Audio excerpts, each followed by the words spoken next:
on useful adverbs and phrases to make your daily chatter more interesting. So remember, when you share your routine, you're not just talking about your day. You're actually leveling up your English without even realizing it. Okay, so what do we need? Do we need lots of fancy words and adverbs and phrases to talk about your day? No, not really. As you go along in your English journey, you're going to be able to include phrases and words and expressions that you learn over time. Don't worry about trying to cram in lots of advanced English into one sentence or one paragraph. It's going to sound a little bit unnatural.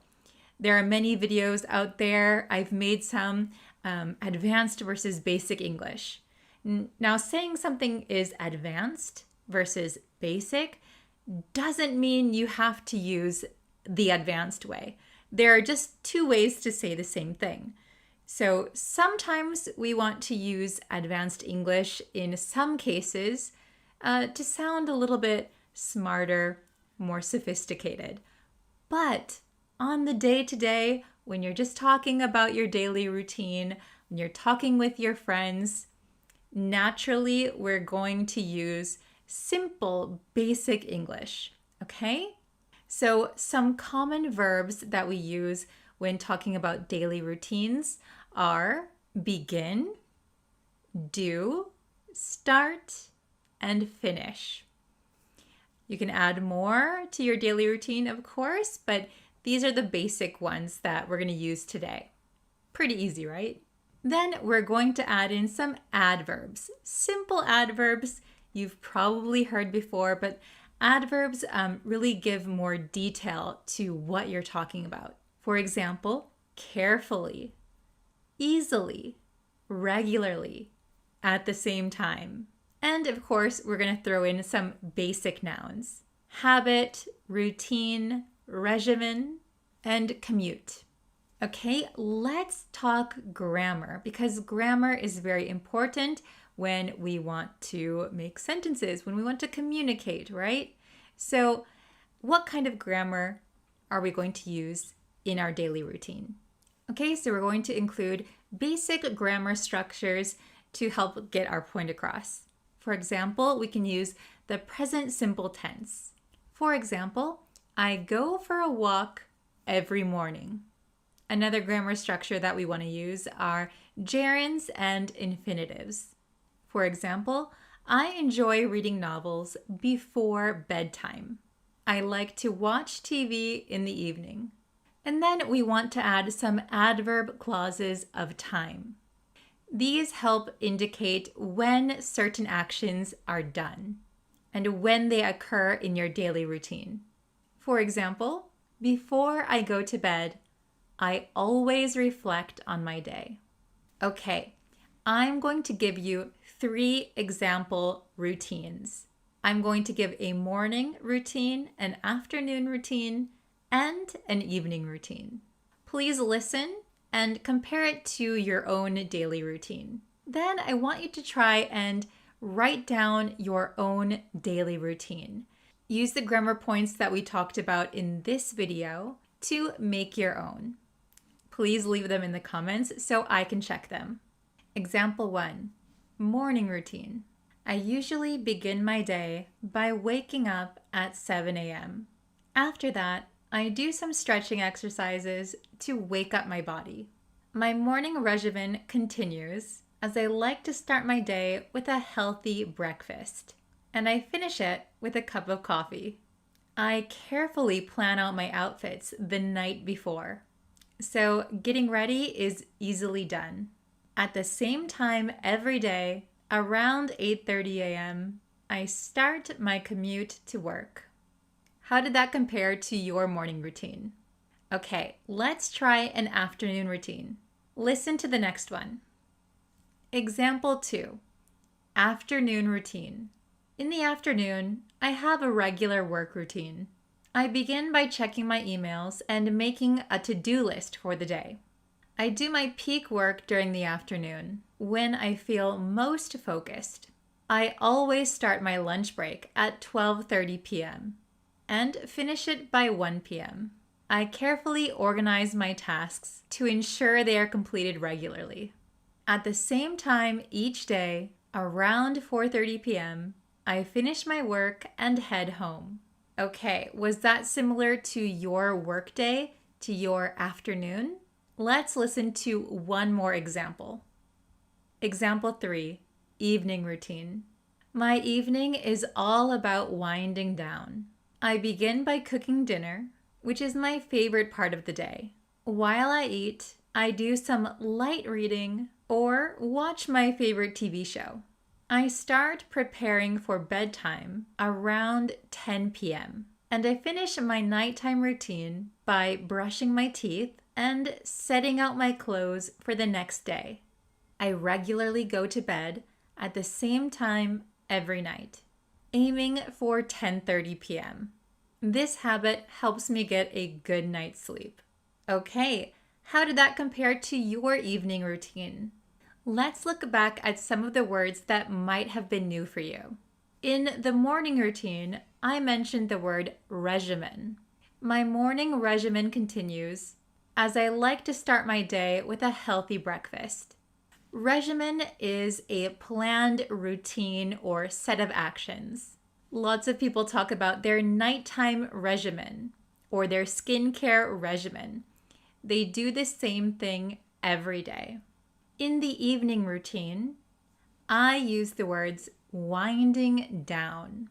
My evening routine is all about winding down. Winding down means you are relaxing.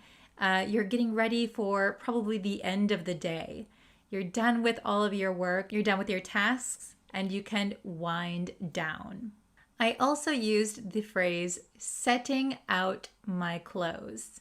I finish my nighttime routine by brushing my teeth and setting out my clothes for the next day. When you set out your clothes or you lay out your clothes, it means you prepare your clothes, your outfits, for the next day. How many of you set out your clothes the night before? Okay, please remember to write down one of your routines and put it in the comments so I can check it. Thank you guys so much for watching today's lesson, and I'll see you in our next one. Bye! Hello, students. I hope you're having a good day. Let's see. Okay. So today we're gonna do our passive voice review. Okay, so all week we were studying the passive voice. Do you guys remember everything that we studied? Do you remember the difference between active and when to use passive? Does everybody remember it? Let's see. Oh, hello. Hello, Hina. Hello, Ashok. How are you guys? I hope everyone's doing well. It is Friday, TGIF. Good morning, Mohandas. Hello. I hope you all had a good week. It is finally Friday. That means it's going to be the weekend. Hello from Malaysia. Hi. How are you? Hello, Amit. Oh, I'm pretty good. I'm still a little bit sick, but I'm trying to recover. Hello. Okay, it looks like we have some people in the chat, which is awesome. So I need your help with this lesson because it's going to be a review lesson. So that means I need participants. Okay. Hello from Russia. Good morning from Myanmar. Hello. Okay. Ooh, hello from Chad. Wow. Okay, so let's jump into the lesson. We're going to do the passive voice review, okay? So I need your help to answer the questions. Ooh, the lighting in here is changing all the time. It is kind of typhoon weather in Japan. So yeah, it's really rainy and everything. Okay, so I have my marker ready, and I know somebody suggested that I place the whiteboard on the wall. Unfortunately, I can't do that here because I'm in an apartment, but I'd love to get a standing whiteboard. So if anyone has any suggestions where to get a good one, you can just let me know. Okay, so we have today 5 questions. We're going to do 5 questions, and we're going to change, these are all active sentences. We're going to change them to passive, okay? So I need your help to change these to passive, all right? Oh, hello. Oh, from the Congo. Yes, I remember you. Thank you so much for joining.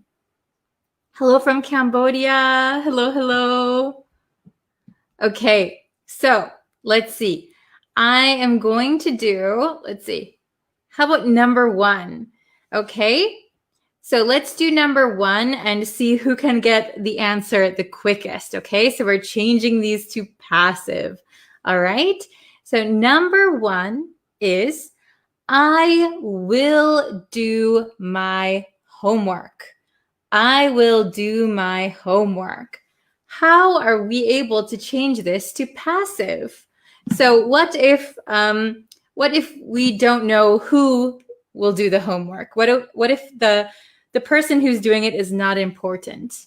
All right, how can we change it? Oh, hello from, wow, Laos, Nepal, Bangladesh. Hello. That's awesome. Hello, hello. Hello, Mahmoud. I think I'm pronouncing that right. Wow. So does anyone know? Oh, Mosey, very good. Yes, I think Mosey was the first one to get it. Okay. Very good. So I will do my homework. If we change that to passive, the object is going to become our subject. So I'll write that down. My homework.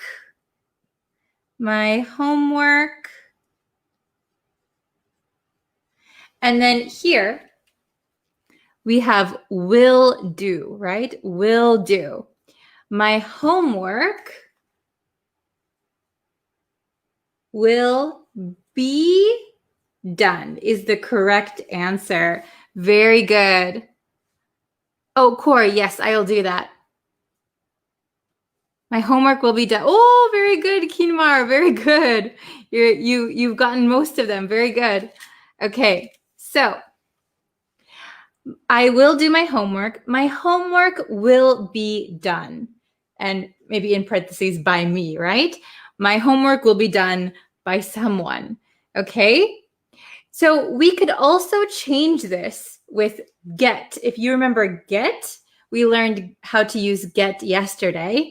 You could say, my homework will get done.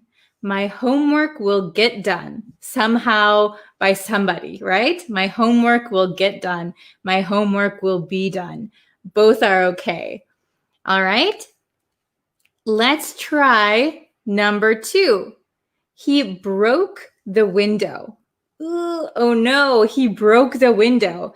So maybe we don't want to say who broke the window. We don't want them to get in trouble, for example. How are we going to change this so we hide this person's identity, right? Oh, very good. Hello, hello. Yes, very good. Kiron, yes, you're correct. Okay, so be careful. Oh, I see Ashok said the window will be broken.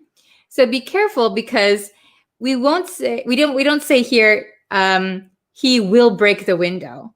That then the window will be broken is okay. But here the tense is in the past, right? So he broke the window. So again, we're going to take our object and make it our subject. So the window.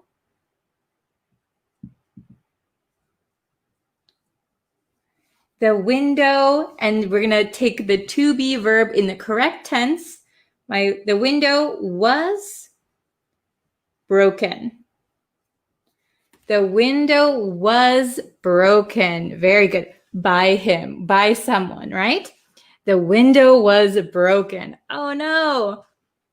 You could also say the window got broken. Maybe you don't know who did it or what did it, how it happened. The window got broken. That's unexpected, right? And a negative thing. Yes, very good, Nana. Very good, Mosey. Very good. The window was broken. Very good. Or the window got broken somehow. Okay. Number 3. My boss deleted my file. My boss deleted my file. Oh, what a terrible boss we have. So maybe this is an accident. Maybe we don't want to call out our boss, right? We don't want to say, hey, boss, you deleted my file. You could be very indirect using the passive voice. Oh my gosh. Oh, very good. I see Sarhan got it. Yes, Ashok, very good. Yes. Very good, very good. Okay, very good, Kinmar. Yes, very good. Okay, so we could say my file was deleted. Oh my gosh. And then you could also include, if you want to say, my file was deleted by my boss, that is okay. Or my file was deleted. We can also say, my file got deleted. My file got deleted. I don't know who or what did it. I don't know the reason. My file got deleted. Or my file was deleted. Or my file was deleted by my boss. Okay, very good. Yes. Hopefully your boss is not deleting your files. That's pretty bad, right? Okay, number 4. Someone closed the window. So in this active sentence, we don't know who, but the subject is someone. So we're talking about someone. Someone closed the window. But if we want to talk about the window as the main part of our sentence, how can we change this to passive? Oh, thank you, Mahmoud. You're so sweet. Oh, very good. Okay, someone closed the window. Can you see that? Someone closed the window. Oh, hello. Very good. Oh, very good, Ashok. Yes. So we're going to take our object here, the window. The window was closed. And you could say closed by someone is also okay. The window was closed. Oops, that S does not look good. Okay. The window was closed. The window was closed by someone. Okay. The window got closed is also okay in certain situations. The window got closed. So maybe nobody did it. Maybe it just closed by itself. The window got closed. Oh, maybe it's a ghost. Okay. Very good. Yes, I see a lot of good answers. Very good. I think you're understanding it more and more. That's awesome. Yes, very good. Very good. Okay, we're going to do the last one, number 5. A thief stole my car. Oh, that's terrible. A thief stole my car. How are we going to make that passive?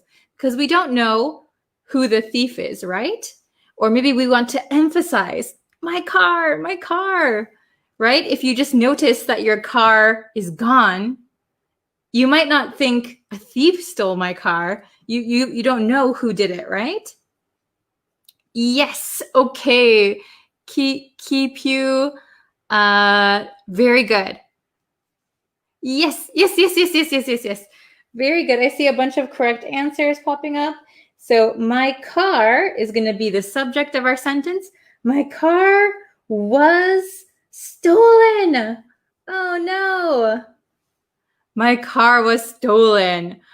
Or you could say, my car got stolen. My car got stolen.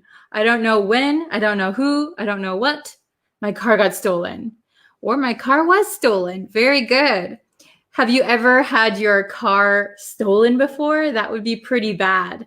I remember in America, we can drive when we are 16 years old, very, very young. I was driving and I parked my car in a big parking lot at my school. And when I went to go check my car, I couldn't find it. And I called my friend and I said, hey, my car was stolen. My car got stolen. What should I do?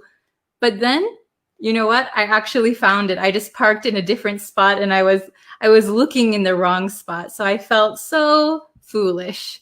I felt so silly. My car wasn't stolen. Very good. Okay, so I'm going to go over just the pronunciation really quickly for you guys. So you can repeat at home alone if you like. I don't know if you're in front of people in public, you might not want to, but it's a really good practice. Okay, so my homework will be done. My homework will be done. Or we could say, my homework will get done. My homework will get done. Okay, number 2, he broke the window becomes, the window was broken. The window was broken. The window got broken. The window got broken. Very good. Oh, I just noticed we did window, window. Oh, how boring. Okay, number 3. My file was deleted. My file was deleted. Or my file got deleted. My file got deleted. Okay. The window was closed. The window was closed. Or the window got closed. The window got closed. My car was stolen. My car was stolen. Or my car got stolen. Very good. So Sue Y is asking, is it okay if I don't use by? So in these passive sentences, if you don't want to include the person or whoever did the action, so for example, in this case, my car was stolen, the active sentence has a thief. You could just leave it like this without the thief part. And sometimes this way is more natural. But sometimes if you want to include who was doing the action, you could say, my car was stolen by a thief. But if you include the person who's doing the action, you need to say by. My car was stolen by someone. So the window was closed by someone. My file was deleted by someone. The window was broken by someone. My homework will be done by someone. Hopefully yourself, right? Very good. Okay, so if you guys have questions, feel free to leave them in the comments. I'll try to check them. But yeah, I hope you guys understand the passive voice now, and I hope you have no trouble and you can use it freely as you wish. Okay, very good. Thank you guys so much. And I think there will be some new videos on the YouTube channel this weekend. So please check that out. The YouTube channel is Breeze Practical English. It's the same as this Facebook page. So yes, if you want to subscribe, that really helps me out too. Thank you guys very much. Okay, so I'll leave this up here one more second if you guys need to see it. Okay. All right. So thank you guys so much for tuning into this lesson today. I appreciate it. Our new lessons will start on Monday. I might post something on the weekend. I haven't decided yet. So let me know if you want to see anything interesting. Okay. Thank you guys so much for watching. I appreciate all of you participating. It seems that we're having more and more people in the chat, which is awesome. All right. Thank you guys so much. And I will see you next time. Thank you. All right. Bye-bye. Hi, guys. Are you ready? Are you ready for today's lesson? I've got to think of a better intro for these live lessons. I always end up saying the same thing. So sorry about the lighting right now. If you can hear it, it's storming outside. It's really dark and stormy outside. I can hear Can you hear the rain? It's storming. Whoa. Hello. Good morning. Can you guys hear the rain? It's raining really hard outside and I can hear thunder. Hello. So I'm very sorry to be late. Usually I do the live lessons much earlier than this, but today I was really busy and as you can see, the weather is not very good today. Hello. Hi from Pakistan, India. Hello, hello. Okay, so we're going to jump into the lesson. So today I have 2 more idioms that are using the word up, okay? So let's see. By the way, if you're new here, my name is Brittany. You can call me Bree, and I'm from the United States. I'm currently living in Japan.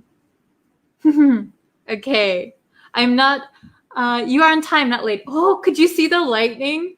Oh, it's such bad weather today. I don't think I'll leave. Can you hear the thunder? Oh, let me know if you could hear the thunder just now. It was really close. Okay. Anyway, back to the lesson. Let's see. We're going to learn 2 idioms that are using up. So all week we've been learning up idioms. So today we have these, okay? So this is up to no good. Up to no good.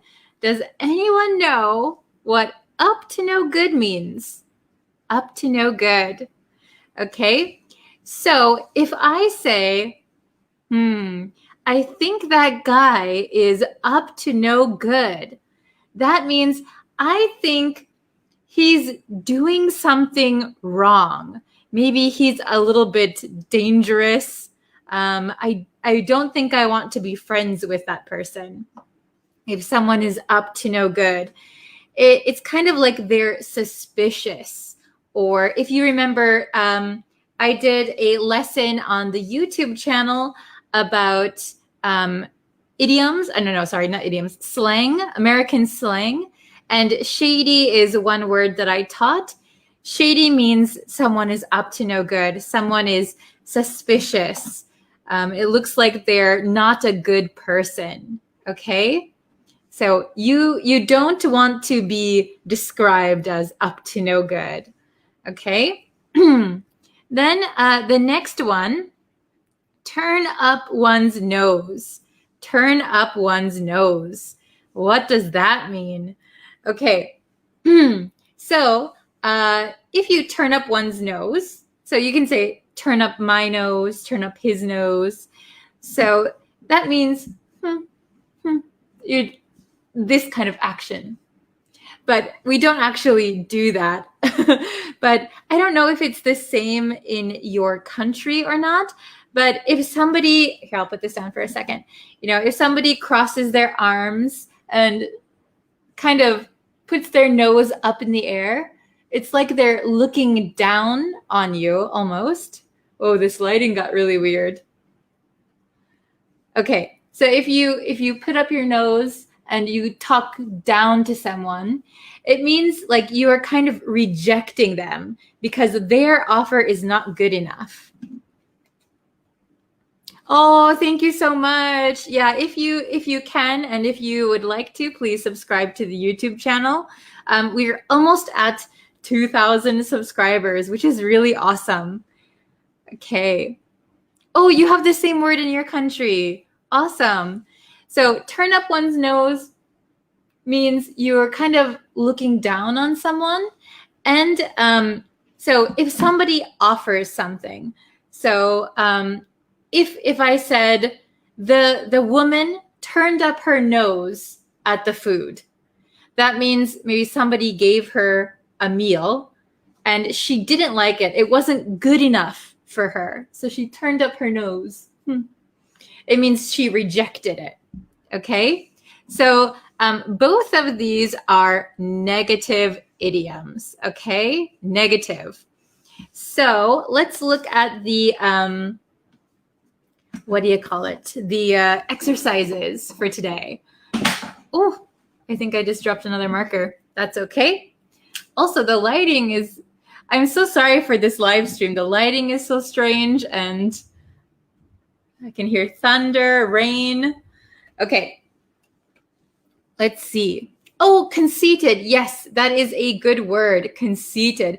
Conceited means that you are kind of full of yourself. You think you're the best. Everybody is below you.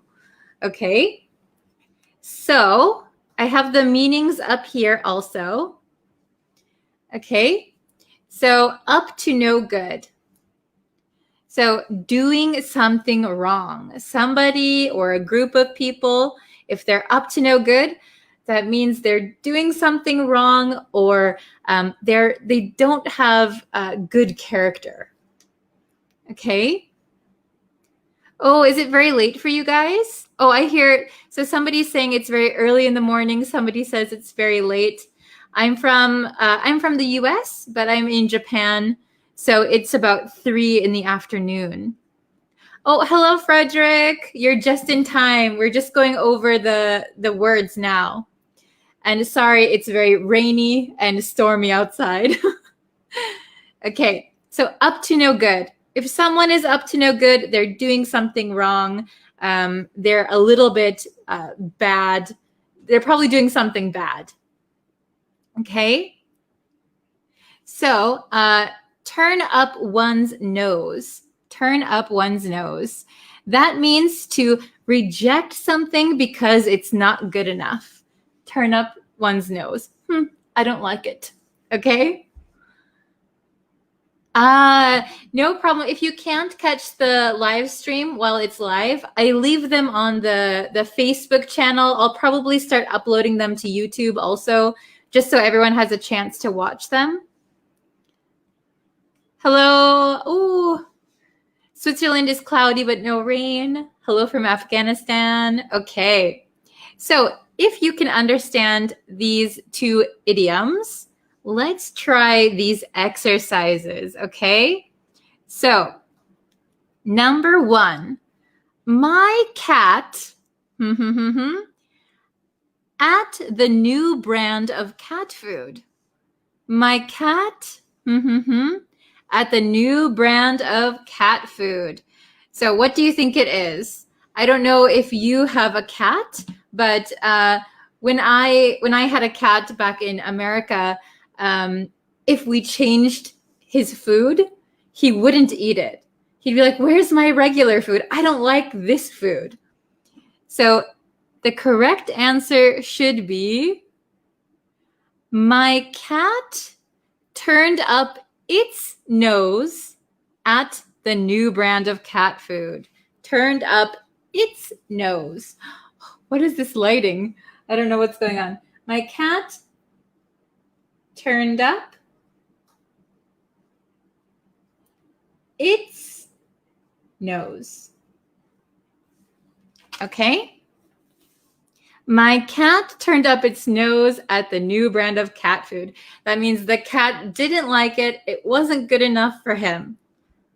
Yes, very good. So with cats, you can use it, or if you know the cat's gender, male or female, you can say her nose or his nose.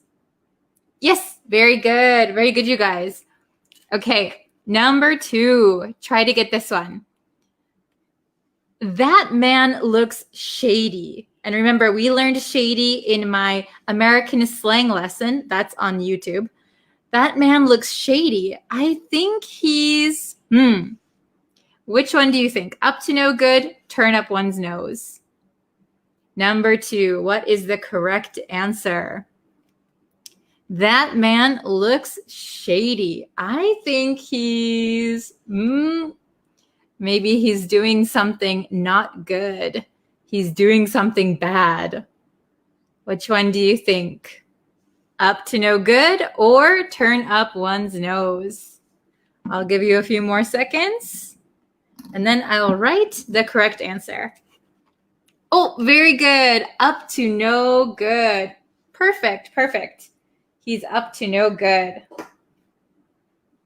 Up to no good. And sorry, it's very bad handwriting here.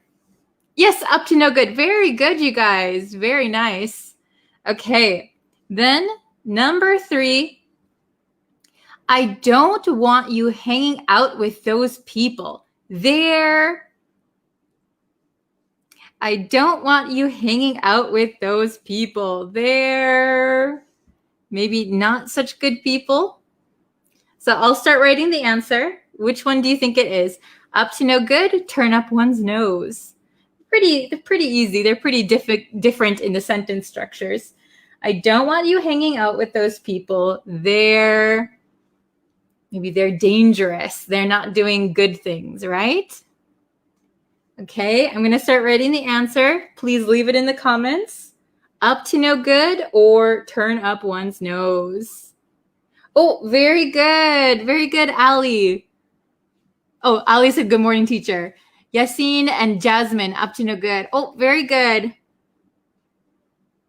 Up to no good. Oh, very good. Okay. Oh, you can't see that very well, I think. Up to no good. Okay. So I don't want you hanging out with those people. They're up to no good. So they are bad people. Don't hang out with them. Okay. And the last one. The owner of the house at our offer. The owner of the house at our offer. So in this situation, maybe somebody wants to buy a house. And if you want to buy a house, you have to put in an offer. So I will pay this much money. But in this case, the owner of the house at our offer. Yes, very good. Turned up his nose. The owner of the house turned up his nose. So the owner of the house turned up his nose at our offer. So, it's not good enough. Okay? It's too cheap, right? So the owner of the house turned up his nose at our offer. He rejected it. He thought it wasn't good enough. Oh, very good. I see some awesome answers. Okay, we're just going to go and review really quick. Up to no good, doing something wrong. Turn up one's nose means you reject something because it's not good enough. Oh, very good with the answers. Okay, so number 1, I'm going to say it kind of at a natural speed for you. My cat turned up its nose at the new brand of cat food. My cat turned up its nose at the new brand of cat food. So the cat didn't like the new food. It wasn't good enough. Then number 2, that man looks shady. I think he's up to no good. That man looks shady. I think he's up to no good. Okay. Oh, thank you, Frederick. Yeah, please like and share if you can. Then number 3, I don't want you hanging out with them. I don't want you hanging out with those people. They're up to no good. I don't want you hanging out with those people. They're up to no good. That means they're bad people. Number 4, the owner of the house turned up his nose at our offer. The owner of the house turned up his nose at our offer. Okay, so if you noticed, usually we use turn up one's nose at something. So if you can see, turned up its nose at the new brand of cat food. The owner of the house turned up his nose at our offer. Okay, so usually you turn up your nose at something. Okay, and up to no good, we usually just say someone is up to no good. They are up to no good. Okay, are these okay? Do you understand them all? Easy?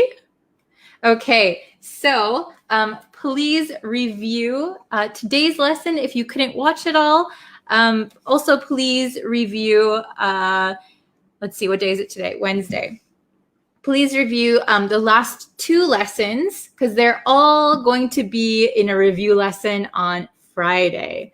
Okay, so this whole week we are learning up idioms. So today was up to no good, turn up one's nose.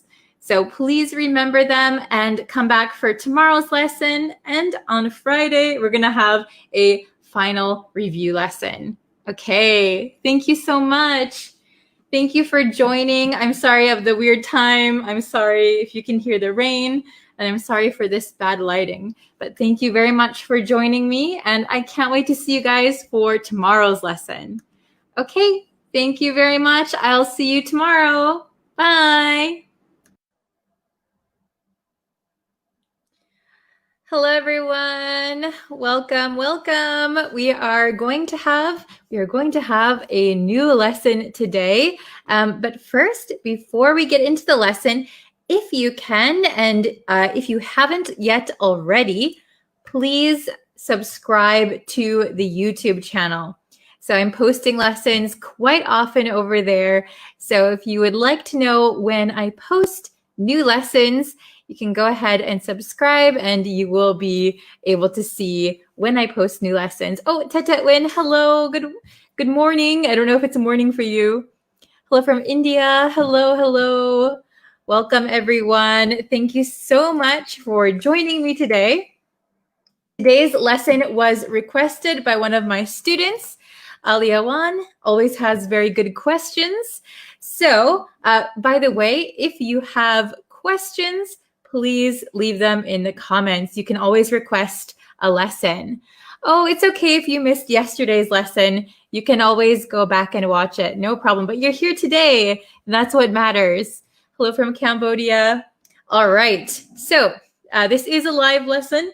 So welcome everyone who's in the chat. Hello from Nepal, Ecuador. Hello. Yes, you're welcome, Ali. It was a good question. So today, we're going to look at the difference in how to use about to and going to.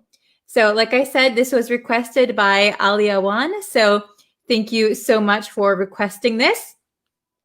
This is a very good question, I think. So we can use these somewhat similarly, but there is a difference, okay? There is a difference. So about to versus going to. So I'm going to briefly explain. When we use about to, I am about to graduate. For example, I'm about to graduate. This indicates immediacy or urgency. So something is going to happen very, very soon. Very, very soon. So if I said, I'm about to graduate, maybe I'm in the last weeks of my college semester. If I said, I'm going to graduate, this sounds like the time frame is not clear. I'm not telling you when. So it could be, I'm going to graduate next year. I'm going to graduate in 4 years. There's no sense of immediacy or urgency. So with about to, we get that sense of urgency, or it's about to happen. It's just happening, okay? So I'll give you the bigger whiteboard so you can see it a little bit more clearly. Okay, so let's see. Going to. So when we use going to, this indicates someone's plans or intentions or certainty. Something is certainly going to happen. Okay, but it could be tomorrow. It could be later today. It could be next year. The time frame is not indicated by using going to. When we use about to, we have a sense of immediacy. Something is going to happen soon, immediately. Or urgency. Something has to be done or something is going to be done in a few minutes. Okay? So we can look at these two examples. They're the same sentence except for one has going to and one has about to. So if I say it's going to rain, probably it means sometime today. It's going to rain this afternoon. It's going to rain tonight. It's going to rain tomorrow even. Okay? However, about to, it's about to rain. Maybe I'm looking outside at the clouds and the rain cloud is about to burst and rain will start falling. So this is a sense of urgency. Oh, I don't have an umbrella and it's about to rain. I should go find shelter or cover. Okay? It's going to rain sounds like you are certain it's going to rain. The rain will fall, but it might not be right now. It could be a little bit later. Okay? Very good. So, let's see. Let's try number 3. Number 3. I am take out the garbage later. I am take out the garbage later. Oh, very good. Excellent. Okay, I see some correct answers. So I am, the correct answer, the best answer would be going to. I am going to take out the garbage later. So this is my plan. This is my intention. It's not right now, but in the near future. I am going to take out the garbage later. Okay, we wouldn't say I'm about to take out the garbage later.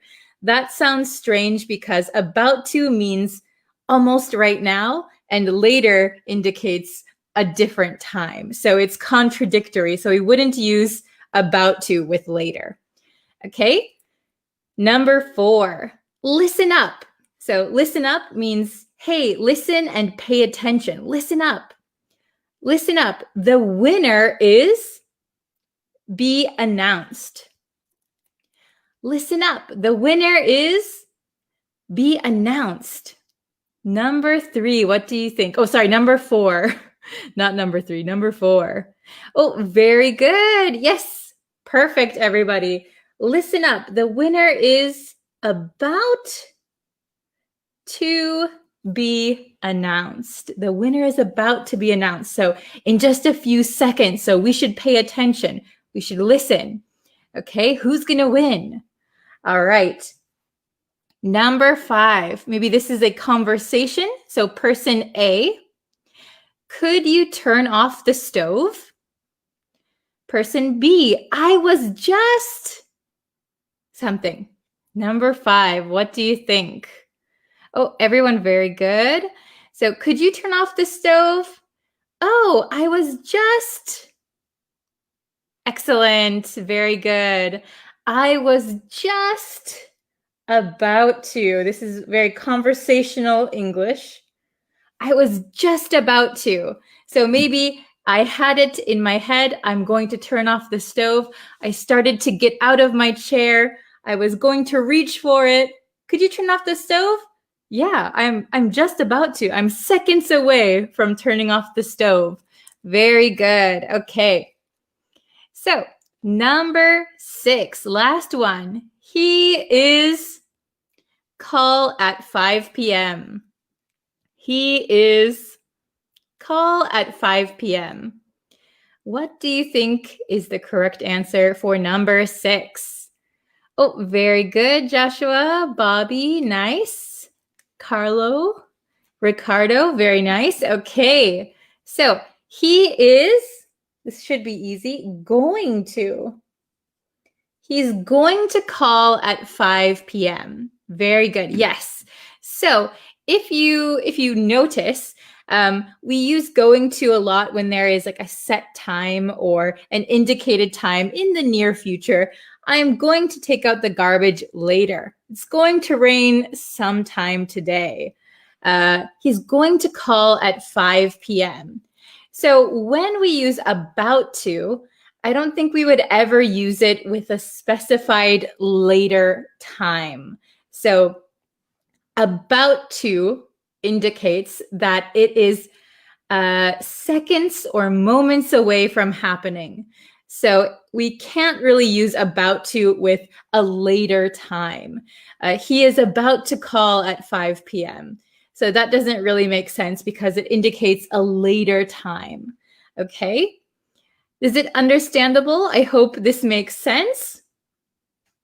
Oh, very good. If you can make some sentences, I can put it up on the screen.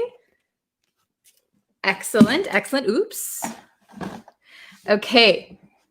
Oh, I see some great sentences. Okay, hold on. I am going to watch your new lesson. Excellent, Bobby. Very good. I am going to. So you have your intention set for the near future, but not right now. Very good. It's about to fall. Very good. So this one, this is a quite everyday natural sentence. So if something, for example, my marker is on my shelf and I can see it's starting to slip. It's about to fall. It's moments or seconds away from falling. Very good. Okay. Oh, very good. She is going to buy some items from the market. Yes, excellent. So maybe later today or tomorrow, sometime in the near future. Excellent. Okay, so when can we use about to? Use about to when something is seconds or moments away. So something is just about to happen. Okay. So for example, something falling. So you can see it slipping. It's about to fall. So very, very soon. Okay. Let's see. I'll do a few more. Oh, very good. I'm going to cook pasta tonight. I'm going to cook pasta tonight. So in this sentence, we wouldn't be able to use about to because I'm about to cook pasta tonight. So it doesn't really make sense. Tonight is a later time. About to means almost immediately. Okay.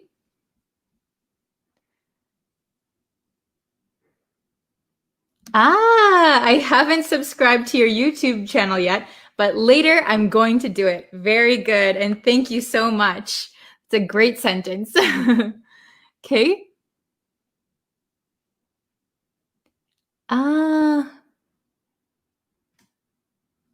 Let's see. I think I saw, sorry, the chat went down. So I'm just scrolling back up a bit to see if I missed anything. Oh, I'm going to have dinner at 7 p.m. with Zara. Very good. Excellent. Okay, I'm going to. Oh, yes. It's going to be cold tomorrow. It's going to be cold tomorrow. Excellent. Okay. Oops, I think I missed some. The chat is, there's so many comments. Oh, I can't choose them all, but I'll try. Okay. This is a good one.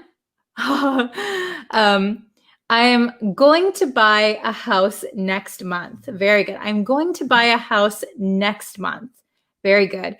If you said, I'm about to buy a house, maybe you have already started the process. Everything is almost complete. You just need one or two more things. You could say, I'm about to buy a house. I'm going to buy a house next month is a little bit farther away. Very good. Okay. Let's see. Okay. You guys have so many good ones. Ah, okay. So it may rain today. Does this sentence reflect greater certainty than going to? So if you say it may rain today, in this sentence, may means might. It might rain today. It may rain today. So it may rain today reflects less certainty than going to. So it's going to rain today. Maybe you saw it on the weather, the clouds look gray, it's going to rain. You're pretty certain it's going to rain. It may rain today. It looks like it, but I'm not sure. Maybe the clouds will go away. It may rain. So may is less certainty. Okay? Hi, are you online or is this a recorded one? No, I am online right now. This is a live lesson. Okay, I'll do one or two more and then I have to get going. But let's see. Oh, okay, I saw one. Oh, this is a little bit sad. She is going to die. She is going to die. So, she is going to die means you're pretty certain she's going to die, and it's going to be in the near future, maybe tomorrow, maybe next week, maybe in a month. If you say she is about to die, that means any minute now, any minute, any second, it's almost happening. She is about to die. Okay, very good. Let's see, we'll do one more.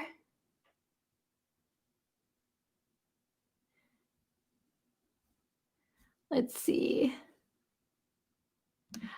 Very good. We are, or we're about to win the match. We are about to win the match.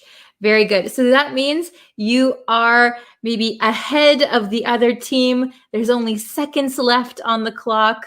We are about to win the match. I'm so excited. Very good. Okay.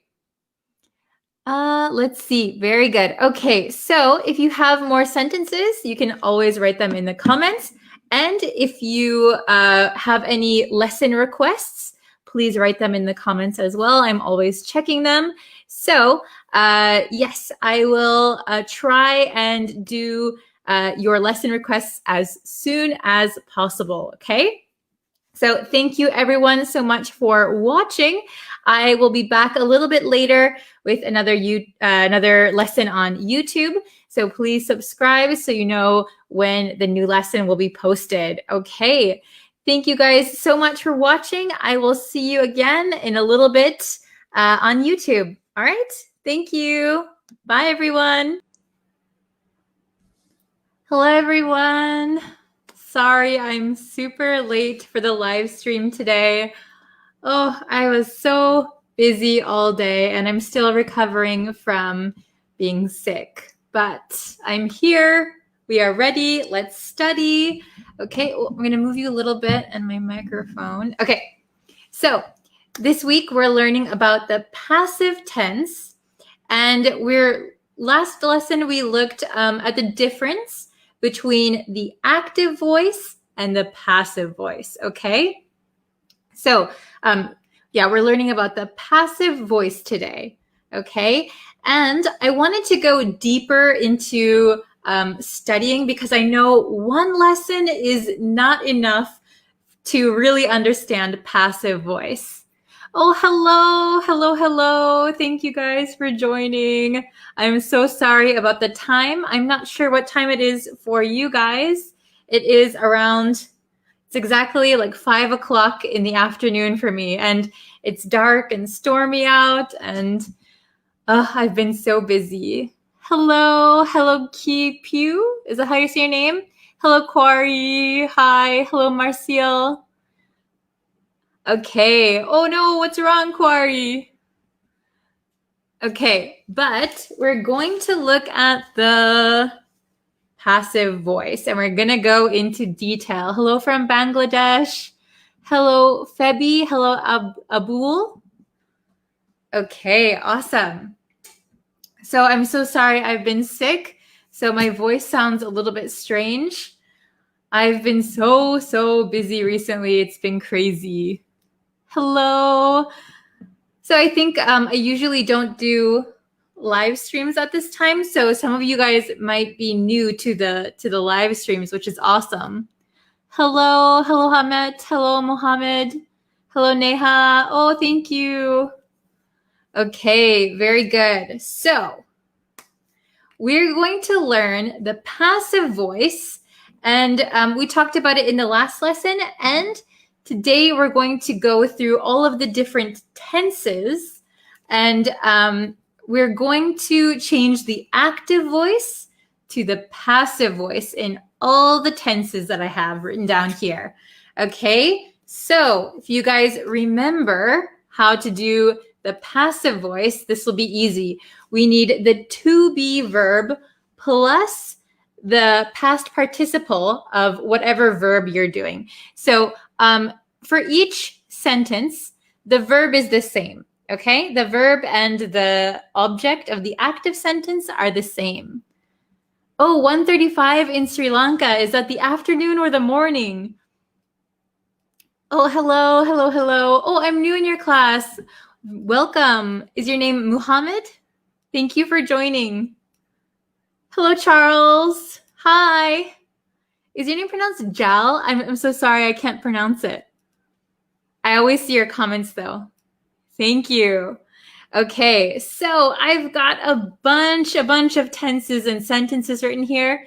So I have the tense is written in green, and then I have the active sentence in blue.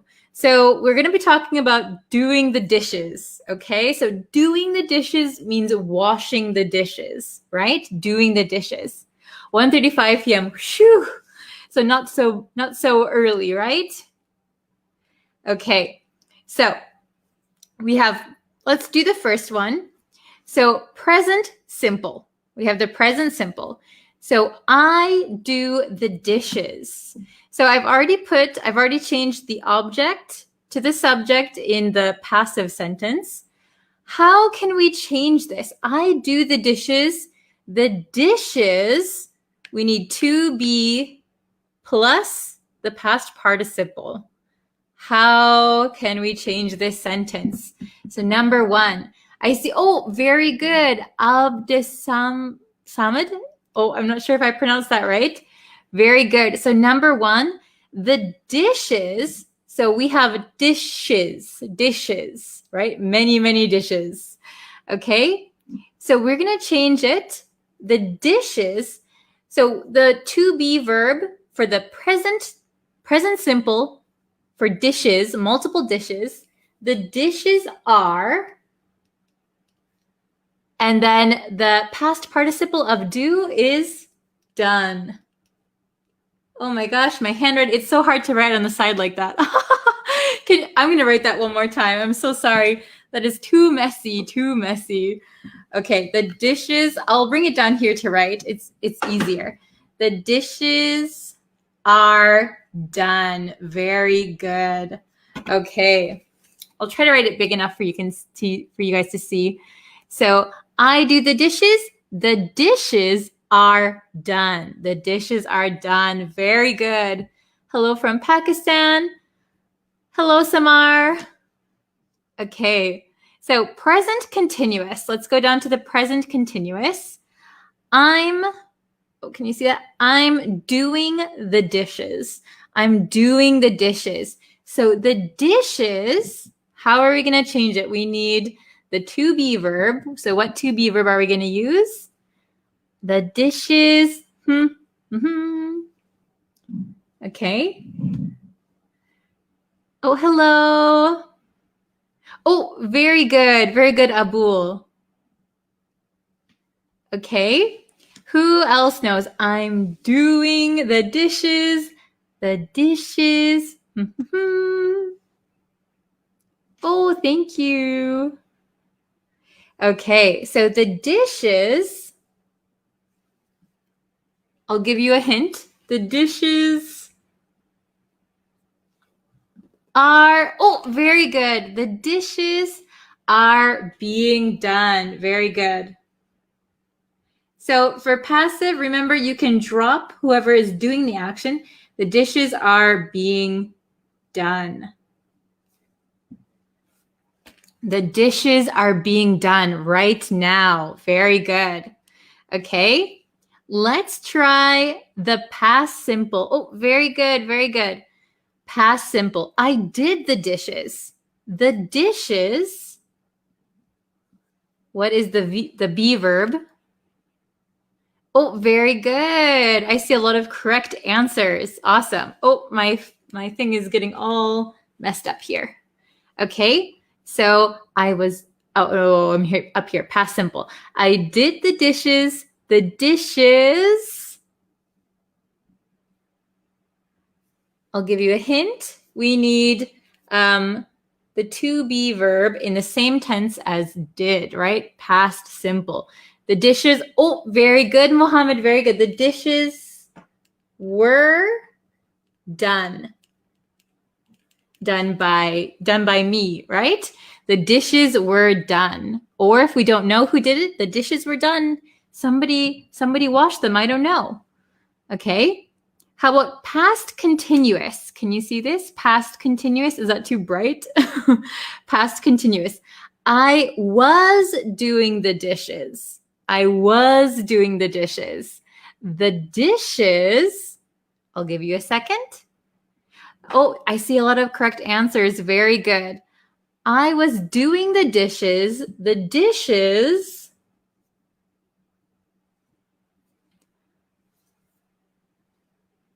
Oh, okay. The dishes were. The dishes were. The dishes were something.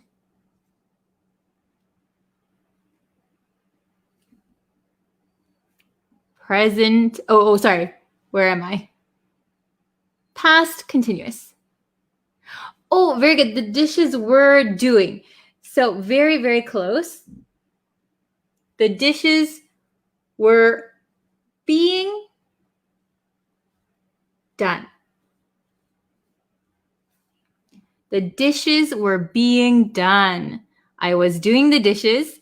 The dishes were being done. Very good.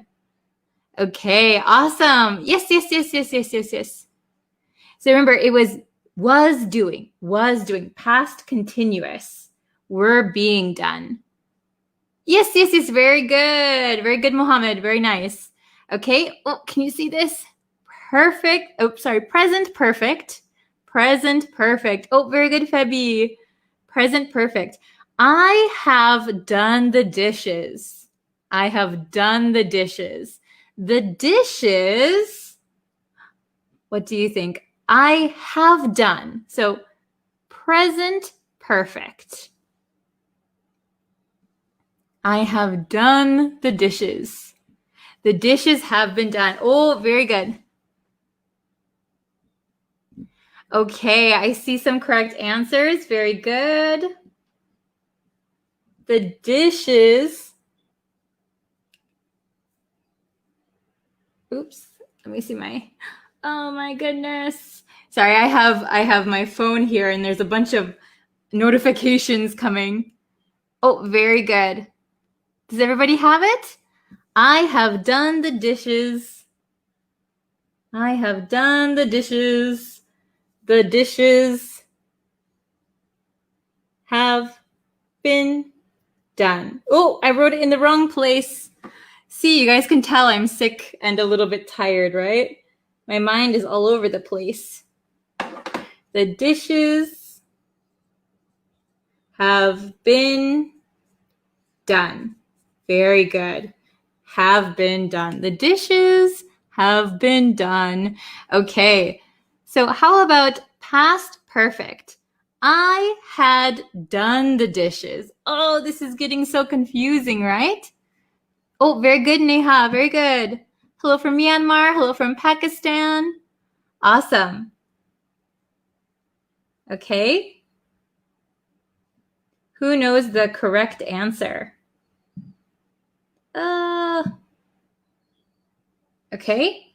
So I had done the dishes. The dishes. Yes, very good, Mohammed, very good. The dishes had been done. Awesome, very good. So we only have 1, 2, 3, 4 more left. You guys are on a roll. Good job. Yes, very good. Pew? Sorry, I can't pronounce it. If you can write your name phonetically in the comments, I'll try and pronounce it correctly. Yes, very good. Hello from Myanmar. Hello. Okay, so future simple. Can you guys see that? I think the reflection of my screen is quite bright. So future simple, I will do the dishes. I will do the dishes. Very good. Very good, Niha.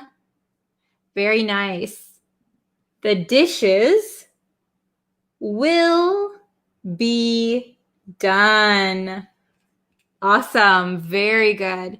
The dishes will be done in the future. Somebody will do the dishes. Okay? How about future, be going to, be going to. I'm going to do the dishes. I'm going to do the dishes. The dishes, what do you think? The dishes.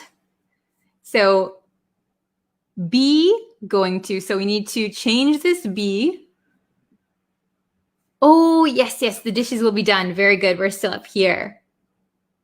Oh, very good, Niha. The dishes are going to be done in parentheses by me. Very good. The dishes are going to be done. Yes, very good. The dishes are going to be done. Awesome. And now we have the modal. Okay, so I must do the dishes. So we don't really say this a lot in conversation, right? I must do the dishes. But we can use it for practice. I must do the dishes. How are we going to change that? I must do the dishes. Very good. Oh my gosh, Niha's on a roll. Awesome. The dishes must, take that must and put it right there, must be done. Very good. Oh, I forgot the T on must. The dishes must be done. Awesome. Very good. Very good, Mohammed. Very good. Abdesamad. Abdesamad. Is that your name? Is that how you say it? Oh, it's okay. No problem. Good afternoon. Welcome. It's okay if you're just joining. I'll go over it really quickly again. We're on the last one. If you can see it, I hope it's not too bright. Modal perfect. So I should have done the dishes. How are we going to change that to the passive voice? I should have done the dishes. Very good, Mohammed. Very good, Abul. Very nice. Very good, Niha. Awesome. So the dishes, oh, I erased part of it, but it says the dishes down here. The dishes, oops, should have been done. Very good. Very good. So we're going to go over them really quickly. So remember, the blue is the active voice. The red and green are the passive. And then we have the tenses down the side. Okay? So present simple. The dishes are done. The dishes are done. Present continuous, the dishes are being done by somebody. Maybe we don't know. Maybe it's not important. The dishes are being done right now. Past simple, the dishes were done. Past continuous, the dishes were being done in the past. Present perfect, the dishes have been done. past perfect, the dishes had been done. Future simple, the dishes will be done. Future be going to, the dishes are going to be done. And modal, the dishes must be done. Modal perfect, the dishes should have been done. That says dishes right there. Very good. So I'll leave it here, for a second so you guys can see it if you need to take a screenshot. Okay. Very good. So if you ever have a question about the tenses when using the passive voice, come back to this lesson and you can find how you should write it, okay? We have the tenses here so you can see. I apologize for this tiny whiteboard. I need to get a bigger one. Thank you for doing this with me and participating. You guys are awesome. Okay, very good. So since I'm still getting over my cold, I think I had a cold, I had a fever. I'm going to I'm not going to be able to tell you a specific time for tomorrow's lesson. It depends on how I feel, I think. But I definitely will do a lesson tomorrow. And then it's going to be another part of the passive voice. So it's going to be the last part that you need to know in order to master the passive voice. Okay, so we'll do one more new lesson tomorrow. And on Friday, we're going to review everything. Okay, thank you guys so much. You guys are very good. I'm really impressed with a lot of you. I see a lot of you always in the comments, and it makes me remember your name and your profile picture. So that's really cool. Okay, so thank you guys so much for watching. Please like this video and share it with your friends. That really helps me out. So yeah, I will see you for tomorrow's lesson. Okay? Good luck with passive voice. All right, see you tomorrow. Bye-bye. Hi, everyone. Welcome to our live lesson. I hope you're ready to study some English. Let's see. Okay, I'm going to make my screen a little bit bigger so I can see you guys. Okay. Ooh. Are you guys ready to study some English today? Yay! Okay, so what day is it today? Today is Tuesday. So we had one lesson yesterday on Facebook and we had one yesterday on YouTube. So if you haven't seen those lessons yet, I recommend going to watch them. I wonder if I can share the link in here. Let's try. Hold on one second. Oh, hello. Hello, Abdullah. Hello, Khaliva. Hello, Jail. Hello, Arif. Amit. Hello, hello. Hello from Mars. It's really nice to see all the familiar faces. I'm getting to know everybody. Okay, let me see if I can send you guys the link to the last lesson, just in case you haven't seen it yet. Oh, wow, my computer is so slow. Okay, so, oh my gosh. Can you hear me typing? Okay, so, yes, this is the one. Oh, I hope it doesn't make any noise. Okay, I'm going to share the link with you guys. Copy. Okay, now we can start. So I'm sending the link to the last lesson on Facebook. There you go. There you have it. Okay, so if you haven't seen it yet, you can watch that after this one or during this one if you like. Anytime is okay. So today's lesson is going to be about two prepositions that I see a lot of students getting confused which one to use, okay? Oh, hello, Meme from Bangladesh. Hello, hello. How is everybody? Okay, so let's see. I'm going to get, where's my trusty marker? I got it.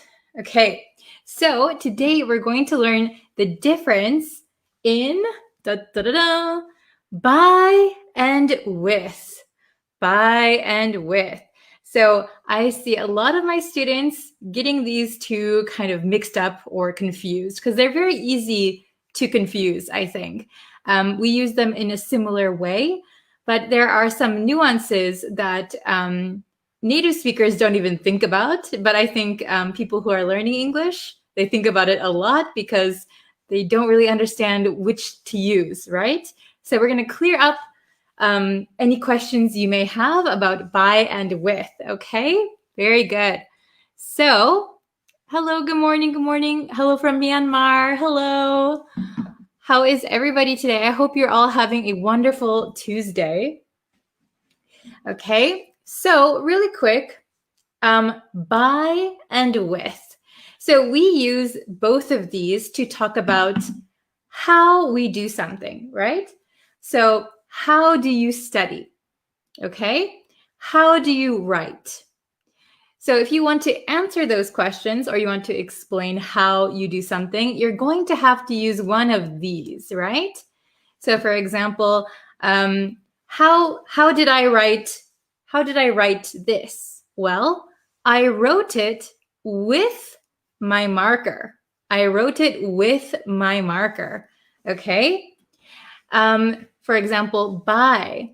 How do you go to school? Well, I go by train, for example. So you can see these are very similar, but I'm going to give you some tips on which one to use, okay?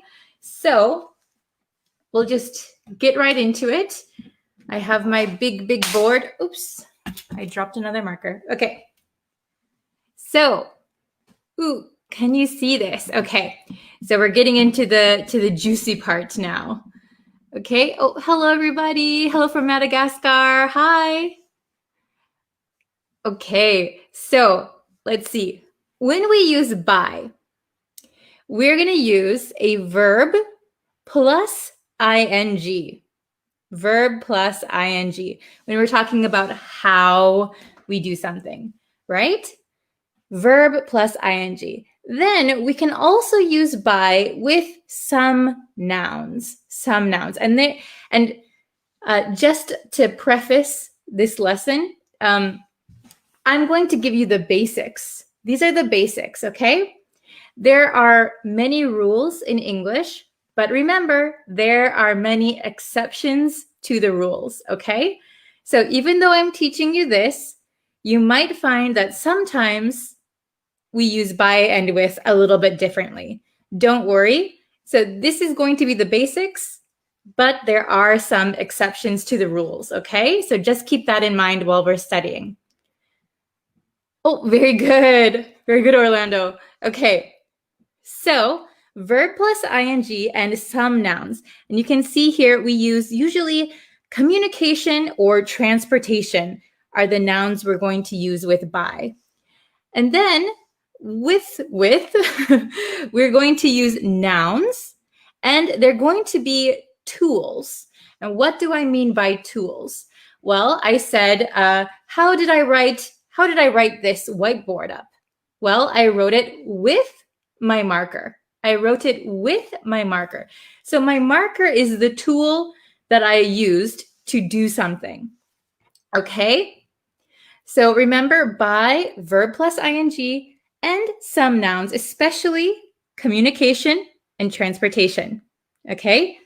With is going to be nouns like tools. All right. Oh, Anna, very good. Jello, very good. Hello. Okay. Oh, joining from Timor-Leste. Wow. Okay, so let's go over number one together.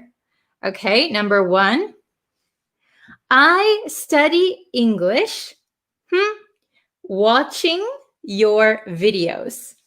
I study English watching your videos. The answer to number one is, oh, very good. I see a lot of correct answers. Jalil, Anna, very good. Oh, Hashim, nice one. You're on number two already. Very good. Okay, so the correct answer is I study English by watching your videos. This is a sentence that I get a lot.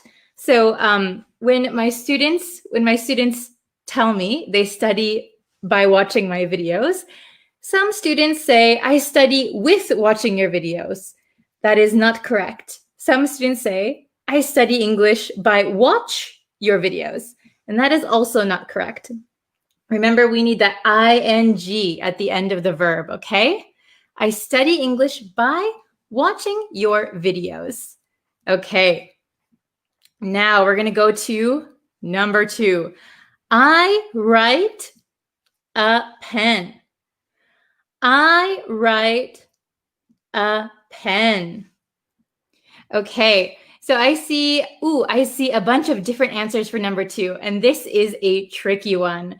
Okay, it looks very simple, right? But actually, it is quite tricky. So here, I write a pen. So we have a pen. So the correct answer for number 2 is I write with a pen. I write with a pen. I write with a pen. So this is a noun and it's a tool. The pen is our tool, how we wrote something. You can say, I write by pen. I write by pen. I write by pen. But if you use by, you cannot include a. So that is a tricky part. When you use by, do not use an article, okay? So we don't say, I drove by a car, right? If you want to say you were driving a car, you would say, I drove by car. I came here by car. So with by, you don't want to use an article, okay? Oh, okay, so there is a good question here. What if we use while in place of by in the first sentence? So if you say, I study English while watching your videos, that is understandable. I study English while watching your videos. It has the nuance that you are studying and at the same time watching my videos. So if you say, I'm studying English by watching your videos, how are you studying? I'm studying by watching your videos. So while means at the same time, not necessarily how you are studying, okay? I hope that clears that up. Very good question. Okay, so number 3, she walks a cane. She walks a cane. Okay, so we have an article here, and this is a noun. And if you don't know what a cane is like a stick that usually an elderly person uses in order to walk. Okay, so I would consider a cane to be a tool. How does she walk? She walks. Oh, very good, very good. I see a lot of correct answers. Oh, hello from Bangladesh. So Mohammed said with, Robin said with, Baisil said with, Robin said by, Orlando said with, Anna said with. Okay, so she walks with a cane. She walks with a cane. A cane is a tool in order to walk. So a tool, right? And we have an article, so we know we have to use with, okay?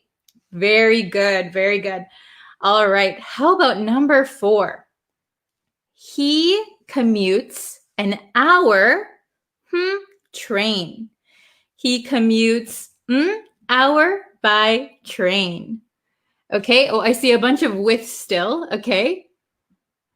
Let's see, are we on, oh, I see Orlando said number 4 is by.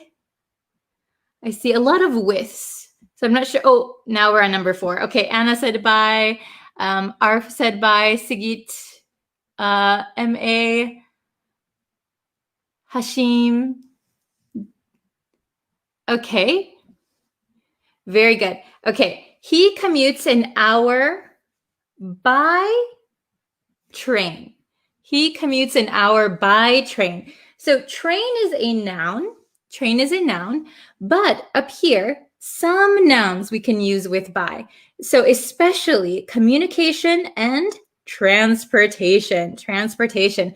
So train is transportation, right? And if you notice, he commutes an hour by train. We do not put an article here.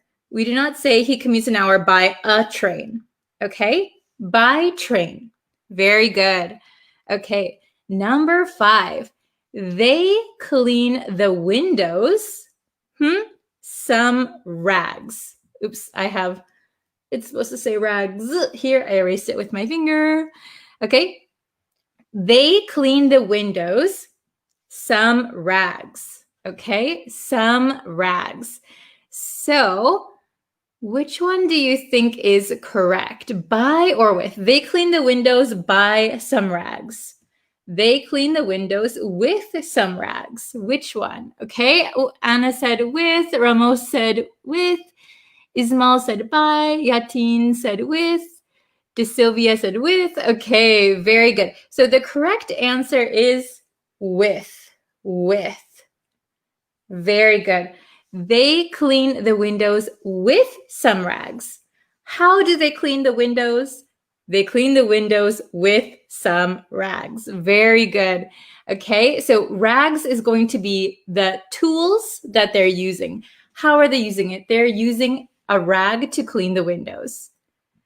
And number 6, very good. I practice my pronunciation repeating after my teacher. It's supposed to say after. And we have repeating, big hint, big hint. I practice my pronunciation repeating after my teacher. Okay. Oh, Anna said bye. Mio said bye. De Silvia said bye. Okay, looks like you all have it. Very good. I practice my pronunciation by repeating after my teacher. Very good. I practice my pronunciation by repeating after my teacher. Very good. This is a verb with ing. Okay, so I'm going to read them again really quick, and then maybe we can make some sentences together, okay? So remember, by, verb plus ing, some nouns, especially communication and transportation. Don't forget that. With is noun, usually like tools or instruments, okay? Number 1, I study English by watching your videos. Number 2, I write with a pen. Number 3, she walks with a cane. Number 4, he commutes an hour by train. Number 5, they clean the windows with some rags. Number 6, I practice my pronunciation by repeating after my teacher. Very good, very good. Okay, so let's see. Let's try to make some sentences, and then I can help you by correcting if you make a mistake. So let's ask each other how we do things. For example, how do you study English? How do you go to work? How do you go to school? Let's use these questions. We can ask each other some questions, and we can make some sentences. So for example, let's see. Let's do the question. Oh, okay. Anna has a good sentence. I learn awesome English lessons, thank you, by watching my teacher's live streams with my iPad every day. Very good. With my iPad. Very nice. Good sentence. Okay, let's see. Okay, so by drinking coffee, I am watching your video. So this sentence, I would say, while, I think you had the while question earlier. While drinking coffee, I am watching your video. So while means at the same time. While drinking coffee, I'm watching your video. If you say by drinking coffee, by is the answer to how. So, for example, I am watching your video. I am watching your video. I am studying by watching your video. Okay? Or I'm watching your video with my computer. All right? I hope that's understandable. Very good.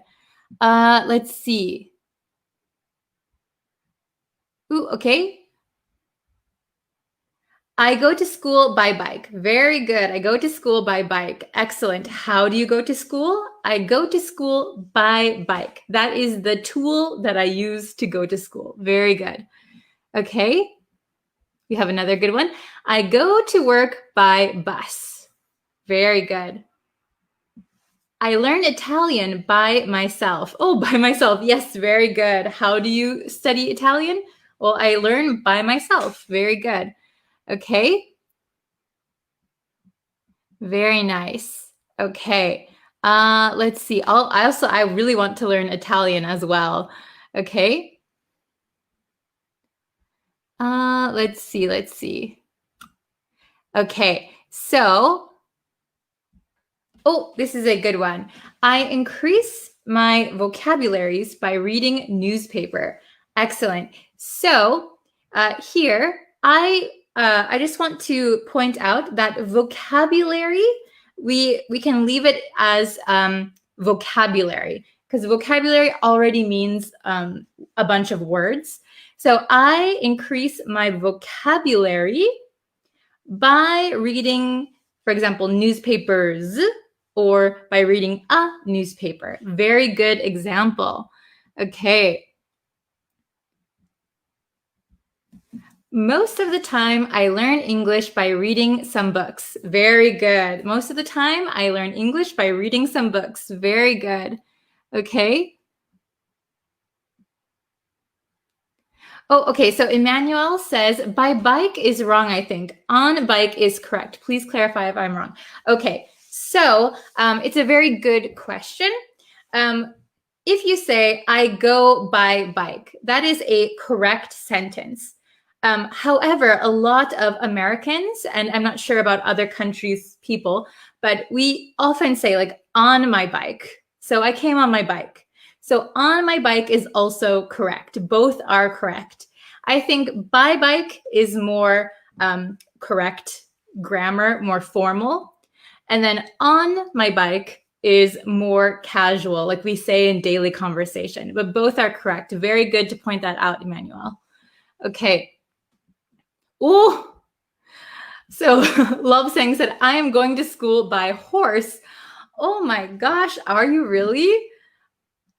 I wonder if that's a true sentence, because that's very interesting. Okay, so I think I'll do about 2 more sentences. Oh, okay.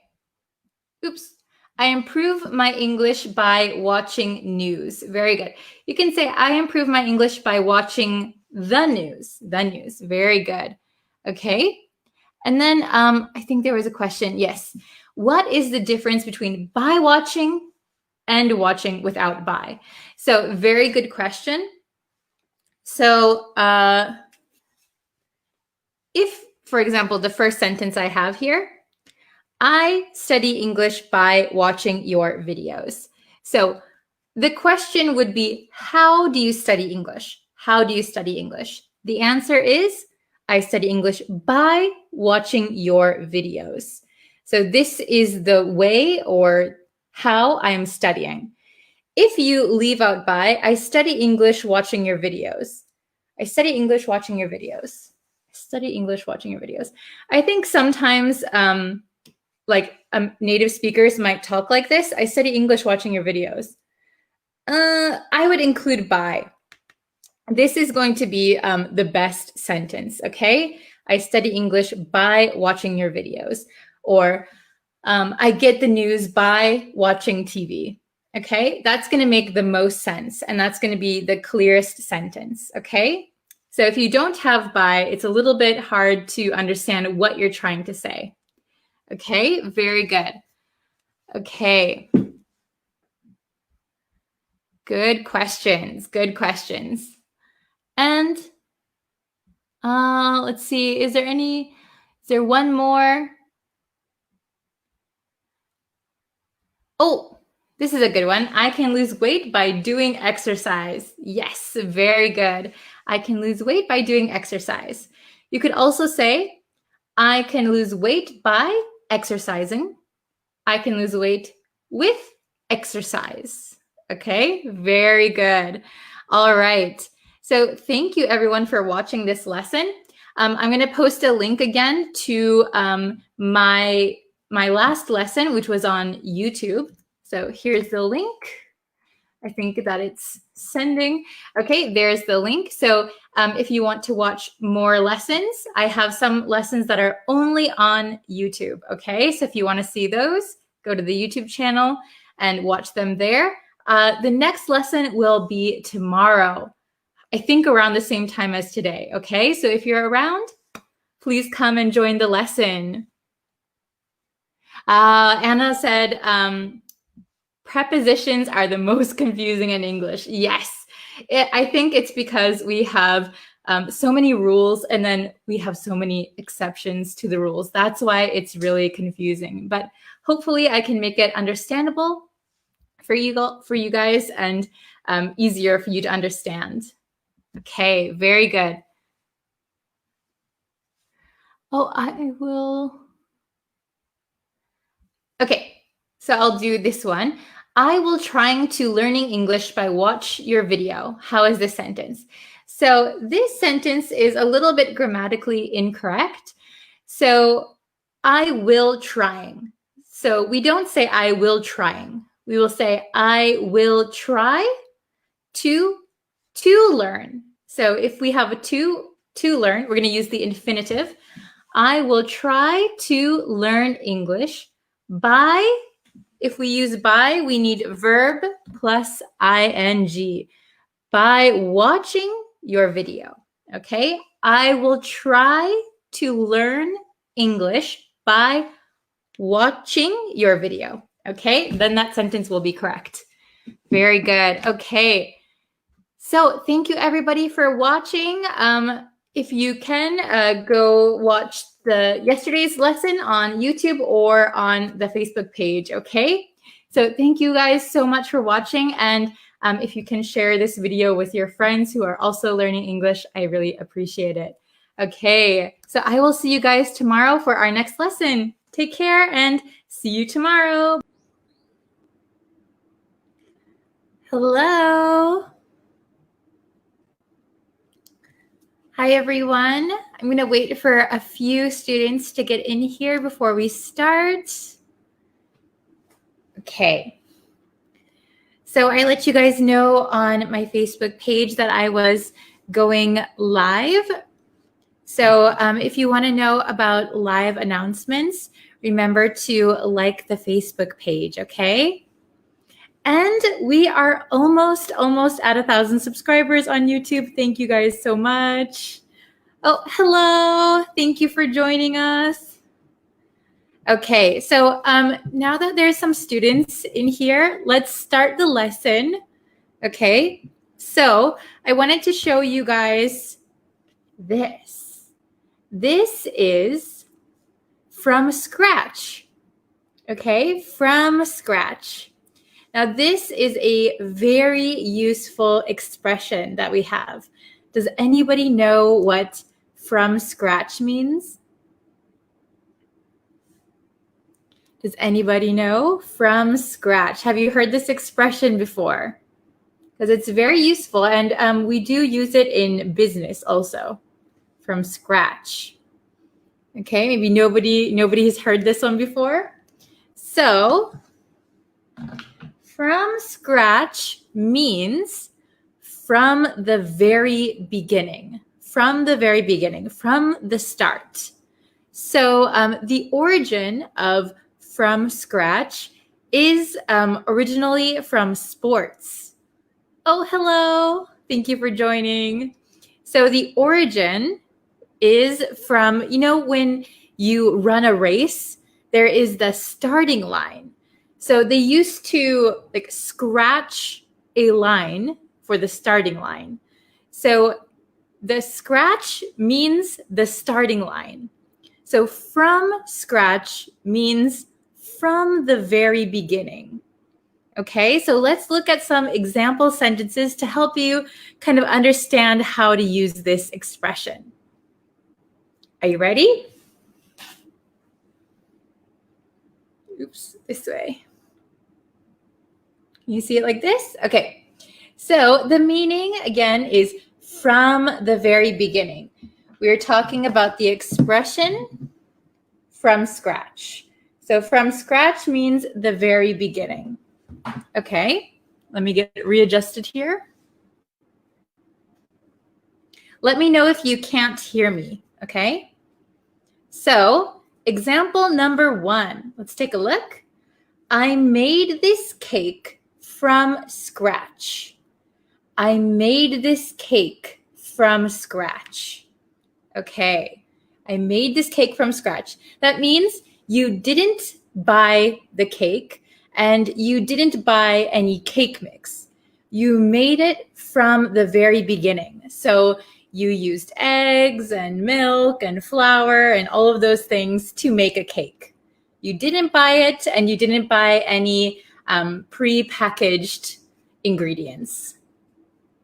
Okay, let's look at number 2. This is a little bit of a long one. After the business failed, they decided to rethink their plan and start from scratch. After the business failed, they decided to rethink their plan and start from scratch. Okay, so here they had a business. Maybe they had a business plan. However, that business failed. So they decided to think again about their plan, and start from scratch. Start again from the very beginning. Okay, that's a very hard thing to do, right? Starting from scratch, starting from nothing, starting from the beginning. Okay? Oh, hello. Thank you for joining us. Ooh, there's quite a few people in here. Thank you, guys. Okay, and let's look at number 3. My report got deleted, and now I have to start over from scratch. My report got deleted, and now I have to start over from scratch. Okay, so my report got deleted. This means somehow it got deleted. I don't know how, but my report got deleted. I didn't delete it, but my report got deleted. And now I have to start over from the very beginning. I have to start over from scratch. From scratch. Okay? Yes, it is very useful. Yes, I think so. So we do use it in regular conversation. We do use it in business. So this is a very useful one for any day or any situation. Okay? So I made this cake from scratch. After the business failed, they decided to rethink their plan and start from scratch. My report got deleted, and now I have to start over from scratch. Okay, so starting from the very, very beginning, starting from nothing. Okay, and for the students who weren't here at the very beginning, I explained the origin of from scratch. So I'll put this up here, from scratch. So a long, long time ago, it originated in sports. So if you look at a race or a marathon, there is a starting line. So a long time ago, they used to scratch the dirt to make that line.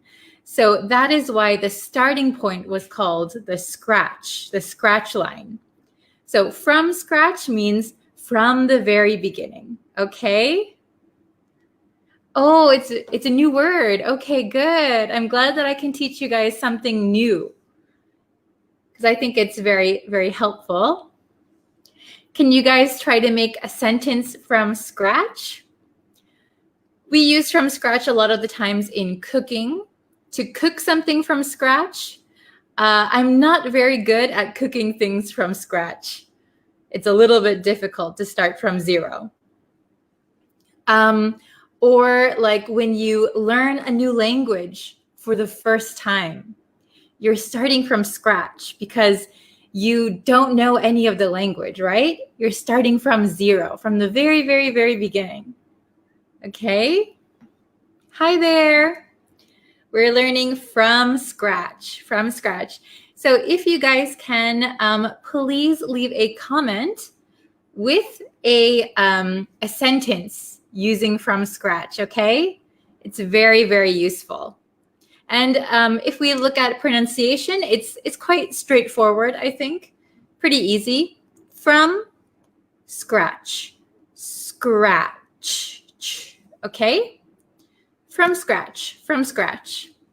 I think this one is pretty easy to pronounce. If you have any trouble, let me know. From scratch. Okay, so I think that's going to be it for this lesson. Thank you guys so much for liking the Facebook page and subscribing to the YouTube channel. I really, really appreciate it. We are almost at 1,000 subscribers on YouTube, which is amazing. Thank you guys so much. And I hope to see you guys in the next lesson. I'll post one for sure tomorrow. Oh yeah, I'm glad to be live. I'm good. Thank you for asking. How are you guys? Okay. Well, I have to go and do some more lessons. So leave some comments and I'll be sure to check them. Okay. Thank you guys so much. I'll see you in a lesson tomorrow. Okay. Bye.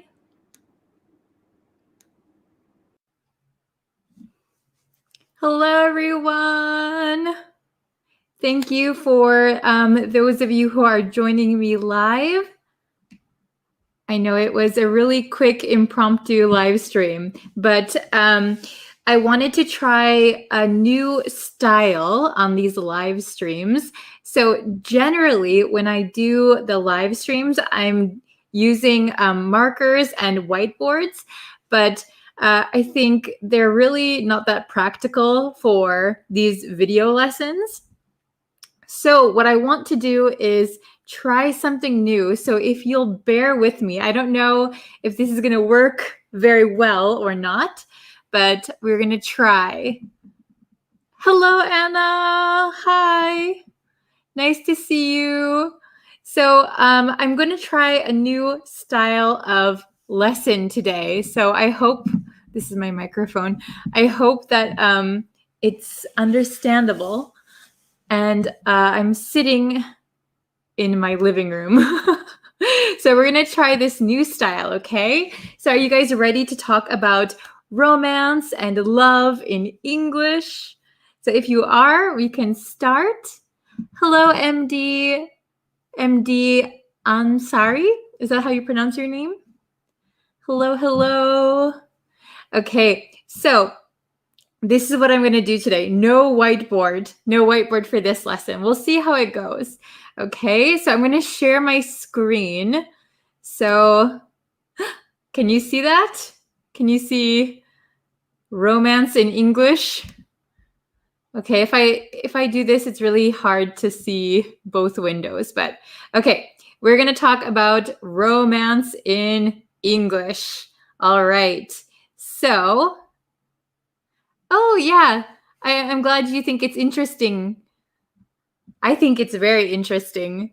Okay, so romance in English. We're going to go over the basics a little bit today, but we'll start, okay? So the first one, it's very, very basic. This is the beginning of any relationship, right? Oh, I'm very good. Good that you can see it, Jalil. Okay, so to ask someone out, this means to invite someone to go somewhere, especially because you have romantic feelings for that person. So when you ask someone out, that means it's the first time that you are asking them to go somewhere with you because you like them, because you love them, right? So usually it's the first step in a relationship to ask someone out, okay? So I'll have an example. He asked Tiffany out and brought her a bouquet of flowers. He asked Tiffany out. He asked Tiffany out. Okay, so it's broken up here, ask out. He asked Tiffany out and brought her a bouquet of flowers, which is really nice. Have you ever asked someone out and brought them flowers, or have you ever received flowers? Let's see. So it's a very nice way to ask someone out, okay? So we're going to do a few basic terms and with examples, and then at the end, we're going to do like participation, okay? So stick with me, okay?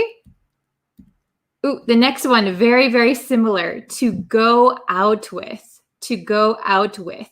Now this with is important. So if you say, well, let me just go over the definition first. To spend time with someone and have a romantic relationship. So to go out with. So when you go out, like to go out means maybe to go to a restaurant, right?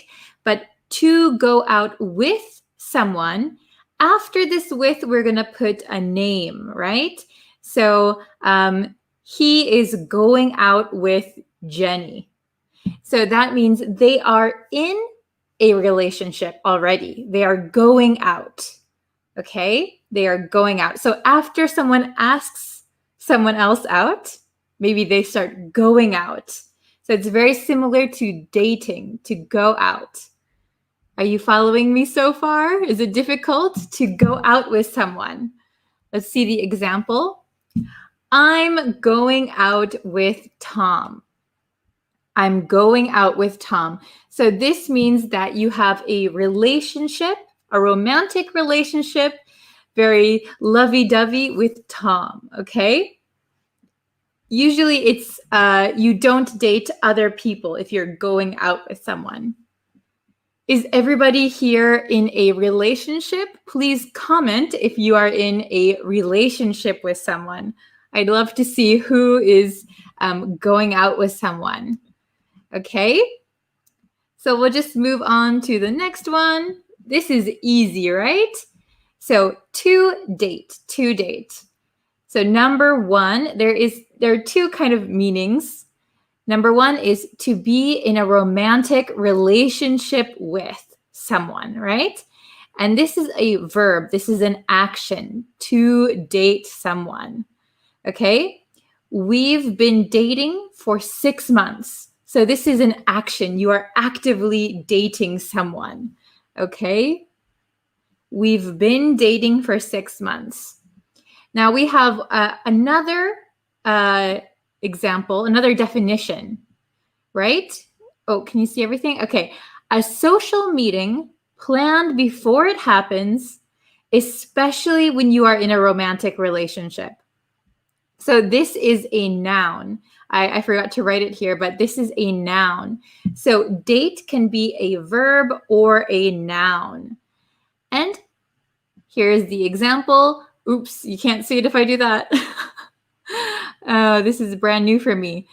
We went on a date to a fancy restaurant. We went on a date. So we say to go on a date. We went on a date to a fancy restaurant.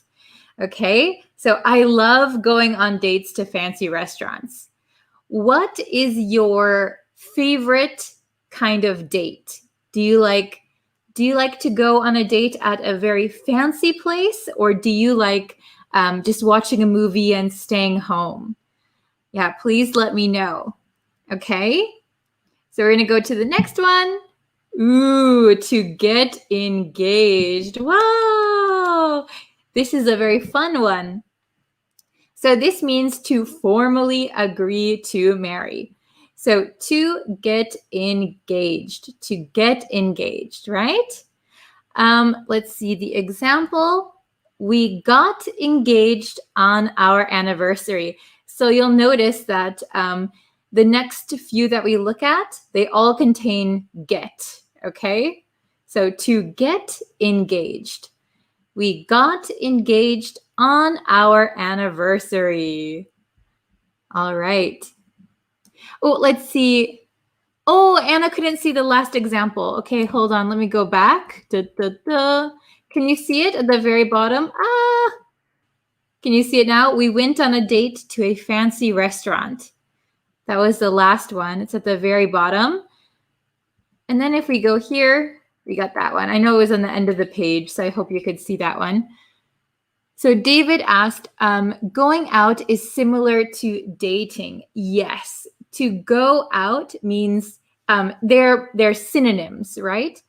So I'm going out with Tom, or I'm dating Tom. The big difference is that, oh, you're welcome, Anna. The difference is when you say I'm going out, we usually say with the person's name. I'm going out with John.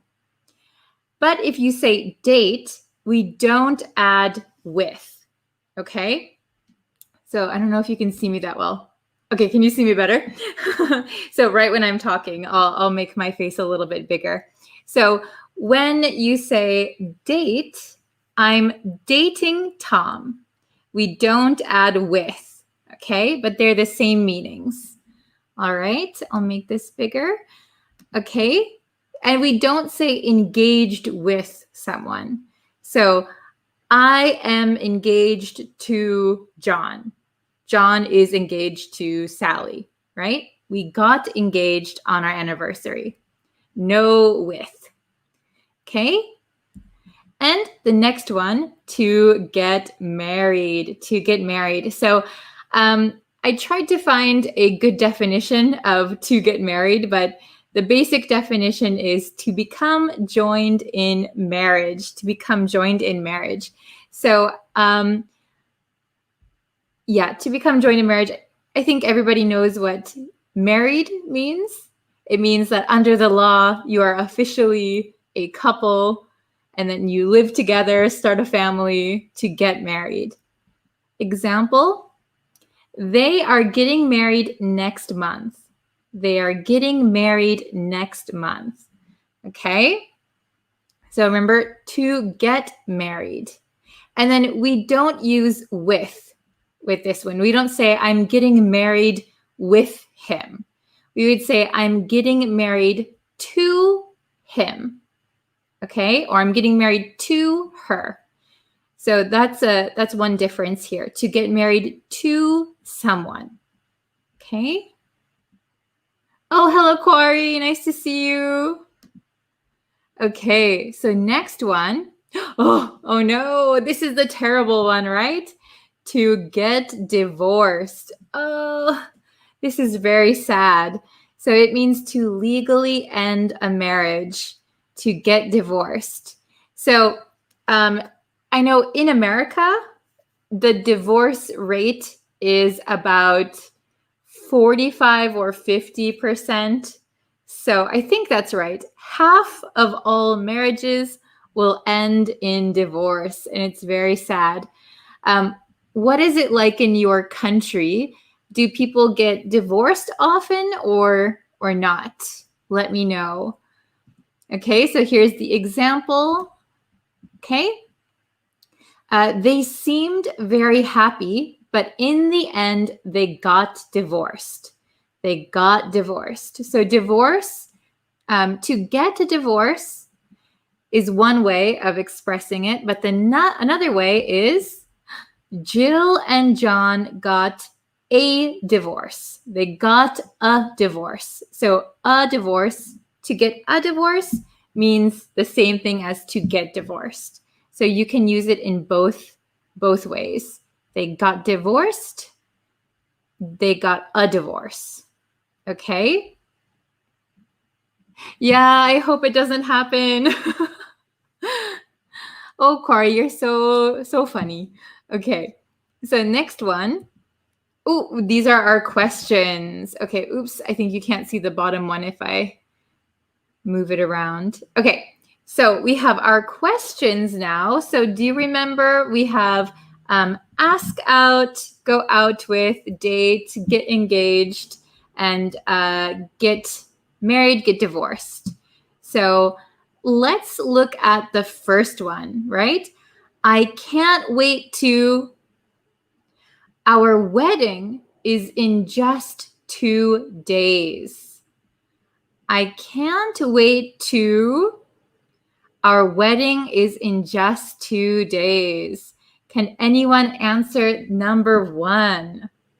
Can anyone answer number 1? I can't wait to. Our wedding is in just 2 days. So by looking at this second sentence, we can kind of make a guess about what this one is going to be. So the wedding is already planned, right? Oh, very good, Anna and David. Very good. I can't wait to get married. Yay! How many of you are married? Is anyone married in the chat? Is anyone married? Okay. Number 2, I want to something. The new girl at school. She's so cute. I want to. The new girl at school. She's so cute. Now, there are 2 possibilities here, but I only picked one for the correct answer. Oh, very good. Oh, Anna, are you married? Congratulations. Ooh, so David says date, and my BF dog Dole says meet. Okay, so you could say, I want to date the new girl at school. She's so cute. Or you could say, I want to meet the new girl at school. She's so cute. But the answer that I chose was, I want to ask out the new girl at school. I want to ask out. So it's the first step to having a relationship, right? I want to ask out the new girl at school. She's so cute. Okay, so how about number 3? We went out on one, but decided to end things. So we went out on one maybe planned social gathering, but decided to end things. So they broke up. Oh, very good. Oh, yes. Good job. So the correct answer to number 3 is date. That is right. We went out on one date, but decided to end things. So you could say end things. So that means you're no longer dating. Or you could say we decided to break up. Break up means the same as to end things. Okay? So number 4. I can't believe they something. They seemed so in love. So this is in past tense, right? They seemed so in love, but apparently they were not in love. I can't believe they something. What do you think?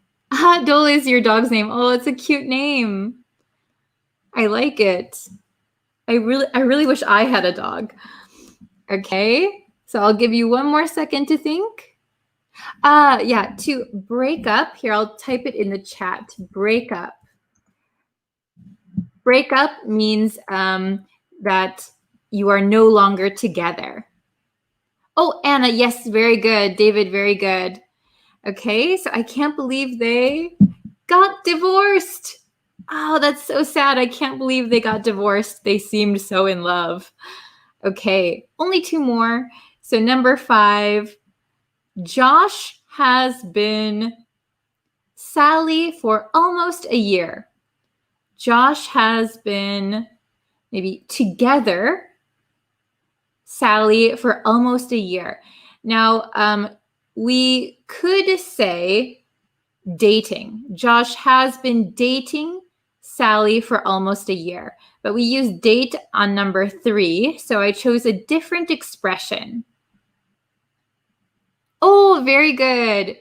So David said going out with, and Anna said gone with, and a couple. Okay. So the correct answer is Josh has been going out with. So has been. So it started in the past and is still continuing, right? They are still in a relationship. Josh has been going out with Sally for almost a year. Okay, so let's try the last one. Number 6. Oh my gosh, I gave away the answer already. Okay, so number 6, a woman usually receives a diamond ring when she something. A woman usually receives a diamond ring when she something. Okay? So does anyone have the answer? I know I quickly showed it, so if you caught it, you could see the answer. But I don't know if it's the same in your country, but in America, and I think most Western cultures, the man presents a diamond ring when, yes, gets engaged. Very good. A woman usually receives a diamond ring when she gets engaged. Very good. Okay. Awesome. You guys are so good. Thank you so much for participating. Okay. Does anyone have any questions on any of these? Is it all okay? Say yes after getting engaged. Yes. Very good. So, oops, I think, yeah. Okay. Can you see me now? So I don't know if it's the same in your culture, but in the US, when someone proposes, we call it a proposal. Usually the man will buy a diamond ring and propose, and then they will get engaged. Very good. Very good. So if you have any questions, feel free to write them in the comments anytime. I will always check them. And I think I will probably do a Facebook live stream in a few hours because I have another schedule in about 15 minutes. Okay, but thank you very much. If you want to see daily live streams or daily lessons, you can check out the Facebook page. I also have exclusive lessons only on YouTube, so please subscribe if you like. Okay? Oh, thank you. Oh, same in Georgia. Awesome.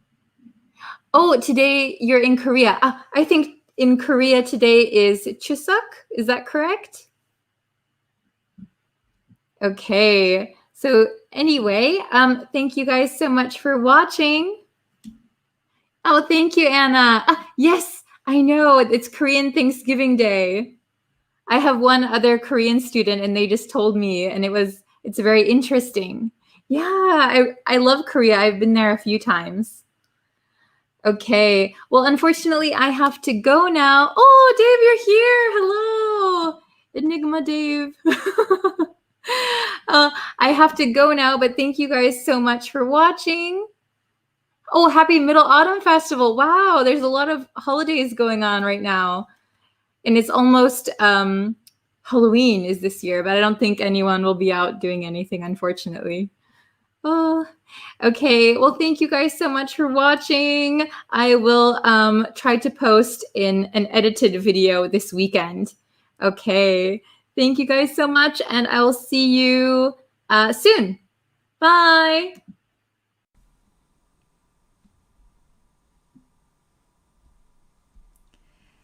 Hello, everyone. Welcome to our live stream. This is our live lesson today. Thank you for joining me. If you're new here, my name is Bree. Welcome to Bree's Practical English. We are going to be learning about 6 ways to express your opinions in English. So I know we all have a lot of opinions, and sometimes you don't know how you can express your opinions. So that's what we're going to talk about. I'm going to give you 6 ways to express your opinions. Before we get into the lesson, if you could, if you like my lessons, you can subscribe to the YouTube channel. That would be very, very helpful. I also have lots of free resources on my website. So I post blogs every week, and each blog is a lesson. So if you want tons of free resources, you can search Breeze English Studio, or you can just click the link that I provided in the chat. So breezeenglishstudio.com. You can Google it, or you can just click the link. Tons and tons of free resources there. So, okay, we're going to get into the lesson. If you would like to chat with me, you can put your comments in the chat. Hello, Milo. Welcome, you guys. So we're going to start the lesson, okay? So let me bring up the lesson right here. Okay, expressing your opinion. Learn 6 common phrases. So this is going to be really, really helpful in those times where you want to say something, but you're not exactly sure how you can say it. Okay, so first one we got, let me make sure I can see the chat. Okay. So if you have any questions or comments, you can just put them in the chat. Hello, Sohail Shabir. I hope I pronounced that right. I'm sorry if I butcher your name. Okay. So the first way you can express your opinion is very, very simple. We can say, in my opinion. In my opinion. Pretty easy, okay? So we say, in my opinion, and it's used to state one's personal viewpoint. So how you view things, how you see things, in my opinion. This is probably the easiest one. So in the example sentence, in my opinion, the movie was excellent. Okay, in my opinion, the movie was excellent. Pretty straightforward. Okay, Lanka, hello, welcome. Thank you for the flowers. Okay, the next one, second one we have is from my point of view. From my point of view. A little bit longer, but this is also a very common way to express your opinions. Okay, very simply, it's expressing how you see or understand something. Point of view means how you see something, how you see or understand a situation. Okay? From my point of view, the decision was justified. Okay, so I think the decision was a good decision. There was a good reason for the decision from my point of view. So from how I see the situation, it was a good decision. Is everyone following? Does it make sense so far? If you would like, in the comments or the chat, please try to make your own sentences also. I can read them out for you. Okay, from my point of view. It's a very good one. Next, I love this phrase, this expression. I couldn't agree more. I couldn't agree more. So that means you agree so much that there's no way you can agree more. So you strongly agree with someone's opinion. Okay, I couldn't agree more. It's the maximum of agreement. Okay? Indra, watching from UAE, welcome. Okay. Let's see. I'll get to your pronunciation question towards the end, okay? Oh, so Milo said, in my opinion, English lessons are useful. Very good. I couldn't agree more. Okay, so we have, I think it's a fantastic idea, and I couldn't agree more. I think it's a fantastic idea. And I couldn't agree more. I really, really agree with your opinion, with your idea.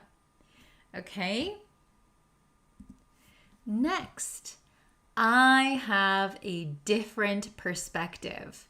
So, this is when you disagree with someone else. Okay?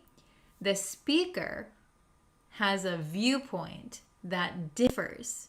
It is different from the one being discussed. Okay? So we could say, in my example sentence, when it comes to politics, I have a different perspective. Okay? I have a different perspective. So perspective is very similar to viewpoint. How you see something or how you understand something. Okay? So we can use it whenever we disagree. It is a very polite way to disagree with something. Okay? So instead of saying you're wrong or I don't think so, I don't like that idea, you could say I have a different perspective. Very polite. You can use this in business settings, in your school setting. It is a very polite expression. I have a different perspective. Okay? So if someone said, that movie was awesome, it was the best movie I have ever seen. If you don't think so, you could say, I have a different perspective. I thought it was a little boring. Okay? Very good. Next one. It seems to me that blah, blah, blah. Okay? Also a very, very useful one. So when we use it seems to me that, we're expressing your perception or understanding of a situation. So how you understand something. Example. It seems to me that the company's marketing strategy needs to be revamped. Okay? I think. Basically, you're saying, I think. But you can spice it up. This is more advanced, I would say. It seems to me that the company's marketing strategy needs to be revamped. Another person could say, I couldn't agree more. Or somebody could say, like the last one, I have a different perspective. Okay, very good. So Hail said, top movies to learn English in your opinion. Oh, that's a very good one. I don't know the top 5 off the top of my head, but I would recommend the series Friends. It's not a movie, but the series Friends. It's from like the 90s and early 2000s. I love that show. I recommend it. In my opinion, it is very useful for learning English. I use it sometimes in my private lessons. Okay? And then we have personally, I feel that. Okay? So you're expressing your personal sentiment or belief regarding a particular matter. So how you personally feel. Okay? Personally, I feel that the school should focus more on extracurricular activities. If you don't know what extracurricular activities means, that means like things outside of the classroom. So, for example, soccer club, newspaper club, art. Those are extracurricular activities. They're extra, okay? Outside of the classroom. Okay, personally, I feel that the school should focus more on extracurricular activities. Very good. So that was our last one. If you would like to leave an example sentence in the chat or in the comments, I would be very glad to read it out loud or check it for you later. I see we had a question about pronunciation, so let me get to that really quick. Let's see. Sohail said, what are the rules that we can apply on any English word for pronunciation. So when it comes to pronunciation, personally, I feel that English doesn't have one set rule for pronunciation. There are a lot of rules, and then there are a lot of rules that we break when it comes to pronunciation. So I have a whole pronunciation course on my website. So again, you can search Breeze English Studio. You can Google it and you can find my course there. I teach a course about American pronunciation. So if you want to improve your pronunciation, you can go over there. Let's see. Autumn, welcome. Milo said, it seems to me that a lot of students are join the English lessons. Very good. So we would say, if you want to say are joining. Very good. It seems to me that a lot of students are joining the English lessons. Very good. I couldn't agree more. Okay, wonderful. So if you're just coming in, we went through 6 expressions to express your opinion in English.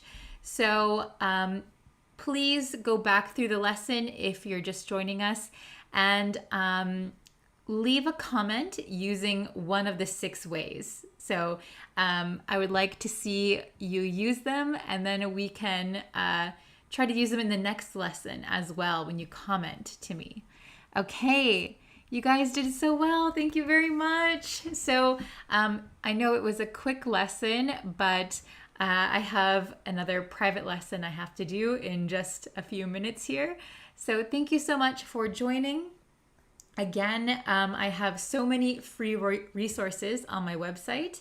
It doesn't cost you anything.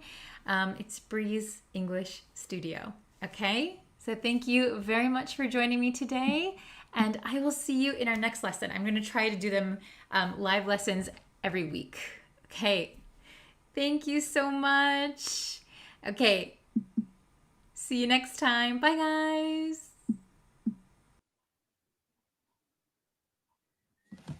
Hello, students. Oh my gosh, it's been a little bit. Sorry to keep you waiting. Sorry to not have a new live lesson in a few days. So sorry about that. I've been really, really busy recently, so I hope you can understand. But I'm back. I'm ready to have some good lessons with you guys. Okay. So thank you so much for joining today's lesson. I'm really excited to have you here. And we're going to be talking about emotions and feelings today. Emotions and feelings. Hello, Jalil from Philippines. So nice to see you. Oh my gosh. Oh, Gerardo, hello. MD Hisar. Jahangir, hello. Ali Ahmed, hello. How is everybody? Hello, Jose. Hello, Kong. Hello, Rabul. Umar. Hello. Oh, hello from Mexico. Hi. Hello from Madagascar, Bangladesh. Okay. Hello, Haku. Nice to have you. Hello from East Africa. Hello, Sumlut? Sorry if I can't pronounce your name. I'm so sorry. Hello from Myanmar. Hello. Okay, so everyone, I am so happy to see you all here today. Thank you for joining me. Hello, David from China. Hello from Egypt. Okay, so like I was saying, I was a little bit busy the last few days, so I wasn't able to do any new lessons, but I'm back. So we're going to have a lesson today. So thank you so much for joining. Hello, Hirang.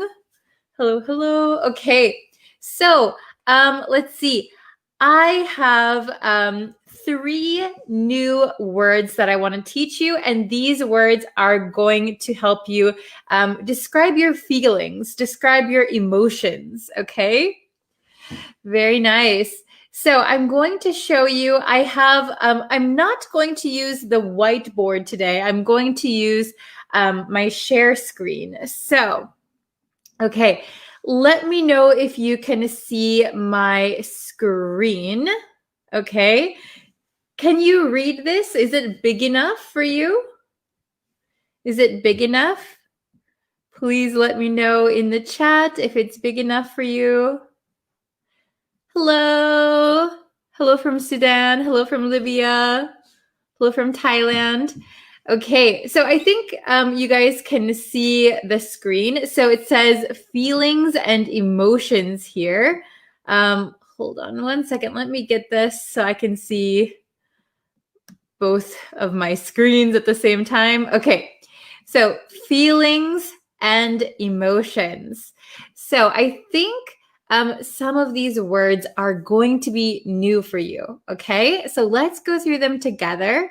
So the first word, I have the meaning and an example right away for you. The first word is pumped. Pumped. Have you guys heard this word before? I'm pumped. Are you pumped? Are you pumped for today's lesson? So, oh, I'm glad you can see it. Thank you. Oh, okay, good. So, pumped. Pumped means filled with energetic excitement and enthusiasm. Okay, we are really, really excited.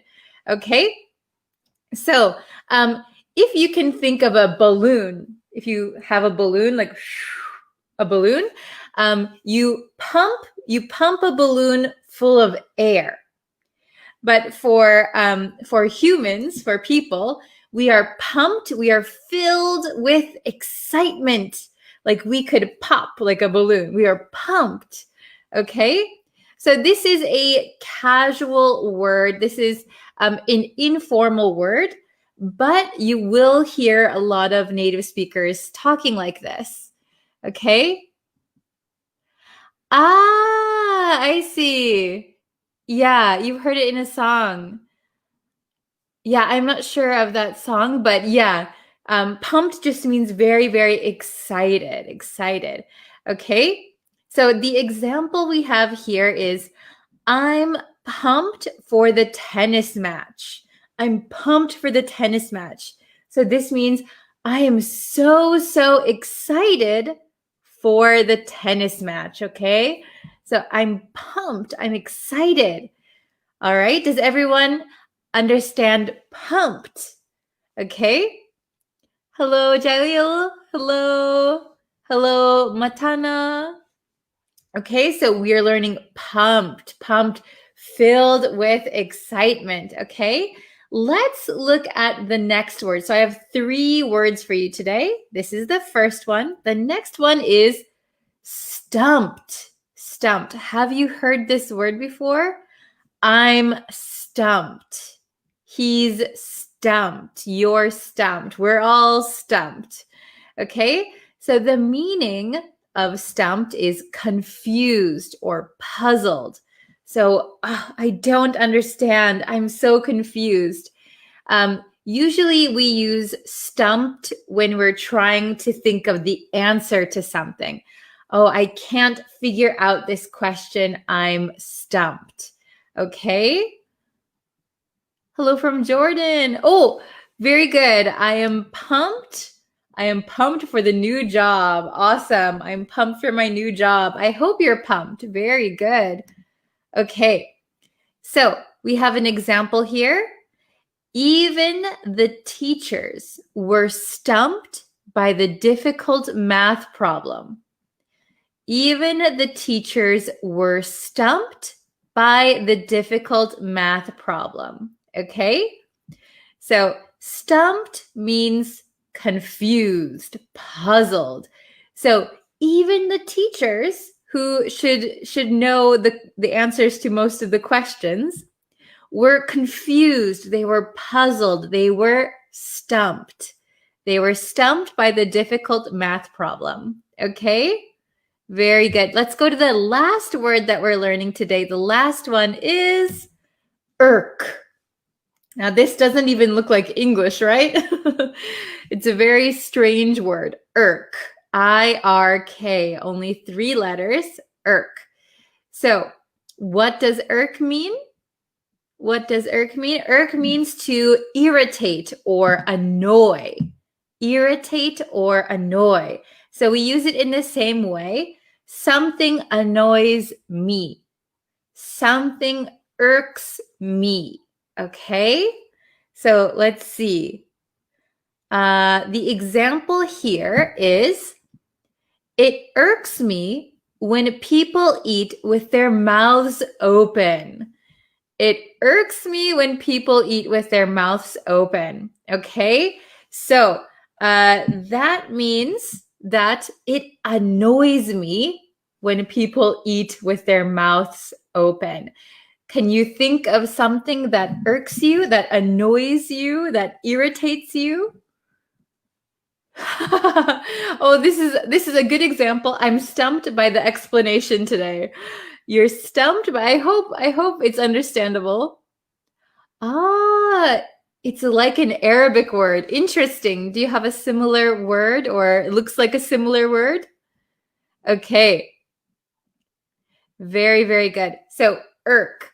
Irk means irritate or annoy. It irks me when people eat with their mouths open. Okay. So do you guys remember everything? We have irk, stumped, and pumped. Pumped means excited. I'm so pumped. I'm so excited.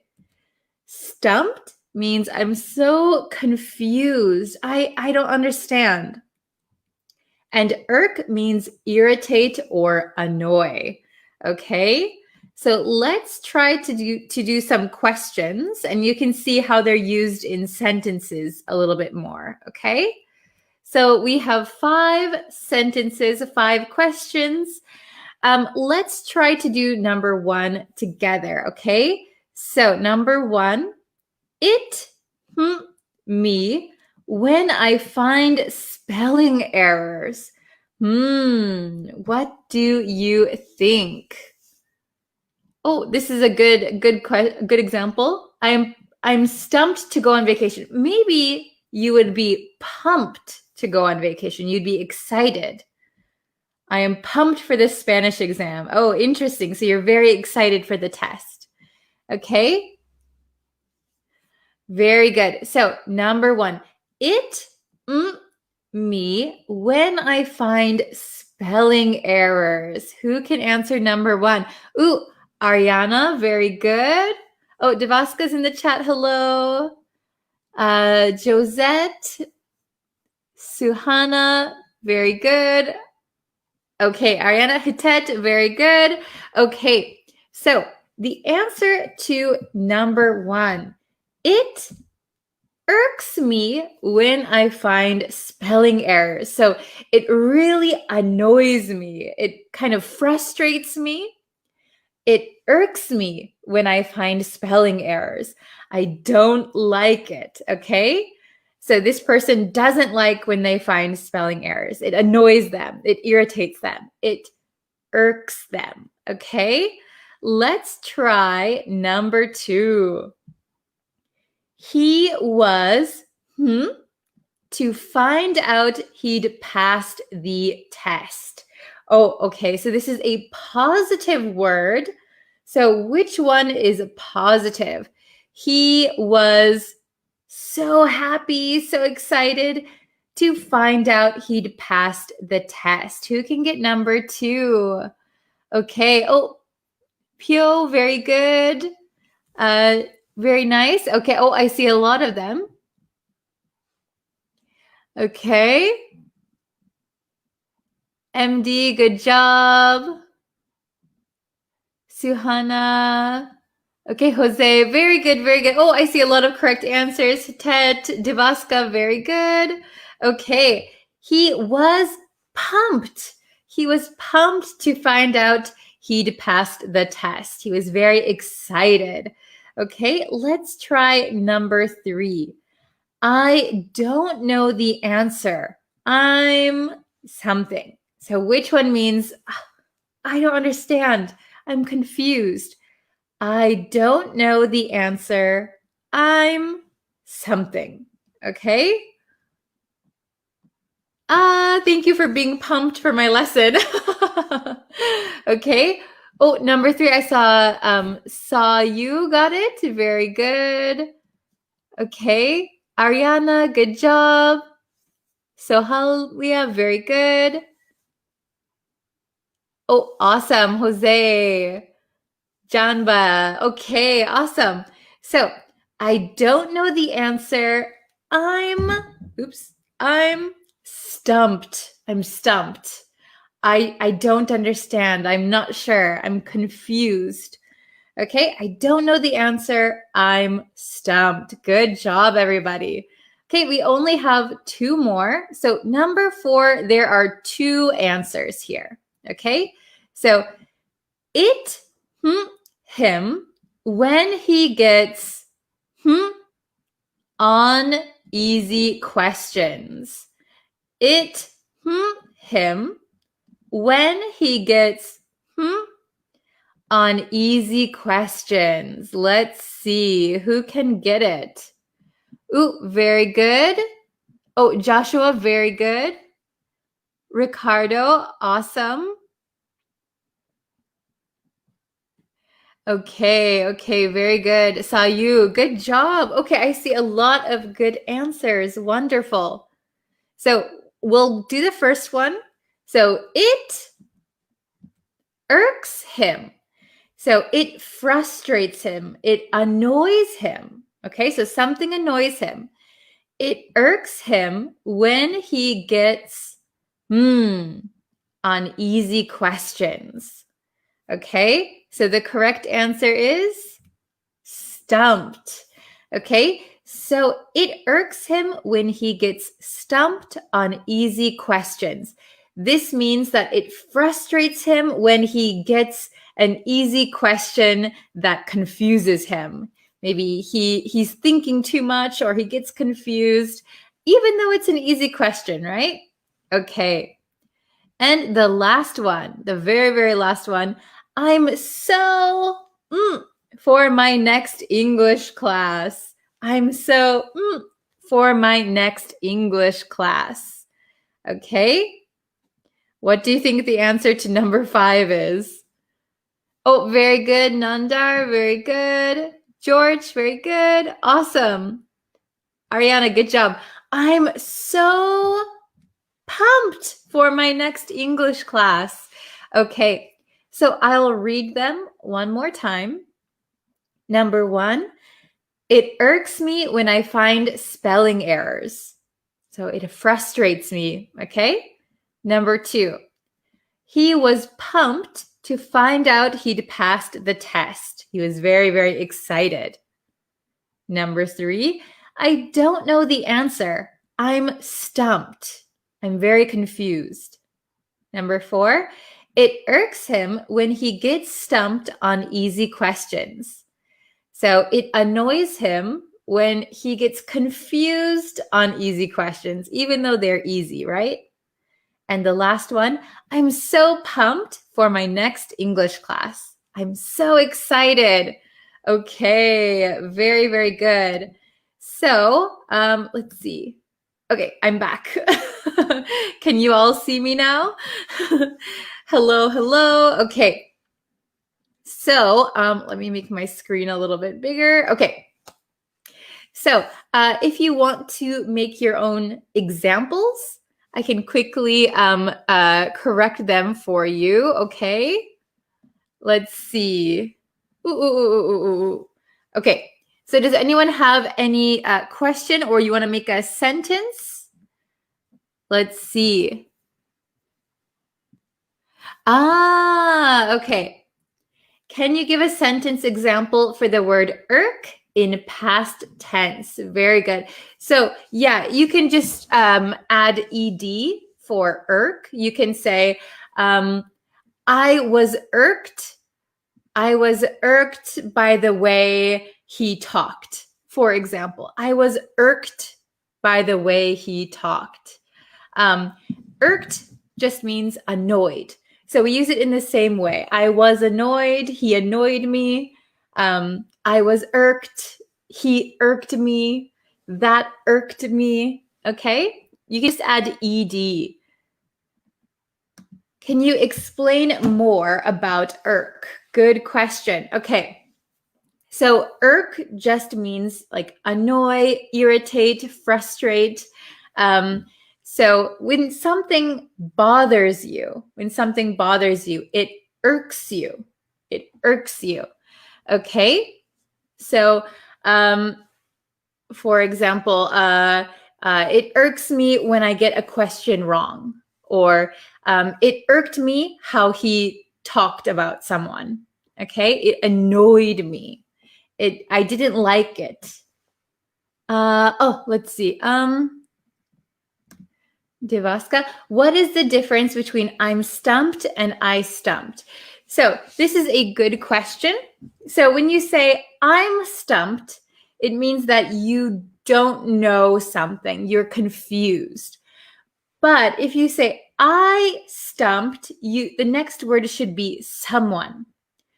I stumped someone on a question. Okay, so if I gave you a quiz and you were my student, but you didn't know the answer, I could say, I stumped Devaska on the quiz. I confused you. Okay, but I'm stumped means that I am confused. Okay. Oh, this is a good one, Miguel. I'm pumped when I'm going to speak with a native English speaker. Yes. You can say, I'm pumped to speak with a native English speaker. Very good. Okay. Let's see. Okay, stumped. Yeah. Can you explain a bit of stumped? So stumped means confused, or if you know the word puzzled. So maybe you have a question or a problem and you're trying to figure it out, but you can't get an answer. That means you are stumped. I can't figure it out. I can't understand something. Okay, I'm stumped. Okay, very, very good. Let's see. Okay. Jose, I am pumped that you are my new teacher. Oh, thank you. I'm so glad. Okay. Let's see. Ooh, I am pumped when the exam is near. Are you a very good student? Do you like exams? For me, I get very nervous when the exam is near. When I have an exam coming up, I get very nervous, but you get pumped. That's pretty good. Okay.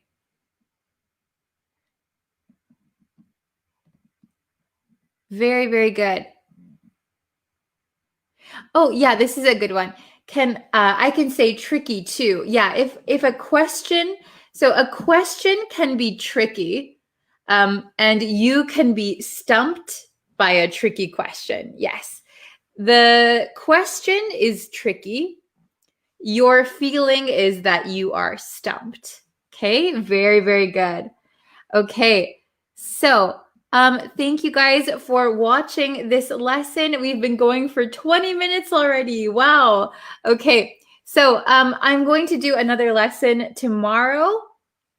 Facebook and probably YouTube. So both. Okay, so I will see you guys for tomorrow's lesson. And of course, you can leave your comments in the chat, and I will try and answer everyone's questions if I can, okay? It just depends on my time. So thank you guys for watching, and I will see you tomorrow. Okay, I hope you're pumped for tomorrow's lesson. I hope I didn't stump you with today's words, and I hope I didn't irk any of you. Okay, thank you so much, and see you guys next time. Hi, everyone. Hi, guys. Welcome. I will just wait for like a few people to get in here before I start the lesson. Oh, if I move my mouse around, the sizing of everything changes, so I won't do that. Okay, so today's lesson, we are gonna learn stick to. We're gonna learn stick to. So do you know how to use stick to? This is very, very useful. Does anyone know what stick to means? Let's see. Oh, I don't think anybody knows what it means. Stick to. So I'm not talking about like gum is sticking to your shoe. I'm not talking about that. This is a different way to use stick to. Okay. So let's look at the meaning first. So the meaning is to continue doing or continue using something. Oh, hello from Myanmar. Welcome. Hi, guys. Thanks for joining me. So we're learning stick to. And stick to means to continue doing or continue using something. Okay? So I have a few examples for you. Let's see. Let's see if you guys can understand these examples. Okay. Oh, maybe I should get a red marker. Ooh, okay. Oh, hello. Thank you for joining. We just started, so you're just in time. Good morning. Where is everybody from today? Okay. So we are learning, once again, we are learning stick to. Stick to. And it means to continue doing or continue using something. Okay, so, I should go like this. Okay, so the first one, can you see it? I don't like the taste of this dish. I'll stick to my own recipe. I'll stick to my own recipe. So it means I will keep using my recipe. I don't like this recipe, so I will keep using my own recipe. Okay? Then, number 2, I'm having trouble sticking to my diet. So I'm having trouble sticking to my diet. This is often my problem.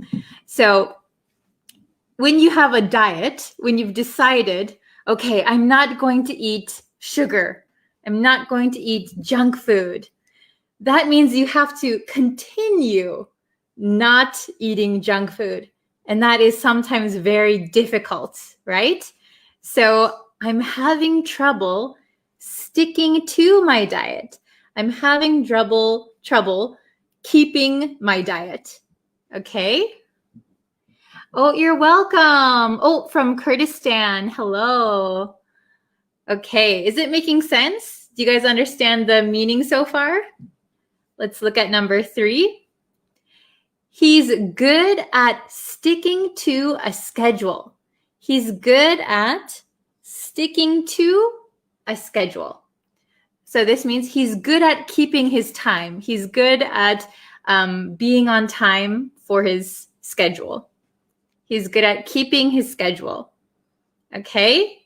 And the very last one, please stick to the script. So maybe somebody would say this to an actor or something. So if you know what a script is, so a script is what an actor uses for their lines in a TV show or a play or a movie. So some actors like to go off of script and say what they want to say. They'll say their own lines. But maybe the director would say, please stick to the script. Please only use the script. Don't add your own words. Okay? Oh, you're catching up now. Okay. So if you just got here, we are learning stick to. Stick to. I'll say the meaning one more time. It means to continue doing or using something. So I'll read these examples one more time at a quick speed, okay? I don't like the taste of this dish. I'll stick to my own recipe. I'm having trouble sticking to my diet. He's good at sticking to a schedule. Please stick to the script. Okay, so stick to. If you know the original meaning of stick to something, like glue is very sticky, right? So if you glue two pieces of paper together, they're not going to go apart. So stick to a schedule, stick to a diet. You don't go off of the thing that you decided to do. Okay, does anyone have any questions? I think, how much time do I have left? I have just a few more minutes, but if you have a question, I can answer it really quickly. And if you can, please try to use stick to in a sentence. Try to use stick to. You can leave it in the comments even after this live is finished. And I'll try and check them. I usually am able to check them pretty soon after stick to. Okay. Maybe I can type one in the comments right now. I'll stick to live streaming.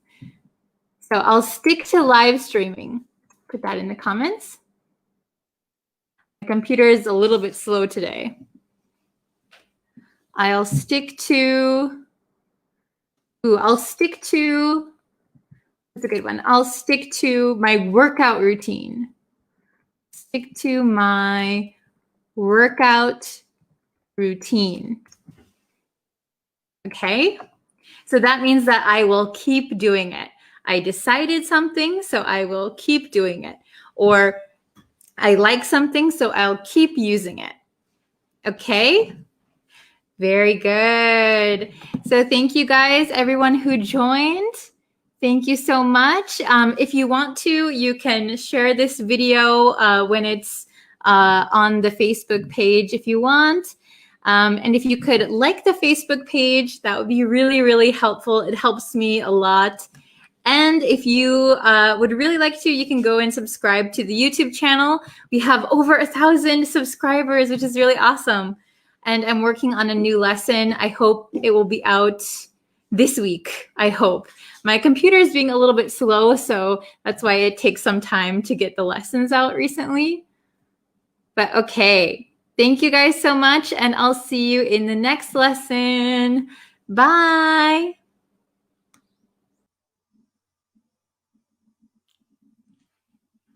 Hello, students. Thank you for waiting for me today. I'm a little bit late than the scheduled time that I was supposed to come on, but yeah, I had a problem with my keyboard. It wasn't charged, so it's plugged in now. But yeah, thank you for joining me today. Thank you for waiting. So today we are going to look at hope versus wish. And I have done a whole lesson on hope versus wish before. So I will link that for you. If you haven't watched it, please watch that first. Since today is going to be a test, kind of like a review test. Let's see how much you remember, okay? Can everyone hear me all right? Hello, welcome. Hello, everyone.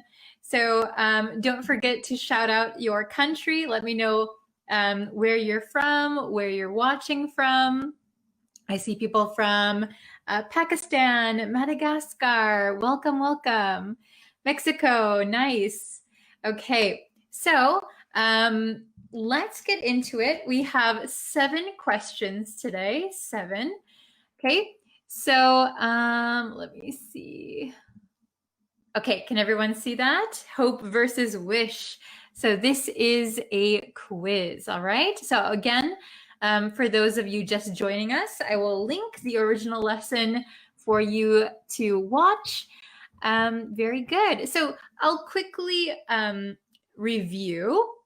hope versus wish. So basically, we use hope for things that are realistic. So things that could come true easily. We use wish for things that are more difficult or impossible to come true. Okay?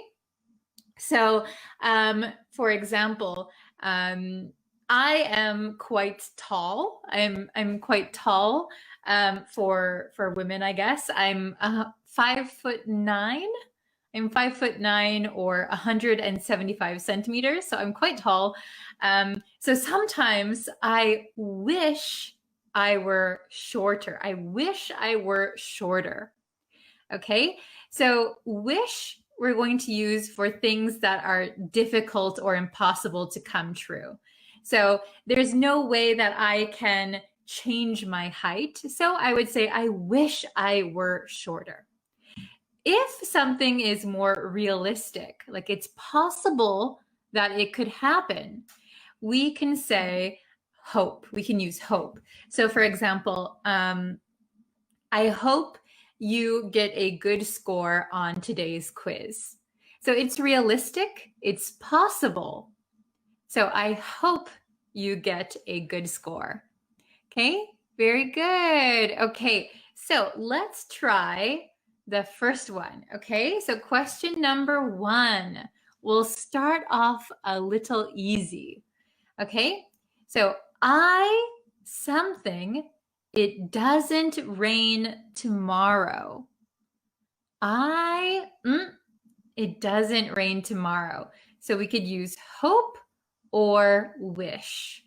Which one, please write it in the comments. Which one do you think it is? A or B, hope or wish? So I hope it doesn't rain tomorrow, or I wish it doesn't rain tomorrow. Oh, very good, Ali. Nice job. Perez, Nadal, good job. Lily, okay. So again, starting off pretty easy. So hopefully you could get this one. So I hope, very good. I think everybody got that one correct. Please keep track of your score too. So question number 1, I hope it doesn't rain tomorrow. So that is something realistic. The rain hasn't happened yet.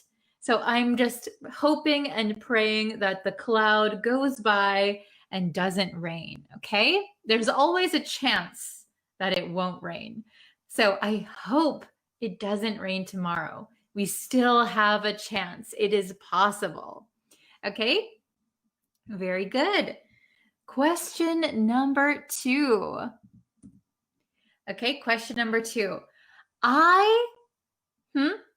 It wasn't raining right now. So very similar. Again, we're starting off kind of easy. I hope it wasn't raining right now, or I wish it wasn't raining right now. A or B, hope or wish for number 2. Okay, so I see some mixed answers. I see hope, I see wish. So remember, we use hope for something that is possible, likely, could actually happen or not happen. Wish is for things that are difficult, unlikely, or impossible. Okay, so the answer to question number 2 is wish, wish, okay? So this one might have been a little tricky for some people. So the first one, let's go back to the first one. I hope it doesn't rain tomorrow. We're talking about the future. There is still a chance that there will be no rain. But question number 2, I wish it wasn't raining right now. So it's raining right now. So it's very unlikely that it will suddenly stop raining, right? I wish it would stop raining. Finished raining. So usually in this case, we're wishing for something that is impossible. Okay, very good. Okay, does everyone understand so far? Nice. Okay, I wish it wasn't raining right now. Okay, very good. Next question. Question number 3.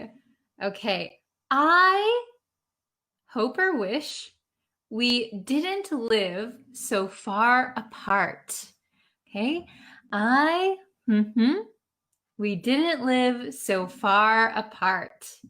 Do you think it's hope or do you think it's wish? Okay, so this one might be a little tricky. We're getting into a little bit of a trickier one. Okay, and again, if you need some grammar review, you can check out the lesson that I have on hope versus wish. Okay. Okay, so I see lots of people saying B, wish. Okay, so the correct answer is wish. Very good. I wish we didn't live so far apart. Very good. So we live far apart now. So that is a true statement. We live far apart. Maybe it's very difficult. It's very unlikely that suddenly we live close to each other. So the correct one here is wish, because it is very unlikely that you will suddenly, right now, live close together. It's almost impossible, right? So I wish we didn't live so far apart. Okay, so sometimes we use wish when we have some regret. Okay, so something is already true or something has already happened, and oh man, I wish we didn't live so far apart. Okay, very good. Let's go to question number 4. This one, a little bit different from the others. Okay, I hope or wish you have a great day. I hope you have a great day, or I wish you have a great day. Which one is the most common? Which one do you think is correct? Very good. So if you hear this a lot in conversation, it should be pretty easy, I think. Nice job. Nice job, Nadal. Good job. Patty, good. Armun, okay. Nice, everybody. Okay. So the correct answer to question number 4 is hope. I hope you have a great day. So we often use hope in like sentences like this, where it's kind of just like a greeting or an expression. So I hope you have a great day. I hope you have a wonderful evening. I hope you enjoy your meal. So usually we say hope in these sentences, in these circumstances. Okay? So usually it's very realistic, right? I hope you have a great day. I hope you have a wonderful morning. Okay, good job. Very good. Okay, so next, question number 5. Okay, I sent a card to something, him a happy birthday. I sent a card to hope him a happy birthday, or I sent a card to wish him a happy birthday. Okay. Oh, very good, Unchan. Very good. Nice job.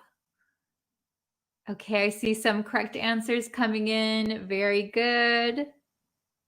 Nice. Okay, so question number 5. The correct answer is wish.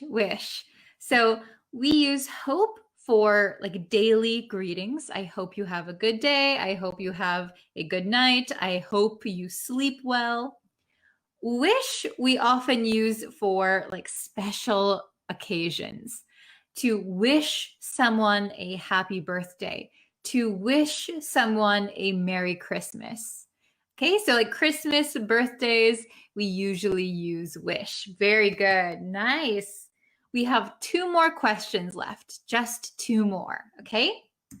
Question 6. We can see each other again when you get back from your trip. I hope we can see each other again. I wish we can see each other again. Which one do you think? Hope or wish? A or B? Okay, very nice. Okay, I see some different answers for this one. So, I something. We can see each other again when you get back from your trip. So, for example, someone you know is going on a trip, and when they come back, you really want to meet them again. Okay? So we have to think, is this a likely scenario, or is this very difficult, unlikely, or impossible? Okay, so the answer should be pretty easy. The answer is A, hope. A, hope. So I hope we can see each other again when you get back from your trip. So it is likely. It is a likely thing that could actually happen. Okay? Very good. So the last one, question number 7. Question number 7. Let's see if you can get it. I hadn't said that. Okay, is this one tricky? I hope I hadn't said that, or I wish I hadn't said that. Which one do you think is correct? A or B? Hope or wish? Okay. Amir, good job. Oh, Dawn, very good. Nadal, Rose. Okay. Let's see. So, for question number 7, this is the last one. I, A or B, da, da, da, dum. The correct answer is B, wish. I wish I hadn't said that. So, why do we use wish? Why are we using wish? Well, it's because we said something. So, for example, if I said, if I go to a restaurant with my friend chose the restaurant. She was very excited to go to the restaurant. We go there, I taste the food, and I said, oh man, this is the worst soup I've ever eaten. This is the worst soup I've ever eaten. Oh, I shouldn't have said that. So I've already said it. I can't take back my words. It's impossible. So we would say, I wish I hadn't said that. So remember, with wish, we often use it when we regret something, when we regret, oh, why did I say that? Very good. Yes, I see some good points. Yes, it is impossible to change it. We said it, so we can't take it back. We've already said it. We've already put it out there. Okay? Yeah, said it already, so you can't change it. So we have to use wish. Very good. Okay, does everyone understand? Excellent job. So, what's your score? I hope you were keeping your score. So, we had 7 questions, lucky number 7. So if you got 0 to 2 correct, okay, good try. Please review my lesson on hope versus wish. So on my YouTube channel, if you type in, I will link it with this lesson also. But if you're on the YouTube homepage for my channel, there's like a little search icon. You can type it, and then you should be able to see it. Okay. Oh, I'm getting an error. Okay, phew. Everyone can still see me, right? It looked like the connection was a little bit bad for some reason. Okay, so 3 out of 5, correct? Nice job. Take this quiz one more time and see if you can get 100%.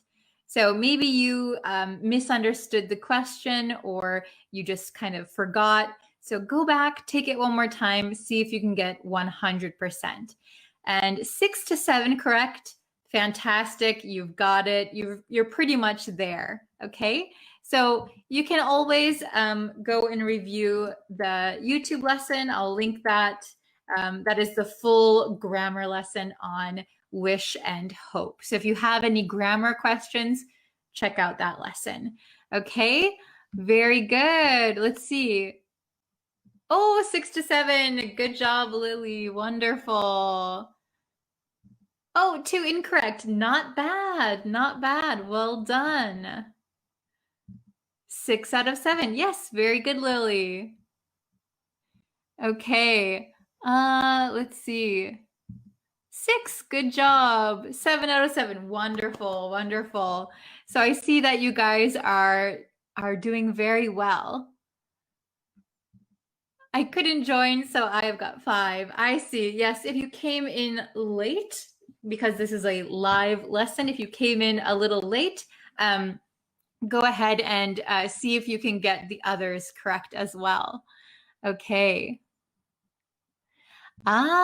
Please do a session on wish and congratulations too. That's a good idea. Thank you. Okay. Very good, everyone. So I hope you got a fantastic score. I hope you got a fantastic score. All correct. Wonderful. 7 out of 7. Very good. 5 out of 7. Oh, Nadal, you almost there. Good job. You're almost there. Okay. So good job, everyone. Thank you so much for joining today's live lesson. I will be back again. Let me check my schedule really, really quick. Do you guys like having a live lesson around this time? Excuse me, my voice. Let me just check my schedule for tomorrow. Tomorrow, I might be able to have a live lesson. I'm just not sure. But definitely one more this week for sure. Okay. Okay. This is if you can sacrifice some time for us, please make a PDF of grammar and vocabulary and send to us. Yes, I'm actually working on that right now. So please hang tight. I'm working on some PDFs for you. Okay, so I hope you'll stick around. Okay. Oh, you like my phone? You like the iPhone? Yeah, it's what is this? I forgot which version, but it's pretty nifty. Okay. Thank you guys so much for watching. You can always check out the other lessons on my YouTube channel and subscribe to me on YouTube, like me on Facebook, and you can follow me on TikTok. Okay, I will see you later. Thank you so much. Bye, everyone.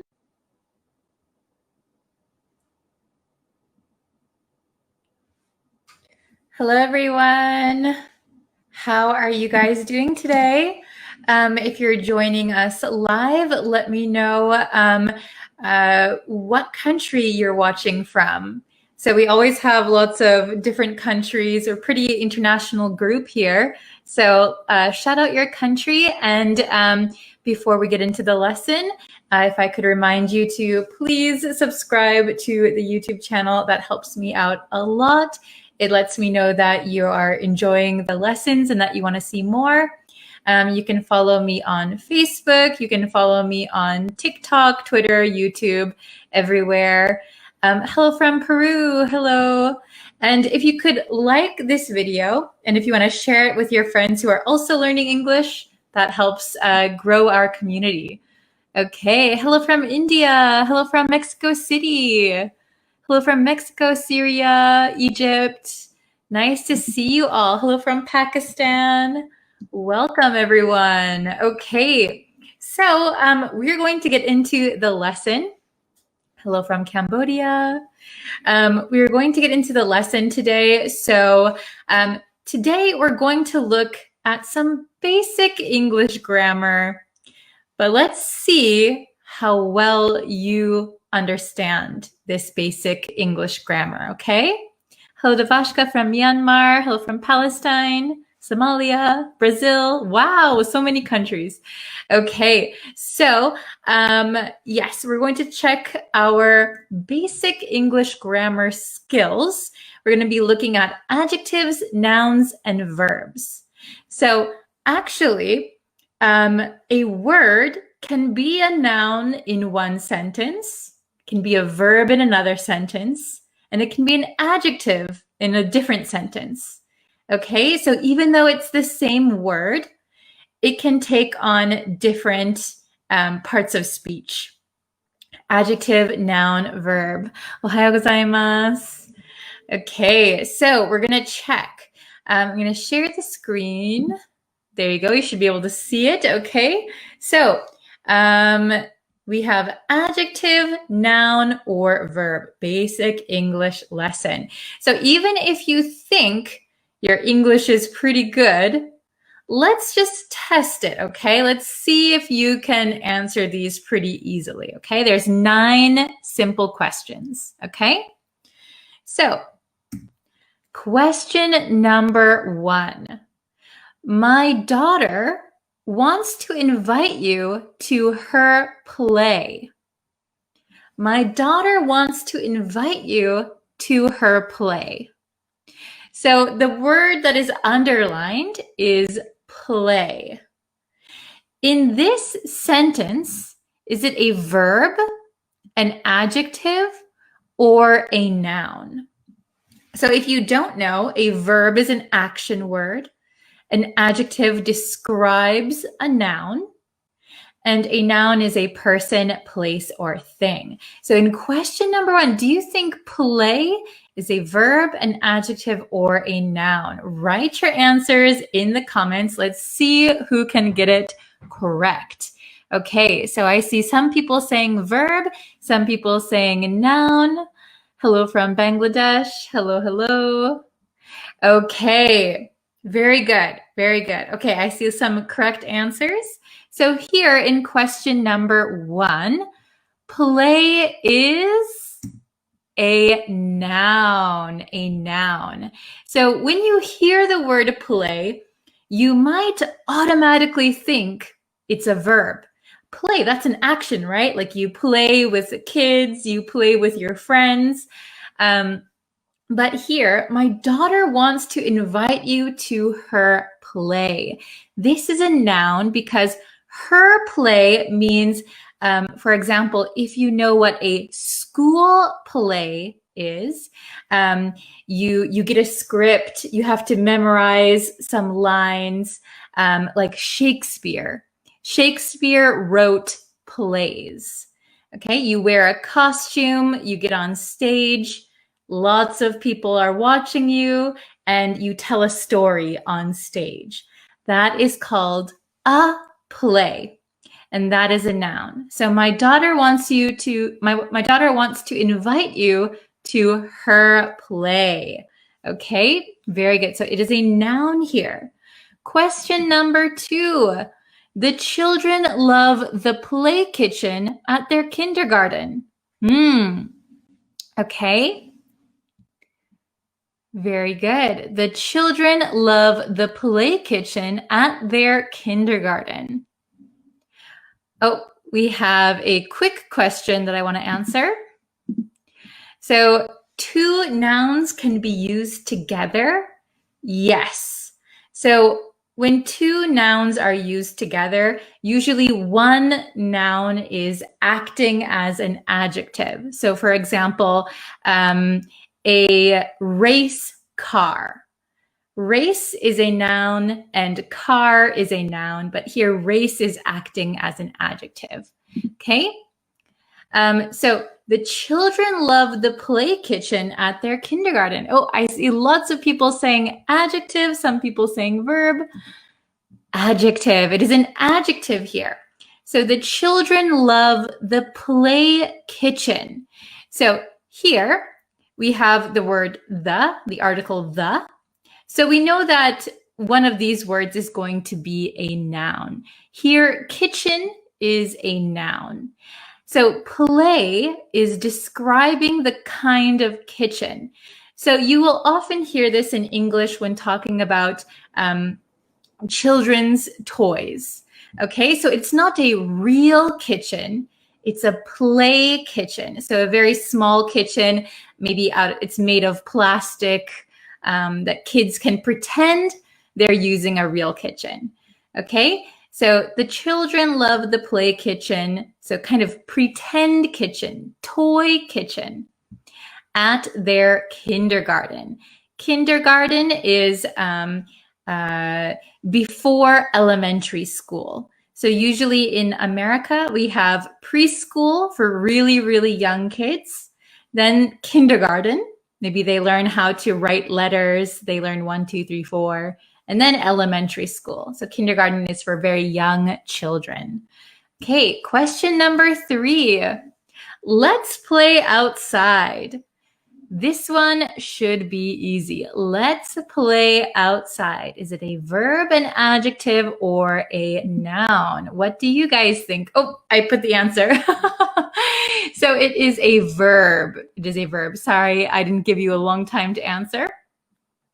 Let's play outside. So here we're talking about the action, about playing with our friends, playing outside. Let's play outside, okay? Very good. Question number 4. Take a look at this sentence. I go for a run every morning. I go for a run every morning. Is this a verb, an adjective, or a noun? So for question number 4, please write down your answer. Okay? Oh, I see lots of good answers. Yes, yes, yes, yes. Very nice. Well done.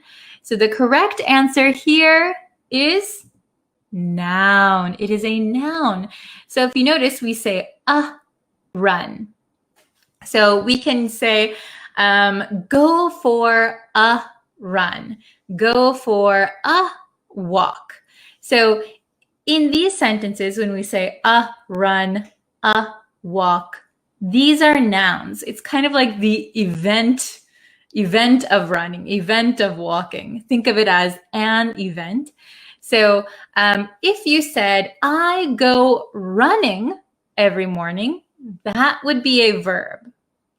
But, or if you said, I run every morning, that would be a verb.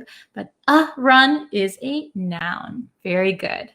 Number 5. This one should be easy. We ran across the field. We ran across the field. Is this a verb, an adjective, or a noun? What do you think? Okay, write your answers. Oh, very good. Adal, Awatif, Mohammed, hello. Abdo English. Yes, that's correct. Okay. Very good, Devashka. Pew, very good. So number 5, the answer is verb. We ran across the field. So here we're talking about the action. We're doing the action, okay? We ran across the field. Very good. Getting easier? Let's try number 6. I have a runny nose. Could you hand me a tissue? I have a runny nose. Could you hand me a tissue? Is this a verb, adjective, or a noun? What do you think? Okay, I have a runny nose. Okay, I'm seeing lots of mixed answers. Oh, Devashka Pugh, very good. Okay, awesome. So here it is an adjective. Adjective, very good. So when we say a runny nose, notice that we have the article, a. So we know that something here is a noun.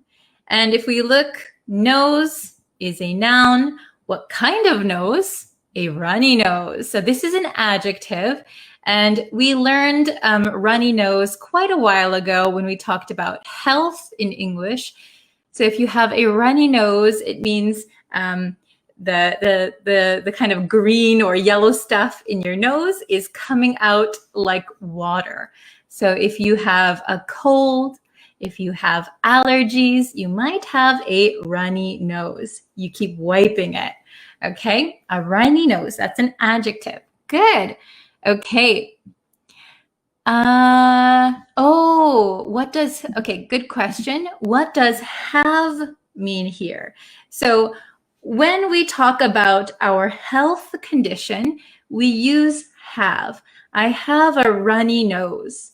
I have a cough. I have a headache. I have a fever. So we usually say I have and then your condition.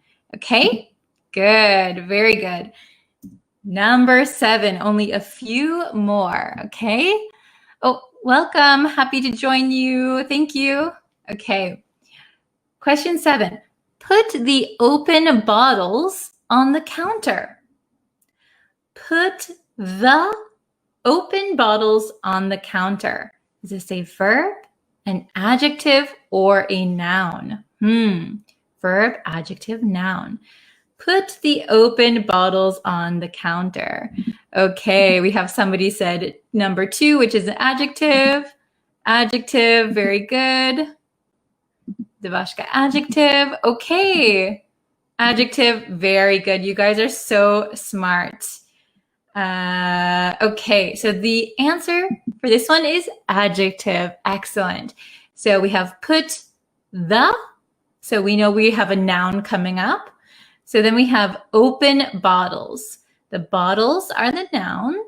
Okay, what kind of bottles? Open bottles. Very good, very good. Okay, number 8. We have two more. I'm going to the opening of the art gallery tonight. I'm going to the opening of the art gallery tonight. Okay? So here we have verb, adjective, noun. Okay? Excellent. Is it a verb, adjective, or noun? Opening. Okay? Very good. Wow. Okay, I see lots of good answers. Yes. Okay. So there are some people saying verb, some people saying noun. No one is really saying, maybe some people are saying adjective. Okay. So the correct answer for number 8 is noun. This is a noun. Okay. I'm going to the opening of the art gallery tonight. So when we say an opening, the opening, I'm going to the opening of the restaurant, going to the opening of the art gallery. Opening here means an event. This is an event. So maybe the first day that the art gallery is open. So this is a noun, the opening. There's a kind of dead giveaway. We learned dead giveaway in our previous lesson. The dead giveaway is we have the word the here, the opening, the opening.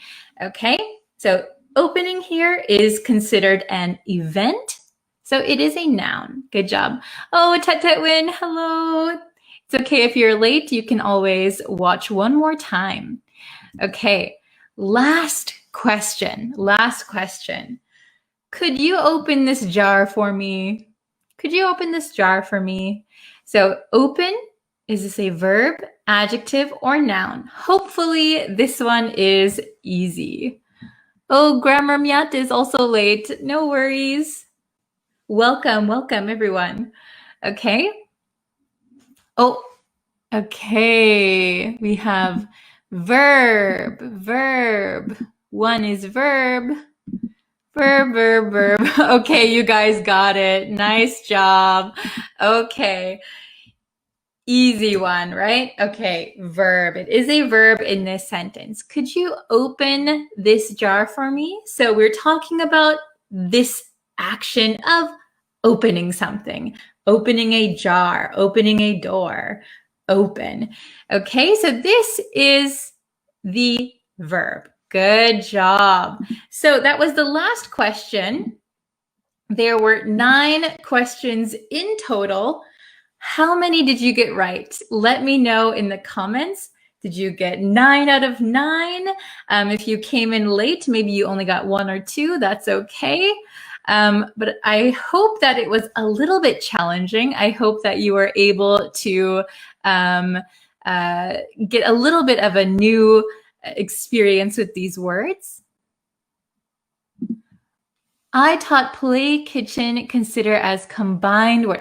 You thought play kitchen was considered as a combined word. So I think you mean like a compound word. So play kitchen, I think, is usually written as 2 words. So we often say like playhouse. Maybe playhouse would be 1 word. But play kitchen, play. If you have anything that is fake for children, we can put the word play in front of it and it becomes like pretend something. Very good. 9 out of 9. Very good. 9 out of 9. Perfect. 9. Good job. Playground. So playground is 1 word. A playground. Yes. Okay. Hello from Nigeria. Welcome. Well, I'm glad you guys got many questions correct. That is awesome. I hope you could also learn something new, maybe some new vocabulary. PlayStation. Do you mean like the console? The video game console?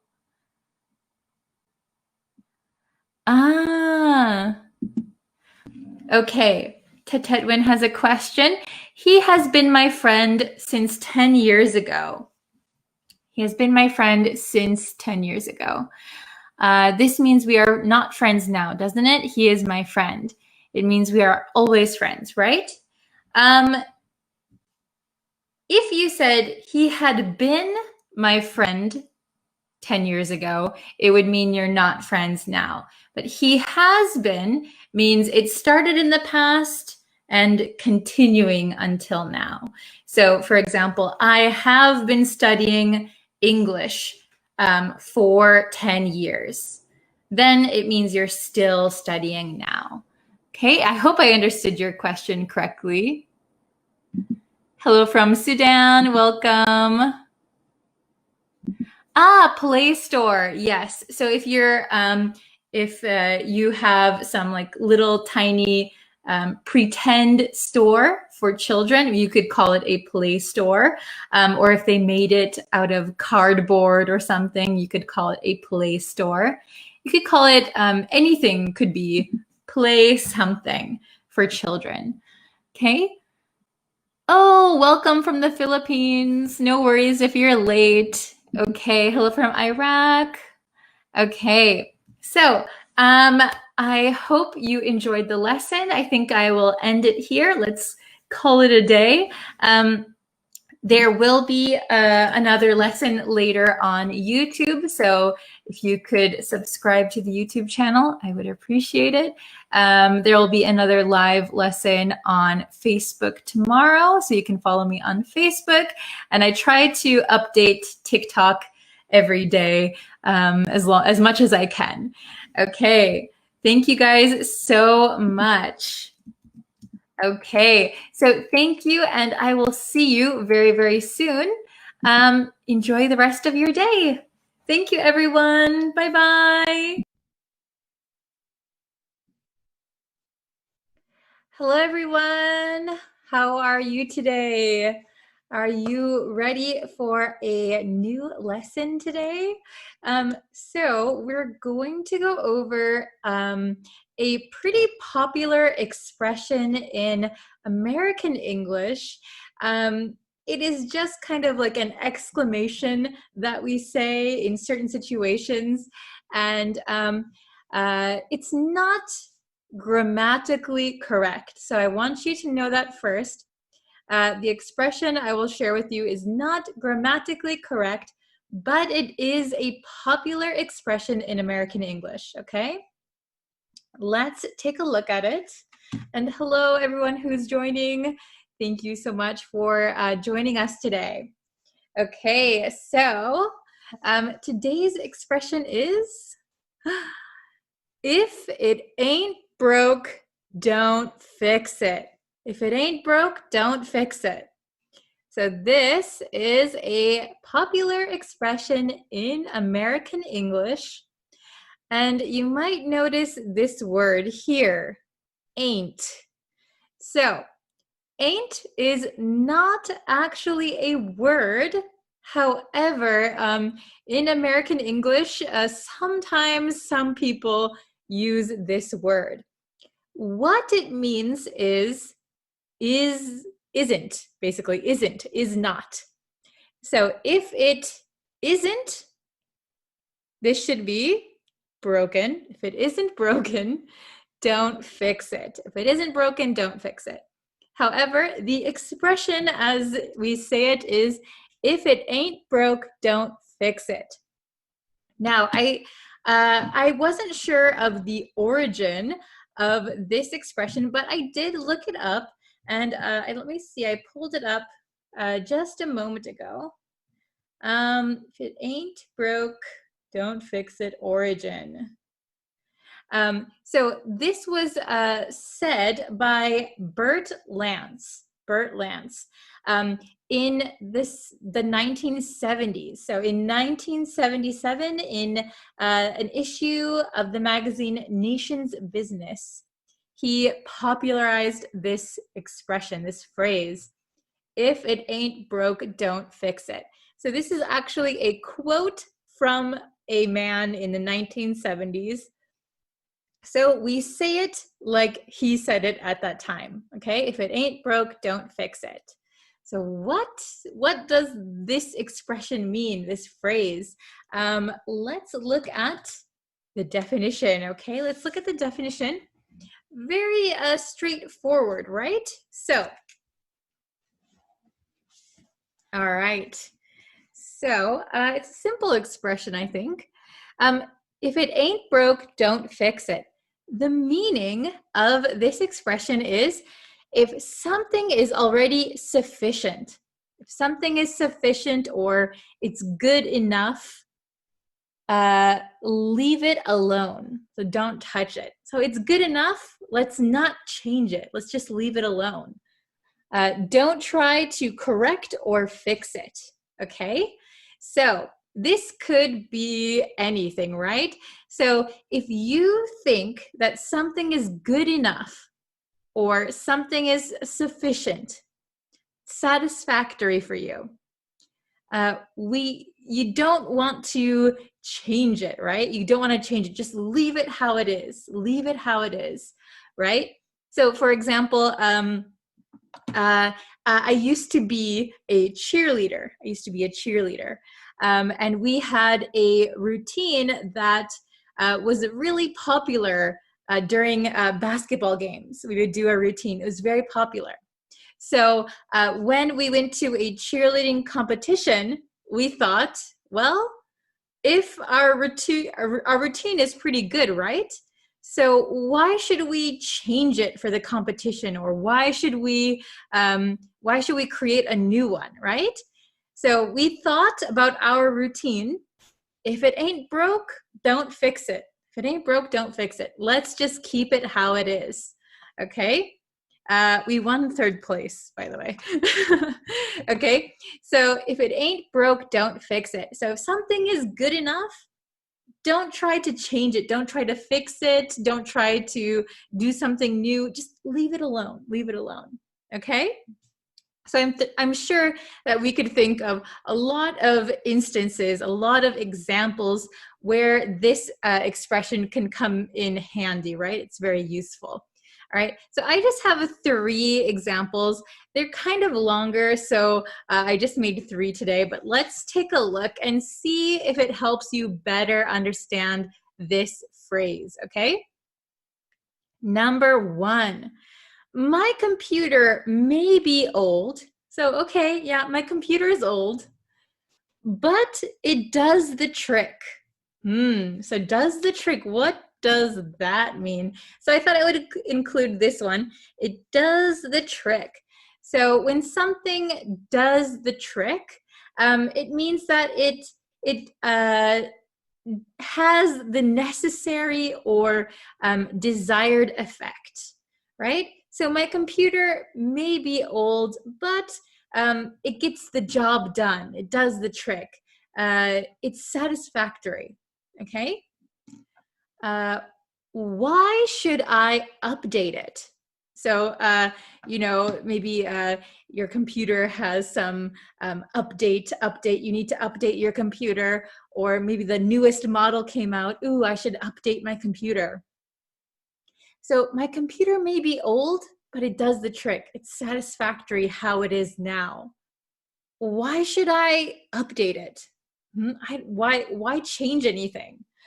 If it ain't broke, don't fix it. If it ain't broke, don't fix it. So my computer is not broken. Why should I try and fix it? So we usually use this expression when we don't want to change something for fear that we might mess up, screw up our already good thing, right? We're afraid that we will make something worse. So if it ain't broke, don't fix it. Okay? Number 2, let's take a look. Why change our policy now? So this could be any kind of policy, a company policy, business policy, I don't know, any policy, right? Why change our policy now? Maybe we've had the policy for a long time. It's satisfactory. Why should we change it? It's good the way it is. If it ain't broke, don't fix it. Okay? If it ain't broke, don't fix it. Let's look at number 3. When it comes to marketing,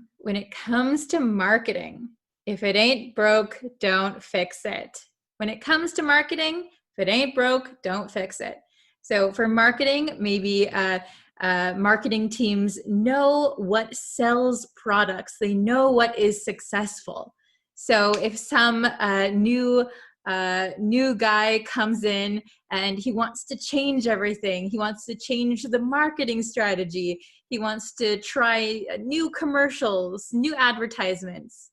Maybe the senior marketing executives might say, when it comes to marketing, if it ain't broke, don't fix it. We know what works, so we don't want to change, okay? So this can be good and bad, right? So sometimes change is good, sometimes change is scary, right? It's scary, okay?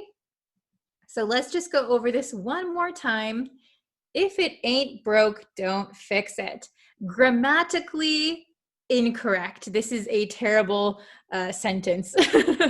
Okay, if you want to speak very proper, correct English, this is not correct.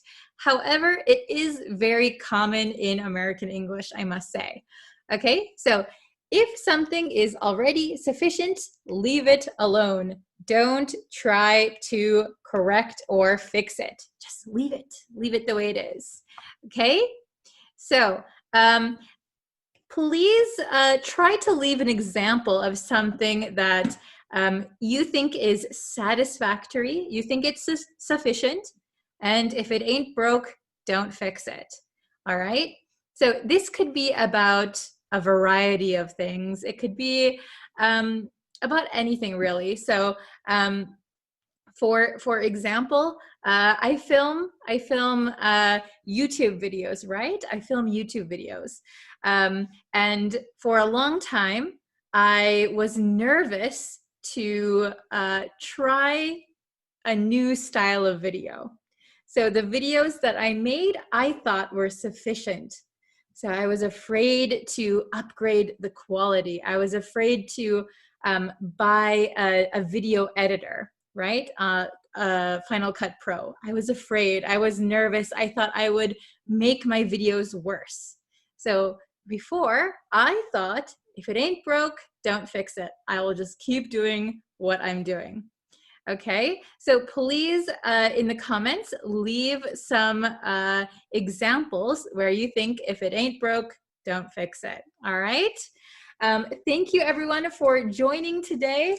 I look forward to seeing all of your examples. If you have questions, write them in the comments too. And as always, If you have any video suggestions, lesson suggestions, please let me know, okay? Because I'm always looking for more ideas. It's good because everyone is from different countries, I think, with different native languages, different levels of English. So it's really helpful if you tell me what you want to learn, what you need to learn, what you haven't been able to study enough of. Yeah, those things are very helpful, okay? Please subscribe to the YouTube channel and like this video, share it with your friends, like the Facebook page, and let's grow our community, okay? All right, thank you everyone so much for watching. I'll be back with another brand new lesson tomorrow, okay? Thank you everyone, bye. Hello, hello. Hi guys, this is an impromptu live stream because I've been sick and I wanted to get a video out today, but it looks like we're just gonna do a live stream. I don't think anyone's prepared to come on and watch me right now since it's a really weird time. It's like the middle of the afternoon on a Tuesday. So I'm just gonna let this stay up for you guys, so no worries. I'm just gonna do the lesson as if I am alone. So if anyone actually comes and joins, that's cool too. But since this is a random time, and I just actually got off of a Facebook live stream. So if you're not on Facebook, if you haven't liked the Facebook page yet, please do that. It's in the description box, and I think it's linked like all over my channel.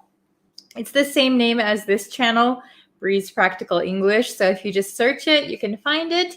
I do live streams almost daily over there. And we have a big community and it's really, really fun. Okay. So anyway, as I was saying, we're going to look at some business acronyms. Oh, Anna, hello. Thank you for joining. Hi, I know you just watched the Facebook live stream, but thank you for watching. So it's going to be quick and short, so you don't have to waste a lot of time. But we're going to look at business acronyms today. And if you don't know what an acronym is, it is a way that we shorten words. Oh, hello, Claudia. Oh my gosh, thank you guys for joining over here. They were just in the Facebook live stream and yeah, they participate a lot. So they're like awesome students. So we're going to look at business acronyms. Do you guys know what acronyms are? So acronyms are a way that we shorten like longer words or like a few words. We shorten them. So like, for example, what's a good one? If you know, by the way, we can shorten it to BTW,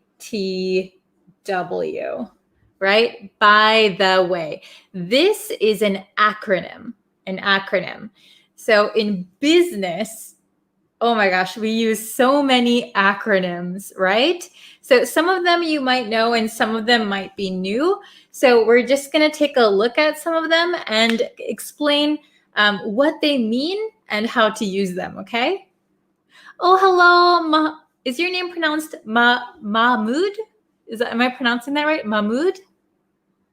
Hello. Thank you, guys. Oh my gosh, I have the best students. Okay. So we're looking at business acronyms. So it's going to be a short and sweet lesson. How many of you are learning business English or learning English for business? If you want to let me know, that would be awesome. You can write it in the comments. Okay, either in the live stream or later. Okay, so I have 5 business acronyms that we're going to look at today.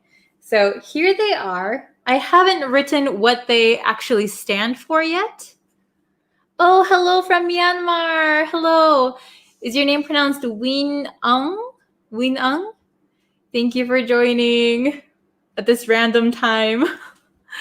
Okay, So we're going to learn these 5 business acronyms. So the first one, maybe you guys know this one, CEO. CEO. Does anyone know what CEO stands for? So CEO means the highest ranking executive in an office. Can you see that? The highest ranking executive in an office. So it's kind of the top guy or woman, right? So CEO. So if we look at these letters, CEO, does anybody know what those letters actually mean? We often hear like CEO, CEO. Oh, hello, Gonzalo. Okay, so if you don't know what CEO means, I'm going to open up my marker. It actually means, I'll write it down for you guys.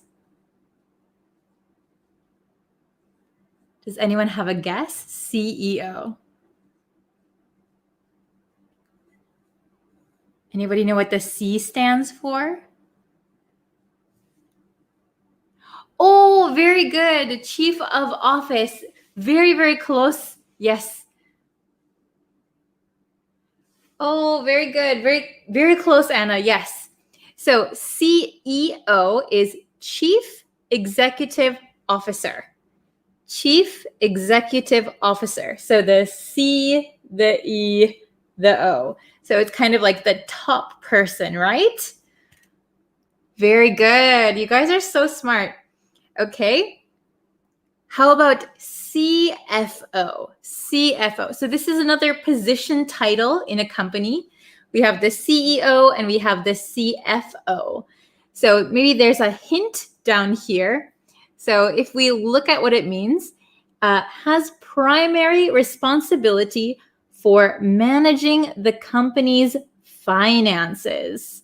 Here's a big hint, finances, right? Has primary responsibility for managing the company's finances. So what do you think CFO means, if you know what CEO means? Oh, that's funny. Not that C word. Very good. But we would say chief is for the C. Chief. Is it financial? Yes. I wrote it down earlier. Even I get tripped up sometimes. I wasn't sure if it was finance or financial. Chief Financial Officer. Oops. Okay, Chief Financial Officer. So you can imagine in a company, CEO and a CFO are kind of at the top, right? The CEO is the top. The CFO is also very, very important. I don't know if you guys are interested in becoming CEOs or CFOs in the future, but it's quite important to know what they stand for if you'll be working in some kind of office. Okay, the next 3, I think, well, the next 2 actually, I think are pretty easy. We have ASAP or ASAP. So we can say it 2 ways. We can say ASAP or we can just say ASAP. And that means right away. Yes, Anna, very good. Oh, very good for both of them. Yes, ASAP. As soon as possible. So if you see this, oops, I wrote possible. Possible. Very good. As soon as possible. As soon as possible. So if you get an email that says reply ASAP, it means immediately, as soon as possible. So remember, you can say ASAP or ASAP. ASAP. Okay? Very good. So we only have 2 more. Yeah, Anna is very smart. Okay, we have just 2 more. So down here we have ATTN. ATTN. Can you see that? There we go. ATTN. And it kind of means notice this. Notice this. Does anyone have any idea ATTN? So this one is a little bit different than the other acronyms. this is actually just one word.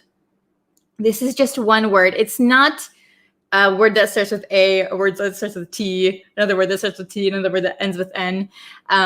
This is one word. What do you think it is? Can you guys see me okay? It looks blurry on my screen. Okay. If nobody knows, I'm going to write it here, or you can write it in the comments if you're watching this later.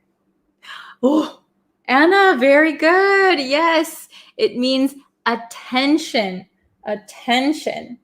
So a lot of times, emails will have ATTN written on them. Yes, Anna's a smart cookie. That's true. So if you see an email that says ATTN in the subject line, that means you should look at it right away. You should look at it ASAP because they need your attention. It's kind of like a big warning signal. Look at this email. Look right now. Okay, ATTN, attention. And the last one is a little bit difficult, but it's AGI. AGI. And if you're working in the US, you might hear this a lot, AGI. Does anyone know what AGI means? Have you ever heard that acronym before?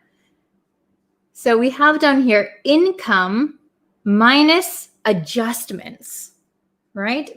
Income minus adjustments. So this one is a little bit difficult, but it means, maybe I should just give it to you because it's a little bit difficult. Adjusted gross income. So, adjusted gross income. Oh, Saya, hello. Are you in Japan? I'm also in Japan. Hello. Okay. So AGI means adjusted gross income. And what does that mean? So gross income means your total income, right? All of the money that you get is your gross income. Well, not the money that you get, but the money that you earn is your gross income, the total. So adjusted gross income is your income, your gross income, minus adjustments. So like in the US, maybe people have student loans. So your student loan interest, you might have to subtract your income minus the student loan interest, and that will be your AGI, your adjusted gross income. Or if you have to pay alimony, which is if you were married before, but you're divorced and you have to pay money to your ex-spouse, that is called alimony. So you might have your gross income minus what you have to pay, and that is going to be your AGI, your adjusted gross income. So this comes in handy when you're talking about finances. Okay, so very good. I'll say them one more time. We have CEO, which is Chief Executive Officer, CFO, Chief Financial Officer. So these are two top-ranking positions, right? ASAP or ASAP, as soon as possible. ATTN, attention. Notice this.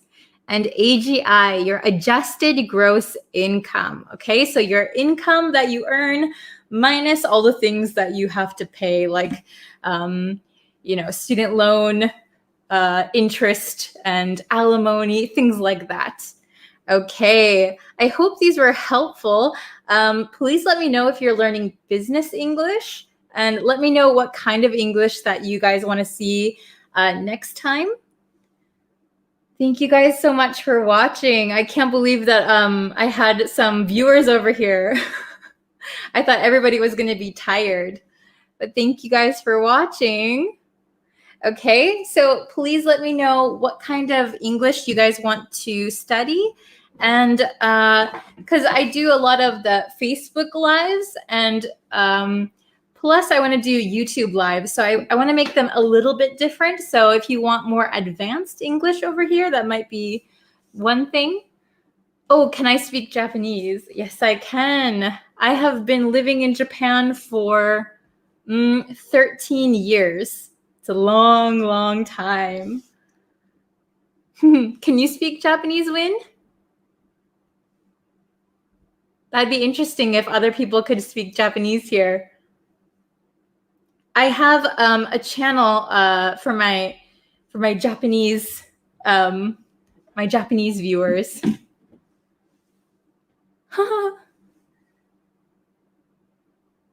Okay, so Mahmoud wants to work on speaking.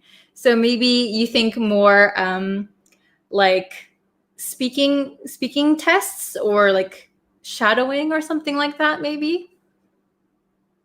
Oh, Win can speak Japanese a little bit. Awesome. Yeah, I know. I studied Japanese, so I know how hard it is to learn a foreign language. Oh, thank you so much, Anna. Okay. Oh, I'm out of breath now. I've been sick, so I'm a little bit tired today. But thank you so much for watching. Okay, so if you have any suggestions for future lessons, you can leave them in the comments. Otherwise, I will see you guys tomorrow on Facebook for another live stream. Okay, I will try to think of some good lessons for you, Mahmoud. All right. Thank you guys so much. Thank you, Win. Thank you, Saya. Thank you, Anna. Thank you, Mahmoud. Who else is in here? Thank you, Gonzalo. Thank you, Claudia. You guys are awesome. Okay, I hope that was everybody. I got everybody. Okay, thank you so much. And I will see you guys tomorrow for tomorrow's lesson. Okay, thank you so much. Bye-bye. ありがとね。バイバイ。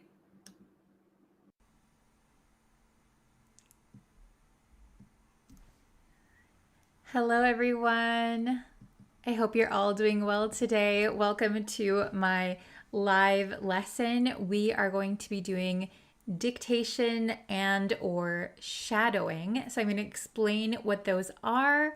And today's lesson will include some advanced vocabulary. So I think I will include those in a blog post. And then you guys can see the sentences that I used in today's lesson and also an explanation of all of the vocabulary words. Okay, so we're going to start. Hello, hello. Welcome, everyone who's coming in. So if you want to ask me a question, I see Karakuram Times, welcome. Thank you for joining. Hello, hello. Okay, so I'm going to get the lesson up. I hope you guys can hear me. I think my microphone is working. Okay, so let me get the lesson up. Okay, so we are doing dictation and shadowing. So English listening and speaking practice. So it's going to be a quick lesson, but I think a good one. Okay. Feel free to ask questions in the chat. Like I said, I will be giving a free resource after this lesson, so watch out for that. I will put the link in the description and in the comments also, so you can check that out. Okay, so first, what is dictation? What is dictation? Oops, I'm moving my screen around. Sorry about that. Okay, so dictation is a language learning activity where students listen to spoken text and write down what they hear. So that's the key. You write down what you hear. Okay? It helps to improve listening comprehension, vocabulary retention, grammar understanding, spelling accuracy, and attention to detail. It is a valuable tool that promotes active listening, reinforces the language structures, and encourages self-correction and improvement. So if you've ever been in an English class before, you've probably done dictation, maybe once or twice or many times. So you listen to what the teacher says and you write it down. It helps you understand, like I said, spelling accuracy, listening comprehension, and it gives you some good vocabulary, okay?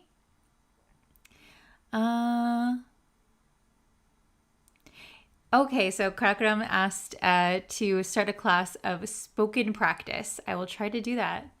That would be a very good lesson, I think.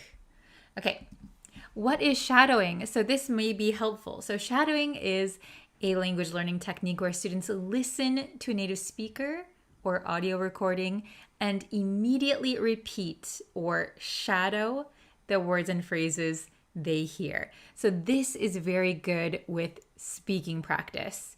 Okay, so you can do either of these things with today's lesson. You can either do dictation or shadowing. So shadowing helps students improve their English fluency, pronunciation, and rhythm. Shadowing also enhances listening skills and word recognition as students focus on comprehending and replicating spoken language in real time. Okay, so you can choose what you would like to do, dictation or shadowing. Are you guys ready to jump into the lesson? Okay, I see somebody else put a sticker. I don't know what your name is, but thank you very much. Okay, so we're gonna go to our first one, okay? So listen. I'm going to say a sentence and you can either write down what you hear or repeat after me. So dictation or shadowing. Are you ready? Do you have a pen and a piece of paper, or you can just practice speaking, okay? Ready. Okay, listen. The girl was craving a cup of hot chocolate. Okay, what did you hear? So you could either write it down or you could repeat after me. I'm going to say it one more time. The girl was craving a cup of hot chocolate. One more time. The girl was craving a cup of hot chocolate. Okay, could you hear? Oh, Hideaki said his answer in the comment. Very good. So I'm going to give the answer. The girl was craving a cup of hot chocolate. Did you get that one right? Yes, very good. Very good. Okay. Oh, very good. Okay.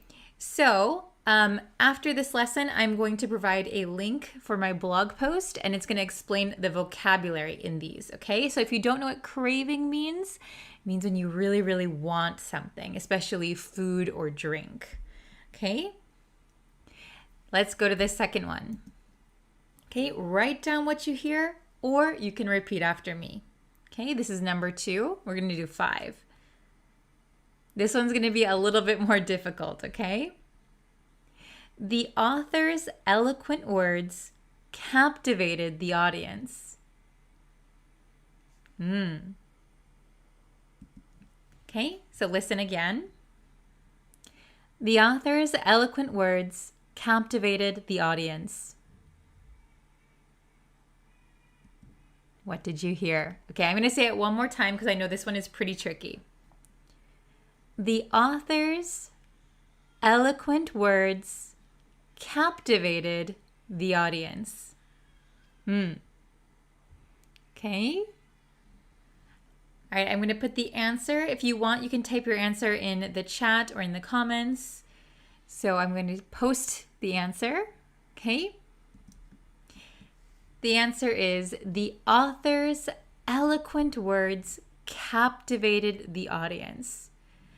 Very good. Oh, and Angora, the author's eloquence was captivating. You're very close. Very good. Very good. Okay, so this one I think is a little more difficult. I think the rest are going to be a little difficult, okay? So we have the words eloquent and captivated. So I'm going to explain those words in my blog post. Please go check it out, okay? Very good. Did you get the spelling right? Did you get the vocabulary right? Those are the things we are kind of checking. Okay, number 3. Okay, write down what you hear or repeat after me, whichever you'd like. Okay, let's listen. The diligent student meticulously completed her assignment. The diligent student meticulously completed her assignment. Okay, what did you hear? So I'm going to say it one more time, and then I'm going to give you the answer. The diligent student meticulously completed her assignment. Okay. You can write your answer down or just repeat after me, whichever one you would like to try today. Oh, very good. I see, I don't know how to pronounce your name, but ADR. Very good. You guys are doing very, very well so far. I picked some difficult ones. I'll say it one more time. The diligent student meticulously completed her assignment.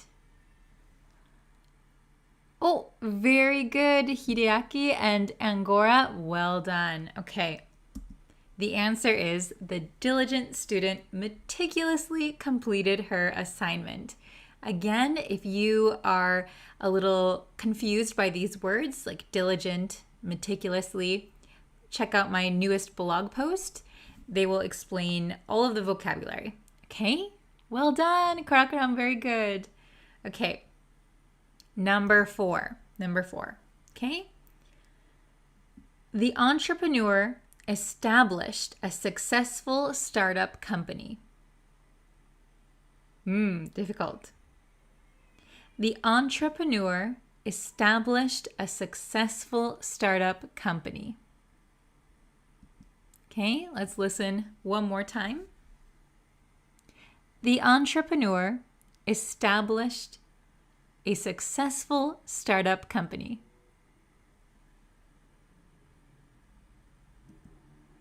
Okay, what did you hear? ADR is Adrian. Welcome. Okay. So the answer is the entrepreneur established a successful startup company. Very good. Oh, Angora, very well done. Very nice. Okay. So we are going to go to number 5. Number 5 is going to be our last one. Okay. So remember, you want to try and listen carefully, get all of the vocabulary correct. And if you can, if you're doing dictation, try to get the spelling correct. Okay. That is also a challenge. Oh, you guys are doing so well. Very good. Hideaki, Karakuram, Adrian, well done. Okay, this is the last one. Let's see. Okay. The surgeon performed a delicate operation with precision. Listen one more time. The surgeon performed a delicate operation with precision.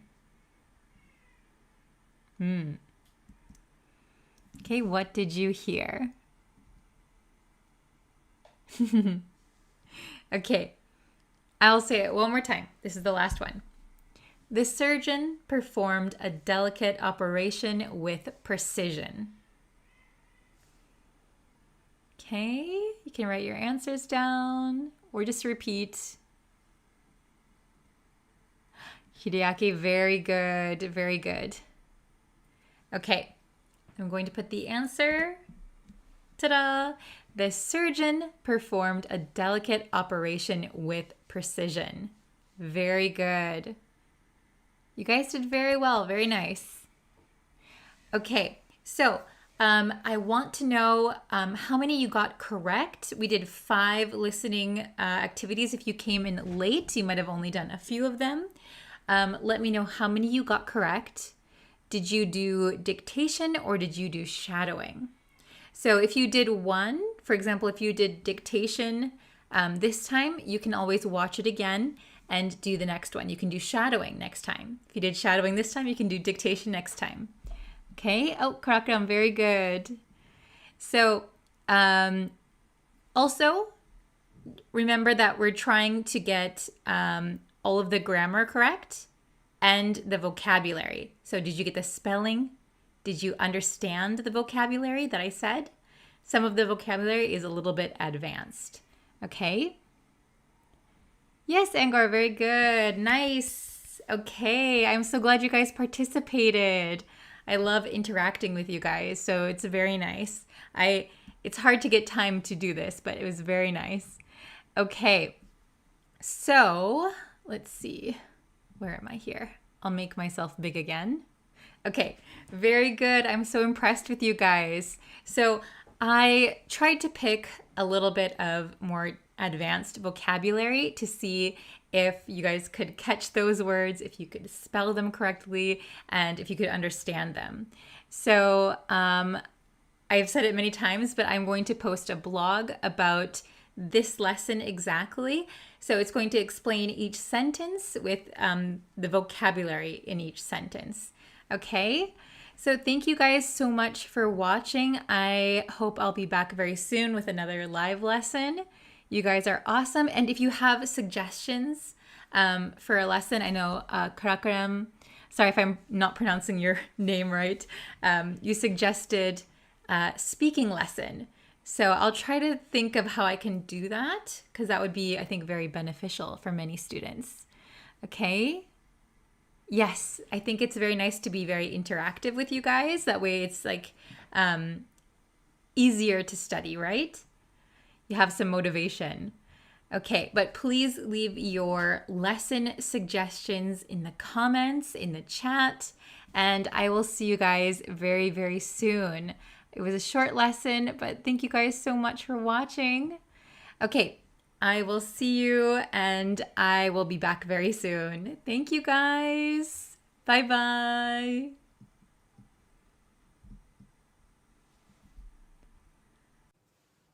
Hello everyone. Welcome back to my English learning channel. It's nice to see you here again. If you are new to this channel, please consider subscribing. If you subscribe, you'll know when new lessons are uploaded. Okay, today's lesson was requested by one of my students. They wanted to know the difference between somewhat and somehow.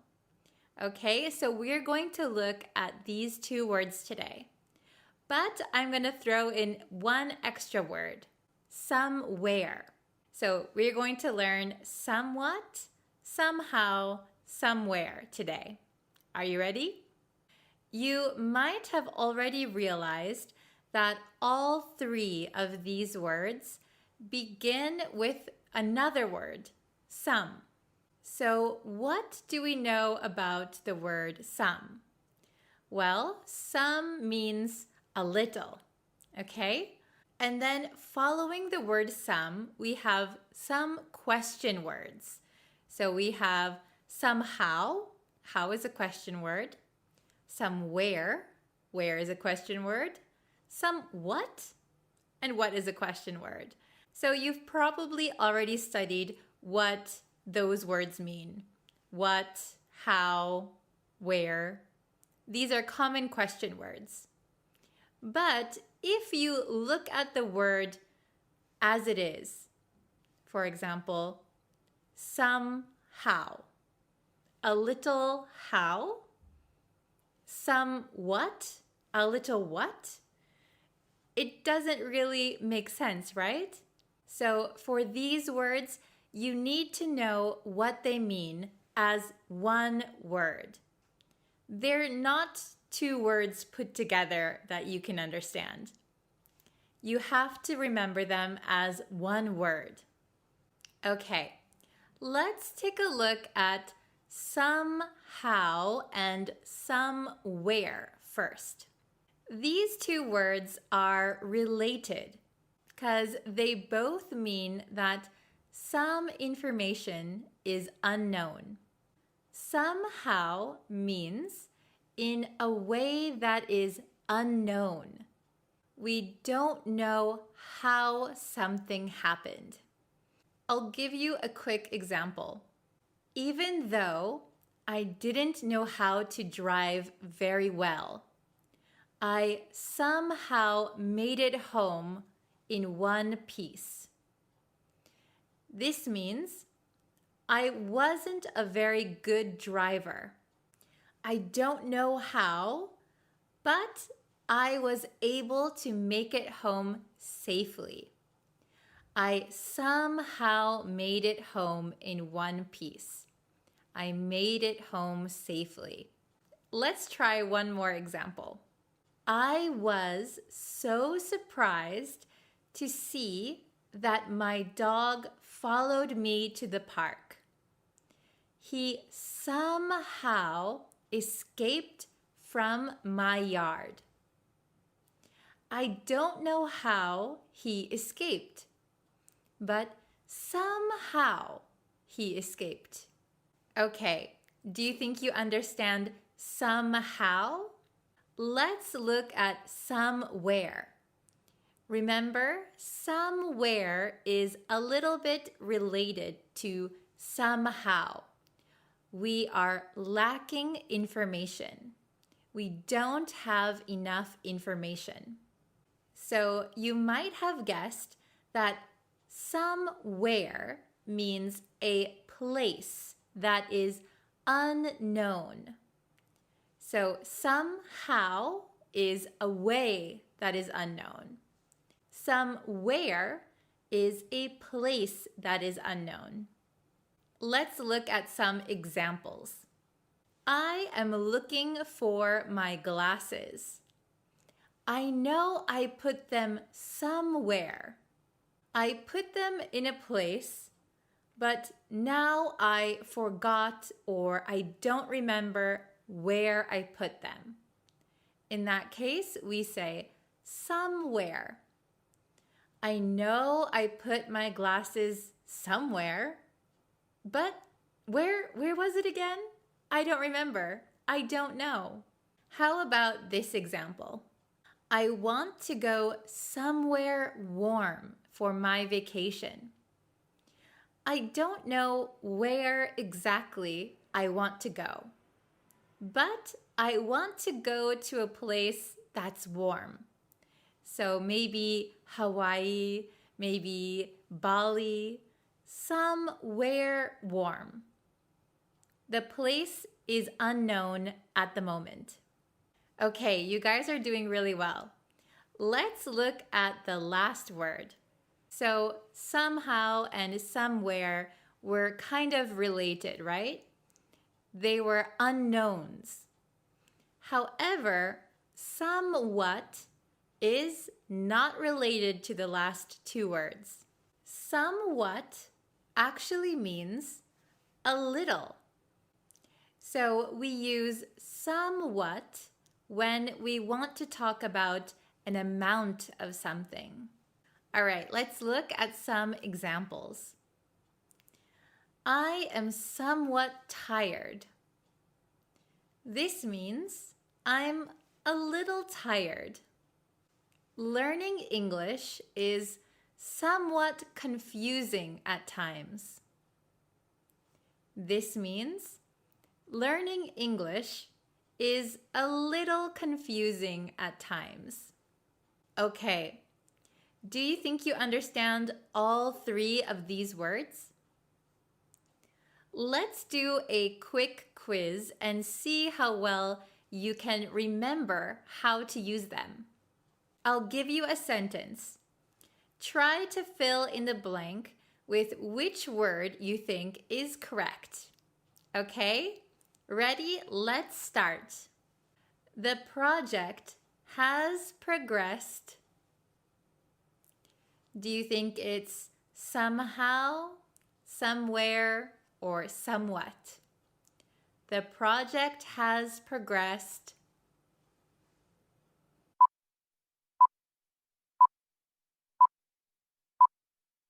Okay, time's up. The answer is somewhat. The project has progressed somewhat.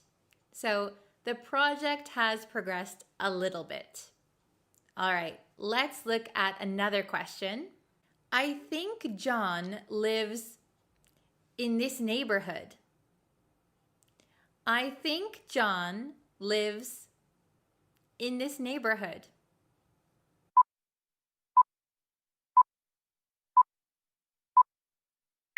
Okay, the correct answer is somewhere.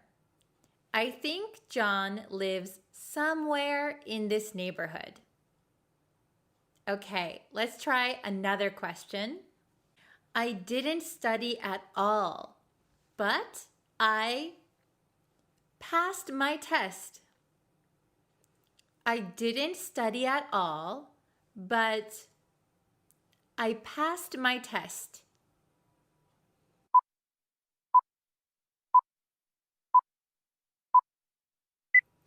Okay, time's up. The answer is somehow. I didn't study at all, but I somehow passed my test. Okay, I'll give you one last question. Ready? I didn't know this city very well, but I made it to my hotel. I didn't know this city very well, but I made it to my hotel.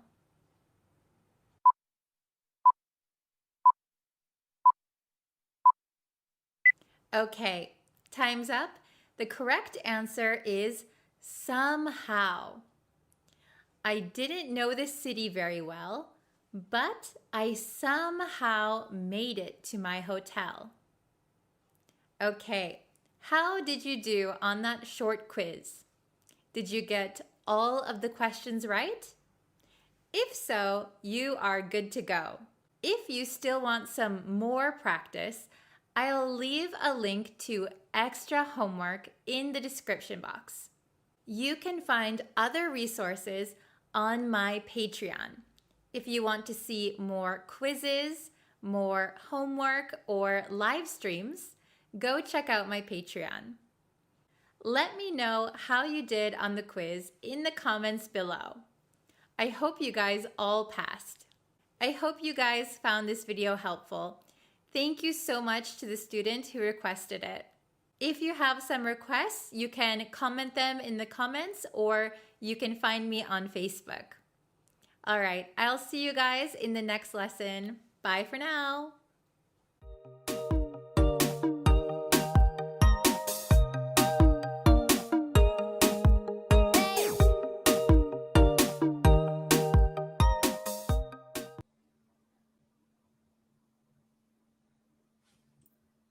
Hello, students. How are you today?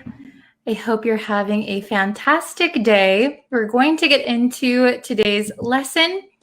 If you haven't yet and you would like to know when I go live, when I post new lessons, because I do post quite frequently, you can check out the YouTube channel. You can subscribe there. You can check me out on Facebook.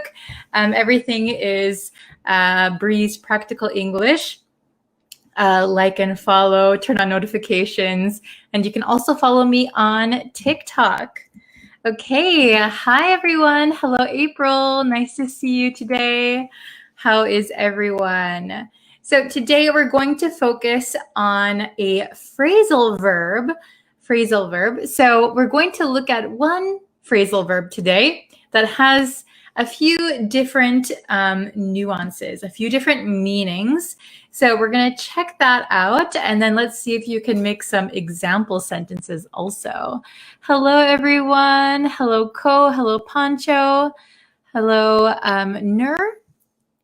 Hello, Sal. Very good. Nice to see you today. Okay, so let's see. Let's get our lesson up. Here we are. So today's lesson is on the phrasal verb hold back. Okay, so to hold back. So we can use hold back with a person, so hold back someone, or we can use it with something, hold back something. Okay, so let's look at the different ways that we can use hold back. Okay, so first one, we have meaning number one. Okay, hold back. So meaning number one means to hesitate to act or speak. So maybe you want to do something or you want to say something, but you hold back, okay? You hold yourself back, right? So here I have two examples. Let's see if the examples help you to better understand it. I held back because I was afraid of making a mistake. Have you ever held back doing something or saying something because you were afraid of making a mistake? I know that I have many times. Yeah. How about the next example? When learning a new language, you should never hold back. So this is very important that I would recommend for all of my students. When you're learning a new language, when you're learning anything really, you should never hold back. Don't be afraid of making mistakes. So don't hesitate to speak in English. Don't hesitate to ask a question. Don't hold back. Oh, hello everyone. Hello from Pakistan. Oh, United States. Wow. Okay. Indonesia, welcome. Yeah, don't forget, don't hold back.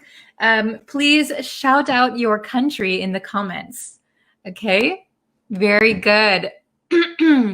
Is it separable? Yes, it is separable. So you can hold someone back, or you can hold back something. So very good. Hold back tears. Yes, we'll get into that one. Very good. So this first meaning of hold back is to hesitate, to pause. You're not sure if you should say something. You're not sure if you should do something, so you hold back. Okay, let's look at the second one. Refuse to make something known. To refuse to make something known. This is another way we use hold back.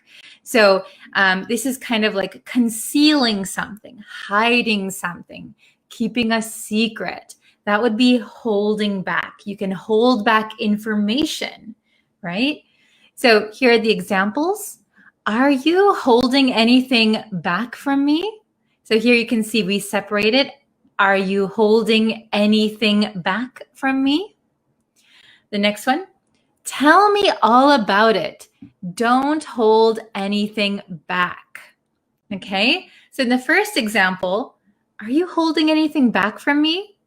So here we could kind of see that somebody's asking, are you sure you're telling me everything? Aren't you keeping something a little bit of a secret? Are you keeping any secrets? Are you holding anything back? The next one, tell me all about it. So tell me all of the details. Don't hold anything back. Don't keep anything from me. Okay, very good. Oh, I won't hold back to speak my mind. Very good. I won't hold back. I'm going to speak my mind. Very good. So if you speak your mind, that means that you are going to say exactly what you are thinking. Very good. Okay. Excellent. Oh, hello from Somalia and Romania. Very nice. Mexico, Afghanistan, Bangladesh. Wow, Ukraine. Okay, so many countries. Pakistan.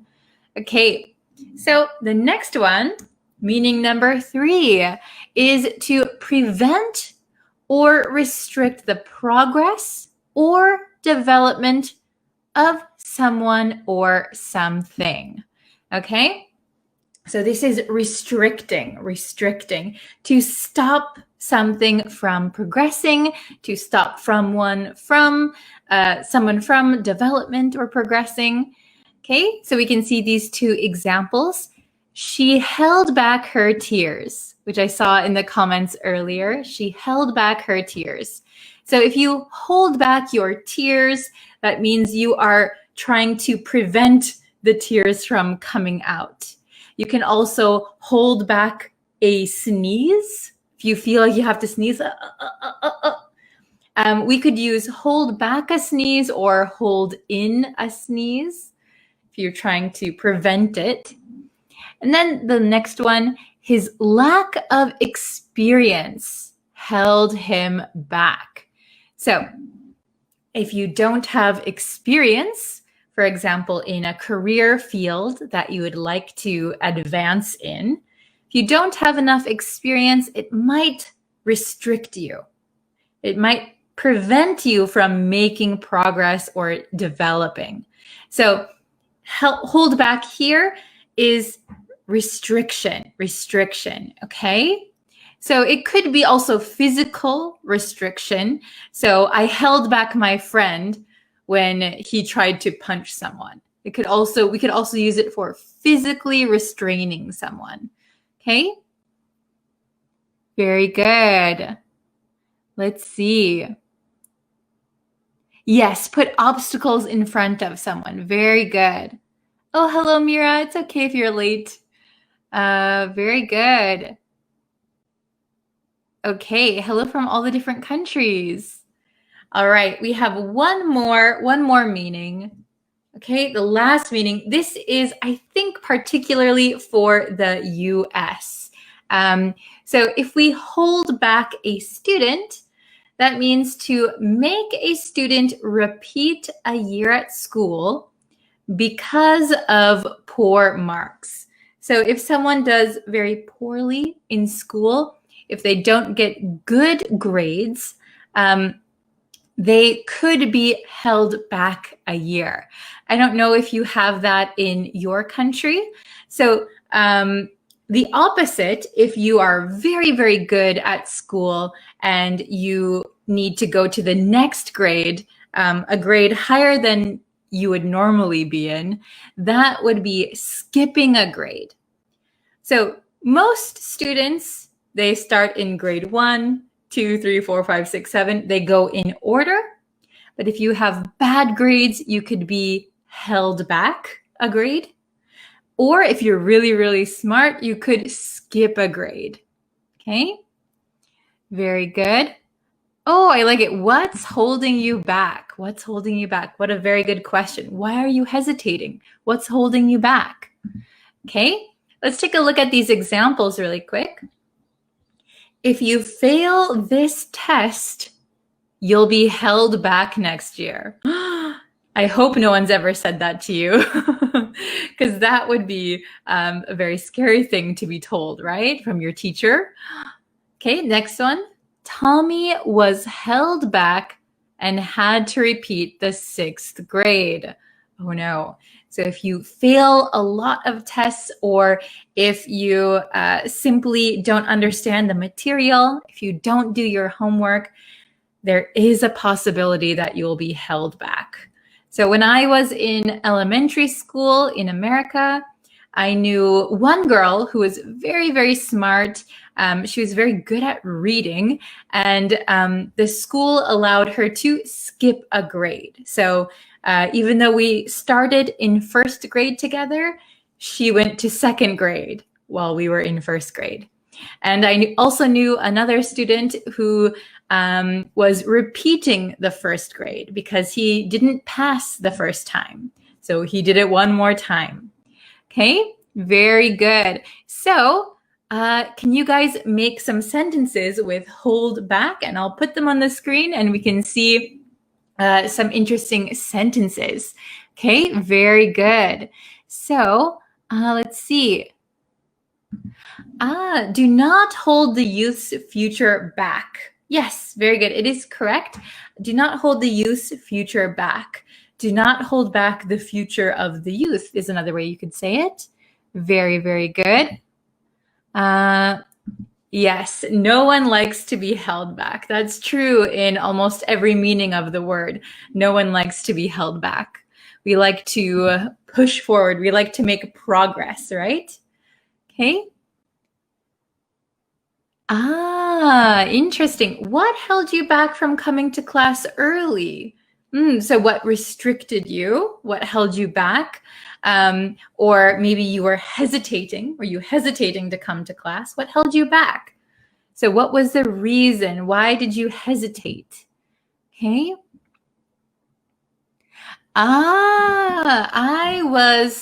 If you say I was held back, I was held back. So this is somebody is holding you back. So I was held back when I was in Berlitz level 5. I see.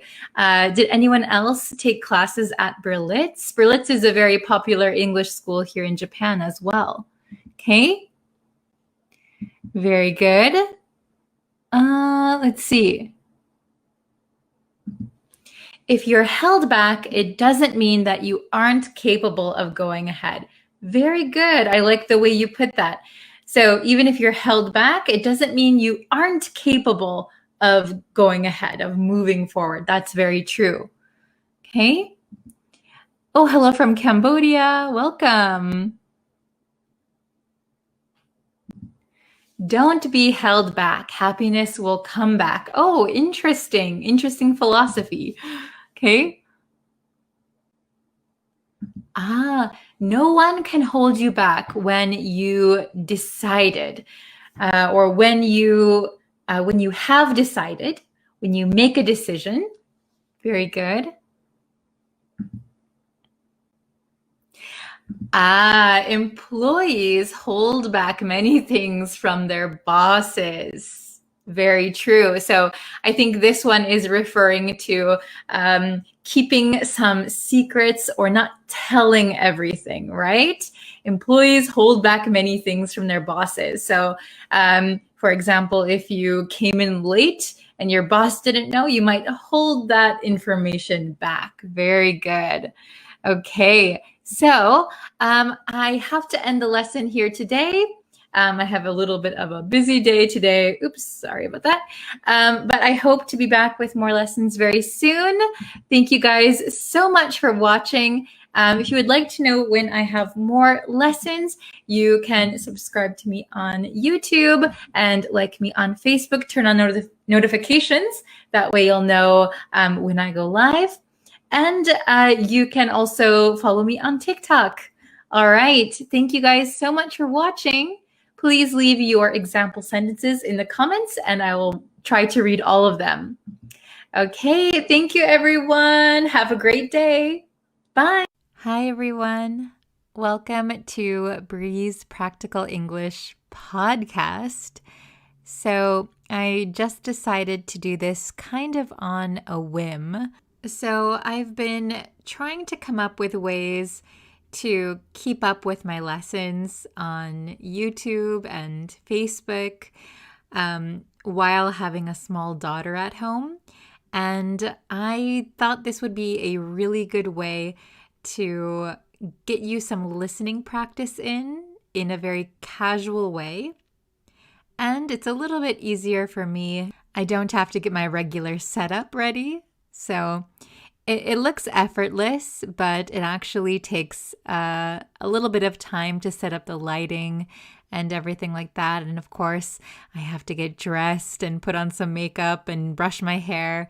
And when you have a little baby at home, sometimes you can't do that. So I thought this would be the best way.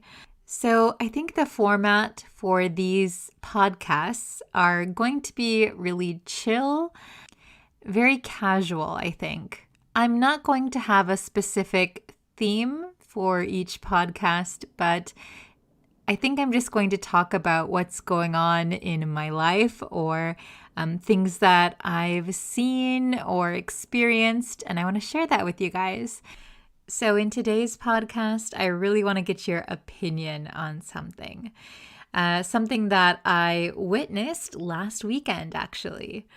So let me explain a little bit about what happened. I had just taken my daughter to an adventure park in a shopping mall. It was a lot of fun. She loved it. And my husband and I had lunch. And we were about to go home. And we live in Tokyo, so there's always a lot of people around. We were exiting the shopping mall, which is attached to the station. And it was very crowded. It was a weekend, so lots of people around. And I happened to notice a family walking in front of us. There was a small child, probably about 6 or 7, and it seemed like there were 2 older couples, maybe a grandma and grandpa, and maybe their daughter or daughter-in-law and husband. I'm not sure. I don't know their relationship, but I saw this family walking in front of us. I didn't think anything of it until I noticed something. There was a long trail of toilet paper coming out of the older woman's pants, almost down to the floor. Not quite down to the floor, but almost. I immediately thought, oh my gosh, I need to tell her that she can't walk through the station like that. That's so embarrassing. I immediately got my husband's attention. We both saw it. And I said, I have to go say something to her. I've got to tell her she has toilet paper hanging out of her pants. And I was pushing my daughter's stroller and it was very crowded. And I just felt secondhand embarrassment. So if you don't know, secondhand embarrassment is when you feel very embarrassed for someone else. So I had really bad secondhand embarrassment. I felt like I was going to start sweating. I just felt so bad for her. But as I was about to go and tell her, lots of people were passing in front of me, but the family stopped near the exit of the shopping mall and into the station. And they were saying goodbye to each other. And it sounded like they knew each other, but I don't know their relationship. I didn't know if they were family or not family. I didn't know their relationship. And I thought, oh my gosh, if I tell her right now, what is she going to do about it? Because it would be in front of these other people that she was with. It'd be in front of this little girl and this woman's husband. And she's in a train station full of people. If I told her, what would she do? How could I tell her in a way that wouldn't embarrass her? And I just froze and I missed my chance to tell her. And I felt really guilty about that. But I don't know which is better. To tell her and then for her to be embarrassed in front of everyone and have to run to the bathroom, or go home and find it herself at some point and be embarrassed later. I don't know if anyone else noticed. So if I told her, maybe then everyone would notice what was happening. I don't know what the right thing was in that moment. So that's where I want your opinion. I want your opinion. What would you do in that case? would you have told her? Would you have run up to her? It doesn't matter who she's with, how crowded the area is. Would you run up and tell her? Or would you not? Would you just let her go home and discover it for herself? I felt extremely bad, but now that I look back on it, I think there was no good way I could tell her. This isn't the first time this has happened to me, actually, a few years ago. I think it was probably 2019. My husband and I were at a local izakaya. So we were at an izakaya is a kind of restaurant bar. So we were at an izakaya near our home, and we saw a group of guys drinking near us. And it seemed like one of them was probably new to the company. It looked like they were coworkers, and probably one was new to the company. And they had taken him out for drinks to get to know him or welcome him. And he went to the bathroom and came back. And my husband and I just noticed that he had a trail of toilet paper hanging out from his pants. I don't exactly know how this happens. I don't know what people are doing that they have so much toilet paper that it literally is hanging out of their pants. I don't know if that's ever happened to you. I don't know if you've ever seen this, but I've seen it twice in my life. And my husband and I, we both felt secondhand embarrassment. We felt so embarrassed for this other guy that we don't know. And it was a crowded bar, a crowded izakaya. He was with his coworkers, his new coworkers. And if we told him right there, we would just embarrass him so much. So we kept waiting for the right time. And finally, I think he was with two other people, his other two coworkers. I think they both got up to go to the bathroom, or one got up to go to the bathroom and one went to pay the bill. And we had our chance. I pretended like I didn't know what was going on because I think it would be more embarrassing if a woman told him. So I pretended just to be looking at my phone, not knowing what was happening. And my husband tapped him on the shoulder and said, "Hey, you have some toilet paper hanging out of your pants. You should probably go check that." He was very grateful, very embarrassed, but he was able to quickly run to the restroom, he was luckily sitting right by the restroom, and he was able to take care of it.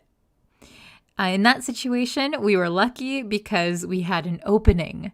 We had an open time where no one was around and we could explain and save him the embarrassment. Last weekend's incident, I'm not so sure. I don't think there was a clear opening.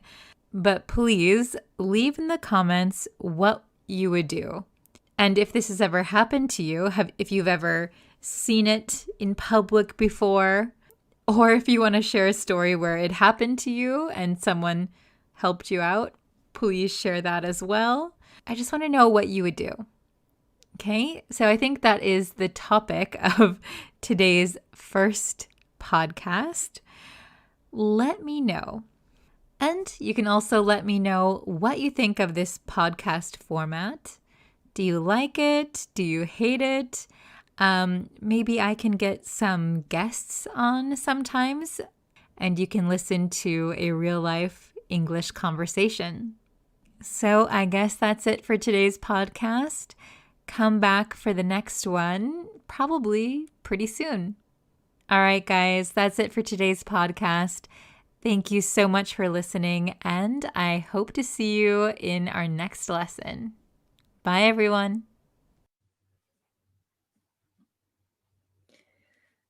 Hello, students. Hello, hello. Today, we're going to look at some more advanced vocabulary. But first, before we get into today's lesson, please don't forget to subscribe to the YouTube channel. We've just reached 10,000 subscribers on YouTube. I can't thank you guys enough. Thank you so much for subscribing and sharing my lessons. I really appreciate it.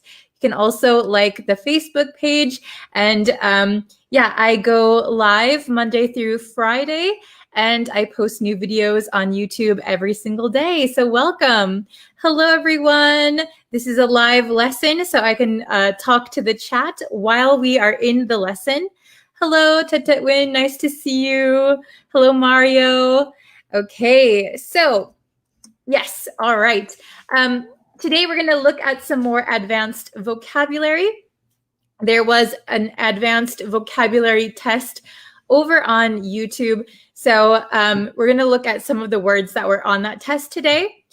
You can always go and take the test after today's lesson. I'm putting the link in the chat so that you can go and watch it after this lesson. Okay, so we have 3 more advanced vocabulary words.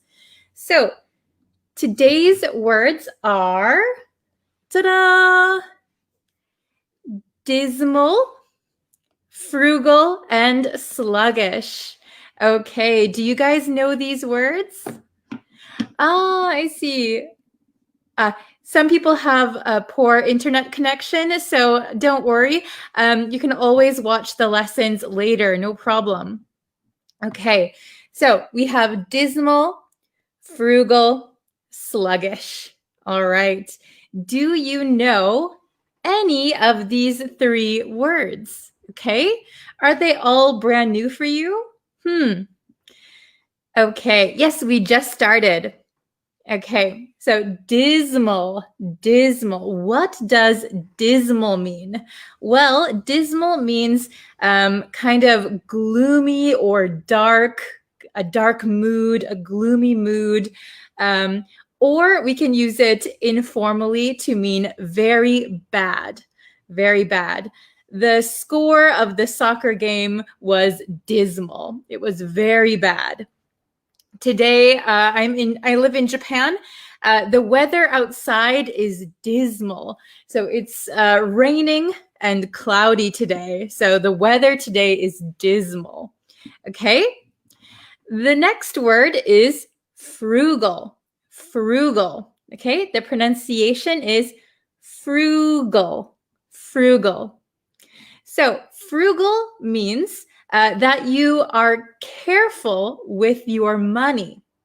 You don't spend a lot of money on unnecessary things, okay?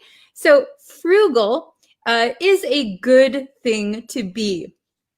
The negative word of frugal would be stingy. Stingy. We learned stingy a while ago. Stingy is you don't want to spend any money, or you don't want to share anything with anyone. Stingy is a negative word, but frugal is a positive word. It is good to be frugal with your money, to be careful with your money. Okay? The last word, sluggish. Sluggish. If you know what a slug is, a slug is kind of like a little, I don't know if you would say insect or bug. A slug is a very slow moving creature. Slug. So if someone is feeling sluggish, that means maybe they feel tired, they don't want to move, they feel very exhausted. Maybe they are inactive, sluggish. Okay. So all 3 of these words are adjectives. So something is dismal, somebody is frugal, somebody feels sluggish. These are all adjectives, okay? Very good. Yes, you should be frugal when it comes to money. You should be very careful with your money. Okay, so let's look at our big whiteboard. Okay, so, all right, we can see here. You can see here, dismal, dismal. So be careful with this S. It does sound like a Z. Dismal. Okay? Dismal means causing a mood of gloom or depression. So something dark, gloomy, depressing. We can also use it informally to mean very bad, very bad. Okay, the team's performance was dismal. Their acting was dismal. It was very bad. Okay, very good. All right. So number 2 that we have here, frugal. Careful with this U. It's not frugal. It's frugal. Frugal. Frugal means careful when using money. Very simple, right? Just be careful when using money. Be frugal. Then sluggish. You're kind of like a slug, slow moving. Sluggish means inactive or lacking energy. You're lacking energy. Okay? Very good. So, okay. This is a good question. Before we get into the whiteboard questions, what's the difference between slacker and sluggish? Okay, so before we get into the questions, a slacker is somebody who is not doing the work that they're supposed to be doing. Okay, he is a slacker. That means he, for some reason, he's not doing what he's supposed to be doing. So, for example, if your mother said, do the dishes, but you only do 2 dishes and then you stop and watch TV, you would be a slacker. Sluggish is your feeling. Like you feel you don't have energy. You feel inactive. Okay, so a little bit different. All right, let's try the questions. Okay, so number 1, she doesn't splurge on fancy clothes because of her lifestyle. She doesn't splurge on fancy clothes because of her lifestyle. Okay, very good. So, splurge, we learned a few lessons ago. Splurge means to spend a lot of money on something that you want.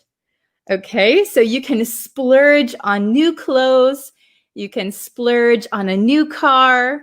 Spend a lot of money. Okay, so what is the answer for number 1? Oh, Mario has it. Very good.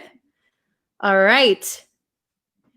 Splurge, spend a lot of money. She doesn't splurge on fancy clothes because of her lifestyle. Okay, so the key here, splurge. We're talking about spending a lot of money. So the answer to number 1 would be frugal. Frugal. Okay, she doesn't spend a lot of money. She doesn't splurge on fancy clothes because of her frugal lifestyle. So in her life, she is careful with money. All right. Number 2, I feel after eating a big meal. Number 2, I feel after eating a big meal. What do you think is the answer for number 2? Okay, so very good. Excellent. I feel sluggish. Sluggish After eating a big meal. So I saw Aliawan ask in the comments, does sluggish equal lethargic? Yes, lethargic is a synonym for sluggish. So I feel lacking energy. I feel tired after eating a big meal. Very good. So if you know, in America, in November, we have the holiday Thanksgiving, where we meet with our families and we eat a very big meal. We eat turkey and potatoes. And after eating that big meal, I feel sluggish. I want to take a nap. Okay, excellent. Very good.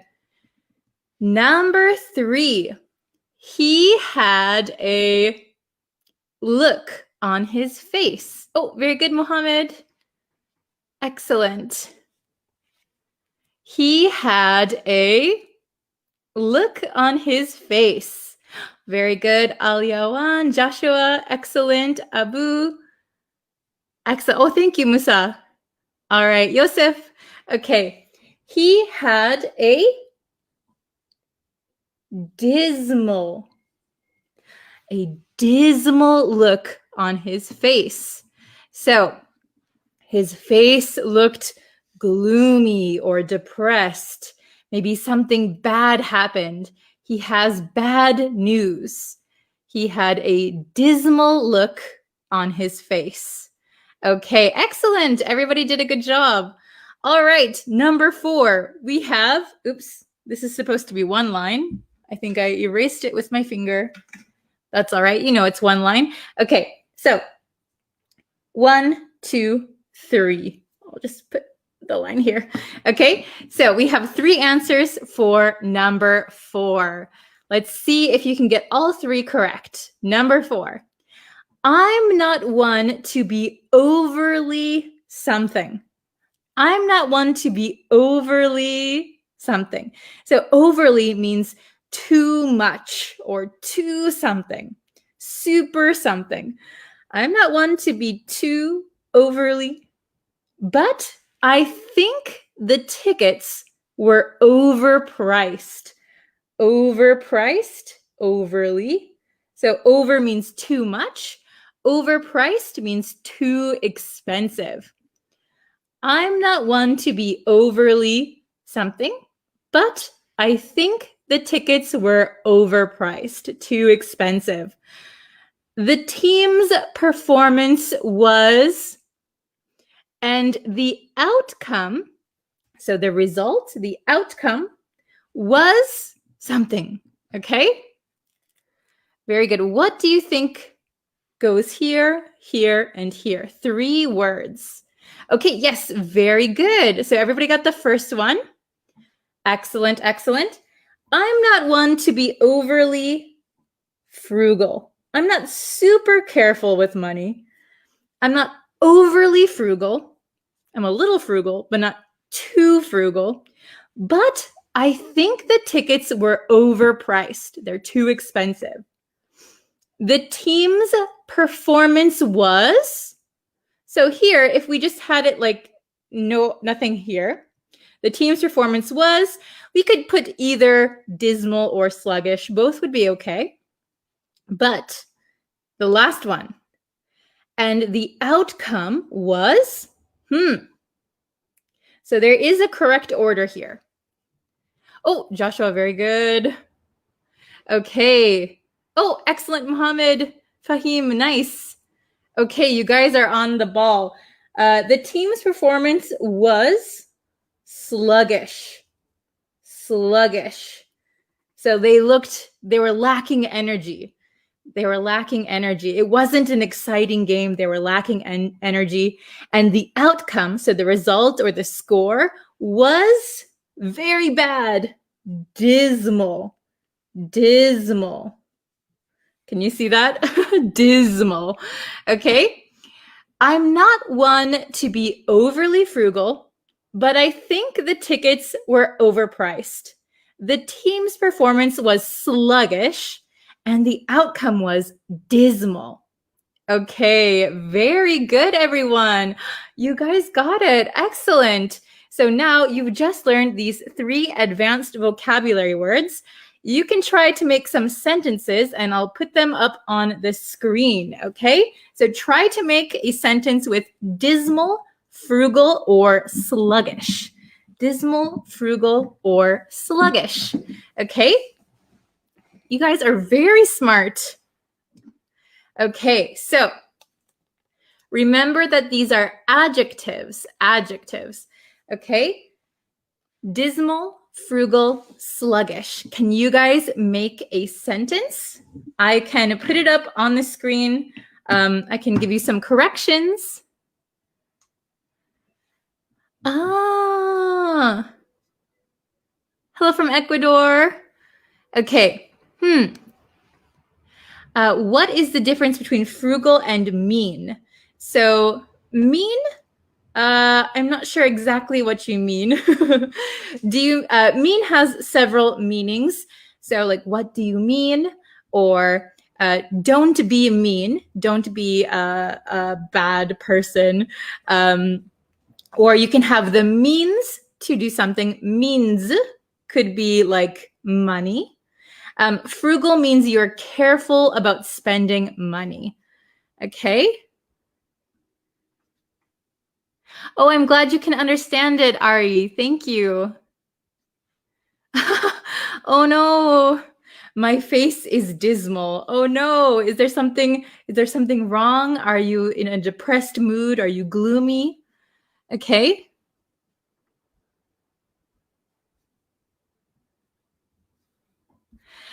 Could we use a positive answer for the second sentence? Because might be feel full, that person. Yeah, I mean, I think number 2, I feel sluggish after eating a big meal. Sure. So sluggish means you feel tired or lethargic, you lack energy. So maybe with a full stomach, you feel a little bit tired. But you could say a positive thing. I feel satisfied after eating a big meal. But that is a different meaning. But you could put a positive word here. Good question. Okay. I am frugal when it comes to spending money. Perfect. Yes. If you are frugal when it comes to spending money, that means you are good at saving money. Excellent. Okay. Let's see. I was wondering, how can the performance be sluggish? Only a person can be sluggish. What do you say? So when I say their performance was sluggish, how they moved. So if you think about, for example, a soccer team, they have to run around on the field. But if their performance as a team is sluggish, maybe they don't really run, they look tired, they look sluggish, their performance is sluggish. So not only people can be sluggish, but things can also be sluggish. Okay, so when something is sluggish, it just means it's slow moving. Okay. Let's see. If I could find a woman that is frugal, or you could say, if I could find a frugal woman, I might just settle down. Wow, very good. Excellent. I usually sit on the roof to behold the dismal weather. Wow. So maybe you could say to watch the dismal weather, but I don't know if that is safe. If you're on the roof, be careful of lightning. Ooh. Okay. Let's see.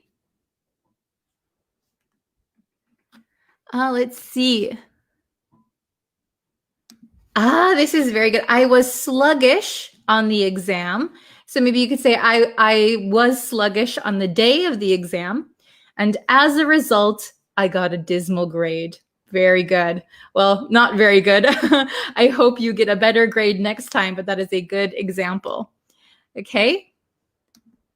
My parents taught us to lead a frugal life early. Excellent, Mario. That is good. I hope, I'm glad that your parents taught you that lesson. That's excellent. Oh, excellent. The look on her face was dismal, so gloomy, depressed. Okay.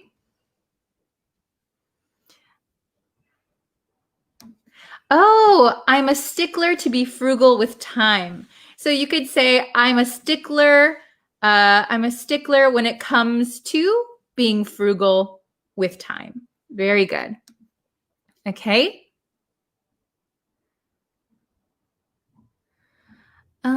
Let's see. Oh, did you watch this movie? Yeah, it is dismal because the main actor have a lackluster performance even though he is handsome. Oh, very good. So I would just make one correction. You said, yeah, it is dismal. So maybe if you already watched the movie, you could put it in the past tense. Yeah, it was dismal because the main actor, so here you have a singular person, the main actor had, if we put it in the past tense, had a lackluster performance even though he is handsome or even though he was handsome. Very good. Excellent. Using the vocabulary that we've already learned. Excellent. Okay. I've got to go swimming early in the morning, but I'll be sluggish since I won't have rested enough. Very good. Yes, excellent. Okay, we'll do one or two more. Let's see. I have to be frugal in my daily. So very good. So remember that frugal is an adjective. So we don't need if you're saying I have to be frugal. Okay, if there's no noun after frugal, we don't need okay? I have to be frugal in my daily life, maybe daily something, daily habits, daily life. Very good. Okay. All right. So let's see. I know it's very interesting, but I feel sluggish. I think I need some energy drink. Very good. So if you use some, maybe some energy drinks, or I think I need a energy drink. Very good. Excellent. Okay. So I'm going to leave the lesson here. You guys did a very, very good job. You can keep writing your sentences in the comments. I'll try and check them. But very good. I hope that you can use dismal, frugal, and sluggish in your daily life. Try using it the next time you speak English if the situation comes up. Okay? Very, very good. All right. So thank you guys so much for watching. You can always like the Facebook page, turn on notifications so you know when I go live. And you can subscribe to the YouTube channel. I post new lessons there every single day, so you can always watch them when you have free time, okay? And there is a test on the YouTube channel about advanced English vocabulary. So you can go and these words, dismal, frugal, sluggish, are on that test. So you can try and get 100% on that test. All right. Thank you guys for watching. I will see you in our next lesson. Thank you so much. See you very soon. Bye, everyone. Hello, what's up, everyone? I'll wait for just a few people to get in the chat, and then we can start our lesson for today. I hope you have been watching all the lessons this week. What day is it today? Today is Wednesday, so there should be one more lesson tomorrow, and then we'll do the review lesson. Okay, so I hope you're watching all of the lessons. How is everybody today? Is it hot where you guys are? It's a little bit hot still where I am. Hello. How is everybody today? What time is it for you? Oh, good morning, Hafiz. Hello. So for me, it is 2:24 in the afternoon. Oh, yes. Hello. I'm fine. How are you? Okay. So are you guys ready? Should we just jump into the lesson? Hello, Daniel. Okay. So we're going to jump into it. I think, we've got like 20 people watching now. That's great. Okay. So we are going to go over 2 more words again today. On Monday, we did annoyed and annoying. Yesterday, we did scared and scary. What do you think we're going to do today? Any ideas?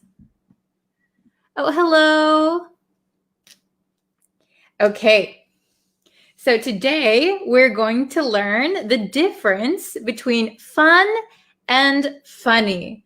So again, we have simple words, but I think I can teach you something that you don't know yet. So keep watching.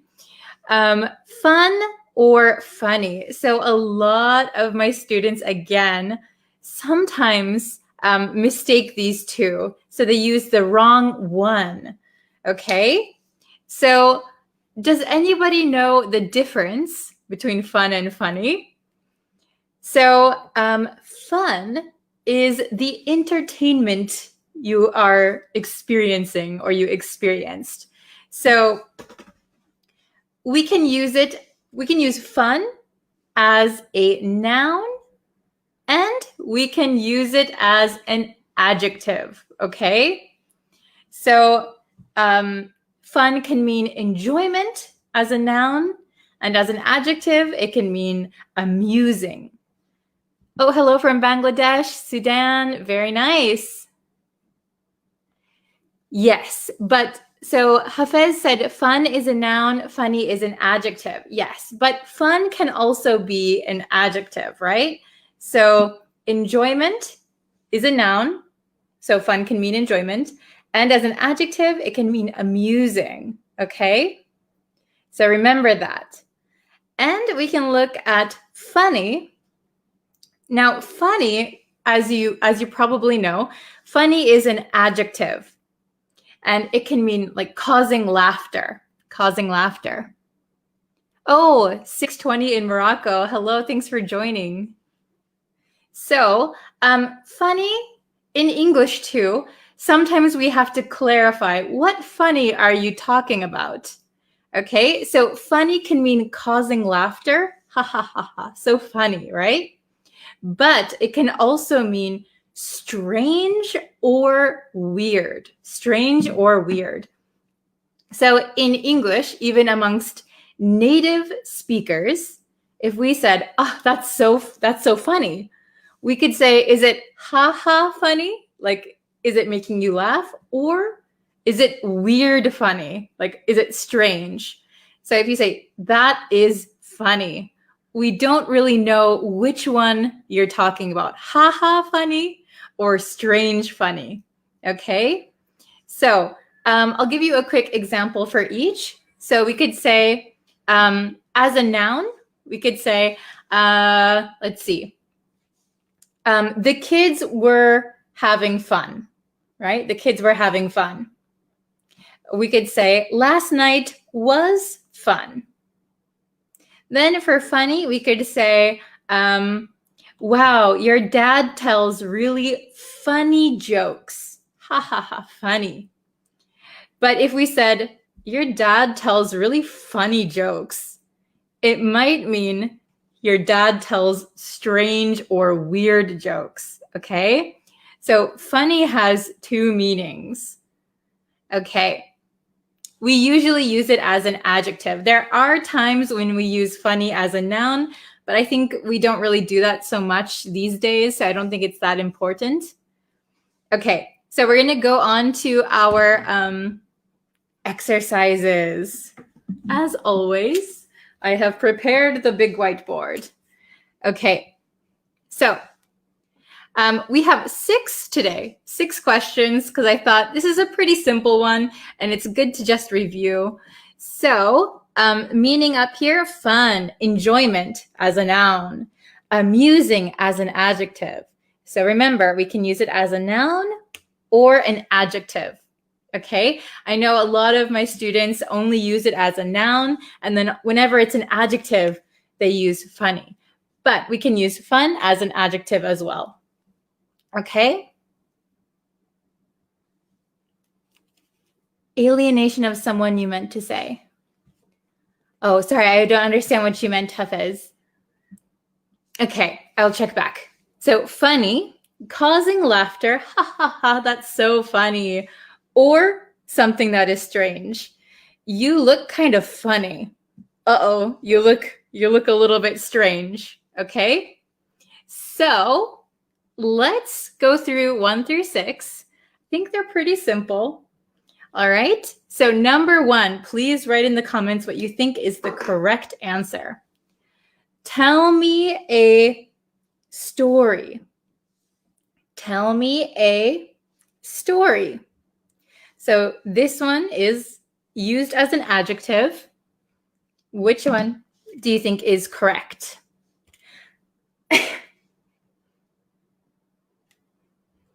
Tell me a story. I'll give you 1 more second. Okay. Oh, very good. Very good. Very good. Funny, funny, funny, funny, funny. Oh, somebody said fun. A lot of people said funny. So tell me a funny story. Tell me a ha-ha funny story. Something amusing, causing laughter. Ha ha ha. Tell me a funny story. Very good. If you have any funny stories, you can leave them in the comments also. I love to read funny stories. Oh, Nana is very, very fast. Wow. Okay. Very good. So we'll go on to number 2. We are having, so this having is a big hint. We are having what? We are having fun or we are having funny? Oh, very good. I see 2.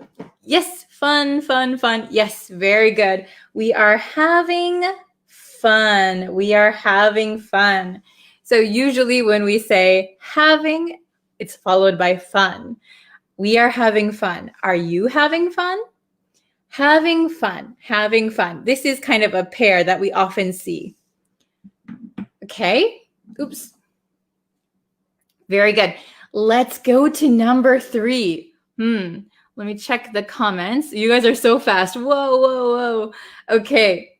Number 3. Something smells. Something smells. So maybe this one is, something smells. Okay. Wow, you guys are so fast. I see Hafez has it. Sarlidwe. Oh, I'm sorry, I can't pronounce your name. You have it. Okay, very good. Renzo has it. Ali. Very good. Nana, okay. Something smells funny. Something smells funny. Ooh, something smells funny. Okay, so something smells not right. Something smells strange. And I'll give you a bonus for this one. Do you know what it means when we say something smells fishy? Fishy? All right, fishy here. Fishy. Okay, something smells fishy. So that doesn't mean it smells like fish. This is a bonus one for you. If something smells fishy, it means there is something suspicious going on. Something suspicious. Something smells fishy here. I don't know what's going on. Something is suspicious. Suspicious. Yes, very good, Hafez. Very nice.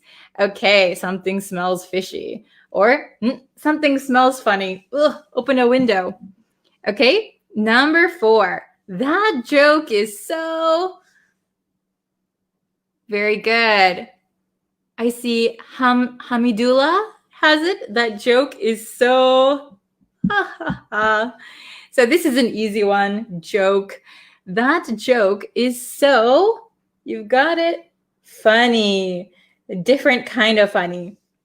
So this is ha funny. This is strange funny. Okay? Oh, very good. Number 5. Did you have... Remember? Have. Did you have something? Okay? Oh, very good. I see some correct answers. Number 5. Did you have... Oh, I'm seeing a lot for number 4. That joke is so funny. Number 5. Did you have something? So remember, we are having fun. So when you ask a question, put it like this. Did you have... Very good. Fun. Okay. So, yes. So Hafez said, fun. So this is another mistake a lot of my students make. So you don't need to put in front of fun. So fun is uncountable. We don't count how many funs we have, right? I've had 2 funs today. So did you have fun? Did you have fun? I don't think we ever put an or the in front of fun, okay? So just by itself, did you have fun? Very good. Okay, wow, you guys are so good. Okay, number 6, it's the last one. Last night was what? Last night was, what do you think the best answer is? The most common answer. Last night was something. Okay, number 6. Last night was... Oh, you're welcome, Hafez. Good job. Oh, I see some correct answers. Very good. So I see fun, funny. Okay, so I would say last night was fun. I would say fun is the correct answer here. It is the most common sentence. Last night was fun. You could say last night was funny, but if you say last night was funny, it's a specific kind of last night, right? Last night was fun means, oh yeah, we had a good time. It was entertaining. It was amusing. If you said last night was funny, it's also a correct sentence grammatically. Last night was funny. If you said last night was funny, that means something really funny happened. So if your friend was like running around and doing really funny things, you could say last night was funny. But I would say last night was fun. That is a more general sentence that you'll hear more often. Last night was fun. Okay, is it understandable? So I'm going to go through them one more time. So please listen to the pronunciation. Tell me a funny story. Tell me a funny story. Number 2, we are having fun. We are having fun. Number 3, something smells funny. Ugh, something smells funny. Or you could say, in a different situation, something smells fishy. Something smells fishy. Okay? Number 4, that joke is so funny. That joke is so funny. Number 5, did you have fun? So here, this kind of links. Did you have fun? Did you have fun? Did ya? So a lot of times I say did ya instead of did you. Did ya? Did you have fun? And number 6, last night was fun. Last night was fun. Or if something really hilarious happened, you could say last night was funny. Last night was funny. Okay, very good. Okay, thank you so much. So please study fun and funny. Some of them are a little bit tricky. Remember that fun is uncountable, and it can be a noun and an adjective. And funny can mean like causing laughter or something strange, and it's an adjective. Okay, very good. So I'm sorry I have to go now, but thank you so much for watching. Thank you for participating as always. You guys are awesome. So we're going to have one more lesson tomorrow and then reviewing on Friday. So I hope that you can watch all of the lessons this week and then come for the review lesson. Okay. So thank you so much, and I will see you for tomorrow's lesson. Thank you. See you guys tomorrow. Bye. Hi everyone. Welcome back to my English learning channel. Today we're going to talk about 3 expressions to help you with your conversation. And don't forget, at the very end of this video, there will be a short quiz. So please answer that question in the comments down below. Let's jump into it. Let's imagine you're having a conversation with your friend. You are in the middle of talking when the waiter comes and asks your order. You finish talking to the waiter and you want to continue the conversation you are having with your friend. The conversation stopped when the waiter arrived, and you want to continue what you were saying. What is a good expression to continue what you were saying? We have a very good and useful expression for this situation. You can say, as I was saying, as I was saying. This expression takes the conversation back to the point you were before you were interrupted. For example, we were talking about what I did on the weekend. I told you I went to my friend's house. The conversation stopped. I want to continue talking about my weekend. I can say, as I was saying, I went to my friend's house this weekend. We had a barbecue and it was really fun. So please remember this expression if you get interrupted. As I was saying, as I was saying.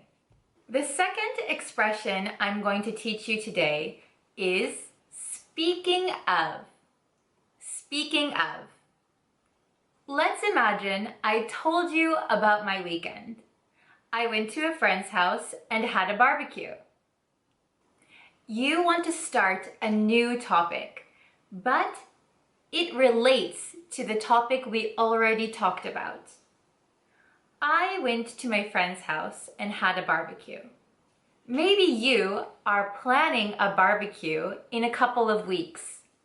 You can say, speaking of barbecues, would you like to come to mine? I'm planning one in a few weeks. So speaking of is very, very useful when you want to change the topic, but it is a little similar or connected somehow to the previous conversation. So speaking of. The third expression I want to teach you today is if you ask me. If you ask me. So we use this expression when we want to give our opinion, but maybe nobody asked my opinion, but I want to give it. So I can say, if you ask me, I think it's a bad idea. Here's an example. Tomorrow is my mother's birthday. My brother thinks we should take our mother out for dinner. But I think I have a better idea. So I can say, if you ask me, I think we should buy her flowers. If you ask me, I think we should buy her flowers. My brother did not ask my opinion, but I want to give my opinion. If you ask me. Okay, I'm going to give you a little quiz. So I'm going to give an example. So please think which expression you would use. I'm talking to my friend about hiking. She is going hiking this weekend. I want to talk about my experience hiking a month ago. What expression should I use? Should I use as I was saying, speaking of, or if you ask me? I'll give you a few seconds.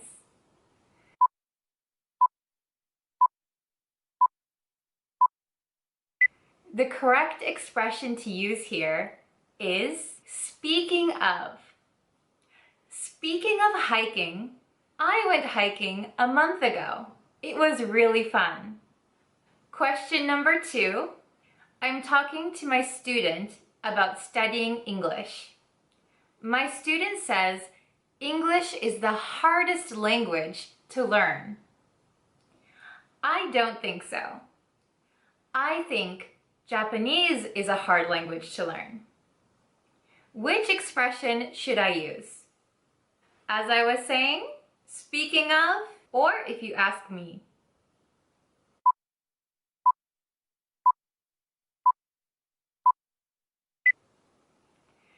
The correct expression is if you ask me. My student says, English is the hardest language to learn. I don't think so. So I say, if you ask me, I think Japanese is harder. English is easy. Okay, the last one. I am talking to my friend about my new English YouTube channel. My phone rings and I answer it. Hello? Okay, I'll call you back. Bye. Sorry about that. After the phone call, I want to continue my conversation. Which expression should I use?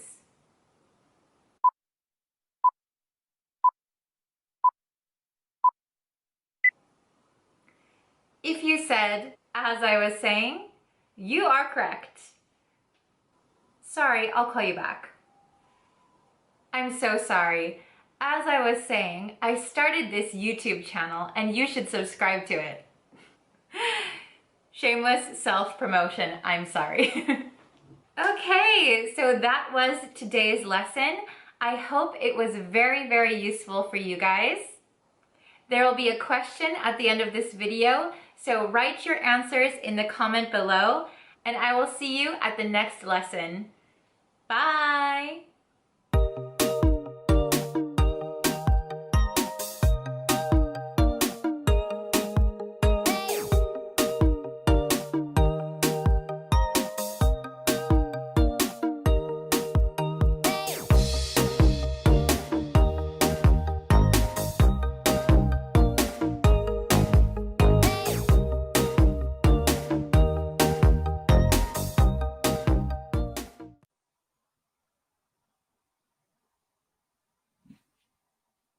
Hi everyone! Are you guys ready to start?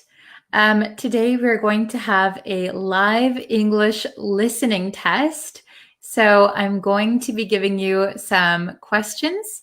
You have to listen to some dialogue and then we're going to figure out the answer together and then we can look at the dialogue together, okay? Hello, English learning person. I like your name. Hello, hello. Hello, Angel, Rooney. Welcome, welcome. So we're going to do a live English listening test.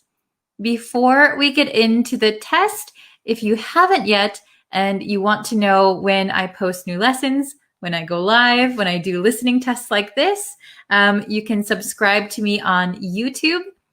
Or you can like me on Facebook. You can turn on notifications, both. And that way you'll know when I have new lessons. Oh, I see Tet Win in the chat. Hello. Devashka, hello. Nice to see you again. Okay, so we're going to start our live English listening test. So I'm going to pull up this screen. Okay, English listening test. Okay, so I have the text here. So the first one, question number 1. So please listen to the question. Try to understand the dialogue. Okay? So first we're going to listen to it. I'm going to read it at a regular native level speed. Okay? So try and follow. Then we'll look at the question. Okay? You can try to answer it with just hearing it once, but I'll read it one more time. Okay? And then we'll look at the answer. Okay? So I'm going to block my face for the reading part. I'm going to read it. So just listen, okay? Just listen. Okay, are you ready? What time's the barbecue? I think Shelly said it starts at 6, but we can get there at 5 if we want to help set up. Oh, shoot. I think I'll be late because I have to pick up a dessert on the way there. I promised to bring brownies, and the earliest I can get to the bakery is 5:45. It's going to take another 30 minutes to drive to Shelly's house. What bakery do you need to go to? The one on Main Street? Yep, that's the one. I have to go there too. Do you want me to pick up the brownies for you? Then we can meet at Shelly's at 5 to help set up. What do you say? That's perfect. I would have felt a little guilty if I arrived after 6. Thanks so much. Don't mention it. Okay. Let's look at the question. What time will the two friends arrive at the barbecue? This should be a C, barbecue. 5 o'clock, 5:45, 6 o'clock, or 6:15? Okay, if you can answer it now, you can go ahead. I'm going to read it one more time, so please listen carefully. What time's the barbecue? I think Shelly said it starts at 6, but we can get there at 5 if we want to help set up. Oh, shoot. I think I'll be late because I have to pick up a dessert on the way there. I promised to bring brownies, and the earliest I can get to the bakery is 5:45. It's going to take another 30 minutes to drive to Shelly's house. What bakery do you need to go to? The one on Main Street? Yep, that's the one. I have to go there too. Do you want me to pick up the brownies for you? Then we can meet at Shelly's at 5 to help set up.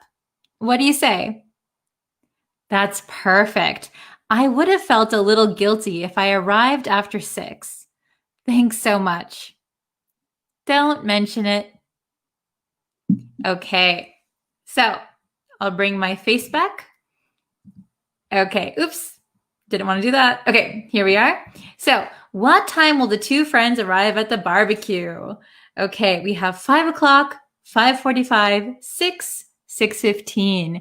Okay, I see a variety of answers. I see people saying 6 o'clock, 5 o'clock, 5:45, 6:15. Okay, so the correct answer is 5 o'clock. 5 o'clock. So the answer is A. Let's look at the dialogue together and see why the answer is A. Okay, let's take a look. So here is the dialogue. What time's the barbecue? This is the next person. I think Shelly said it starts at 6, but we can get there at 5 if we want to help set up. So getting ready for the barbecue. Oh, shoot. So this is just an exclamation when you found out some bad news. Oh, man. Oh, shoot. I think I'll be late because I have to pick up a dessert on my way there. So dessert is like nice baked goods, sweet baked food. I promised to bring brownies. Brownies are like little chocolate baked goods. They're so good. And the earliest I can get to the bakery is 5:45. So getting to the bakery at 5:45. It's going to take another 30 minutes to drive to Shelly's house. So if this person goes to the bakery at 5:45, it's going to take another 30 minutes to drive to Shelly's house. So that would make it 6:15, right? However, the next person says, what bakery do you need to go to? The one on Main Street? Yep, that's the one. I have to go there too. Do you want me to pick up the brownies for you? So this person can go to the bakery earlier and pick up the brownies, get the brownies. Then we can meet at Shelly's at 5 o'clock to help set up. What do you say? What do you say? How about that? That's perfect. So what's perfect? This person going to the bakery to get the brownies and meeting at 5 o'clock at Shelly's at the barbecue. Okay? That's perfect. I would have felt a little guilty if I arrived after 6. So meeting at 5 is perfect. Let's meet at 5 o'clock. Arriving after 6, I would have felt guilty. Okay? Thanks so much. Don't mention it. So don't mention it is you're welcome. No problem. Don't mention it. Okay, very good. So you guys are doing so well. Very good. Let's try another one. So question number 2, I'm going to make my face disappear. So please listen. Okay, listen once, and then we'll look at the question. Okay, question number 2. I'm going to the grocery store. Do you need anything? Yeah, could you pick up some bread, jam, bananas, and a box of cookies? I just bought some cookies. They should be in the cupboard. Bananas are always on sale on Fridays. Is it okay if I buy them then instead of today? Oh, sure, that's fine. So just bread and jam then. Are you sure there isn't any bread in the kitchen? I thought I saw a loaf sitting on the counter. Let me check. That bread is expired. I found some jam in the back of the fridge though. Okay, so just that then? Yep, thanks. Okay, let's take a look at the question.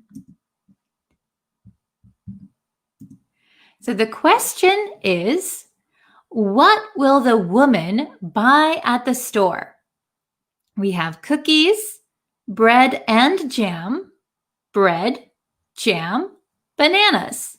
Okay, so if you can answer it now, go ahead. Otherwise, I'm going to read it one more time. So listen carefully. I'm going to the store.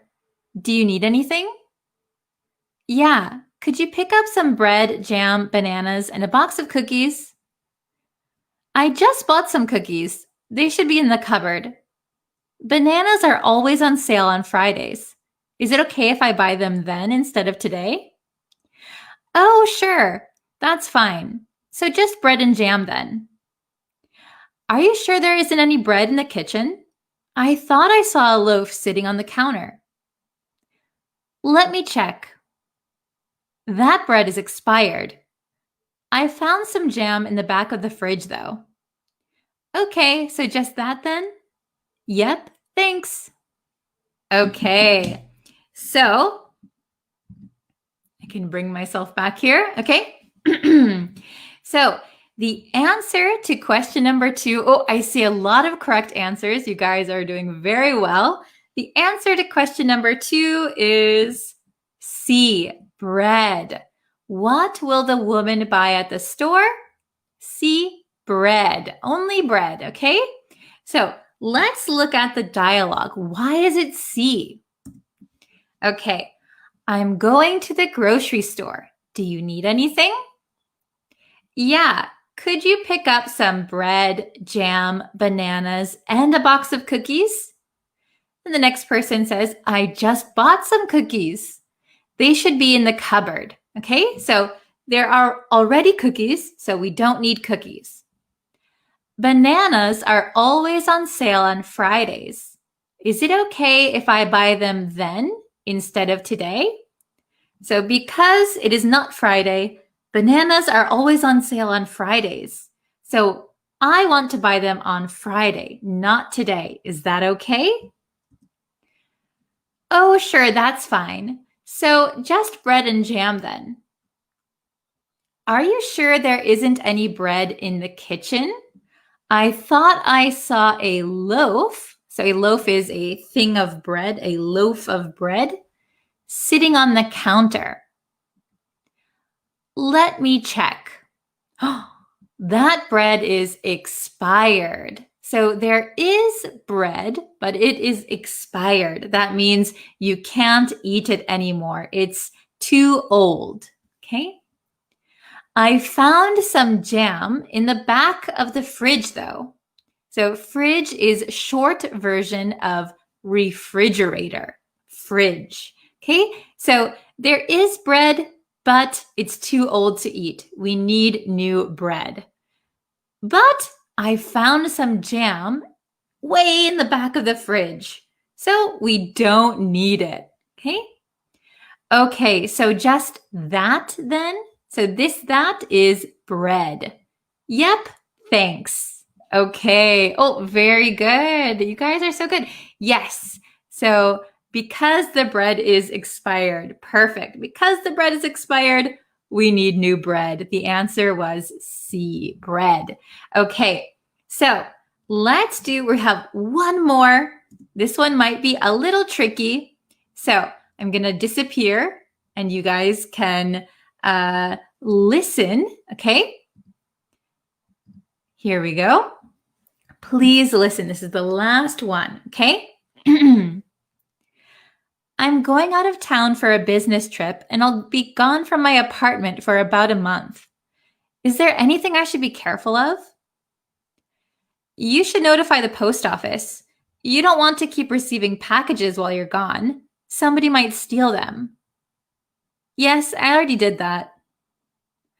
Oh, and you should tell your landlord. What? Do I have to do that? I gave my friend a key and he's going to check on my apartment from time to time. What happens if your friend loses your key? You have to be responsible for it. You're right. And what if there's a fire while you're gone?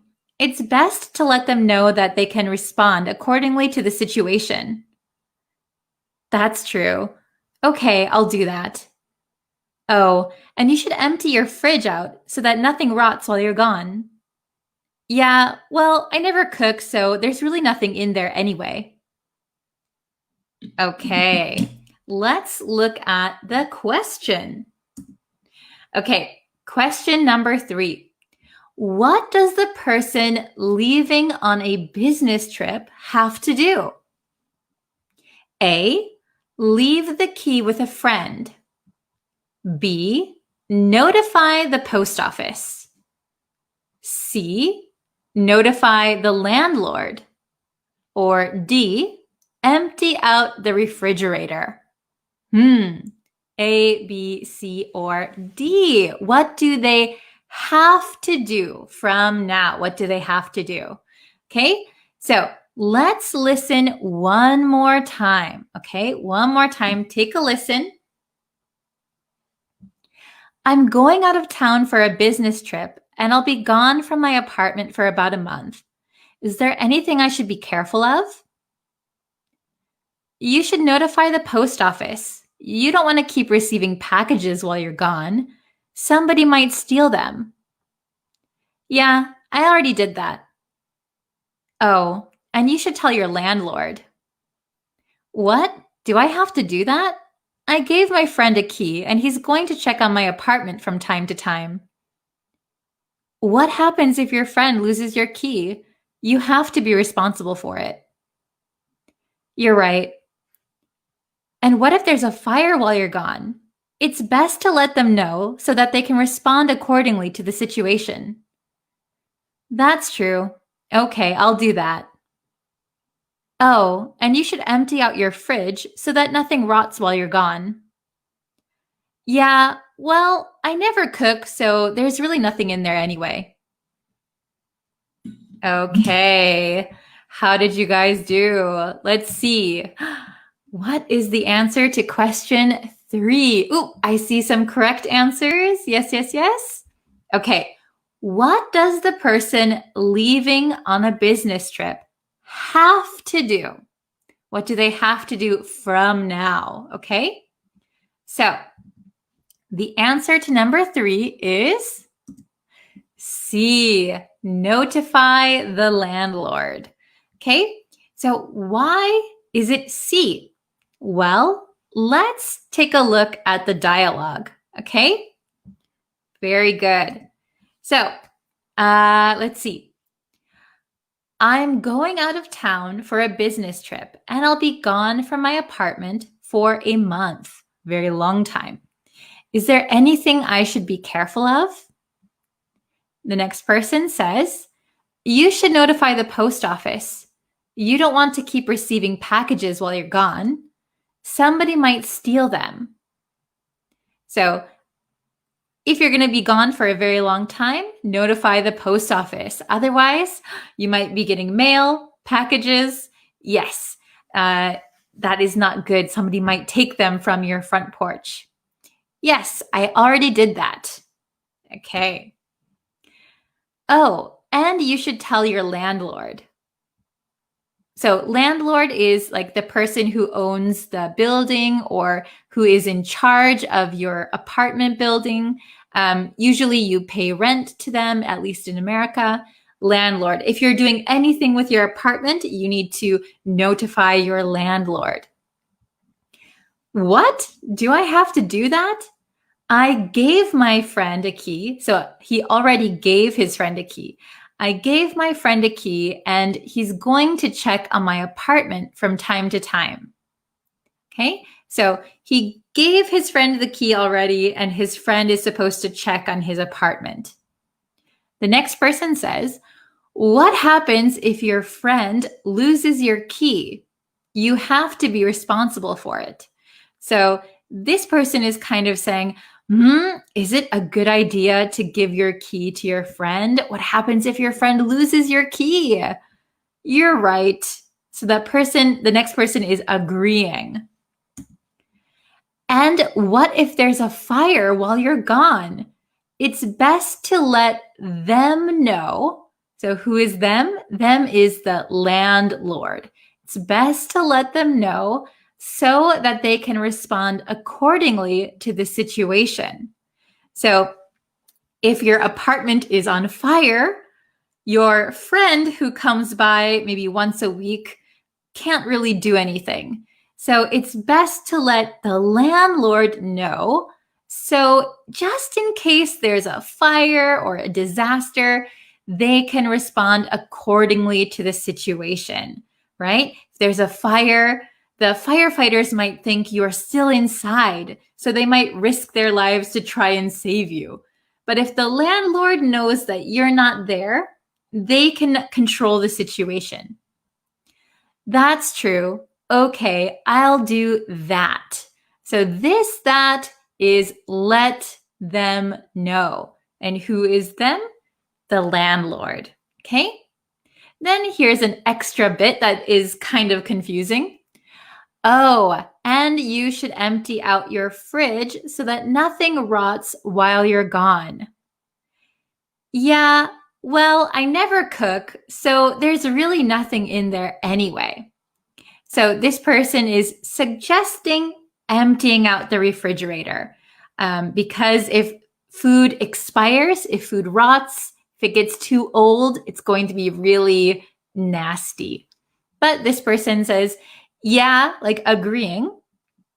Well, I never cook, so there's really nothing in there anyway. So I understand what you're saying and I agree, but actually, there's no food in there, so I don't really need to do this step. Okay, how well did you do? Very good. Ah, it was the tricky one. Yeah, I think the last one was the trickiest one. But you guys did so well. I saw lots of correct answers. Okay, I hope you enjoyed this listening test. I hope that if you guys like it, you will share it with your friends and let me know if you like it or not. If you do, I'll continue to make more listening quizzes like this. Hopefully I could get another person to read with me, so it's not just me. That is also probably confusing. Oh, 2 out of 3. Oops. Oh, you're welcome. And Mara said, I got 2 out of 3. That means I need to improve my listening skill. 2 out of 3 is pretty good. These were tricky. I think they are kind of everyday conversations that you might hear. And I think that if you got 2 out of 3, that's pretty good. Maybe just some more listening practice and then you'll be good.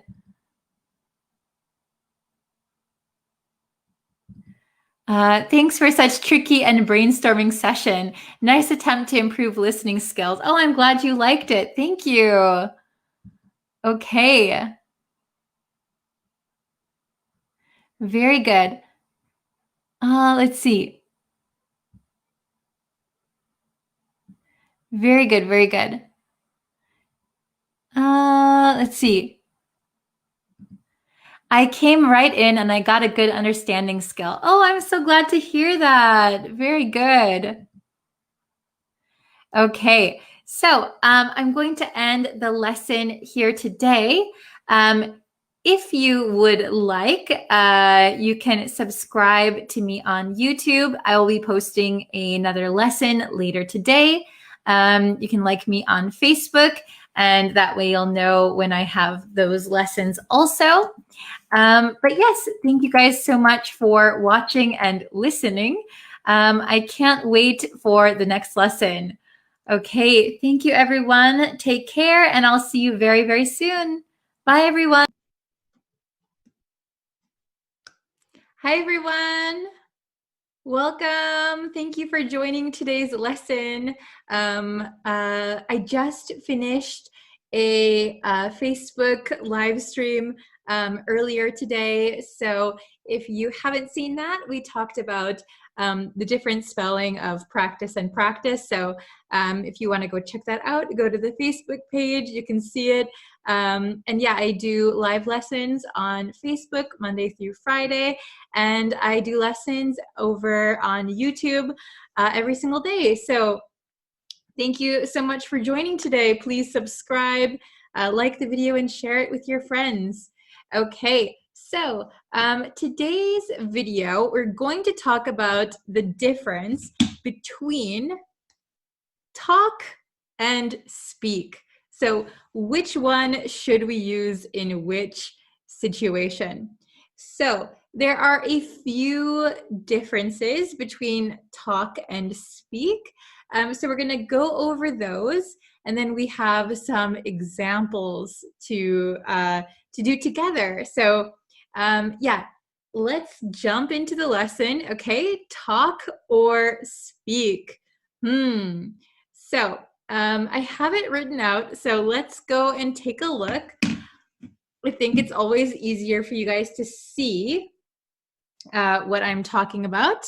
Okay, so okay.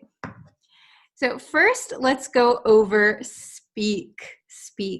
Speak tends to sound a little more formal. So if you are in a formal situation, if you are in a meeting, if you are at work, or maybe you don't know the person so well, you might use speak. Also, if you have something like very important to talk about, you also might use speak. Okay, so it's a little bit more formal than talk. All right, and then we use it for languages. We use it for languages. So I see some students getting a little bit confused, like, how many languages do you talk? Or I talk English and French. Okay, so for languages, foreign languages, we're going to use speak. How many languages do you speak?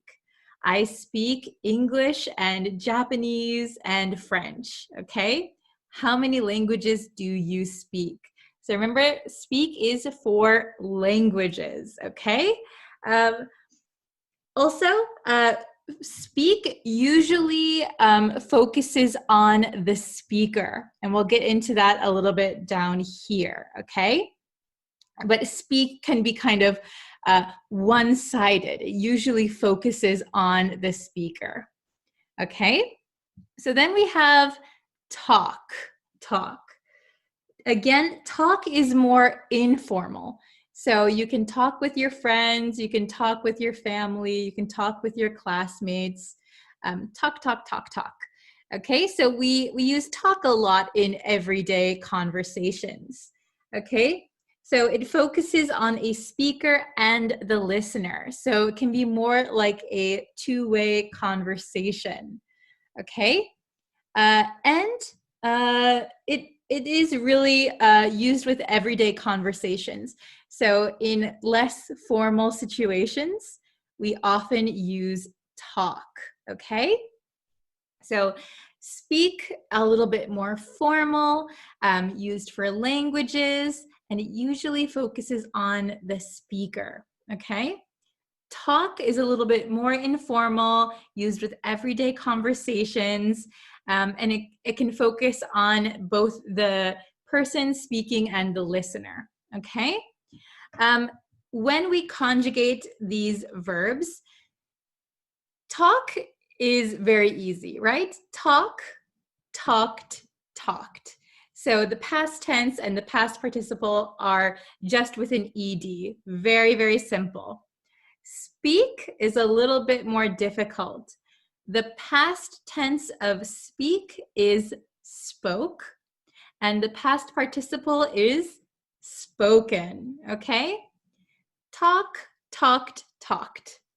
Speak, spoke, spoken, okay? So remember that when you are using these verbs, okay? So let's try number one together. Let's try number one. The manager would like to with you. Okay, the manager would like to with you. Please write your answers in the comments. Let's see if you can get this one correct. So let's break it down a little bit. The manager, so somebody, usually your boss at work, someone ahead of you, right? The manager would like to with you.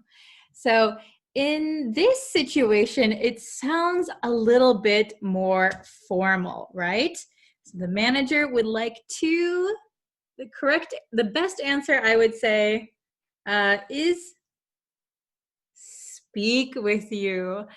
The manager would like to speak with you. It sounds a little bit more formal, okay? And here, notice that we used with. The manager would like to speak with you. Both with speak and talk, we can use with or to. With or to. So there's a very small nuance difference, I think, between them. For me, speaking to someone or talking to someone could sound like it's just from one person. More like the speaker has more to say, or it's more of a one-sided conversation. Speak with and talk with sounds a little bit more like a conversation or a discussion, but it's very, very small difference, like barely noticeable. I think you could get away with using either, actually. Okay, so we could say the manager would like to speak with you. The manager would like to talk with you. Oh, sorry, I said talk. The manager would like to speak to you. So speak to or speak with, maybe either is kind of okay. If you are very good friends with your manager, you could say the manager would like to talk with you or talk to you. That could be okay, but generally speaking at work, it's probably going to be more formal, so maybe stick to speak, okay? Number 2, he, something, something, about the dangers of climate change. He, about the dangers of climate change. Please write your answer in the comments. And we're going to conjugate this and put it in the past tense, okay? Let's say this happened last night, okay? He, about the dangers of climate change. All right, do you have your answer? I hope so. Okay, I'm going to write it down. Let's use the past tense.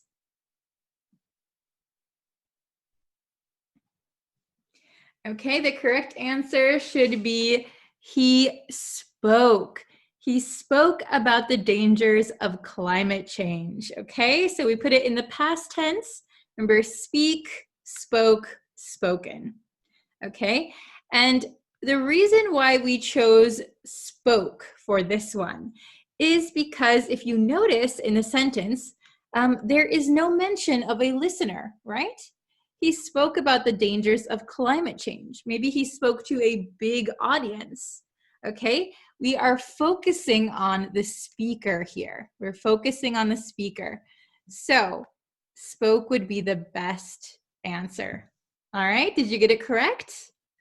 Very good. Okay, so let's try number 3. Why aren't you to me? Why aren't you to me? So for this one, imagine that you have a friend. You have a friend, but your friend has been ignoring you. You try to call your friend, they don't answer. You send them a text message, they don't reply. Hey, what did I do? What's the problem? Why aren't you to me? Okay, write your answer. Why aren't you to me? Okay, let's see if you can write the correct answer and yeah. All right. Why aren't you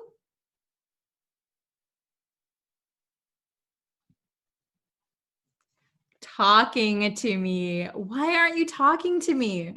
Okay, so maybe if you got into a fight with someone, usually this sounds more like a person who's close to you. Hey, why aren't you talking to me? Oh, I'm getting confused. Why aren't you talking to me? All right, very good. So a little bit more informal, right? Why aren't you talking to me? Okay, very good. Oops.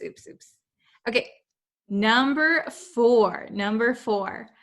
Are you going to at the conference? Are you going to at the conference? Okay. Let's see if you can get number 4 right. All right, I'll give you a few more seconds. Okay, are you going to, the best answer would be speak. Are you going to speak at the conference? Okay, so a conference maybe already sounds a little bit more formal. And notice that we are not talking about any listener, right? Are you going to speak at the conference? Okay, so it could be a little bit more one-sided, right? Only the speaker. Okay, very good. Number 5. My mom and I, so we're very close. My mom and I, almost every day. My mom and I almost every day. Okay, so if it's someone very close to you, which one would you probably use? Okay, write your answer. My mom and I talk almost every day. My mom and I talk almost every day. So this is kind of a more everyday conversation, informal, just chatting. My mom and I talk every day. Okay? Last one, number 6. Let's see if you can get this one. Has she with you yet? Has she with you yet? Let's see, which one should we use? Well, this is kind of a trick question because there's really not enough information to decide if it is a formal situation or a very casual situation. So, who is she? Is she your sister? Is she your wife? Is she your boss? Is she your teacher? We don't know, so we could put either. Has she talked? Very informal, very casual, everyday conversation. Has she talked with you yet? Or we could say, has she spoken? Spoken with you yet? I hope you got the conjugation correct. Has she talked with you yet? Has she spoken with you yet? Both could be acceptable depending on the situation. Okay, so a quick recap. Speak is a little bit more formal, focuses on the speaker usually, and we also use it for languages, okay? Speak French, speak English, okay? And speak, when we conjugate it, speak, spoke is the past tense, spoken is the past participle, okay? Then we have talk, a little bit more informal. We can focus on both the speaker and the listener. More used for everyday conversations. And the conjugation is very easy. Talk, talked, talk. Talked. Sorry, talk, talked, talked. Okay. And we can use either to or with for both of them. So speak with someone, speak to someone. Talk to someone, talk with someone. There is a very small difference. I think maybe other people might think there's no difference at all. For me, speaking to someone or talking to someone sounds a little bit more one-sided. Speaking with someone or talking with someone sounds more like a conversation, okay? All right, so we'll go over these one more time. Let's listen, and if you can, try to repeat out loud. Okay? The manager would like to speak with you. The manager would like to speak with you. Number 2, he spoke about the dangers of climate change. He spoke about the dangers of climate change. Number 3, why aren't you talking to me? Hey, why aren't you talking to me? Okay, number 4, are you going to speak at the conference? Are you going to speak at the conference? Number 5, my mom and I talk almost every day. My mom and I talk almost every day. Okay, and number 6, has she talked with you yet? Has she spoken with you yet? Okay, very good. So I hope this was helpful. Again, if you have any questions, please feel free to leave them in the comments. I will try and answer those for you. Ooh, that was very bright. Oh, I shouldn't put it over there. Reflection. Okay. So, yeah, if you have any lesson suggestions, if you have questions, please leave them in the comments. I will try and look at them all. thank you again for watching today's lesson. Please feel free to subscribe also. I post new lessons every single day. So if you turn on notifications, you'll know when new lessons are up and when I go live. Okay, thank you guys so much for watching today. And yeah, I'll see you again tomorrow with another lesson. Thank you so much. Bye, everyone. Hello, everyone. How are you guys? Ooh. Hello. So I just randomly decided to have a really quick live lesson now because I am pretty busy today. So I've got to get through this quick. So yeah, I'm going to try and make it as quick as possible. I know I always say that and they end up being pretty long, but actually today I don't have that much time. So I'm really excited to try doing this at this time. I don't know how many of you are awake or not in school or work. So this is such a random time for me, not my usual time at all, but we're going to try. Okay, so first of all, I got to share my screen, I think. Totally forgot to do that. Let's see. So let's just jump into the lesson. Oh, before we get into the lesson, if you haven't yet and you would like to know when I go live, when I post new lessons, all of those things, please consider subscribing. Subscribe to the YouTube channel. You can also like me on Facebook. Do all those things, like, share, and yeah, that really helps me out a lot. Okay, so we're gonna get into the lesson. Are you ready? So we have a lesson on dream expressions in English. Dream expressions in English. So I was talking with one of my American friends and they used the expression dream on. Dream on.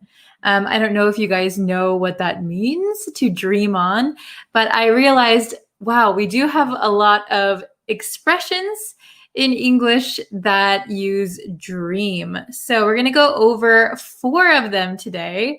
So let's take a look. Okay. Dream expressions in English. Dream expressions in English. So let's look at the first one, shall we? Okay, let me move it over so I can see a little bit. So first we have pipe dream. Pipe dream. Does anyone know what a pipe dream is? I have the meaning written right there, but have you heard it before? So a pipe dream is an unattainable or fanciful hope or scheme. So to put it in easier words, a pipe dream is something maybe that you want to do, but it is very difficult to do. It is almost impossible. So something that's out of reach is a pipe dream. Okay, so for example, I have an example here. Eliminating world hunger remains a pipe dream. Okay, so eliminate, to eliminate means get rid of, completely get rid of. Then world hunger is because people in the world are hungry. There's not enough food to feed people. So you sometimes see really sad images or stories about people starving. So that is what world hunger means. And it remains a pipe dream. So even though we have many rich people in the world, many kind people who want to help, even though we have those resources, 100% eliminating world hunger remains a pipe dream, remains unattainable, like a fanciful hope. So even though it's something that we would like to do, it remains a pipe dream. We can't achieve it right now. Okay, very good. Let's go to the next one.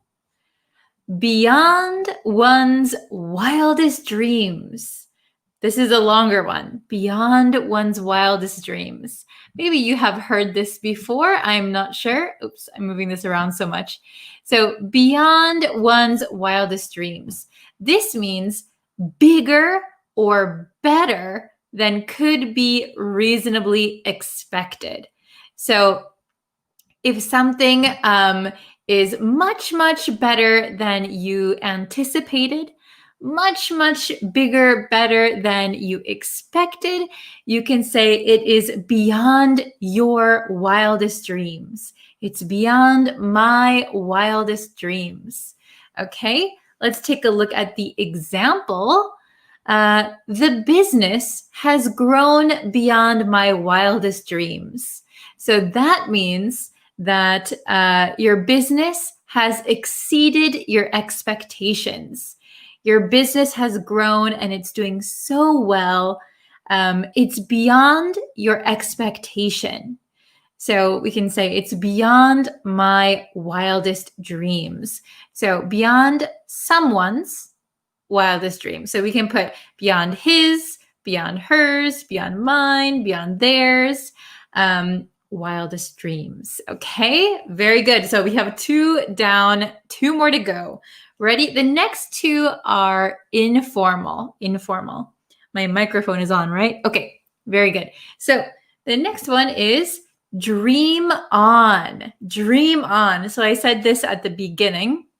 My friend said dream on, and I realized, wow, we have a lot of expressions with dream.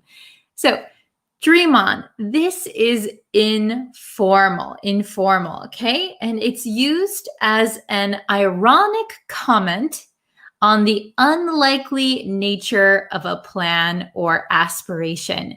So if you know, for example, yeah, right, or no way, that is the same as dream on.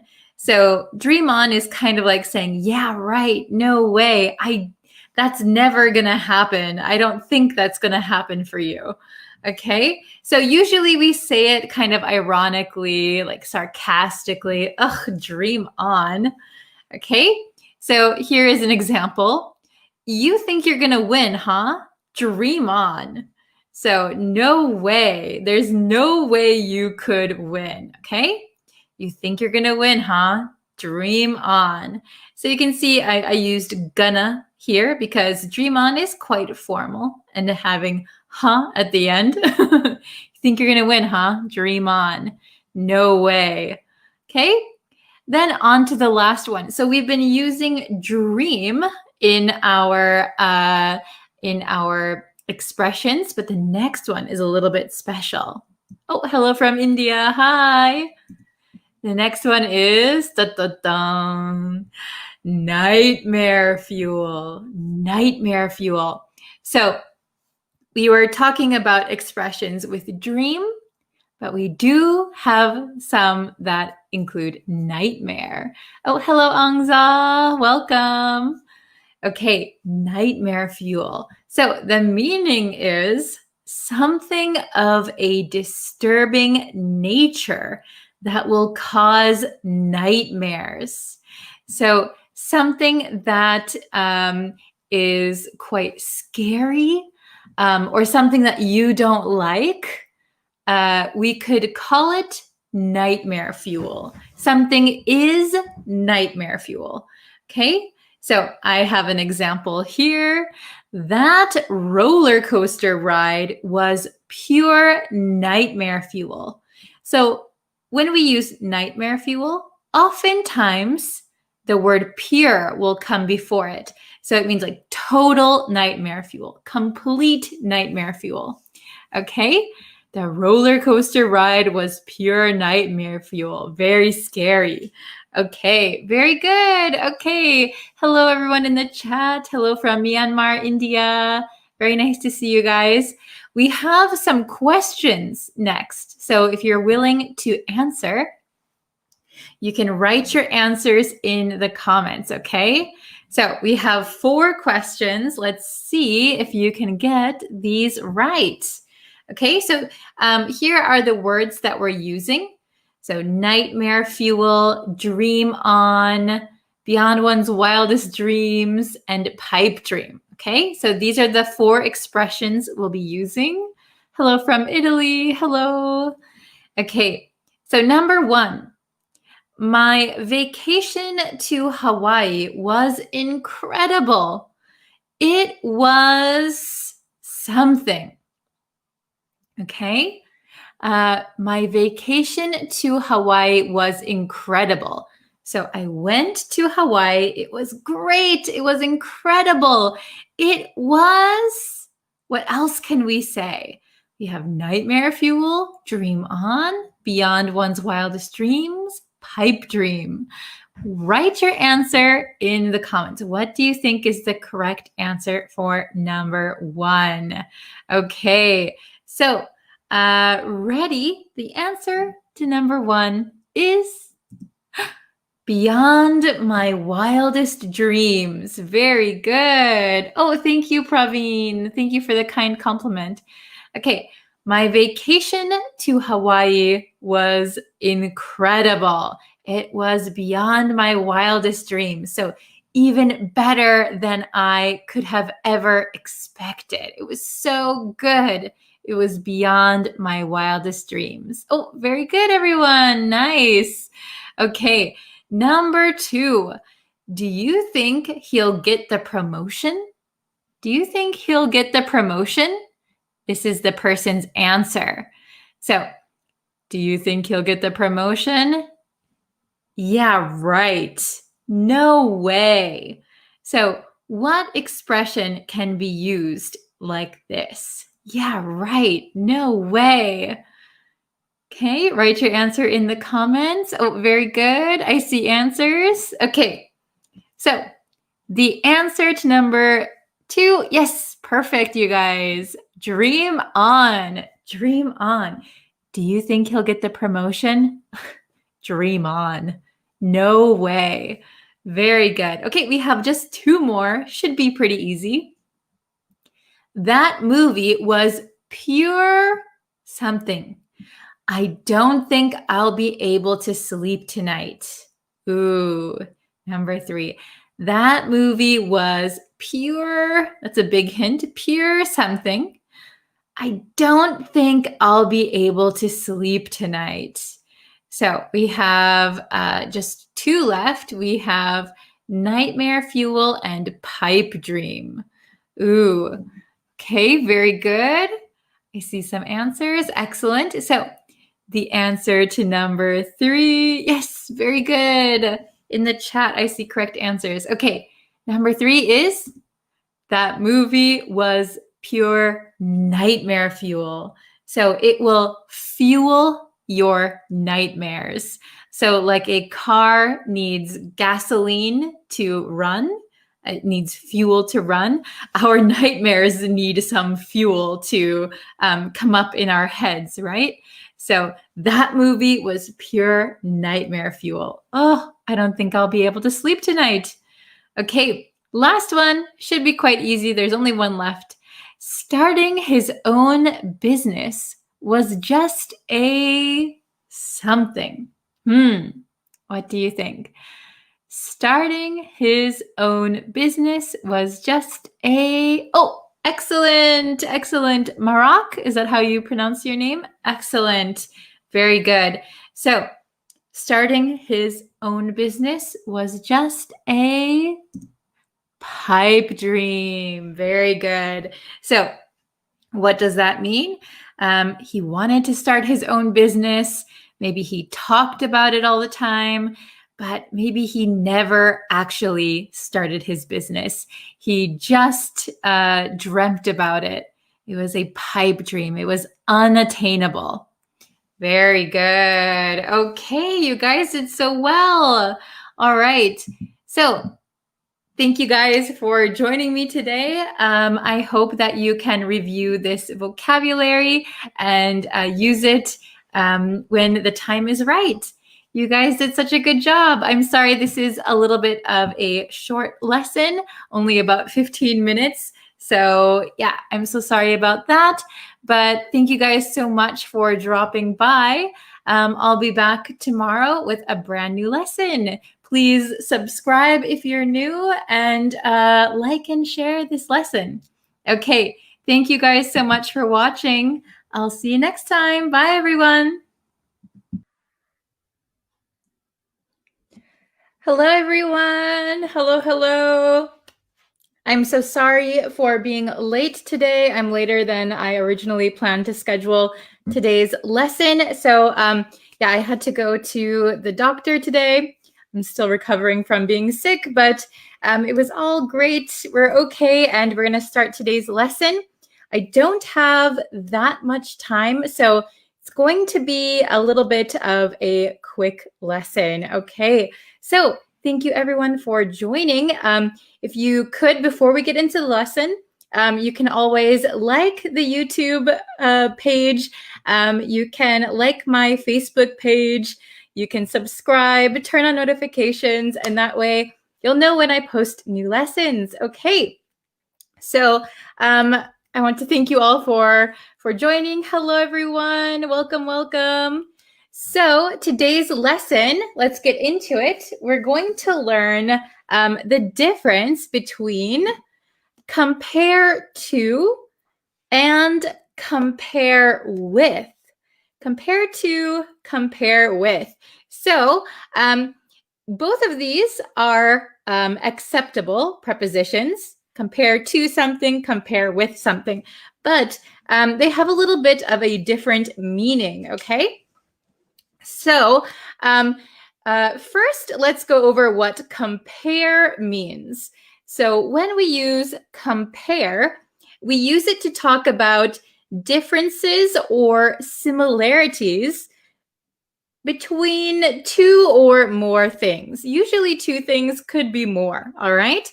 So compare to, compare with.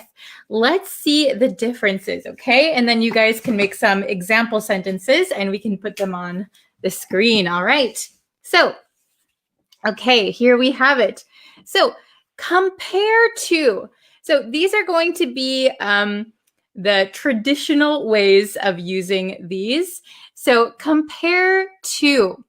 Traditionally, compare to is used when two things are similar. So we often use compare to talk about similarities. Similarities between two or more things. Okay, pretty easy, right? Some people, even native speakers, some people use compare to talk about differences. But when we want to talk about similarities, you can use compare to. It focuses on similarities. Now, compare with, excuse my voice, compare with is used when pointing out similarities and or differences. I should put a slash here. And or differences. Okay, so mainly used to show differences. So this is a good way to remember it. Compare to is often used to show similarities. Compare with shows differences mainly. We can also use compare with to show similarities, but mainly compare with shows differences, okay? So is that understandable? Everyone understanding so far? Oh, hello from Madagascar. Hello. By the way, let me know what country you're watching from. I know we have so many different countries, so it's so cool to see where everyone is from. Shout out your country. Okay, so let's look at these three examples, and then I'll have you write your own examples. So number one, she is such an eloquent writer, and her works are often compared to Shakespeare. Okay, oh, hello from Egypt. So we learned the word eloquent in a previous advanced vocabulary lesson. So eloquent, remember, means very good with words, very convincing, powerful, usually a good speaker and a good writer. Okay, oh, hello from Haiti, Turkey, Canada, Bangladesh. Hello, hello. Okay, so she is such an eloquent writer. So she's a very good writer, and her works, so here works means what she has written. Her works are often compared to Shakespeare. So they see similarities between her works and Shakespeare's works. Okay, very good. Hello from Madagascar, Bangladesh, hello. Bhutan, hello. Number 2, he compared his record time with his competitor's time. So in this sentence, maybe it's a race or a competition, and you have to do something very fast, maybe running or eating really fast. So he compared his record time, so his best time, with his competitor's time. So, ooh, who did better? Let's compare with. Let's look at the differences between my good time, my best record time, and my competitor's time. Okay. Oh, hello from Sudan, India, Afghanistan. Hello, Palestine. Okay. Number 3. Oh, hello from Thailand.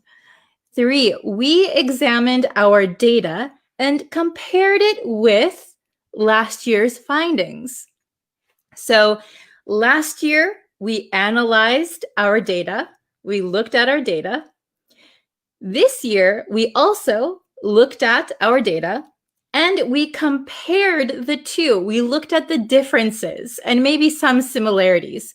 So we examined our data and compared it with last year's findings. Okay, very good. So basically, if you want to talk about differences, I would go with compare with.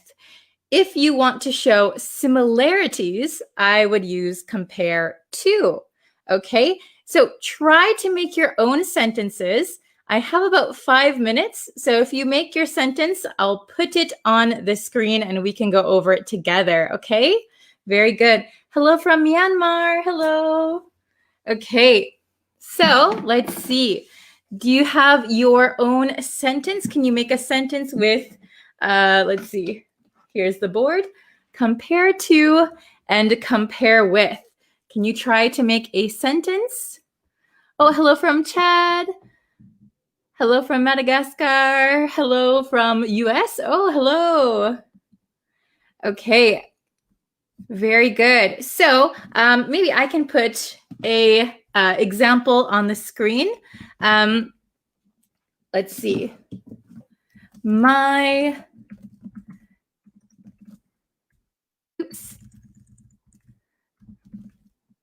parents often compared my grades. Let me spell it right. Grades with my sisters. Oops. I put a, from Singapore, hello. Okay. My parents often compared my grades with my sisters. So I accidentally put a capital S when I typed, but should be a small s.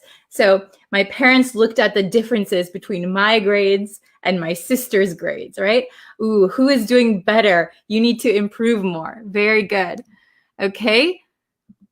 Let's see. To compare with my skirts, I prefer the short one.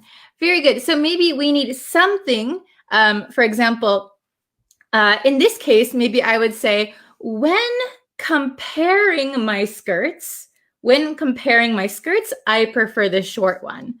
Or compared with the long skirts, the short ones are better, or I like them more. So when we use compare to or compare with, we need like 2 things or 3 things, 4 things that we're looking at. But very good example. Okay. Let's see. Hello from Singapore. Oh, very good. I don't know why I don't know why people compare themselves with each other. Very good. I don't know why people compare themselves with each other. Excellent, excellent. Okay, so why do we look at the differences between us, right? Excellent. Okay. Oh, this is a good one. I compare the life in Palestine with life in Canada. Very good. I compare life in Palestine with life in Canada. Excellent. So if you have lived in both countries, maybe you can see some similarities, but mainly some differences. Excellent. Okay. Let's see.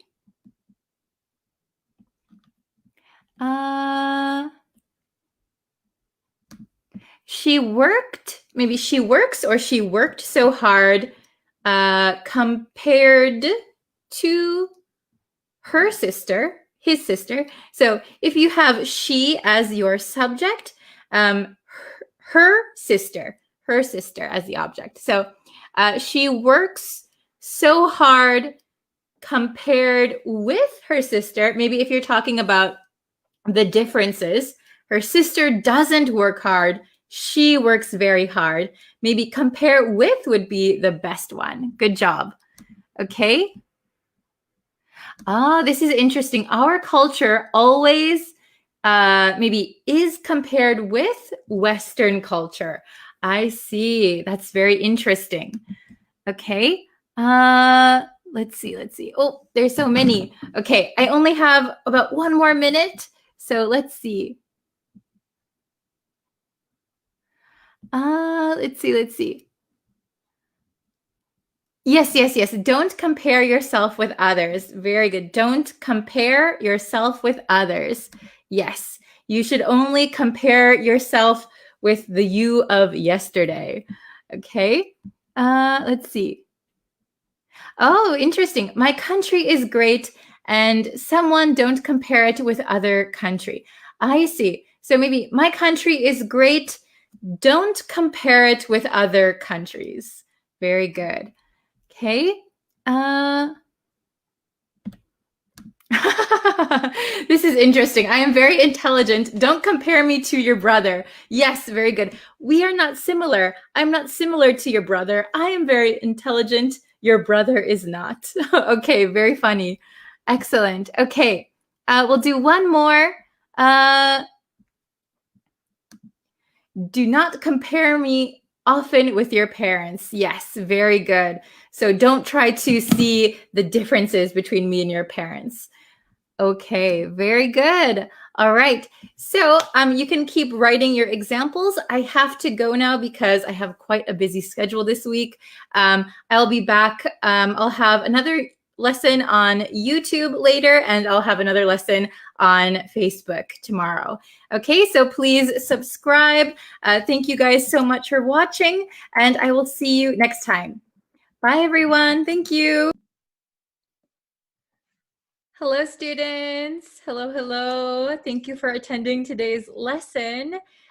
Before we get into the lesson, as always, if you could subscribe to this YouTube channel, that lets you know when I go live and when I post new videos.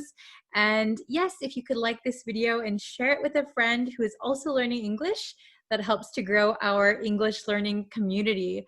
Okay, so today's lesson was actually requested by a student over on Facebook. So thank you, Mohammed. So we want to know the difference between didn't and wasn't. Didn't and wasn't.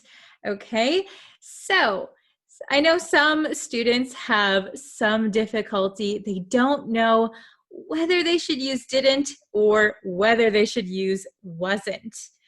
Okay, so this is basic English grammar. So this is something we will need to know going forward. All right, so don't worry if you don't know the difference between these two words. Today, I'm going to help you and I'm going to explain it. So hopefully it will become a little bit easier for you. All right, so didn't versus wasn't.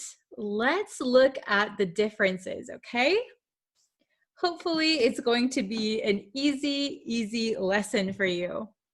All right, so first, what we need to know is that didn't and wasn't are both the past simple negative. Past simple negative, okay? So it's something happened in the past, and this is negative. So you can see didn't, wasn't. So this N apostrophe T, that means not. So basically what we have here is did not, was not, all right? But when we talk and when we usually use these words, we often contract them. So they often become didn't, wasn't. Okay, so first of all, didn't is an auxiliary verb, okay? So let's remember that.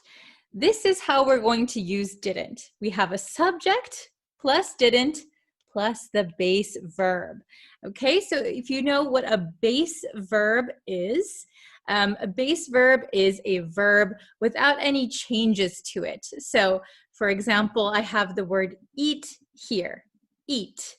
So not ate, not eats, not eating. The base form of the verb is eat, okay? So that's how we're gonna use didn't. We'll go back to that one in just a second. On the other hand, wasn't is the past simple negative form of to be. Okay, so we have the to be verb, right?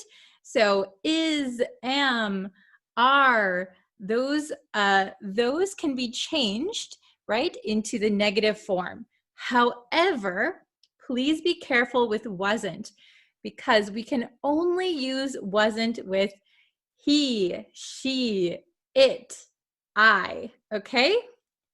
So I wasn't, she wasn't, it wasn't, okay? When we use wasn't, you have to remember that we don't use it with every pronoun, okay? So I wasn't, he wasn't, she wasn't, it wasn't, okay? Very good. So let's take a look at the first example. Okay, so number one, it looks like an I for some reason. Okay, number one. There we go. Number one, I eat breakfast. Okay, this is the present tense, right? Right now, I eat breakfast. All right, if we put this in the negative, we would say I, auxiliary verb don't, so subject, don't eat breakfast. Eat, the base form of the verb. I don't eat breakfast, okay? Then remember, didn't is in the past. It's in the past, so we have to go back, right?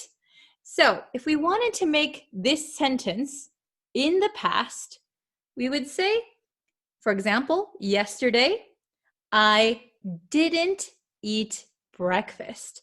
Yesterday, I didn't eat breakfast, okay? So if you see here, first we have a positive form, right? In the present, I eat breakfast. Then we can take it to the negative form. Right now, I don't eat breakfast. Then we can take it to the past in the negative. Yesterday, I didn't eat breakfast. Okay? Are you following me so far? Is it pretty understandable? Let's look at number two. She is a teacher. Okay, so we have is. This is a form of to be, okay? And we have a she, so we're safe, right? She, I, he, she, it, okay? She is a teacher. Let's put that in the negative. She isn't a teacher. So basically, she is not a teacher. Then we want to take this negative sentence and put it in the past. Let's say last year. Last year, she wasn't a teacher. Last year, she wasn't a teacher. Okay, is it making sense? Number 3, they swim. They swim. Very simple, right? They swim. Let's make that negative. Negative. They don't swim. They don't swim. Now, let's take this negative sentence and put it in the past. Let's say, yesterday, they didn't swim. Yesterday, they didn't swim. Okay, so we have the subject, didn't, and the base verb, swim. Okay, so remember, we don't need to change this base verb. We don't need to do anything to it. So we wouldn't say, they didn't swimming. They didn't swam. That is incorrect. They didn't swim. Keep it easy, all right? Okay, the last one, number 4. I am hungry. I am hungry. So we have I, the to be verb, so am. I am hungry. So if we want to make that negative, we're going to say, I'm not hungry, or I am not hungry. I'm not hungry. Now, let's take this negative sentence and put it in the past. Back we go. Okay, for example, last night, I wasn't hungry. Last night, I wasn't hungry. Okay, is it simple enough for you? Did this make sense? I hope so. If you have any questions, please feel free to leave them in the comments down below. I always check the comments. So if you have a question or if you have a suggestion for another lesson, please write it in the comments and I will get back to you as soon as I can. All right, so that's it for today's lesson. Please, in the comments, try to make your own sentences with didn't and wasn't. Okay, let's see if you can do it. All right, I will be back tomorrow with a brand new lesson here on YouTube, and I will go live again on Facebook. Okay, so thank you guys so much for watching. I will see you guys very, very soon. Thank you so much. Bye-bye.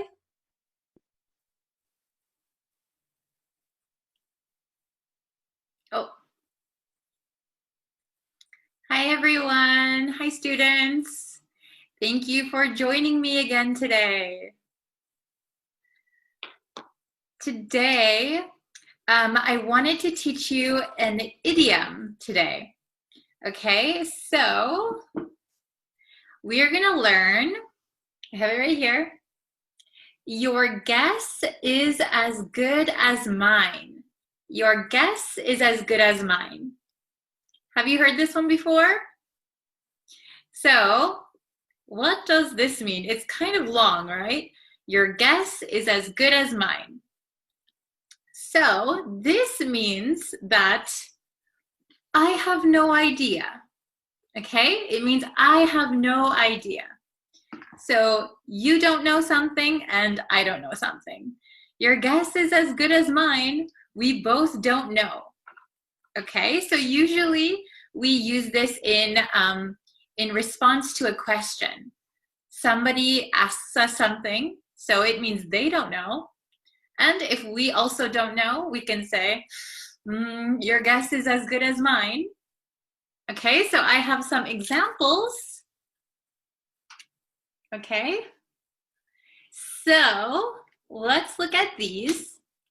So the meaning, remember, is I have no idea. I don't know. So I have 3 examples for you. So somebody asks, when will we know the results? So maybe you took a test and you're asking your friend, you're asking your classmate, hey, when will we know the results of our test? And your friend says, your guess is as good as mine. I have no idea. I don't know. Okay, let's look at another one. How much does a house cost in California? Well, I've never lived in California, and I've never bought a house in California. So your guess is as good as mine. I don't know. Okay, let's look at the last one. What time does the movie start? What time does the movie start? So if you don't know, you can say, your guess is as good as mine. Okay, so I know that it is a long sentence to remember, but it's actually quite simple. So your guess is the same as mine. It's as good as mine. So if you say, I don't know, maybe the movie starts at 5:30, I could say, yeah, maybe, I don't know. So we have the same lack of knowledge. Okay, so it's when you also don't know something. So it's very easy to use, and I think it's very useful.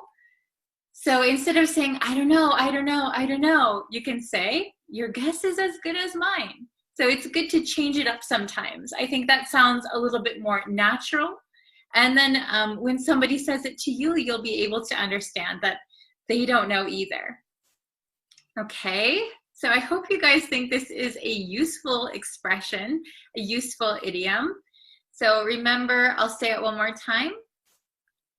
Sorry about my handwriting. Your guess is as good as mine. Your guess is as good as mine. Okay, please try to practice by saying it out loud a few times so that when you do use it in conversation, it sounds natural. Okay, your guess is as good as mine. Your guess is as good as mine. Your guess is as good as mine.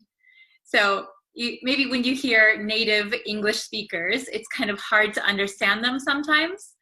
But I think it's because we talk very quickly and we don't break down every single word. Your guess is as good as mine. Your guess is as good as mine. So try to get in the habit of linking those words together, and then you'll sound a little bit more natural. So I know as an English teacher, I often have students who want to use these idioms or really like native expressions.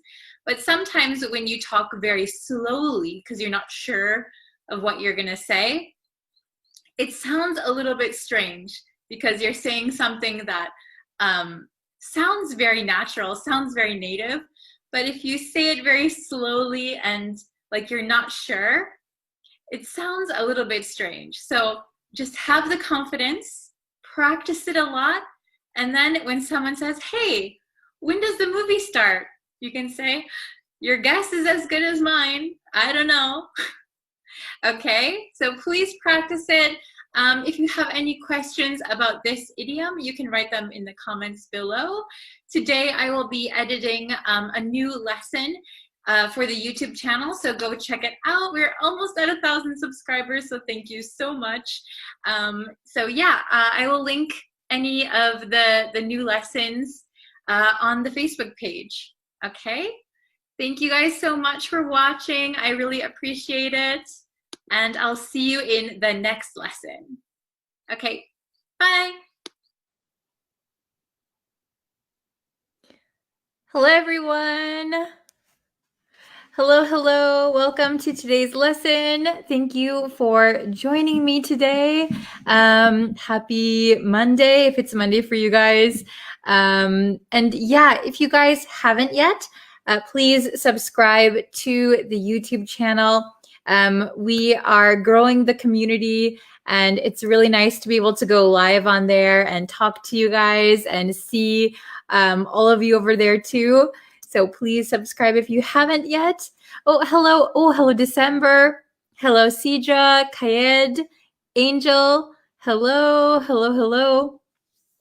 Sharon, Pradeep. Hello, Abdul. Nice to see you all today. Welcome, welcome. Hello. Hello from Sudan. Hi. Hello from India. I hope you all are having a wonderful day. What time is it for you guys? It is about, right now for me, it is almost 3:30 in the afternoon. Hello from Morocco, Afghanistan, Peru. Hello. Oh my gosh. I wonder where most of the students are from. From Seattle. Wow. Is it cold there in Seattle right now? Hi from Egypt, Vietnam, Myanmar. Hello. Okay. Excuse me while I clear my voice. Okay, so we are going to be talking about changes in conditions and situations, right? Oh, very good. So when a situation or a condition changes, maybe you are familiar with the words improve or decline, get better, get worse. But today we're going to learn 3 different expressions that you can use to talk about these changing situations, conditions, and it's going to sound a little bit more advanced, okay? So if you're used to saying like good, bad, improve, decline, we're going to try and expand your vocabulary, and we're going to learn those expressions today, okay? Hello. Oh, don't worry if you're late. We are just starting now. We haven't even looked at the expressions yet. Hello from Bangladesh. Hello from Afghanistan. I'm from Mexico, but I live in Europe, and it's minus 10 degrees. Uh-oh. Is that Celsius or is that Fahrenheit? Oh my goodness. It is, in my hometown today, it was minus 14 degrees Fahrenheit, which I think is like, what is that in Celsius? Celsius to Fahrenheit. This is so random, but yeah, it's minus, no. I'm in the wrong place. Oh my goodness. Minus 14 degrees Fahrenheit. So in my hometown, which is Wisconsin today, it is negative 14 degrees Fahrenheit. That means negative 25 degrees Celsius, which is crazy. Okay, very good. So, all right. Let's get into the lesson today. Okay, yeah, very cold, very, very cold. Where are you living currently? Are you talking to me? I live in Tokyo, Japan. I live in Japan, but I'm originally from Wisconsin, USA. Okay, very good. So let's get into today's lesson. We have 3 expressions that we're going to learn, okay? So let me know if you are familiar with these expressions. All right, we have to turn the corner, to turn the corner. And then we have to take a turn for the better and to take a turn for the worse. Okay, to turn the corner, to take a turn for the better, to take a turn for the worse. So you'll notice that the word turn is in all 3 of these expressions. And be careful, we have turn the corner and to take a turn for the better or the worse. Okay? So these expressions are just as they are. So we don't need to change like the or something. Just leave it the way it is. We do conjugate the verb though. So be careful of that, okay? Very good. So here, turn is a verb, to turn. So I turned, we turned, she turns, turning. But here, the verb is take, okay? So take, took, taken, and then a turn. This is going to be a noun, a turn for the better, a turn for the worse. So this, be careful not to say a turning or turns. Okay, just leave this one as it is. We only need to conjugate here. Okay. Oh, very good. So let's see. Let's go over the meanings of these first. Okay, so to turn the corner, to turn the corner. So this has a literal meaning. So if you're walking down the street and you turn the corner, so you're walking straight and you turn a corner, walking straight and turn a corner. Okay, but when we're talking about the change of a situation, to turn the corner means that you are in a critical point. So maybe your business, for example, your business was in a critical point. Something bad was happening, but then your business turned the corner and it improved, okay? So to turn the corner means to get better after something critical, okay? Very good. Oh, I have seen take a turn for the better. Very good. Yeah, you might know these, but I just want to throw this one in there too, to turn the corner, okay? We'll go over this again one more time in just a second. The next is to take a turn for the better. To take a turn for the better means that something, a condition or situation improves. Usually it's unexpected. Usually it is very quick and sudden. Suddenly something got better, quickly. Wow, I didn't think it was going to get better, but it got better. Okay, then the opposite is to take a turn for the worse. To take a turn for the worse. That means that something suddenly, unexpectedly, very quickly became worse. The situation or the condition got worse. Okay, so that's our brief overview. So we're going to get into the questions. I'll show you on the big whiteboard the definitions all written out. Okay, oh, hello from India. We can say students take turns. Ah, very good. So really quick, to take turns means like you're going in order of something, right? So I'm first, you're second, third, take turns, right? But this one is, what we're looking at today is a little bit different, okay? So can you see that? Let me pull it down a little bit. Okay, so turn the corner. Pass the critical point and start to improve. Okay, so you were in a critical point, or something was in a very critical point, but it turned the corner and now it's starting to improve. Okay, to take a turn for the better. To take a turn for the better. That means to improve in condition or situation, and usually quickly or suddenly. Quickly or suddenly. So it's usually unexpected. Okay, then to take a turn for the worse is the opposite.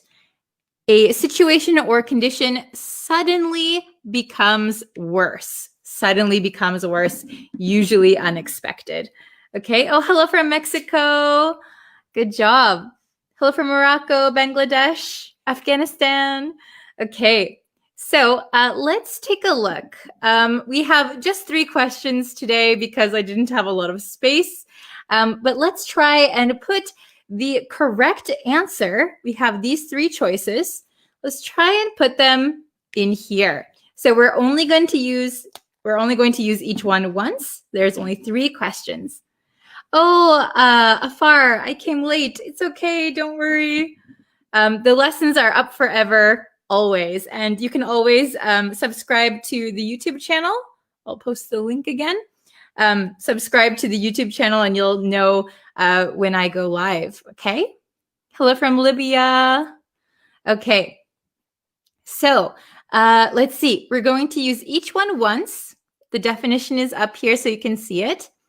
So number 1, my day after I found out that I passed my test. Yes, that was great. Unexpected. I'm so happy. My day after I found out that I passed my test. Very good. Okay, yes, very good. I see 2 different answers. Oh, I see people are going on to number 2. You guys are so fast, so smart. Okay, turn the corner, take a turn for the better. Very good. Okay, so my day, something, after I found out that I passed my test. So you could say, my day turned the corner after I found out that I passed my test. It's okay, but I think the best answer, because maybe I just had an average day. It was okay. It wasn't that great. To turn the corner maybe means there was something worse that was happening. Something really bad was happening. It was very critical. But, oh, lucky, very unexpected. My day took a turn for the better. Yeah, that is the best answer to put in here. My day took a turn for the better after I found out that I passed my test. So I found out that I passed my test. So my situation, my condition, today's condition, suddenly and quickly changed. Wow, it suddenly improved. What a great day. I had an average day. It was okay, but it suddenly improved. It took a turn for the better.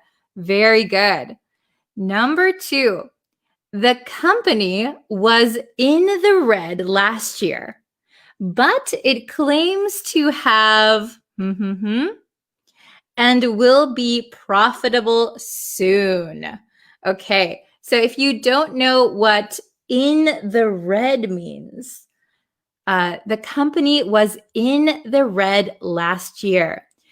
When a company or a person is in the red, it means they don't have any money. They don't have any money. Maybe they owe money. They are in the red, negative amount. Okay? In the black would be the opposite. In the black means you have money. In the red means you don't have any money. So the company was in the red last year, but it claims to have and will be profitable soon. It will make money soon. Oh, very good. Turn the corner. Okay, you guys are so good. It claims to have turned the corner. Excellent. Turned the corner and will be profitable soon. Very good. So you can see the company was in the red. That is a critical point. Very, very critical for the company. But it is past that point, and now it seems to be improving. Very good. So it turned the corner. Excellent. Okay. And number 3, the very last one. There's only one more left, so pretty easy. Her illness has, and the doctors can't do anything for her. Very, very sad. Her illness has, and the doctor can't do anything for her. Oh, very good. I see some correct answers. Yes, don't forget we need to change the verb a little bit because of the sentence. Her illness has, it's a big hint, her illness has, and the doctors can't do anything for her. Oh, very good. Okay, her illness has taken a turn for the worse, which is very sad. Oh, I can't fit it. Okay. Her illness has taken a turn for the worse, and the doctors can't do anything for her. So her condition suddenly declined. It suddenly got worse. Okay? And then for this sentence, her illness has taken. Her illness has taken a turn for the worse, and the doctors can't do anything for her. Very good, everyone. Okay, do you understand each of these expressions now? I hope that you can use them when you talk about conditions or situations in English. So sometimes it's okay to say just improve, decline, get better, get worse. But if you want to sound a little bit more fluent, if you want to sound a little bit more natural, I would recommend trying to put these into your speech. Okay? All right. So if you guys have any questions, please leave them in the comments. And if you want to make some example sentences, I can correct them for you, okay? Or we can put them up on the screen. All right? Okay, awesome. So do you guys have any example sentences or some questions I can answer for you? I'll do my best. I have just a few more minutes. Okay. Yes, very good. Taking a turn for the worse. Yeah, usually, what is illness? That's a good question. What is illness? So in the last question, we said her illness has taken a turn for the worse. So an illness is a sickness. So usually illness is a little bit more severe than being sick, right? Oh, I'm sick. We have a word ill. I'm ill, but we don't use it so much, at least in America. We would usually just say I'm sick. But if someone has an illness, it could be like a long illness or more serious. Okay? Very good. Oh, okay. Let's see. Oh, I see some good examples. Okay. I was procrastinating my duties, but I managed to turn the corner. Oh, very good. So maybe you could say, I had always procrastinated when it came to my duties, but I managed to turn the corner. I managed to improve maybe like time management. Yeah, that's very good. Okay. Let's see. Oh, very good. The weather has taken a turn for the worse, so I stuck in the mountain. Ah, very good. So I would just correct the first part of your sentence is very good. The weather has taken a turn for the worse, so I'm stuck. I would say I'm stuck in the mountains, or if it's just one mountain, I'm stuck on the mountain. Okay, in the mountains, on the mountain. Very good. This is a question about the lessons. Do you change the time of the lessons?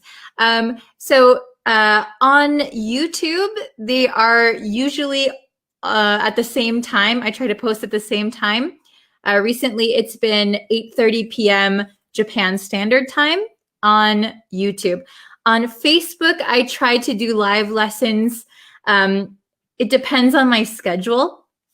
So between 12 p.m. Japan Standard Time and 3 or 4 between then. Okay? Let's see. After being blocked out the internet in Myanmar, my weekend took a turn for the worse. I can't study English lesson on YouTube. Okay. So I'm very sorry to hear that, Tet Tet Win, about Myanmar. I heard a lot of people are using VPNs to access the internet there. But to correct your sentence, after being blocked, maybe after being blocked from the internet, usually we say blocked from something. Blocked from the internet in Myanmar, my weekend took a turn for, not from, for the worse. I can't study English lessons on YouTube. Okay, I hope the situation gets solved soon. Take care. I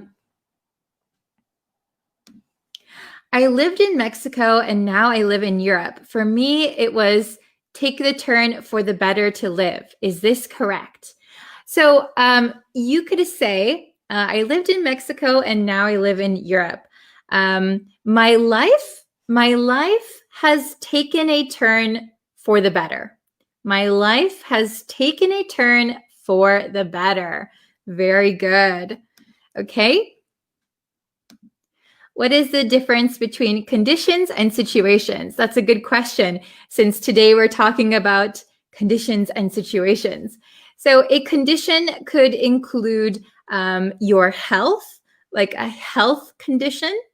A situation might just be like your day or the situation you are currently in.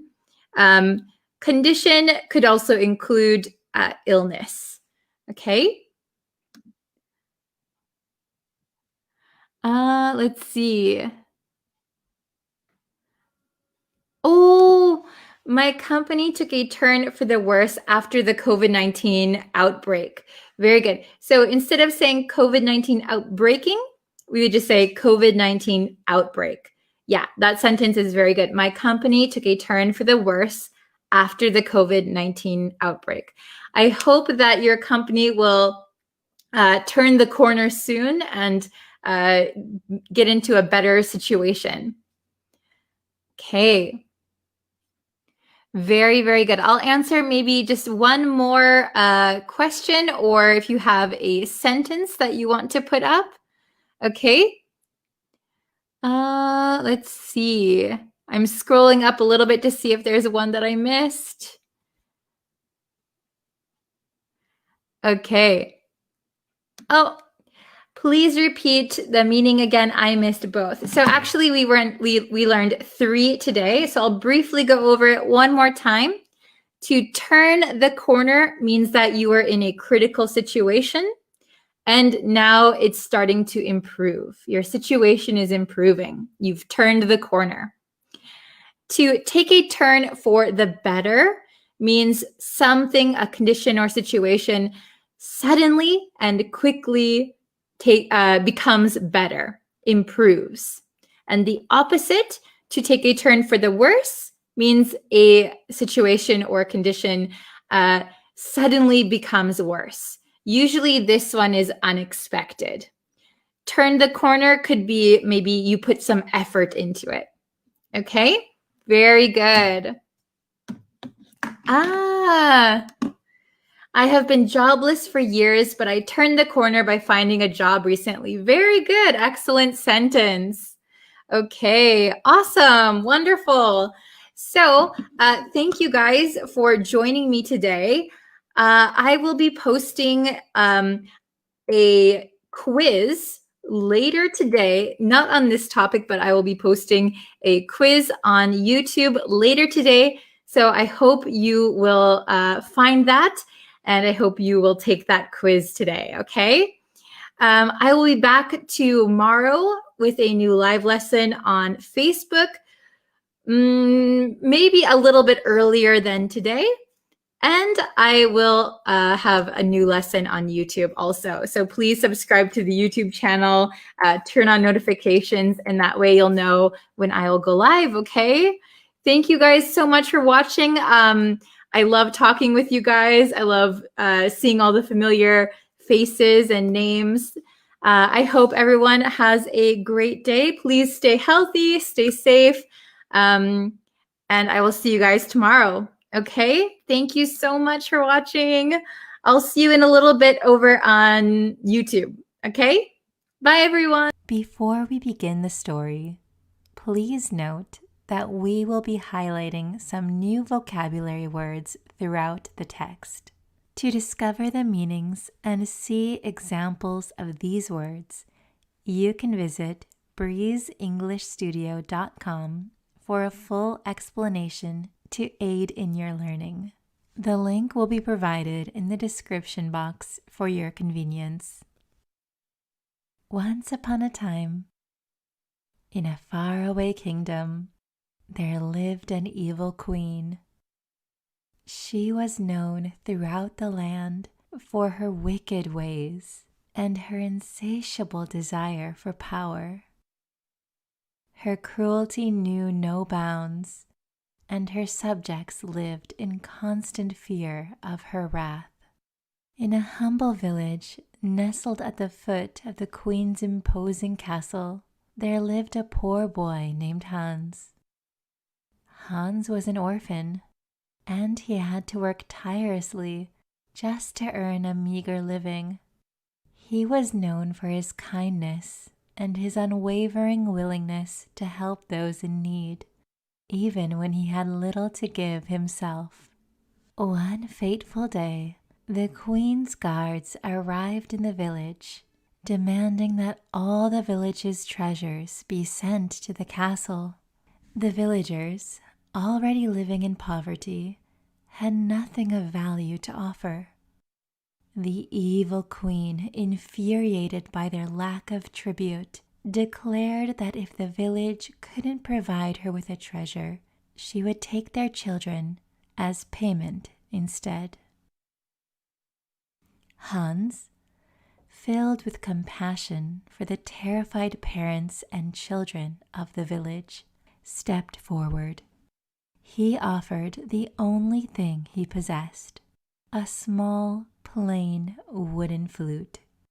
He explained that the flute had been a gift from his parents, and although it had no material value, it was his most treasured possession.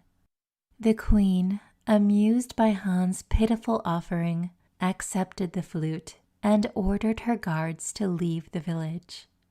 However, she couldn't resist taunting Hans as they departed. "You've given me your flute, boy, but don't expect me to spare your village's children." The queen returned to her castle, where she reveled in her newfound treasure. She ordered her musicians to play the flute, but to her surprise, it produced the most enchanting and soothing melodies. The evil queen, who had never known kindness or happiness, found herself drawn to the beautiful music, and for the first time in her life, she felt a glimmer of peace. Intrigued by this change in the queen's demeanor, her loyal advisor, a wise old woman named Agnes, approached her and said, "Your Majesty, perhaps this flute holds a power greater than any treasure. It has the ability to bring joy and comfort, something you've never known." The queen, torn between her newfound appreciation for the flute and her desire for power, decided to test the flute's magic. She ordered Agnes to find the boy who had given it to her. Agnes journeyed to the village and found Hans.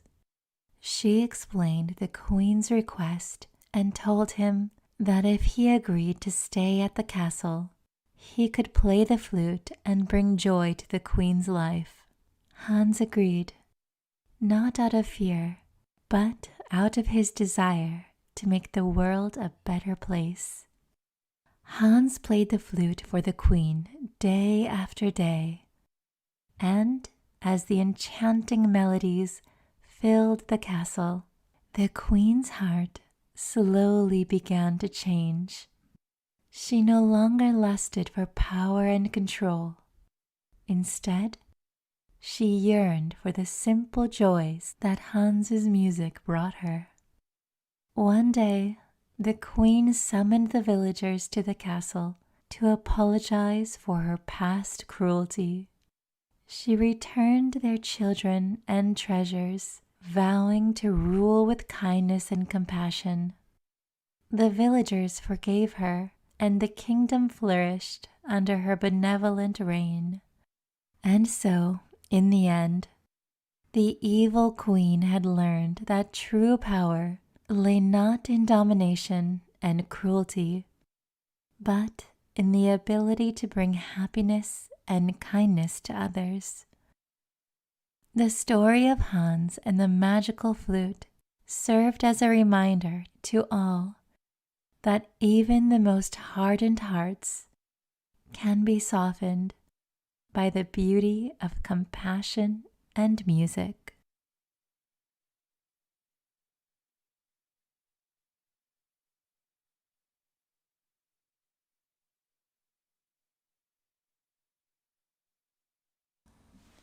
Hello students, welcome to another English lesson. I have a special English lesson for you today because we are going to be looking at some essential everyday slang.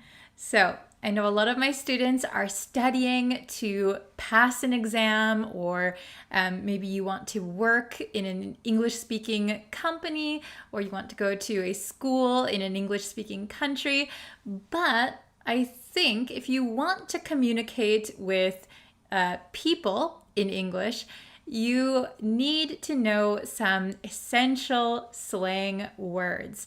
So these might not be in your textbooks. You might have never learned these words before, but they are important because lots of people use them every day, okay? So before we get into today's lesson, if you haven't yet and you would like to know when I go live, when I post new videos, if you could, please subscribe to the YouTube channel, turn on notifications, and that way you should be notified when I go live and stuff like that. However, YouTube doesn't always send out notifications, so if you come back regularly, you'll see when new lessons are posted too. You can follow me on Facebook as well. Same deal over there. Like, follow, and I think you can turn on notifications there too. I'm also on TikTok, so you can find me there as well. Okay, now that we got that out of the way, let's get into the lesson. All right, so I'm going to pull up my screen. Da, da, da, da. Okay, we have essential everyday slang. Okay, so this slang is what you're going to need to know for just everyday communication, right? And this is American English. Please remember that I am from the United States and that my accent and the slang that I use is all like North American. Okay, excellent. Let's get in. We have 11 slang words that we're going to learn today. 11. Okay, so the first one we have is hang out. Hang out. So hopefully you know this or you've heard this before. It means spending time relaxing or socializing informally, okay? So you can hang out with your friends, you can hang out with your brother or your sister. It's just a very relaxed atmosphere. You might not even be doing anything, but just talking or watching TV. That is what we call hanging out, okay? So, my example sentence for this one. Do you want to hang out after you're done with work? Do you want to hang out after you're done with work? You will hear this a lot if you go to America or Canada, maybe even in the UK, I'm not really sure, but hang out just means to casually meet and, spend some time together. So let me know in the comments, you can comment down below, who do you like to hang out with? I like to hang out with my husband. I also like to hang out with my really good friends. It's been difficult due to the current state of the world, but I do like to hang out with my friends. Recently, we've been hanging out on Zoom calls. Let me know who you hang out with. Okay? The next one is amped. Amped. So, you might not have heard this word before, or you might have heard it in the proper context of the word. So an amp can mean that you amplify something, for example, a sound. If you are going to a live concert, usually they have a speaker connected to maybe like guitar or something, and that will amplify the sound to everyone else in the room. Okay, amp. So in slang, we use amped to mean filled with energetic excitement and enthusiasm. Amped. Okay, so here is the example. I'm so amped for the concert this weekend. Oh, I used concert again here. I'm so amped for the concert this weekend. Okay, I'm always amped for my live English lessons because I get to talk to you. I am very amped every time. Okay, very excited, very enthusiastic. Please let me know when you feel amped. When is a time that you feel amped? I also feel amped when I go on like a stage and speak in front of people. I've had to do that several times in my life, and I feel really amped, really enthusiastic, excited, energetic. Wow, let's do this. Some people in front of people on a stage, maybe they don't feel amped. Maybe they feel very nervous or shy, but I get amped, I think. Okay, the next one. Have a blast. This is a super common expression. This is super, super common in English. So, to have a blast means to have a good time, to enjoy oneself. So, let's look at the example sentence. We had a blast at the beach. So that means we had a really good time. We had a lot of fun. We had a blast. Okay? When was the last time you had a blast? When was the last time you had fun? Let me think of the last time I had a blast. I had a blast when I played an online game with my friends over Zoom. That was a blast. We had a lot of fun. Okay? Have a blast. So you can say this as like in a sentence, we had a blast at the beach. Or if someone says, I'm going to a party this Friday, your response could be, have a blast. It means have fun. Okay, next one. Hooked on. Hooked on. So if you can imagine a hook, and if it's hooked on something, it's kind of stuck, right? It doesn't really move. It's hooked on.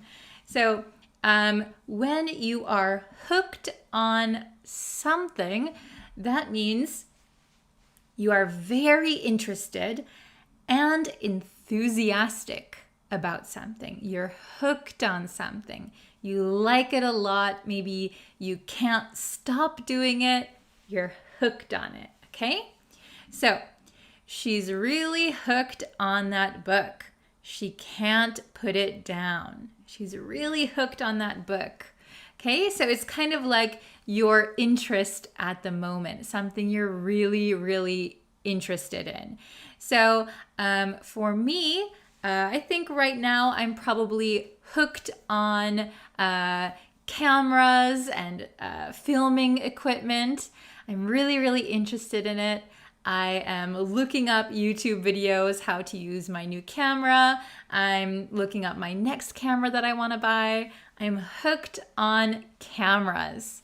What are you hooked on? Are you hooked on anything at the moment? Some people are hooked on fishing. Other people are hooked on studying. You could be hooked on a book or on a TV show. Anything that you have interest in. So hooked on something. So usually we would say hooked on plus a noun. So hooked on a book. Or you could use a gerund, hooked on studying with an ing. Okay, let me know what you are hooked on down in the comments. Very good. The next one. Very, very simple. The word is in. What? You know that word. Everybody knows that word, in. Okay, but when we're talking about slang, and especially fashion, the meaning is fashionable or trendy. So what are people liking in the moment, like right now? So here is my example sentence. Bell-bottom pants were in when my parents were teenagers. So if you know what bell-bottoms are, or bell-bottom jeans, bell-bottom pants, they're the pants that they have your figure, and then at the leg, they go out and they look like a bell. They look like bells. Bell-bottom pants were very big. We can also say big, very trendy. In like the 60s and 70s, I think, probably more the 70s, bell-bottom pants were in the 70s. They were big in the 70s. They were trendy. They were fashionable. What is in right now in your country? I think, what is in Japan? So I live in Japan, in Tokyo, if you didn't know that. So what is in right now? I don't think I'm with the current trends, but I think right now the color beige is very in right now, at least in Tokyo. That is really the trendy color of the season is beige. I'm not very fashionable, but maybe you are. Okay, so let me know what is in right now in your country. Okay, the next one. Bail. Bail. Okay, so to bail, when we're talking about slang, means to cancel or run away from. Okay, so if you bail on someone, or if you bail on an event, that means you cancel suddenly or you kind of run away from something. So it's not really a good meaning. It means that maybe you had an agreement to meet someone or to go somewhere and you just didn't do it. So we hate it when people bail on us, right? It's not a good feeling. So here's an example. We made plans a month in advance, but he bailed on me at the last second. He bailed on me. So even though we made plans months in advance, he still didn't come. Okay, he bailed on me. So we usually say bail on someone or bail on something. Okay, very good. The next one, kind of similar, very similar, is ditch. To ditch someone, okay, or to ditch something. So, meaning again, cancel or run away from. Cancel, run away from. Okay, so ditch is the same meaning as bail. To cancel, to run away from. Okay, so we could say, I can't believe she ditched me to go to that party. So she ditched me, she canceled on me, and went to a party. So to ditch someone, to bail on someone. Okay, very good. Next one, spoiler. This is a very common word, especially online. Okay, so the meaning looks a little long. Let's go through it. I promise it's not that difficult. So the meaning is a description of an important plot development in a television show, film, or book, which, if previously known, may reduce surprise or suspense for a first-time viewer or reader. Okay, so that is a lot of text to simply say that for a movie, a TV show, a book, usually there is a plot. So if you're following the characters, you're following the plot. If you are watching your favorite TV show and your friend has already watched that episode, if they tell you what's going to happen in the episode, they spoiled the episode for you. So we would say they gave you a spoiler. They told you the information that now if you watch your favorite TV show, it's not going to be that exciting. Okay? So a lot of times online, people will say spoiler alert or spoilers if they're going to say something that will spoil the movie or the book or the TV show for you. Okay? So here's an example. If, let's say there is a movie and I want to watch it, you've already watched it. If you say, can I give you some spoilers? I would say, no.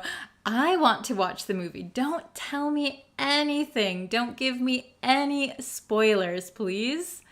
Okay? So don't tell me anything about that movie or that TV show.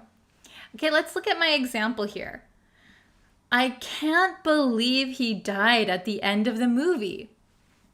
So person A, I can't believe he died at the end of the movie. Person B, ugh, spoiler.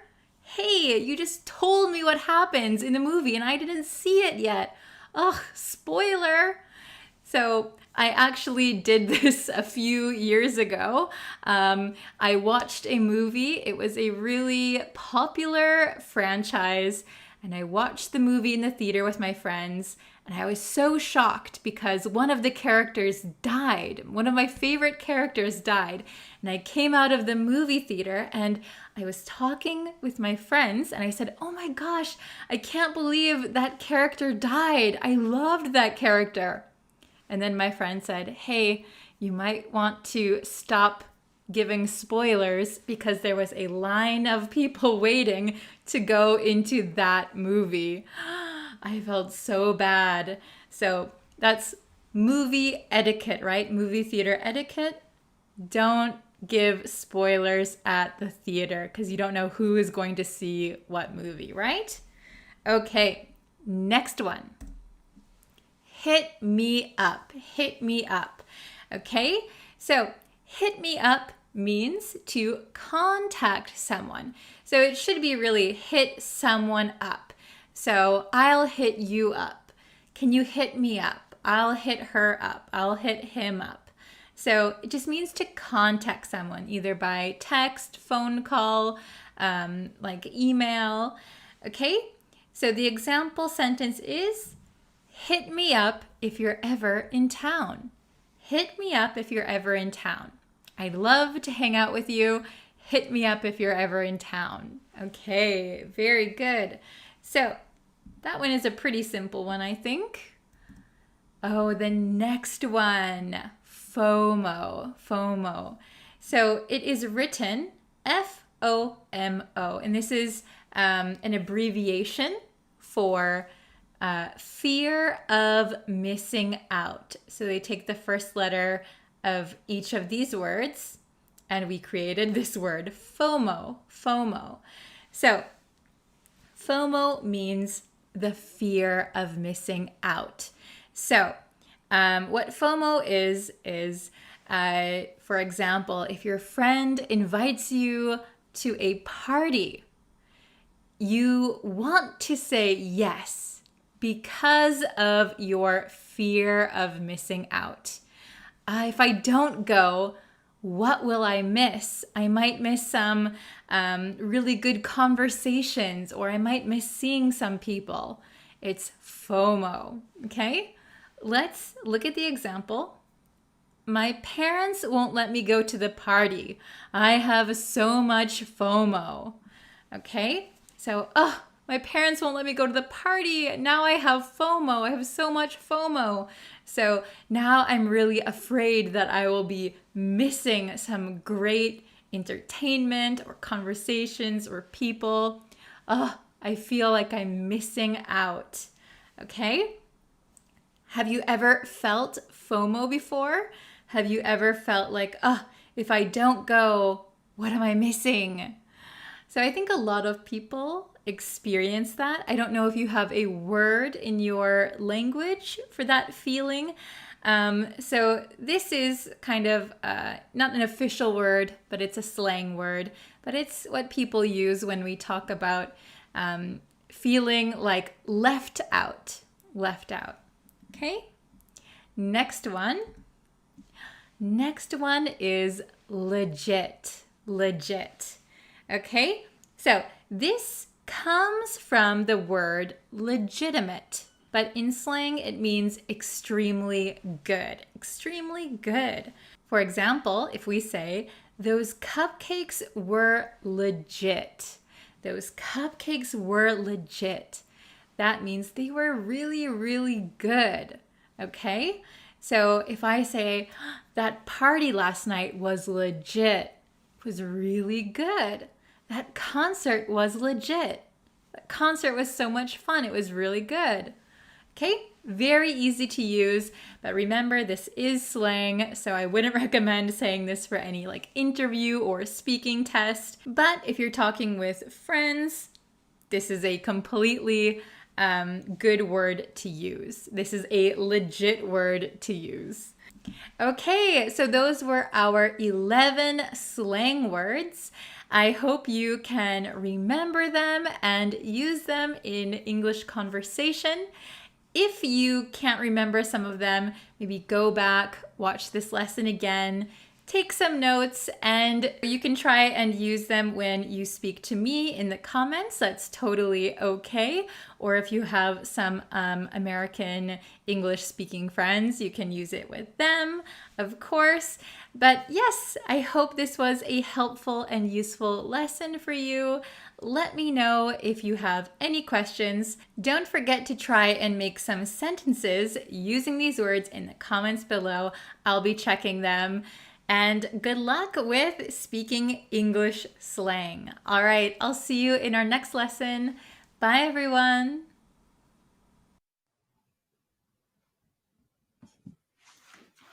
Hello, students. How's everyone today? Today is our review lesson. Excuse me. So all week we learned idioms that contain the word book. So we learned 8 of them, and we're going to do all 8 today. We're going to review everything that we learned this week, okay? So I hope that you are ready. And I hope you are able to go back and review the previous lessons. So hello, welcome. Okay, we're gonna wait for just a few more. Oh, wow, the number just jumped. Hello from the Philippines. Hello, Regan. Hello, Pony. Hello, Ailean. Abraham. I'm very good today. How are you guys? Hello, Tian. I'm so sorry if I can't pronounce your names correctly. Hello, Anna. It's a little bit hot today. I think because it's very sunny today. So when I'm inside my house, it's actually quite warm. I'm sure if I go outside, it's a little bit cooler. Oh, Anna just came back from Lake Geneva. Did you see my mom? Hello. By the way, before we start the lesson, let me just remind you that if you want to know when I go live like this, you can hit the little bell notification, and then it will tell you when I go live next. Okay? Also, thank you to everyone who subscribed to the YouTube channel. We are past 4,000 subscribers. We are almost at 5,000, which is very, very exciting. And thank you for everyone who's liked and followed the Facebook page. We have over 20,000 of you guys here, which is crazy. Thank you. Okay, hello. So I'm also thinking to do another live stream later today, but I haven't decided yet. Is anyone interested in American election vocabulary? I'm thinking I might do another live stream later about it. Hello. Oh, and I did not see my mom yet. Okay. So welcome everyone. And thank you if you want to share this live stream with your friends. I really appreciate it also. Hello, Haku. Hello. Oh, Abraham, he turned on the notifications and that's why he's here. Awesome. Hello, Fahad. Hello. Okay, so we are going to review all of the idioms that we learned this week. Okay. Oh, okay, here it is. So we learned 8 of them. Okay. Yeah, if you're available later, I might do another live stream. I'll let you guys know, okay? I've got to prepare some stuff. So, okay, we have these 8 that we learned today, okay? So we have hit the books, bookworm, buy the book, in my book, book smart, read someone like a book, open book, closed book. They all have book in them. Okay. So let's see. Let's just quickly review what each of these means, and then we can jump into our exercises. So hit the books. Hit the books. Do you remember what hit the books means? Hit the books means you begin to study seriously, or you begin to study very hard. Okay, so for example, oh, I didn't study English all week. I should probably hit the books today. So I should start studying seriously. Okay? Then if you remember bookworm describes a person who loves to read, Yes, very good. Hit the books means study hard. Yes. Hello from Sudan. Hello. Okay, and bookworm means someone who loves to read, okay? Loves to read. Okay, then the next one, buy the book. Do you guys remember what buy the book means? Buy the book means following the rules or following the law or following tradition. So doing things the way they are supposed to be done, okay? By the book. So for example, I think one of our examples last time was a police officer, a cop, who doesn't do things by the book, who doesn't play by the book. So that means the police officer doesn't follow his orders. He doesn't follow his rules. He kind of goes rogue and does his own thing. Okay? That means by the book, following the rules, doing what you're supposed to do. Okay? Then we have in my book. In my book simply means in my opinion. Okay? So the dinner last night was really good in my book. So that means it was really good in my opinion, okay? In my book. Then we have book smart. Book smart is the opposite of street smart. So if you are book smart, it means you get all of your information and knowledge through studying, through reading, maybe by going to school. That is book smart. On the opposite end, if you are street smart, you get all of your knowledge and experience through real life experience. So like if you're on the street, right? You're with the rest of society. Okay, so book smart, you gain knowledge through books, through education. Street smart means that you gain knowledge through experience. Okay? Okay, very, very good. Okay, so, okay, we have 3 more. Read someone like a book. If you read someone like a book, excuse me, if you read someone like a book, it means that just by looking at them, you can tell their true thoughts or their true emotions, okay? Very good. Is it understandable so far? Does anyone have any questions? Okay. Then we have the last two, open book and closed book. And I got a really good question yesterday. I think it was yesterday. Yeah, yesterday. Why it is open book and why closed book? So why do we say open book and closed book? So just for your information, these are open is an adjective to describe the book. Okay, so if you say opened, the book opened. So it means an action has been completed. The book opened, right? But here, open book, closed book. These are describing the book. Okay, so it's the same. Like if you say, there is, what was I going to say?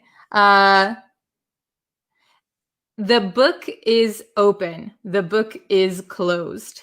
Okay, so we wouldn't say the book is opened, right? The book is open. The book is closed. Okay. Okay, so,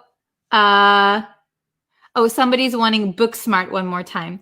Book smart means you get your information through education or reading through books. However, street smart is the opposite. Street smart means that you get your information or knowledge from experience. Okay, so open book, closed book. If you are an open book, that means you keep no secrets. You can tell freely anything, right? So if we describe a person as an open book, they might be very public.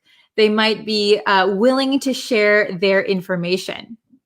However, if someone is a closed book, person is closed book, it means they don't want to share their information. They're very private. We can also describe subjects, for example, as an open book or closed book. If something is very easy for you to understand, you could say it's an open book. If something is very difficult for you to understand, you could say it's a closed book. It's hard to get the information. It's hard to understand. Okay, very good. So now that we've refreshed your memory, let's try the exercises, okay? And feel free to ask some questions if you have any. Okay. Somebody just said, is closed book like very quiet? Quiet? Not necessarily like quiet like this, but maybe more private. They don't want to share so much information. Okay. Tour guides are street smart. Yeah, they could be. Maybe they get a lot of experience on the streets, right? Very, very good.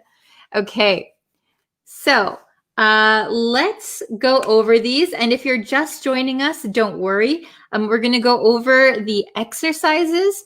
And then while we do them, I'll re-explain each one so that it's easier to understand, okay? So if you're just coming in, don't worry. Okay, so I'll scooch over here. So we have all of the idioms up here, and then we have 8 example sentences, okay? So, are all of these adjectives? No, some of them are not adjectives, okay? So, okay, oops. Okay. So number one, as you can see, there is a to here. So this is not an adjective. Okay. So my test is tomorrow. So I need to, what do you think is the correct answer for number 1? Oh, Anna, very good, very fast. Okay. My test is tomorrow. So I need to do something for my test tomorrow. What do I need to do? Oh, very good, Pony. Very good, Darwin. Oh, are you really going to study French? Interesting. Okay, very, very good. So my test is tomorrow, so I need to. Very good, Madhu. Very good, Hittat. Okay, my test is tomorrow, so I need to hit the books. Hit the books. So, hit the books means begin to study seriously, begin to study hard. Okay, I saw some answers that said open book. But we wouldn't say my test is tomorrow, so I need to open book. You might say my test is tomorrow, so I need to open my books. Maybe open your books just means physically opening, right? It doesn't include studying. So, and also open book, as what we're talking about here as an idiom, is not physically opening a book. What we're talking about here is an idiom. Open book means public, or it's easy to get information from something. Okay? Am I from Australia? No, I'm from America. I'm from the United States. Okay? How about number 2? He never talks about himself. He's a something. Oh, very good. I see Gerardo, Madhu. Very good. Hello, hello. Okay? He never talks about himself. He's a... So I'll give you a hint. We could say he's a very private person, right? Oh, very good, Anna. Very good, Sir Juan. Okay, good job. So he never talks about himself. He's a closed book. Let me just put it down here. Closed book. So if someone is a closed book, that means that they are very private. They don't like to talk about themselves. They don't like to give out information about themselves, okay? He never talks about himself. He's a closed book. Very good. He's a closed book. Okay, number 3. I love to read. I'm a total... What do you think for number 3? I love to read. I'm a total... Yeah, maybe introvert. Introvert is a good one. Okay, I love to read. I'm a total something. Oh, okay, Anna says bookworm. Yamin Soy says book smart. Muhammad, Darwin, very good. Okay, so I love to read. I'm a total bookworm. Bookworm. So I saw some answers saying book smart, but just so you know, bookworm means that you love to read. I love to read. I'm a total bookworm. However, if you say book smart, we wouldn't say I'm a total book smart. We wouldn't say I'm a book smart. We would say I'm book smart. I'm book smart. Okay? Is it understandable? How about number 4? I have no secrets. I'm an... Okay, very good. I have no secrets. I'm an... And this is a big hint that I gave you here. If we have an, we need to follow up with a vowel sound. Oh, very good, Kay. Good job, Sirwan. Muhammad, very good. Hussein, Anna, Gerardo, Minj, Ali, Pony. Okay, very good. I have no secrets. I'm an open book. Open book. So if you can imagine, if you see an open book, you can easily see the inside, right? You can easily see the contents. So if a person is an open book, maybe they're not hiding anything, right? You can easily see the contents of that person's life. I have no secrets. I'm an open book. Okay, this was kind of an easy one. Okay, number 5. We follow the rules and do things. We follow the rules and do things. Okay, so number 5. What do you think the correct answer is? Oh, very good, Muhammad. Very good, Kay, Anna, Al, Ali, Pony, Agam. Okay, everyone, very good. Nyan, very good. Okay, we follow the rules and do things by the book. So we do things in the correct way that we're supposed to do. We follow the rules and do things by the book. By the book. You can imagine that this book is a kind of manual, a manual for something. We follow it, okay? Very good. Oh, we have just 3 more. Just 3 more. So number 6, you're very talented. Let's see, who can get number 6? You're very talented. Okay. You're very talented. Okay. Oh, yes, very good. I see Mohsin, Muhammad, Hussein, Pony, very good. Yaminose, Ismail, Ali, Gerardo, Anna, Muhammad. Okay, very good. So you're very talented in my opinion. You're very talented in my opinion. So we can say you're very talented in my book. Very good. Very, very good. You're very talented in my book. You're very talented in my opinion. Okay, I think you're very talented. Very, very good. So number 7, we only have 2 more, so you can kind of guess from which ones we've already used. Number 7, she's, but has little life experience. Ooh, Bassem, very good. Muhammad, very good. Ali, very good. Oh, you guys are so fast. She's, but has little life experience. Very good, Muhammad, Anna, Pony, very good. So number 7, she's book smart. She is book smart. Okay. She's book smart, but has little life experience. Very good. If it was the opposite, she's street smart, but has little education, for example. Okay. And the final one, number 8, I can, and can see that she's upset.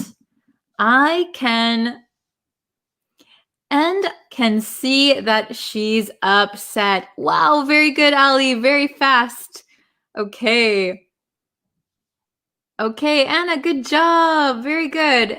Pony, very good. Okay, so here it says read someone like a book, but we're going to change that someone because we have she here.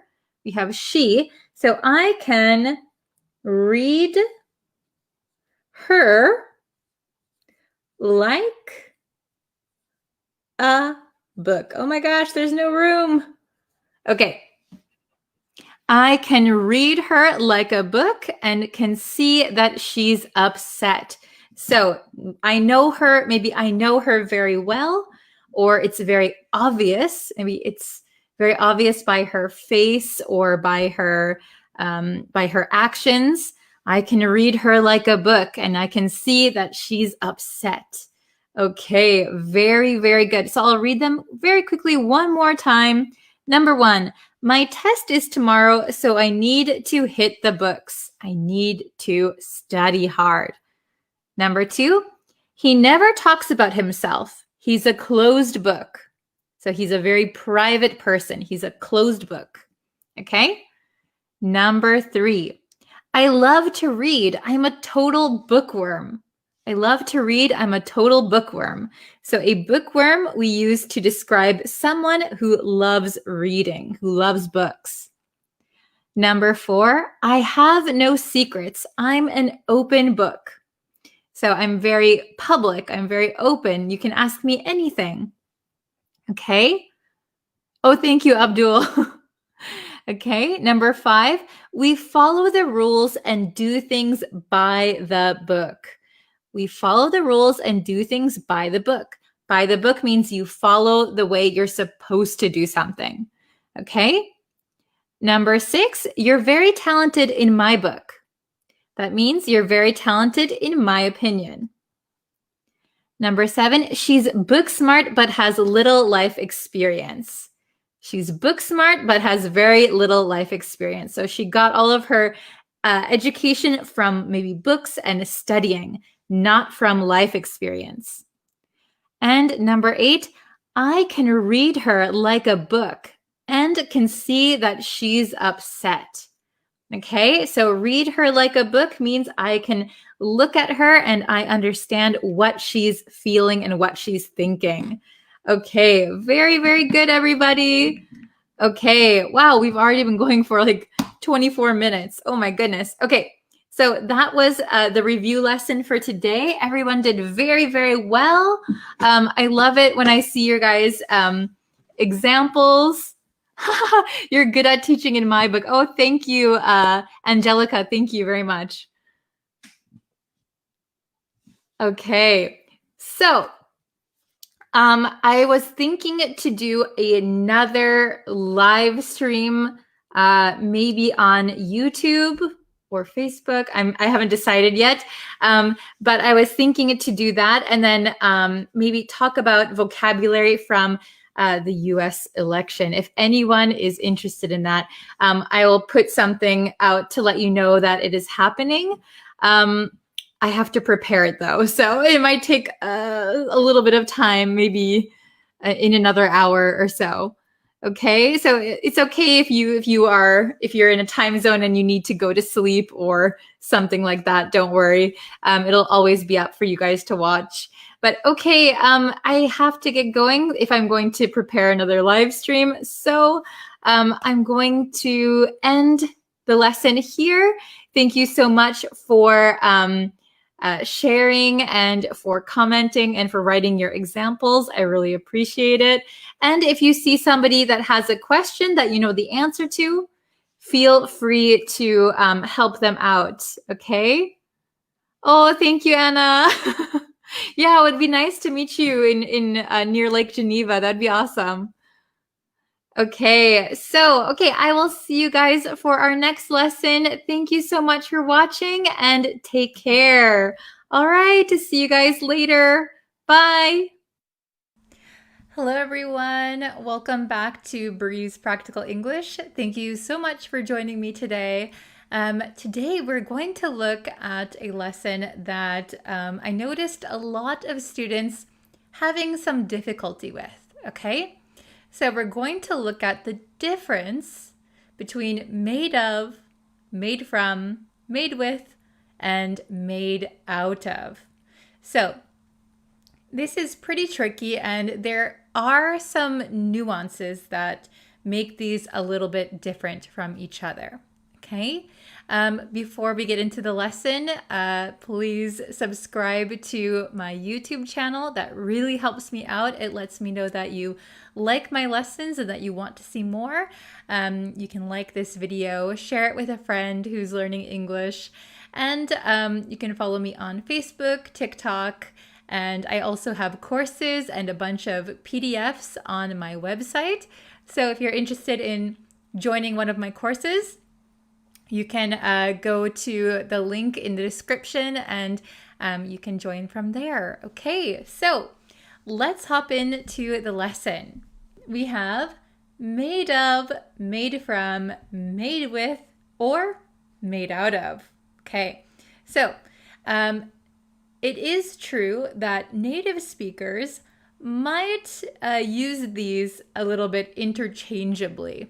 Okay, so you might come across a native speaker who uses them not in the exact way that I'm going to teach you today. That's because native speakers tend to forget the nuances and kind of use them interchangeably. But if you want to be exact, if you want to be correct, follow this lesson, okay?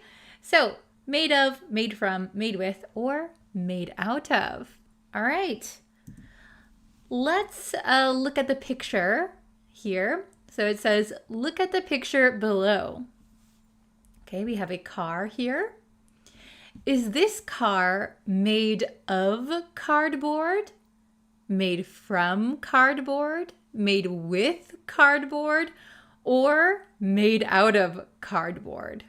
Okay, so let's see what the best answers are. Again, some native speakers might use all of them, but there are maybe a few that would be the best answer for this one, okay? So we have two best answers. So we have this car is made of cardboard, and this car is made out of cardboard. Okay, those would be the two best answers. Okay, now let me explain to you why these are the best answers. Okay, so we use made of when the material being used is still visible. This is key, okay? So I have a picture here, and my example sentence is, this house is made of bricks, okay? So you can see the bricks. So if we look at this brick house, you can see the individual bricks. They haven't been changed in any way. Every single brick is visible. Made of is used especially when the original material hasn't been changed that much. Let's take a look at the next one. Okay, here we have made from. Made from. We use made from when the material being used has been transformed, okay? It has been changed in some way. So we have an example here. Cheese is made from milk. So the milk has been transformed. The milk has transformed, right? So if we look at cheese, you can't see the milk anymore. It's been mixed in and it has totally changed. It's changed shape and texture and everything. So we can't see the milk anymore. So it's been transformed. The best one to use is made from. Cheese is made from milk. Okay? Are you following? Very good. Let's check out the next one. Here we have made with. Made with. So we use made with especially for ingredients, parts and pieces, or intangible things. So what are intangible things? Intangible things means things that we cannot physically touch. Okay, so things like knowledge, love, those things. We can't touch them, but they are still things, right? Okay, so use made with for ingredients, parts and pieces, or intangible things. Okay, so we have two examples here. So you can see I have a picture of soup here. So my first example is, this soup is made with chicken, beans, and veggies. So this is a mixture, So multiple things are added and mixed together. So those are the ingredients, okay? So we use made with for ingredients. Then we have this soup was made with love. This soup was made with love. So we often use made with for intangible things like love. So love is intangible. We can't physically touch it. So we say things like the soup was made with love. Very good. All right, let's go to the last one. And that is made out of. Made out of. Okay? We use made out of when there is one main material being used. One main material being used. So I have a picture of a remote controller. We also call this just a remote. Okay? So this remote is made out of plastic. This remote is made out of plastic. That means it is mainly plastic. Okay, so this whole thing is plastic. So the best answer, the best way to word it would be, this remote is made out of plastic. Okay? So again, native speakers might use them interchangeably. So some people might say, this remote is made from plastic, which is not wrong. But made out of plastic, that would be the best answer. It is mainly plastic, mostly plastic. Okay? So if we go back to the first one, we have a car. You can see that this car is cardboard. Cardboard was used to make this entire car. So we could say this car is made of cardboard. So you can see the actual cardboard that was used. It hasn't really transformed into anything else. It hasn't changed. We can still see the actual cardboard. So this car is made of cardboard. We can also say this car is made out of cardboard because it is mainly cardboard. I think they only used cardboard. So this car is made out of cardboard. We have two best answers. All right, how was it? Was it understandable? Did it get a little bit easier for you? Let me know in the comments. And I always recommend trying to use what we learned in our lesson and writing example sentences. So that's your homework. Write some example sentences in the comments, okay? Let's see if you can make some good sentences. All right, so if you want to join any of my courses, I have a bunch of PDFs. I have a really good pronunciation course up on my website right now. And I also have blogs that correspond with my lessons. So if you're interested in any of that, you can check out my website. The link will be in the description and probably the pinned comment. All right, thank you guys so much for watching. I really appreciate it, and I'll see you in our next lesson. Bye, everyone. Hi, everyone. Hello. Thank you for waiting for today's live stream on Facebook.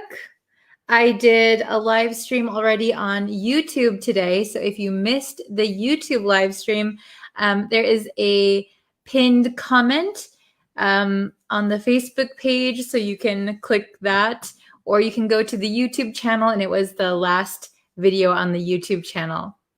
So hello, everyone. I know it's a weird time to have a lesson. Oh, hello, Sandy. Hello, Annabelle. Hi. We're just starting. Hello, Shafi. Hello, Chit. Hello, Zelda. Zayad. I can't, the comments are really small, so it's kind of hard to see everybody's comments. Hello, hello. Hello, Prince Yusuf.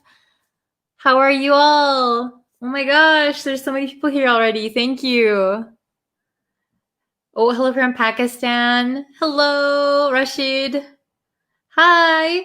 So today I'm going to go over one idiom, expression. No problem, Annabelle. It's no problem. You can join whenever you have time. I leave all of the videos up so you can watch them later too. No problem. So I'm going to teach you one idiom today, one expression. And I think it's pretty interesting, the origin behind this one. Hello. Oh my gosh, so many of you. Hello, hello. Thank you for watching. Thank you for sharing. I really appreciate it. Okay. So today's lesson, we are going, Chid said, I'm over the moon today. Wow, what you just said is very similar to what we're going to learn today. So it contains the word moon. Very good. Okay, so today we're learning once in a blue moon. Once in a blue moon. Has anyone heard this expression before? Once in a blue moon. In America, we have something called blue moon ice cream. It's very good. I love it. I used to eat it a lot when I was a kid. It makes your tongue turn blue too. Oh, thank you. Hello from Afghanistan. Hello, hello. Aw, thank you so much. Okay, so I don't know if anyone knows what once in a blue moon means.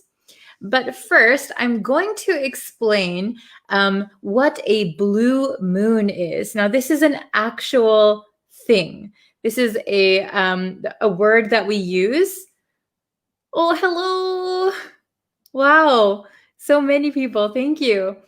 Okay, so a blue moon is a full moon, but it's a rare full moon. So it is, for example, if you have a full moon in 1 month, and then you have a second full moon in the same month, that is very rare. I think it happens every 32 months or something like that. And it is a very rare moon. So you have 2 full moons in a month. That is what we call a blue moon. It actually has nothing to do with the color of it. That is a blue moon. So knowing that a blue moon is a very rare type of full moon, we can probably guess that once in a blue moon.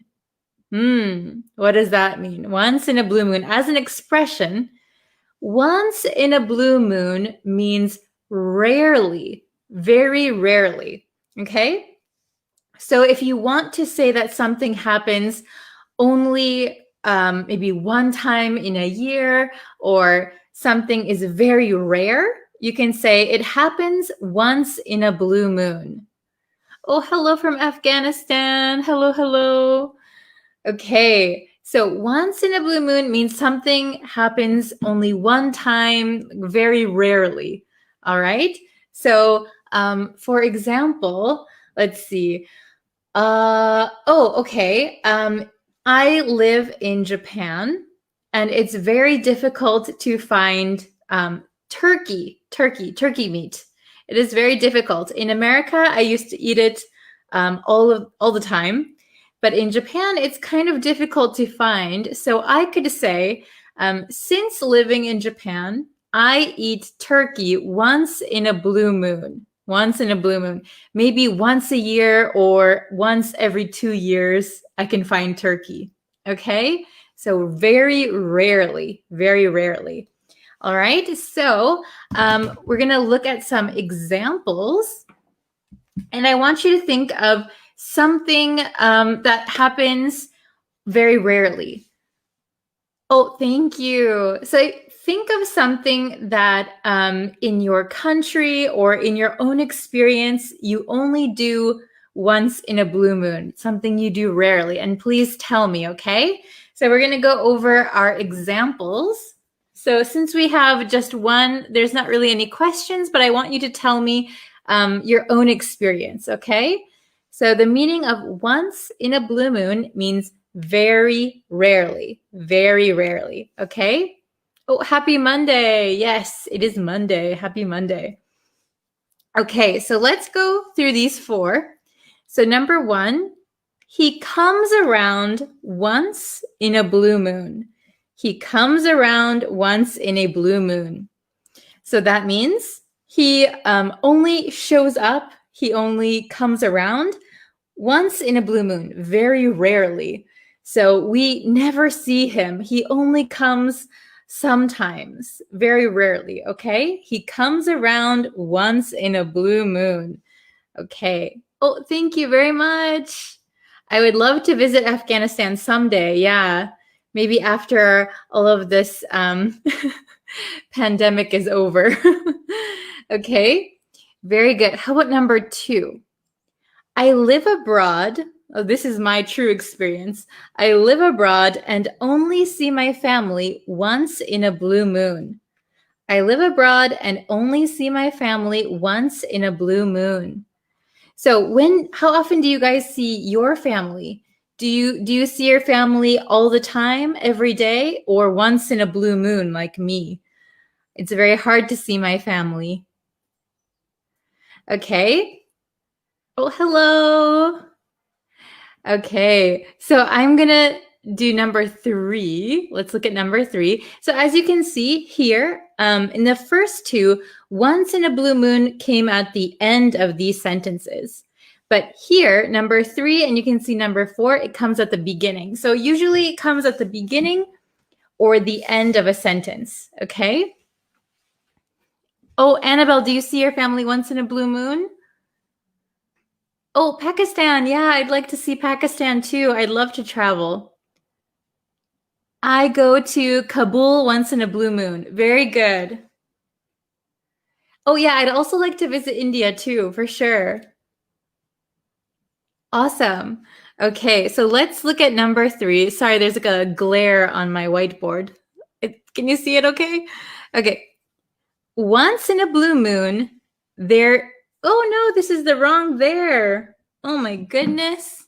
I was going to write a different sentence, but I decided to change it, and I forgot to change the there. Even teachers make mistakes. So once in a blue moon, there is a system error. Once in a blue moon, there is a system error. So very rarely, there is a system error, okay? Oh, Annabelle. So Annabelle lives, her family lives in Iran. And, oh no, you live in Iran and her family lives in Lebanon. So she sees them once in a blue moon. I see. I traveled to Paris once in a blue moon. Yes, very good. Hello from the Philippines. Okay. Oh, thank you. Okay. So once in a blue moon, there is a system error. Okay. Number 4, the last one. Once in a blue moon, she'd call, but sometimes years would pass without a word from her. So rarely, once in a blue moon, she'd call, but sometimes years would pass without a word from her. Okay, very good. Once in a blue moon, very rarely. Okay, so I saw once in a blue moon, my online teacher made some mistake. Yes, very good. Oh, that is a good sentence. I'll write it down here. I'll write that one down here. Okay, so if you can give me some examples, once in a blue moon. So once in a blue moon. This is a good one. Once in a blue moon, my English teacher makes a mistake. Makes a mistake. Okay, so I think this is a good example. Once in a blue moon, my English teacher makes a mistake. That's me. Not once in a blue moon. I make some mistakes more often than that, I think. Oh, hello from Pakistan. Hello, hello. Once in a blue moon, I had a close friend. I see. So you can say, once in a blue moon, I make a close friend. I make a close friend. So Once in a blue moon, I had a close friend. So it sounds like you don't have the close friend anymore. So once in a blue moon, rarely do something, right? Rarely do something. So rarely make a mistake. Rarely call, right? Rarely there is a system error. Ah, I see. So Annabelle, yes. Once in a blue moon, I make a close friend. That is a good example. Yes, sometimes it's hard to make close friends, I think. Oh, I get bored in learning English once in a blue moon. Okay, once in a blue moon is okay, but if you're bored quite often, it's a little bit difficult to study, right? Once in a blue moon, someone understood when I speak English. I see. So you could say, once in a blue moon, someone understands when I speak English. Then that's perfect. Perfect. Once in a blue moon, you visit my home. Oh, very good. Very good. Oh, thank you, Mahmoud. You are always so kind. Once in a blue moon, I'm going to study in Australia. So you could say, once in a blue moon, I study in Australia. So if something is rare, something is very rare, maybe it happens more than once, but it's not for the first time, right? So once in a blue moon, I study in Australia. So that means like maybe every few years you go to Australia, right? So, Mustafa asked, what does it mean? So we're learning the expression once in a blue moon. Once in a blue moon means very rarely. So if you're just joining the lesson now, an actual blue moon is a full moon that happens twice in a month.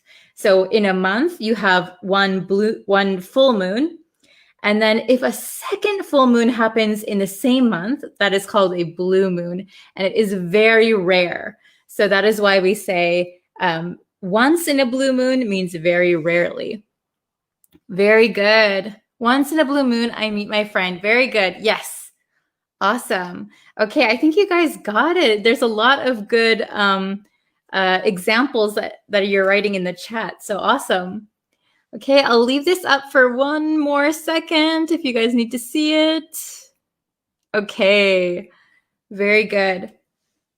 Once in a blue moon, I see my girlfriend. Oh, I hope you see your girlfriend more often than that. Okay, so, oh my gosh, it's exactly 5 o'clock. So that means it's time for me to go. Oh no. Once in a blue moon, I drink tea. Oh, tea is actually very good for you, so you should drink it more often. Once in a blue moon, I eat ice cream. That is something we should eat very rarely. Once in a blue moon, I can see my future. Oh, are you psychic? Can you see the future? Guys, please share the lives with your. Oh, thank you very much, Mahmoud. You're so kind. Okay. But I have to go now. So thank you guys so much for watching. I really appreciate it. Thank you for liking and sharing. You guys are so awesome. I have really awesome students here on Facebook. And please, if you can like and subscribe to the YouTube channel. I just did another live stream earlier today, so you can go and watch that one too. Okay, thank you so much. I really appreciate it, and I will see you guys again tomorrow. Very exciting. Okay, thank you so much. Bye-bye. Hello, everyone. Welcome to our lesson for today. I actually only have 15 minutes, so it's going to be a quick one, but we're going to get into the lesson. Sorry, there's construction going on nearby, so I don't know if you can hear the construction sounds. Sorry about it. Hello, Yassine. How are you? Okay, so, oh, hello, Shah. Nice to see you guys. How is everybody doing today? As I said at the beginning, I only have about 15 minutes. So we're going to kind of do a quick lesson. I hope that's okay for you guys. Hello, Mustafa. I think I got it. Mustafa. Hello, Yatin. Hello, Faizbullah. Hello, Sandy. Hello, Jail. Hi, everyone. Okay. Wow, we've got quite a few people in here already. Awesome. Hello, Mobeen. I hope everyone is doing well. Okay, we're going to jump into the lesson. Hello, Nessie. Okay, so I think this lesson is going to be useful for everybody, no matter your English level. So even if you are a beginner or you're kind of intermediate or advanced, it's good to review this kind of thing. Hello, Anna. My weekend was really good. I got a lot of stuff done. Whoa, hello, hello, hello. Okay, so we're going to go over, let me get my marker. Where did it go? I always lose my marker right when I start. Okay, we're going to use green today. Okay, so we're going to go over much, many, and a lot of, okay? So I have many students from around the world, and this is, no matter what their English level is, this is pretty tricky, I think. So a lot of people kind of mix up much and many, and a lot of people, a lot of people don't use a lot of. And I think I want to explain how to use a lot of and the difference between much and many, to brush up your English skills. Okay. Hello, everyone. Yes. So we're going to be looking at countable versus uncountable nouns. Okay. So very quickly, let's just kind of review. So I think most people know that much is for uncountable nouns. So like, for example, money. Money as a general word is not countable, so much money. Many is for countable nouns. So we would say, for example, oh, I have some bananas here. It's on my counter. I just went shopping. So we would say many bananas, right? Much money, many bananas. And a lot of is used for both. We can use a lot of for countable and uncountable. So if you're not sure, much or money, which one should I use? You can always just use a lot of, a lot of. So we can say a lot of or lots of. Lots of is a little bit more casual, okay? But I want to kind of go over something. So when I talk to some of my students, they say, for example, what's a good uncountable noun? Much hair, for example. I have much hair. So if we say much hair in the positive, in the affirmative, it sounds a little bit unnatural. It sounds a little bit strange. So saying much in the affirmative sounds almost too formal or a little bit like old English. So usually if you want to use an uncountable noun in the affirmative, it's better to say a lot of. I have a lot of hair. Okay, a lot of. So much we usually use in questions or in the negative. Okay, so do you have much homework? I don't have much time. Okay, those are when we use much. That is the best time to use much, is in a question or in the negative. Okay. Many can be used in all of them. Affirmative, questions, negative, anytime you have a countable noun. And then a lot of is the same. It can be uncountable or countable, okay? Let's see, what is more formal between many and a lot of? Oh, okay, good question. So Jalil, I hope I pronounced it right, asks, what is more formal between many and a lot of for countable nouns? So I would say if you are writing like an essay, or if you're writing for like a newspaper, maybe many is better, but in conversation, both are okay. Both are acceptable. And I think I say a lot of the time. But if you say lots, L-O-T-S, lots of, maybe that is more casual, I think, than a lot of. Good question. Okay, so let's go over our exercises. Oh, that's a good one. Orlando said, okay, I'm going to put that on the screen. Good example. How many cars do you have? Very good. Very good question. Very good example. So many is for countable, and it can be in the question form. Yes. How many cars do you have? Good example. Okay. So I have this up here. Let me just check the time real quick. Okay, I have 10 more minutes. Oh my gosh. Okay, we're going to do this. It'll be okay. Okay, so here we are. So much, remember, is uncountable things. So you can't count them. So like sand or grass or water, liquids, those are uncountable, right? And then we're going to use much for questions or negative sentences, okay? Many is for countable. So countable is things that you can count. So for example, I have 5 bananas. I have 2 cans of juice, okay? And then we can use many in the affirmative, so in the positive, the negative, or in, questions or in the negative, okay? Very good. And a lot of can basically be used for all of these, right? We can replace anything with a lot of. So countable or uncountable, negative, affirmative questions. Okay, so let's try and do these together. Okay, can you hear the construction sounds outside of my window? So distracting.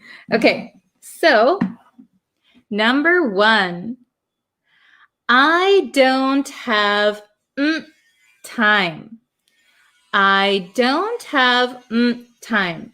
So when you're answering this question, the first thing you need to think of is time. Is that countable or uncountable? Countable or uncountable? And then you have to look at the question itself, or the sentence itself. So this is in the negative. I don't have time. Oh, very good. I see Sandy said much. I see Zahida said much. Oh, very good. Agam. Very nice. Okay, very good. I don't have much time. I don't have much time. We can also say, I don't have a lot of time. I don't have a lot of time. Sorry, I don't have a lot of time. Okay? Perfect. I don't have much time. I don't have a lot of time. Okay, number 2, she doesn't have friends. Friends. So you'll notice there's an S at the end. That means it's a countable noun. It's also in the negative. She doesn't have friends. Oh, very good. I see. Okay, so Madhu said many. Excuse me. Okay. Oh, very good. Len said many. Ali said many. Very good. Okay, she doesn't have many friends. She doesn't have many friends. Friends is countable, so you can count your friends, right? I have 2 friends, 5 friends, 0 friends. So this is a little bit of a sad sentence, right? She doesn't have many friends. We can also say she doesn't have a lot of friends. She doesn't have a lot of friends, okay? Both are correct. Number 3, he has money. He has money. Oh, Anna, very good for number 3. Very good. Okay, he has money. So money is uncountable, right? Money as a word is uncountable. However, if we look up here, uncountable, much. But this is not a question, and this is not in the negative. This is an affirmative statement. He has money. So the most natural way to say this is he has a lot of money. A lot of money. Okay, I would recommend saying he has a lot of money. Very good. Wow, I see so many correct answers. Very good, very good. Okay, 2 more. Number 4, there are so people here. There are so people here. So we have to look at people. Is it countable or uncountable? Very good. Oh, I see Anna said many. Very good. Number 4. Anyone else have a guess? There are so... Oh, very good. Very good, very good. Okay, awesome. There are so many people here. There are so many people here.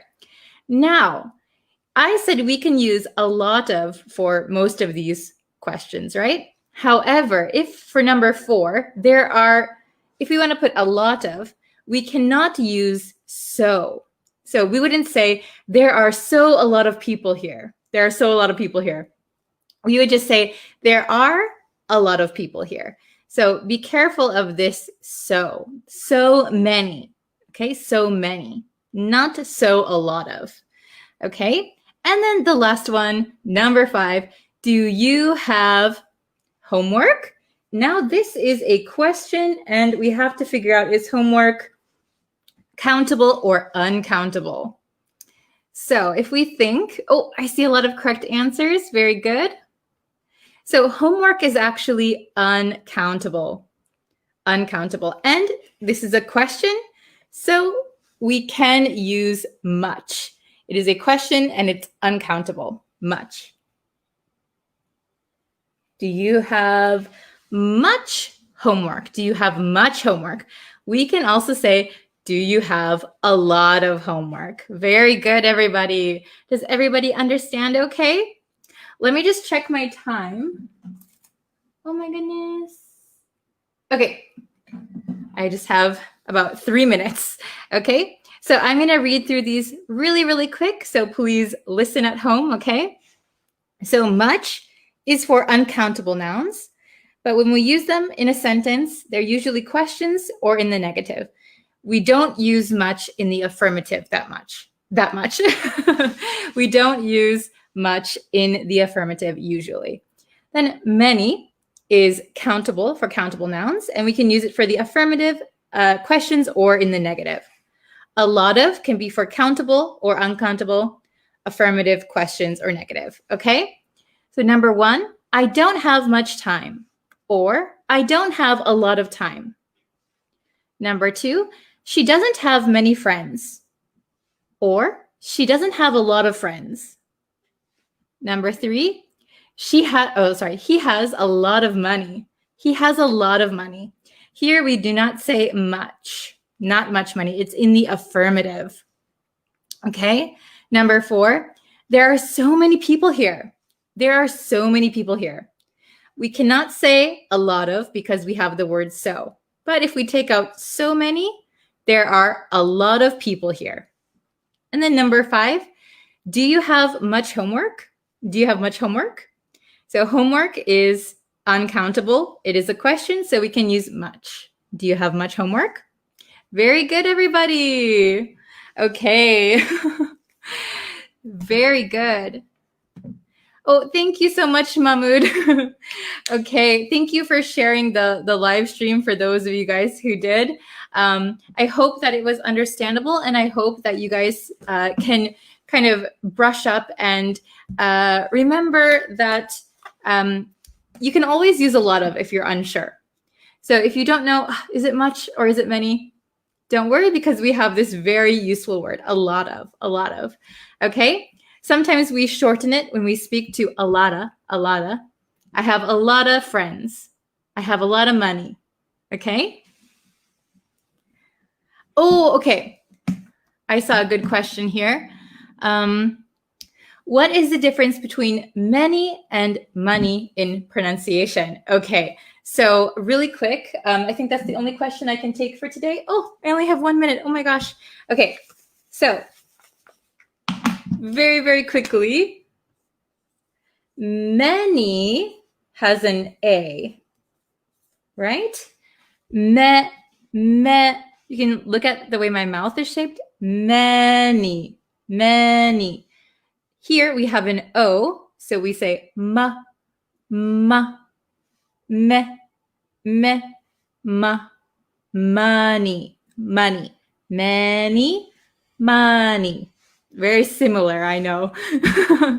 Very good. Okay, thank you so much for joining me. I might go live on YouTube later.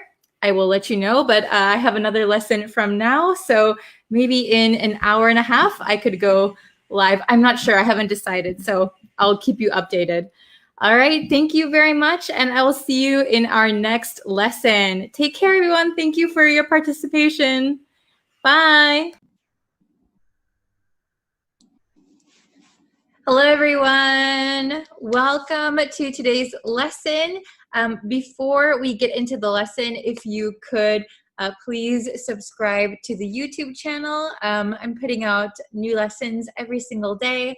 And if you'd like, you can go check out the Facebook page as well. I'm live streaming there usually Mondays through Fridays. Okay, and if you can like this video and share it with a friend who's also learning English, that's awesome too. Okay, so I had some requests. I know some of my students on here are studying English because they need to take an exam. So there's like several different exams, like the TOEIC exam, IELTS exam, and I think there's one, what is it called? Let me just really quickly, I know it's like the Michigan test, the ECPE. So if you're taking those, this is going to be a good lesson because I looked up some of the vocabulary that is used or like comes up on the exam. So I thought we could do like a few vocabulary lessons.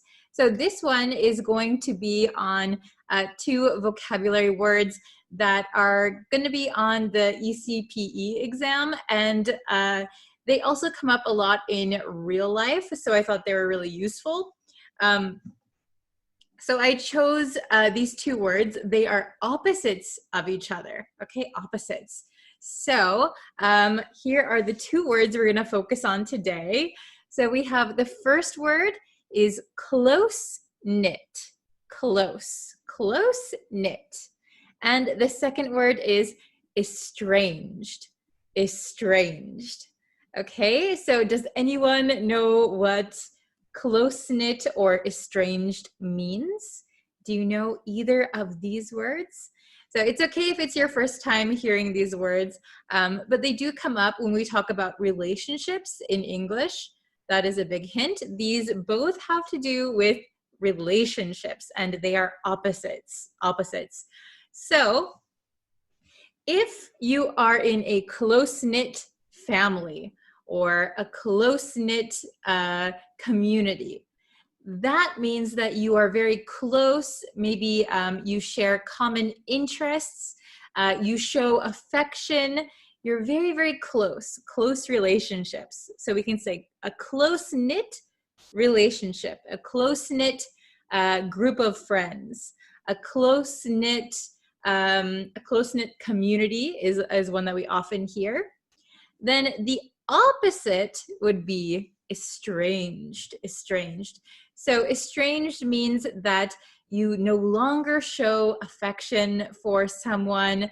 You're no longer close to them. We also hear this word when we talk about marriage. So his estranged wife, her estranged husband. So maybe they don't live together anymore. They were married, but maybe they're not in a good relationship anymore. So they are now estranged, okay? So close-knit and estranged. So that was a brief overview of these 2 words. So let's bring out the big whiteboard. I know you guys love this whiteboard. Okay, so we have close knit at the top. Oops, can you see? I should probably do this. Yes. Okay, so close knit, here you can see it written out. So close knit means have a, what does it say? Strong relationship, or be close to someone, okay? So you have a strong relationship, maybe you share some interests, you have the same ideas, okay? Estranged is the opposite of close-knit. So no longer close or affectionate, or an estranged wife, an estranged husband may not live together anymore, okay? So let's look at these 4 examples, okay? And then you can really see how we use these words. Okay, so number 1, we have a very close-knit community. I said this one before. You will often hear this in American English. We have a very close-knit community. So maybe your neighborhood, your community, maybe everybody knows each other. Your neighbors, everybody knows everybody's neighbors. You know their names, you know their children's names, you know where they go to school, you know where they work. You're a very close-knit community, okay? Everybody knows each other. Everybody looks out for each other. You help each other. So that would be a close-knit community. So please write in the comments, is your community, your neighborhood, is it a close-knit community? Are you close with your neighbors? Do you know everybody around you? I live in Japan, and I know some of my neighbors, but I wouldn't say we are close-knit, right? Maybe we're just strangers, okay? Number 2, he's being sued by his estranged wife. Ooh, not a good situation to be in. He's being sued by his estranged wife. So this word sued, when you sue someone, you take them to court, okay? So if someone, damaged my car, somebody damaged my car, I might sue them to get money to fix my car. You have to go to court in front of a judge, that kind of thing. So he's being sued by his estranged wife. So they're no longer affectionate, they're no longer in love, probably living separately, not in the same house, and she's suing him. So they have a very bad relationship, okay? Number 3, our family is very close-knit. Our family is very close-knit. So that means that your family is very close. They're very affectionate. They love each other. They know where everybody is all the time. They're very close-knit, okay? Then number 4, she felt more estranged from her family than ever before. She felt more estranged from her family than ever before. So she, whoever she is, she feels very distant, not affectionate, not close to her family, more than ever before. So now they are, very far apart, right? They, not just physically, but emotionally far apart, okay? So maybe you'll notice that we can use estranged between 2 people. He's being sued by his estranged wife.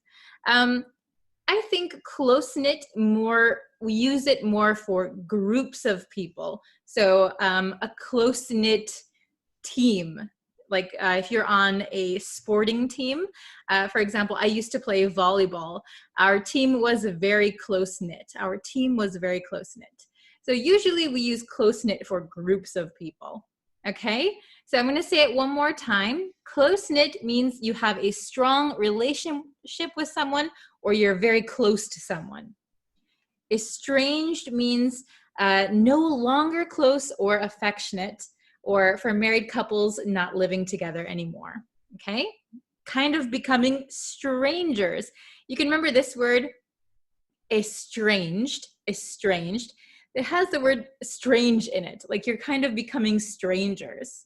All right, and close-knit, please don't pronounce the K here, close-knit. You're very, very close, okay? So I'm gonna read these again. Ready, number one. We have a very close-knit community. Number two, he's being sued by his estranged wife. Number three, our family is very close-knit. Number four, it's hard to see, she felt more estranged from her family than ever before. Okay, so remember that these are adjectives, close-knit, estranged. Okay, these are adjectives and they might appear on your English test, so they are very good to know. All right, please leave in the comments if you are in a close-knit community or you have a very close-knit family.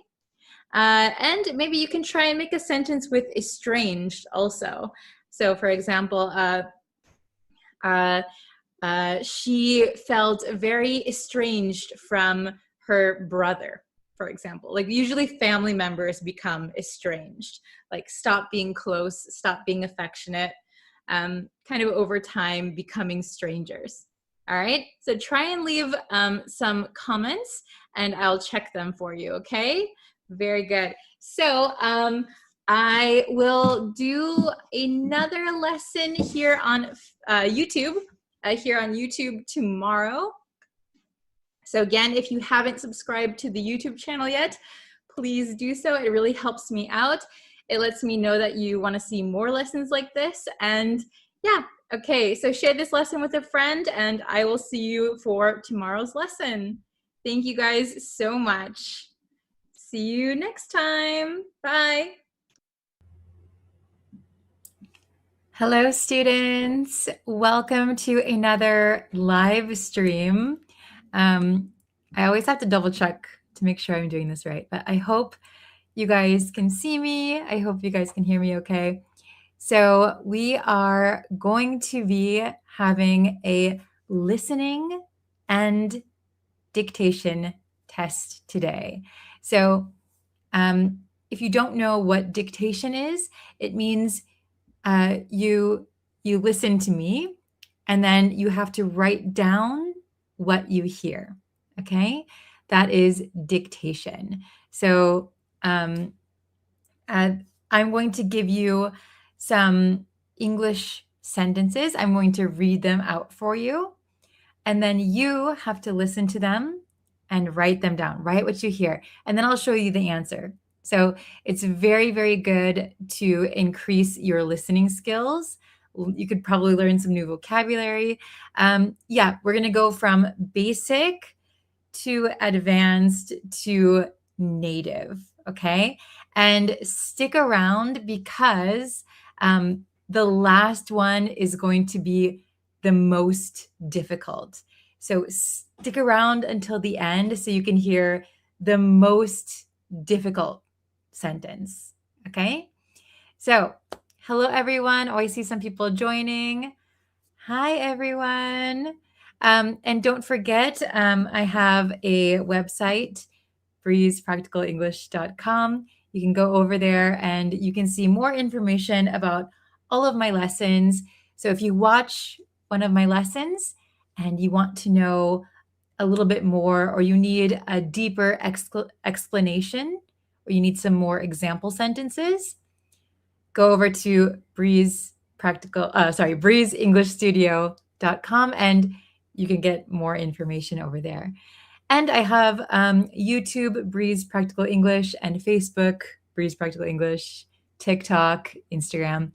Please follow me. I really appreciate it.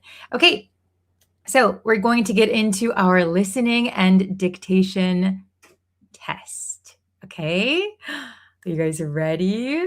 So listening and dictation. Remember, I'm going to read a sentence. We're going to start off easy and work our way up. Okay? I'm going to read a sentence and you have to listen very carefully and write it down. You can write it in the comments. You can write it in a notebook. Wherever you want to write it is okay. But write it down and then I will reveal the answer. So I want you to check if you got it right. So sometimes some students will miss a word, like the word or the, or like mishear just a little bit, like you understand the sentence, but maybe you mishear it just a little bit. So this is very good practice. Okay, so let's get into it, okay? And I'll try to keep up with comments too, but I have to read the sentences. Okay, so first things first, round one. We're going to start with short sentences, okay? So what do you hear? Write it down, okay? So the first one, it might be a little easy. We're starting off easy. I forgot my umbrella. I forgot my umbrella. I forgot my umbrella. Give you a second. Everybody okay? All right, so the answer is I forgot my umbrella. When we say it at native speed, I forgot my umbrella. I forgot my umbrella. I forgot my umbrella. Okay, very good. Did you guys get that right? Awesome. Karimbo, hello. Nice to see you. Thank you for popping in. Hello, hello. Welcome. Okay, we're going to go to the next one. So we're still round one, short sentence. Ready? She's running late. She's running late. She's running late. Okay. Can you hear it? And can you write it down? Okay. I'll give you the answer. 3, 2, 1. Here it is. She's running late. She's running late. She's running late. So here we kind of swallow this T. Excuse me. We don't pronounce it late. Like we don't really pronounce the strong T when we talk very quickly. She's running late. She's running late. She's running late. Okay, very good so far. Okay, still round one. Okay, listen very carefully and tell me what you hear. Write it down. Okay, are you ready? Can you hear me? Can you hear me? Can you hear me?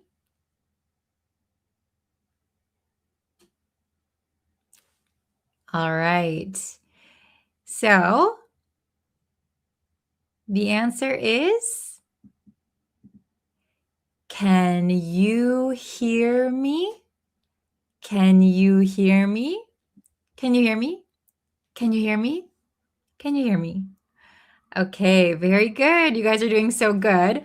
Okay, so we're still on, this is round one. So remember, this is the easy round and it's going to get more and more difficult. Okay, so stick with me. Welcome everybody who's joining. Thank you guys so much for being here. Okay, I'll just type that in there really quick. Okay, next one. Okay, here we go. Oh, Navigator, hello, good job. You guys can all hear me. You guys are answering me. Very good. Okay, so the next one is, okay, this should be the next one. Okay, ready? Listen and write down what you hear, okay? We missed the bus. We missed the bus. We missed the bus. Can you try? 3, 2, 1. So the answer is we missed past tense, we missed the bus. We missed the bus. So here, missed, this D, ED, is a little bit pronounced like a T sound, right? Missed. We missed the bus. So if it's a T sound plus the TH sound, they're going to kind of link together. We missed the bus. We missed the bus. Okay? Very good, you guys. All right. Next one. I think this is the last one for round 1. Okay. Oh, very good. Okay, we got some good answers. Hello from Pakistan. Welcome, welcome. Oh, we missed the bus. Perfect. We missed. You got part of it. Very good. We missed the bus. Excellent. We missed the bus. Perfect. You guys are so good. So remember, this is round 1. It's a little easy. We'll get harder ones in a second. Okay. The last one for round 1. Are you ready? I'll call you back. I'll call you back. I'll call you back. Okay, write it down. 3, 2, 1. I'll call you back. I'll call you back. So when we say it very quickly, I'll call you back. I'll call you back. So you often becomes ya. I'll call ya. I'll call you back. I'll call you back. I'll call ya back. Okay, very good, everyone. Excellent. Okay, we're moving on to round 2. Good job. Okay, I will call you back. So remember to write what you hear. So I didn't say I will call you back. I'll. So we write it with apostrophe LL. Pretty tricky. I'll call you back. Very close. Remember I'll. Very good. Excellent. So remember to listen. I'll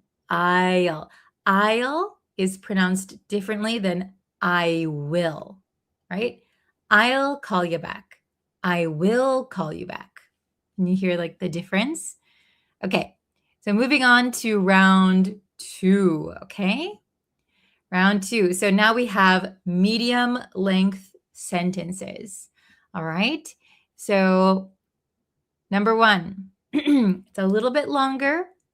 Do your best. I didn't realize the store was already closed. I didn't realize the store was already closed. I didn't realize the store was already closed. Okay. Welcome from Thailand. Nice to have you here. Okay. So let's see the answer in 3, 2, 1. I didn't realize the store was already closed. I didn't realize the store was already closed. So a lot of the times when we say didn't, we don't pronounce it very clearly. I didn't realize. I didn't realize. The T kind of fades away. I didn't. I didn't realize. Oh, I didn't realize the store was already closed. Perfect. Very good. I didn't realize the store is closed. You're very close. Very close. It's a little tricky. I didn't realize the store was already closed. Okay? But very good. You guys are doing so good. Okay, next one. Round 2. Still round 2. Okay, here we go. We've been waiting here for almost an hour. We've been waiting here for almost an hour. We've been waiting here for almost an hour.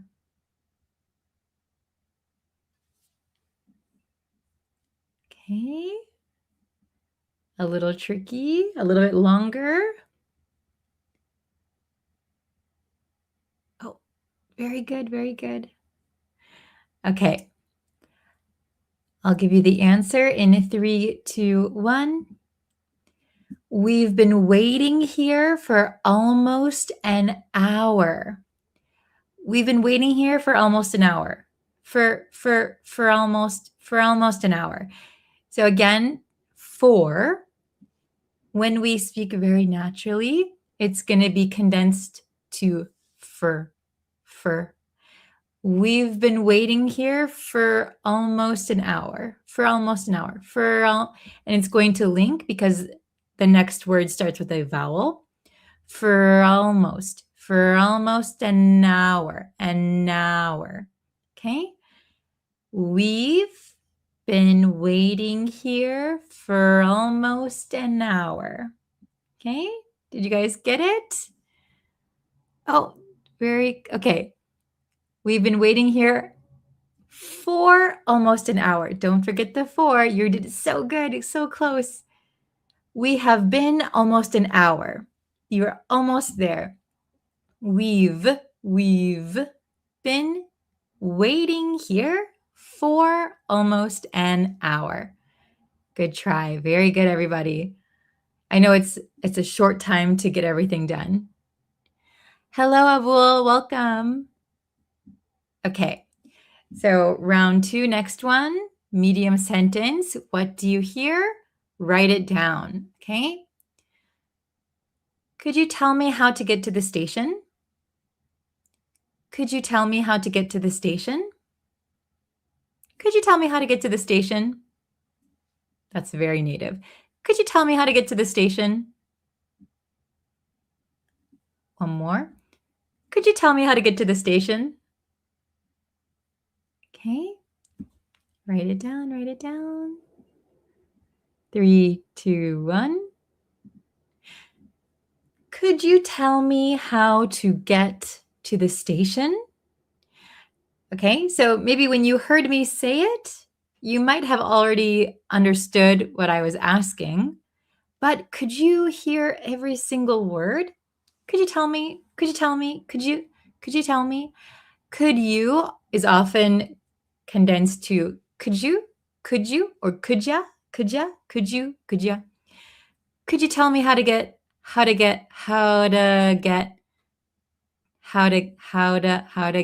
So the how to get. So maybe this T in to becomes a flap T. How to get to the station. How to get to the station. Okay. Oh, you guys are so smart. Okay. Could you tell me how to get to the station? Perfect. Very good. Could you tell me how to get station? You are so close. Very good. Very good. Okay. Could you tell me how to get to the station? Very nice. Okay, everybody. Next round 2 1. Let's try. Next one. Okay. Listen up. She said she'd send me the details later. She said she'd send me the details later. She said she'd send me the details later.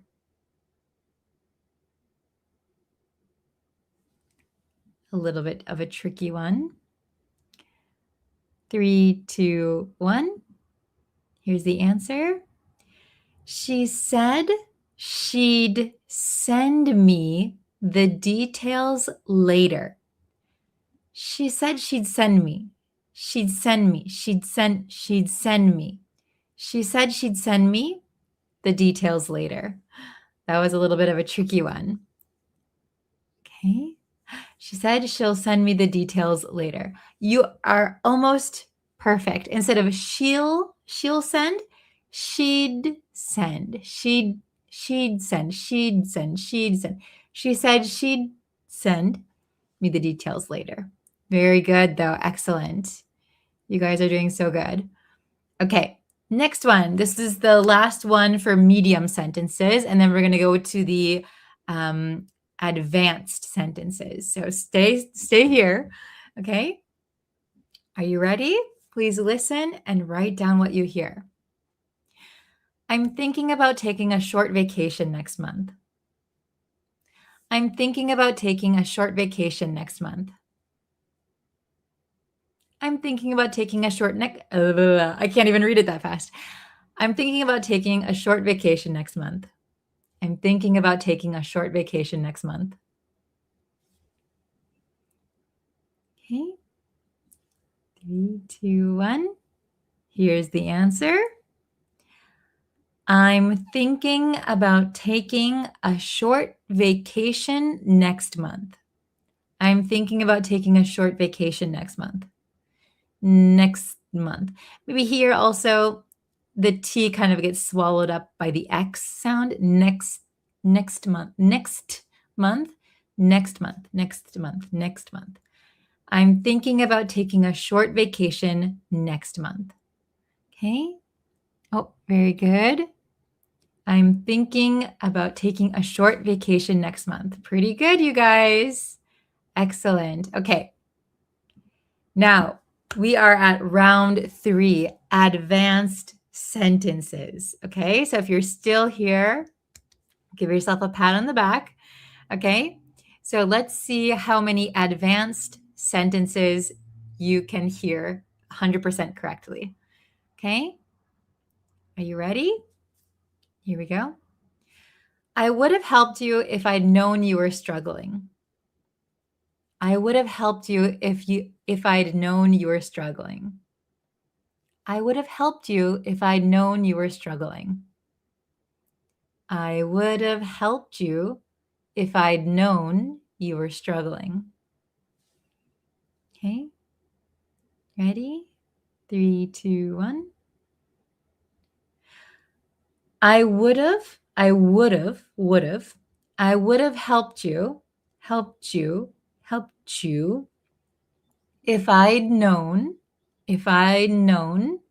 you were struggling.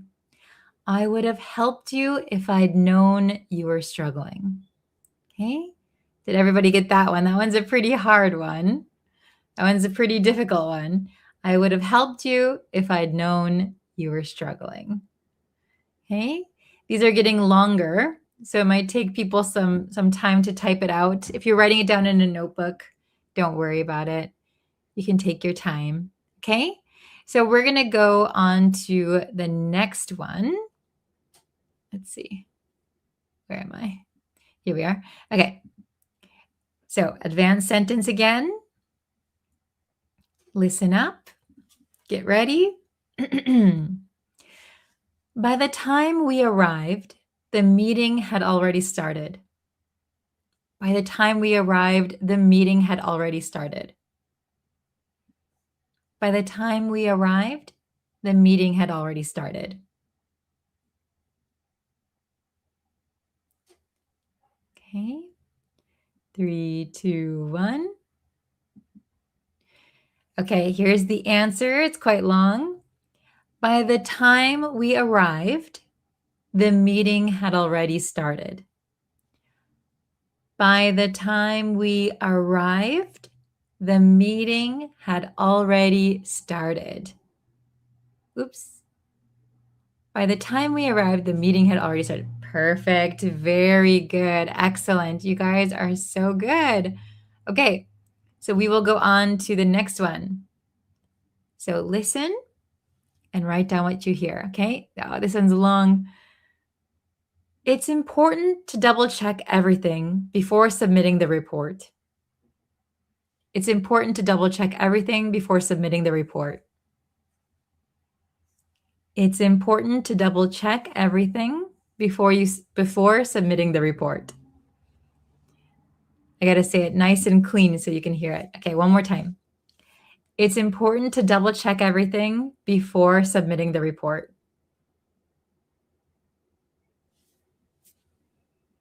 Okay. Here it is. It's important to double check everything before submitting the report. Okay? That was a very long one. I can understand if it took you some time to write it down. It's important to double check everything before submitting the report. It's important to double check everything before you submitting the report. So close. So we don't need you here. Before submitting the report. Okay? It's important to double check everything before submitting the report. Okay, very good. All right, we'll go on. Okay.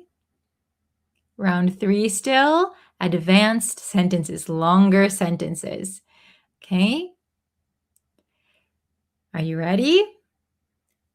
They might have changed their minds after hearing the new information. They might have changed their minds after hearing the new information. They might have changed their minds after hearing the new information.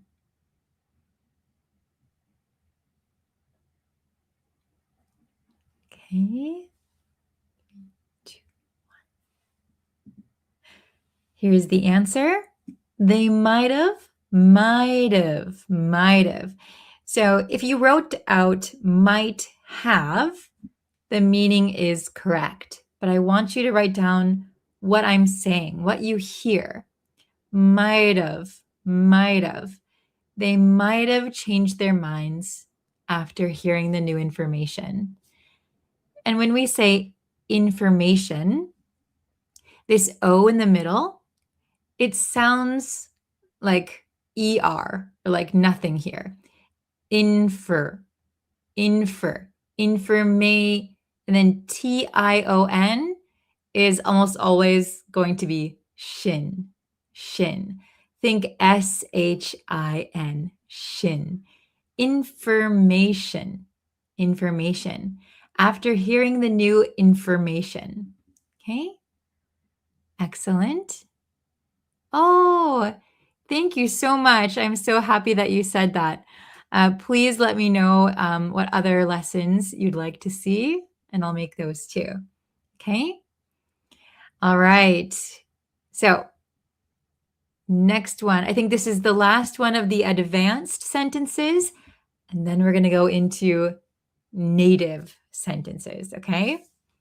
And remember, the hardest one is the very last one.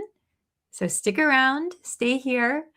Okay, try to challenge the last one. Okay, so round 3, last one. Okay, listen up. I'd appreciate it if you could let me know as soon as possible. I'd appreciate it if you could let me know as soon as possible. I'd appreciate it if you could let me know as soon as possible. Okay. 3, 2, 1. Here is the answer reveal. I'd appreciate, here it links, I'd appreciate it, So this T in appreciate is going to be a flap T, sounds like a D. I'd appreciate it if you could let me know as soon as possible. Okay, very good. Oh, I hope to know all your great lessons. Oh, thank you so much. I have all of my lessons on YouTube. So Breeze Practical English, you can Google it and you can see all my lessons over there.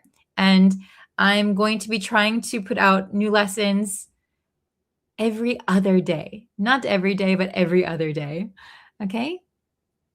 All right, bonus round. So if you're still here, welcome to the bonus round. This is Native Speed Challenge. Okay, so I'm going to talk a little bit faster, and we'll see if we can, if you can hear what I'm saying.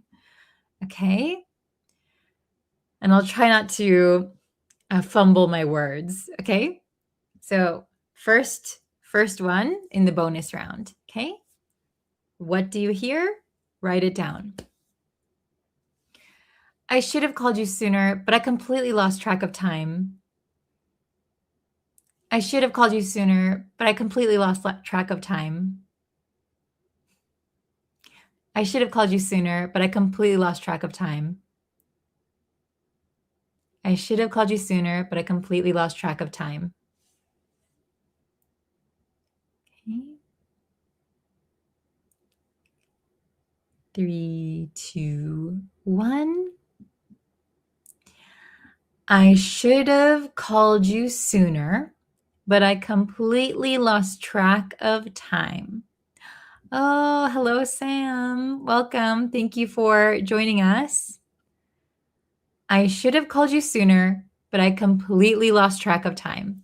So here, maybe the hard parts to hear, I should have called you sooner, but I completely lost track. So the T in lost is going to be linking with track. Lost track of time. Okay? I should have called you sooner, but I completely lost track of time. Okay? Very good. All right. Next one in the bonus round. Okay? What do you hear? Write it down. Okay? If we'd left a little earlier, we probably would have caught the train. If we'd left a little earlier, we probably would have caught the train. If we'd left a little earlier, we probably would have caught the train.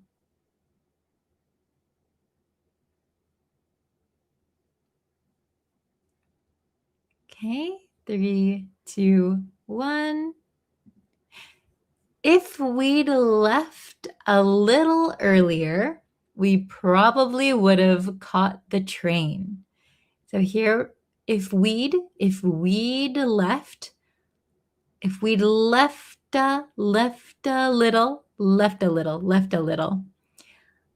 little earlier, we probably would have caught the train. Okay, very good. All right, we only have a few left, and then it's going to be all done. Okay, so are you ready for the next one? Okay, listen. What are you planning on doing once you've finished everything? What are you planning on doing once you've finished everything? What are you planning on doing once you've finished everything?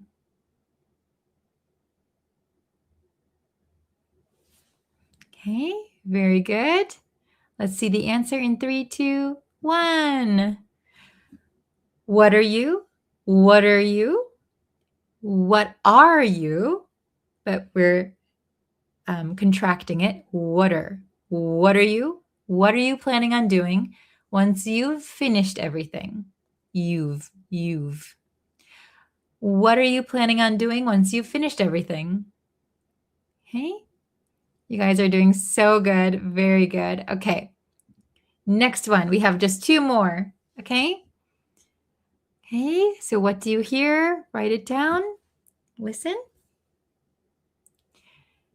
She could have sworn she put her keys on the kitchen counter. She could have sworn she'd put her keys on the kitchen counter. She could have sworn she'd put the... Let me start over. It's hard to do it live. She could have sworn she'd put her keys on the kitchen counter. She could have sworn she put her keys on the kitchen counter. She could have sworn she'd put her keys on the kitchen counter. Okay. They're like tongue twisters for me. Okay, 3, 2, 1. She could have sworn. So when you, I could have sworn I did something, it means you thought, you definitely thought you did something. I could have sworn it was like this. She could have sworn she put her keys on the kitchen counter. She could have sworn she'd put her keys on the kitchen counter. Okay. Excellent. Very good, you guys. Okay. And The last one, the very last one, native speed challenge. Oh, no, wait. Yes. Wait. I want to know if I did it correctly. Hold on. I need to check something. Wait just a second. Just a moment. I got to make sure I put the last one as the hard one because I had two. Yep, I did. Okay. Perfect. All right. This is the last one. Are you guys ready? Okay. Listen up. I edited it. I edited it. I edited it. Do you have any idea what I'm saying? I edited it. I edited it. It's a very short sentence, actually. I edited it. I edited it. Okay. 3, 2, 1. Here is the answer. I edited it. I edited it. So here, this is such a fun sentence to say. So as someone who works online, I have to edit my videos. I edit my lessons. So I often say this, and I think it's a pretty funny sentence because edited, when we pronounce it in American native speed English, this T in the middle becomes a flap T. So when a T is usually surrounded by vowels, it's going to sound like a flap T, like a D almost. So when we pronounce it, it sounds like there's 3 D's in the word edited. So we don't pronounce it edited usually when we talk fast. We say edited, edited, edited, edited. And then it at the end, the last T kind of disappears. It's like a held T. So I have a pronunciation course. If you're interested, you can find it on my website. But I explain more about it in detail. I edited it. I edited it. I edited it. I edited it. Try to say it. It's a really fun sentence to say. Oh, we have a comment again. Let's see. I can't grasp English easily when I listen to it and my mind goes blank and freeze up. I'm all ears. Yes. So I totally understand. I speak Japanese. So when I'm with a bunch of Japanese people and they're speaking at native speed all around me, sometimes you get tired, your mind goes blank, right? You kind of zone out. Totally understandable. But the more you do it, the more you listen to native speed English, the easier it's going to get. Okay? Practice makes perfect or close to perfect. Okay. So how many did you get correct? Please leave your score in the comments, or you can, if it's easier to tell me how many you got wrong. So there was, I think, 5 questions for each round. We had, I think, 4 rounds. So 20 questions overall. So let me know how many you got right or which one was the most difficult. Let me know in the comments and I'd be really happy to see those. Okay, so you guys did so good. Thank you for joining me today. I will be posting hopefully every other day on YouTube, and I'll always post on like Facebook and Instagram and those things. So please follow me over there too. And thank you guys so much for joining me in our listening and dictation test today. Thank you guys so much and see you in our next lesson. Thank you. Bye-bye.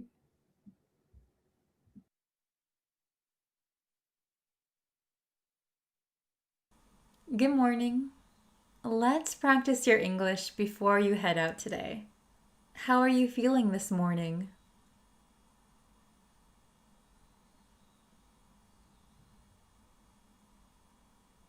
Did you have a good night's sleep?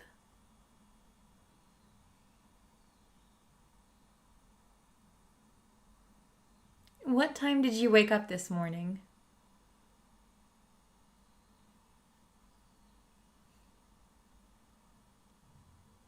Did you have breakfast yet?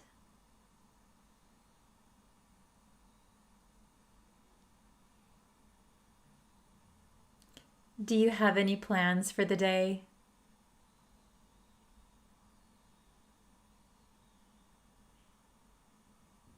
What do you want to accomplish today?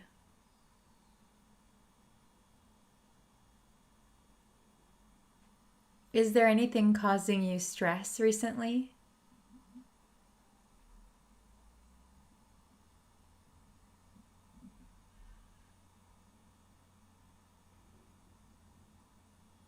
I hope you have enough time to relax. What is something you're looking forward to?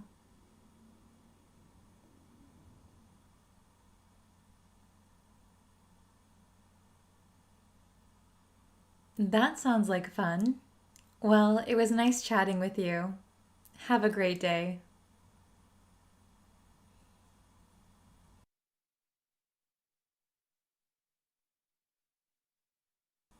Good morning. Let's practice your English before you head out today. How are you feeling this morning? Good morning. I'm feeling great, thank you.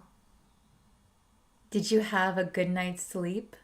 Yes, I did. I slept like a baby. What time did you wake up this morning? I woke up at around 6:30 a.m. It's my usual wake-up time during the week. Did you have breakfast yet? Yes, I had some toast and coffee. It's my usual breakfast. Do you have any plans for the day? Not much planned for the morning. I have some work to do in the afternoon. What do you want to accomplish today? I'd really like to get some English studying done, but I'm not sure that I have the time. Is there anything causing you stress recently? Actually, work has been really stressful lately. I wish I had more time to do the things that I want to do. I hope you have enough time to relax. What is something you're looking forward to? I'm looking forward to the weekend. I can't wait to see my friends and unwind. That sounds like fun. Well, it was nice chatting with you. Have a great day. You too. Have a wonderful day.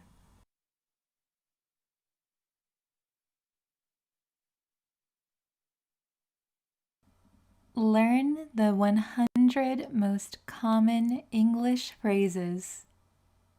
For more English courses and PDFs, please visit breezeenglishstudio.com. Could you give me a hand? Could you give me a hand? Could you give me a hand? What do you know? What do you know? What do you know? Give me a second. Give me a second. Give me a second. Hold your horses. Hold your horses. Hold your horses. What time is it? What time is it? What time is it? Give me a break. Give me a break. Give me a break. What's your problem? What's your problem? What's your problem? Does that make sense? Does that make sense? Does that make sense? How are things? How are things? How are things? I can't believe it. I can't believe it. I can't believe it.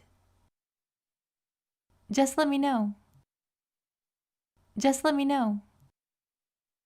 Just let me know. Where are you? Where are you? Where are you? I'm way ahead of you. I'm way ahead of you.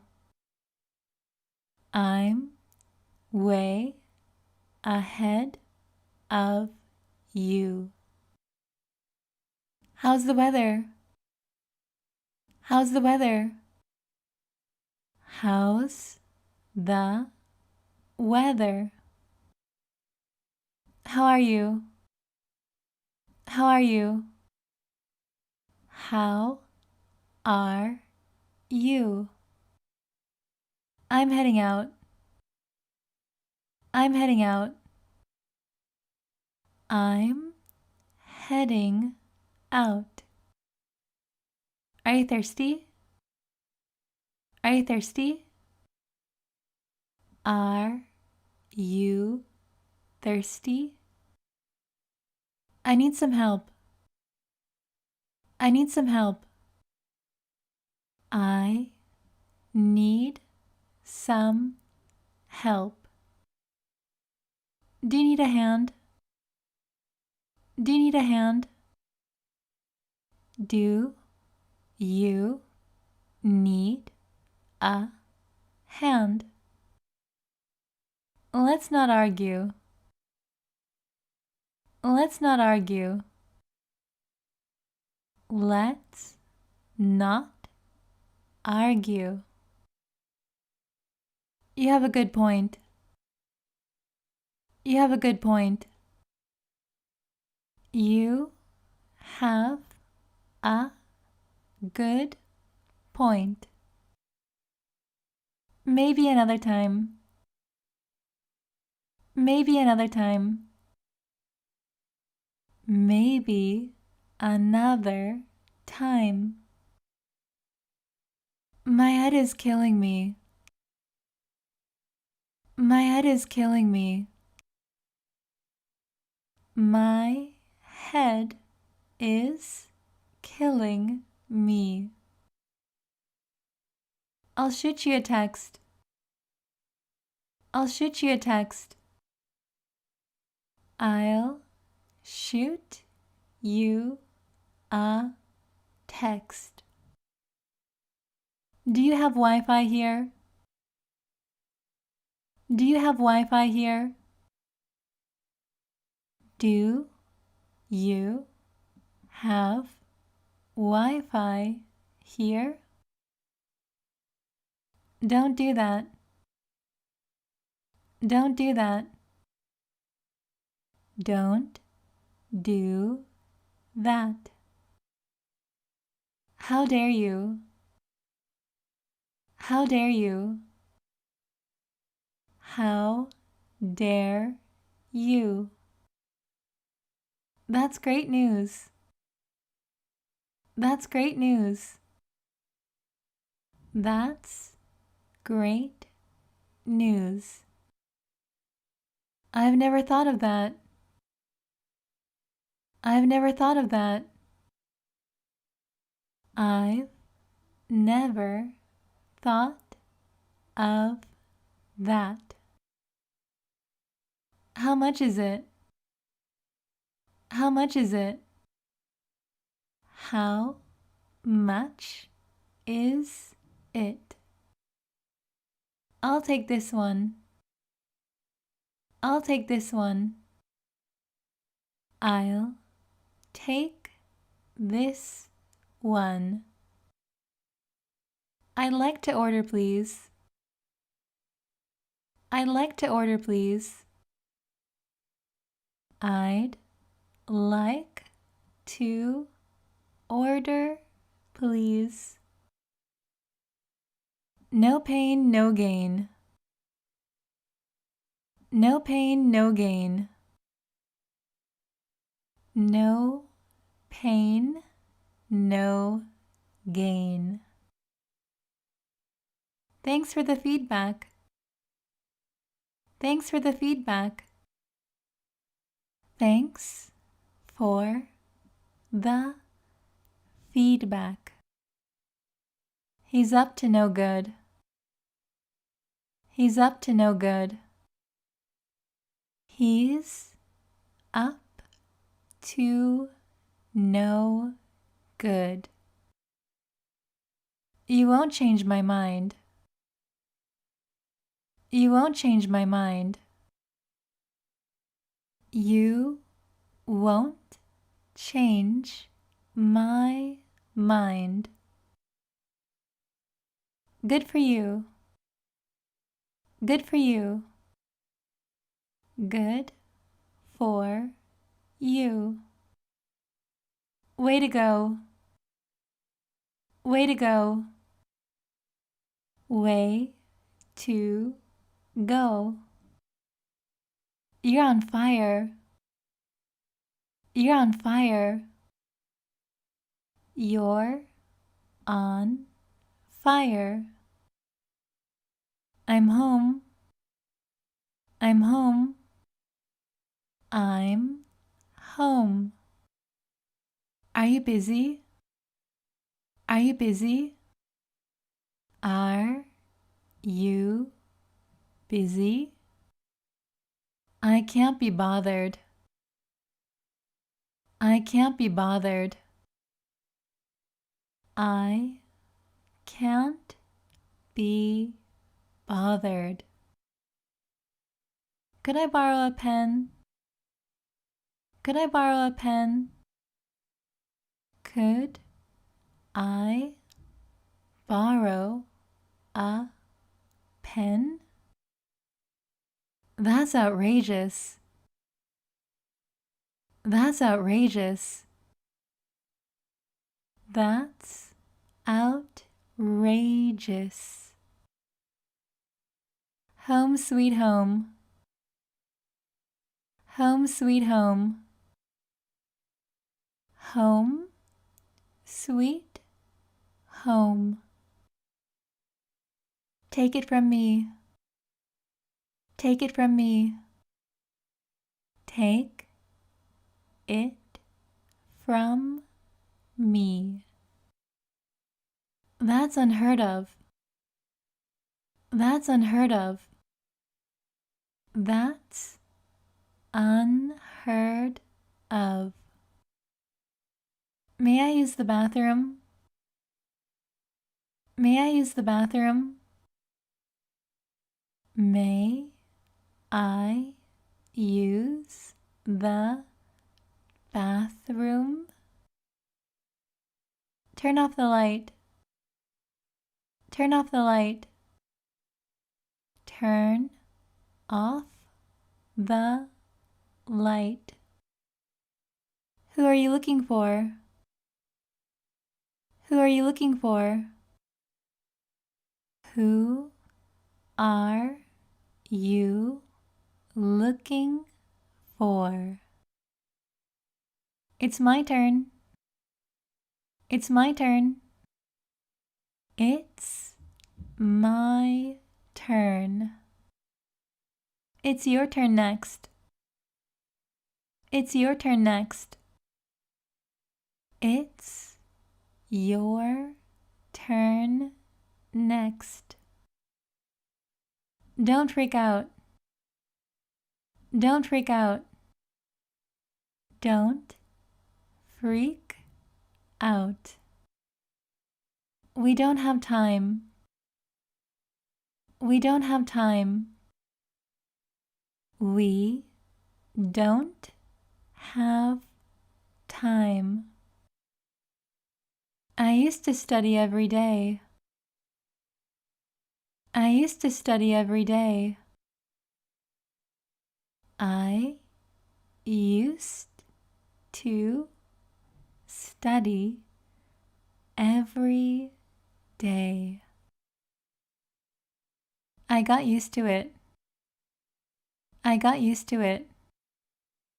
I got used to it. We'll miss the bus. We'll miss the bus. We'll miss the bus. Hurry up. Hurry up. Hurry up. Pass the salt, please. Pass the salt, please. Pass the salt, please. You can trust me. You can trust me. You can trust me. I'll be there. I'll be there. I'll be there. I'd like to buy a ticket. I'd like to buy a ticket. I'd like to buy a ticket. I made a reservation. I made a reservation. I made a reservation. I booked a table for us. I booked a table for us. I booked a table for us. Here's your invitation. Here's your invitation. Here's your invitation. Get some sleep. Get some sleep. Get some sleep. I need my beauty sleep. I need my beauty sleep. I need my beauty sleep. I should apologize. I should apologize. I should apologize. I'm running late. I'm running late. I'm running late. That's no excuse. That's no excuse. That's no excuse. I'm sorry for the trouble. I'm sorry for the trouble. I'm sorry for the trouble. Go on ahead. Go on ahead. Go on ahead. I'll catch up. I'll catch up. I'll catch up. That's ridiculous. That's ridiculous. That's ridiculous. I've had enough. I've had enough. I've had enough. I'm starving. I'm starving. I'm starving. Dinner was delicious. Dinner was delicious. Dinner was delicious. Here's a midnight snack. Here's a midnight snack. Here's a midnight snack. Cheer up, cheer up, cheer up. Turn the volume down, turn the volume down. Turn the volume down. Turn it up, turn it up, turn it up. Could you repeat that? Could you repeat that? Could you repeat that? That's news to me. That's news to me. That's news to me. How was your day? How was your day? How was your day? That stinks. That stinks. That stinks. There's no going back. There's no going back. There's no going back. Could you do me a favor? Could you do me a favor? Could you do me a favor? I've tried everything. I've tried everything. I've tried everything. Where have you been? Where have you been? Where have you been? That was unexpected. That was unexpected. That was unexpected. Let's go together. Let's go together. Let's go together. Think it over. Think it over. Think it over. Enjoy yourself. Enjoy yourself. Enjoy yourself. Have a blast. Have a blast. Have a blast. It'll be over soon. It'll be over soon. It'll be over soon. Don't be jealous. Don't be jealous. Don't be jealous. I'm on my way. I'm on my way. I'm on my way. Time heals all wounds. Time heals all wounds.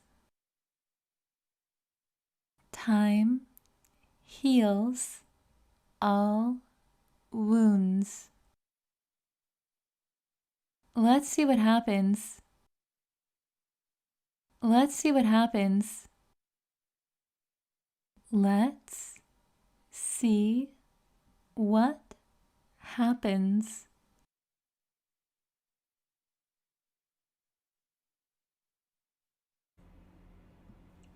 Hello, everyone. Welcome to Breeze Practical English. Today we are going to be looking at English vocabulary using the news. So we're going to look at an article, I believe it's from the BBC, So we're going to be talking about Russia, Ukraine, and America, Donald Trump. So we're going to put all that together and create an advanced English lesson for you today. So I'm so happy to see you all today. Thank you guys for participating in my live lesson. It was kind of rushed because I didn't know if I was going to be able to go live today, but I'm here. I'm here and I'm ready. I'm sorry.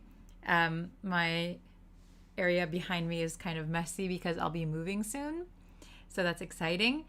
Okay, welcome to the chat. Hello. Hello. So we're going to be looking at an article. And if you need any help with understanding the article, that's why I'm here. So you can ask questions in the chat. Otherwise, I'm going to go like paragraph by paragraph through the article. And then we're going to look at the kind of key vocabulary that I think is very important for you to know to understand the article.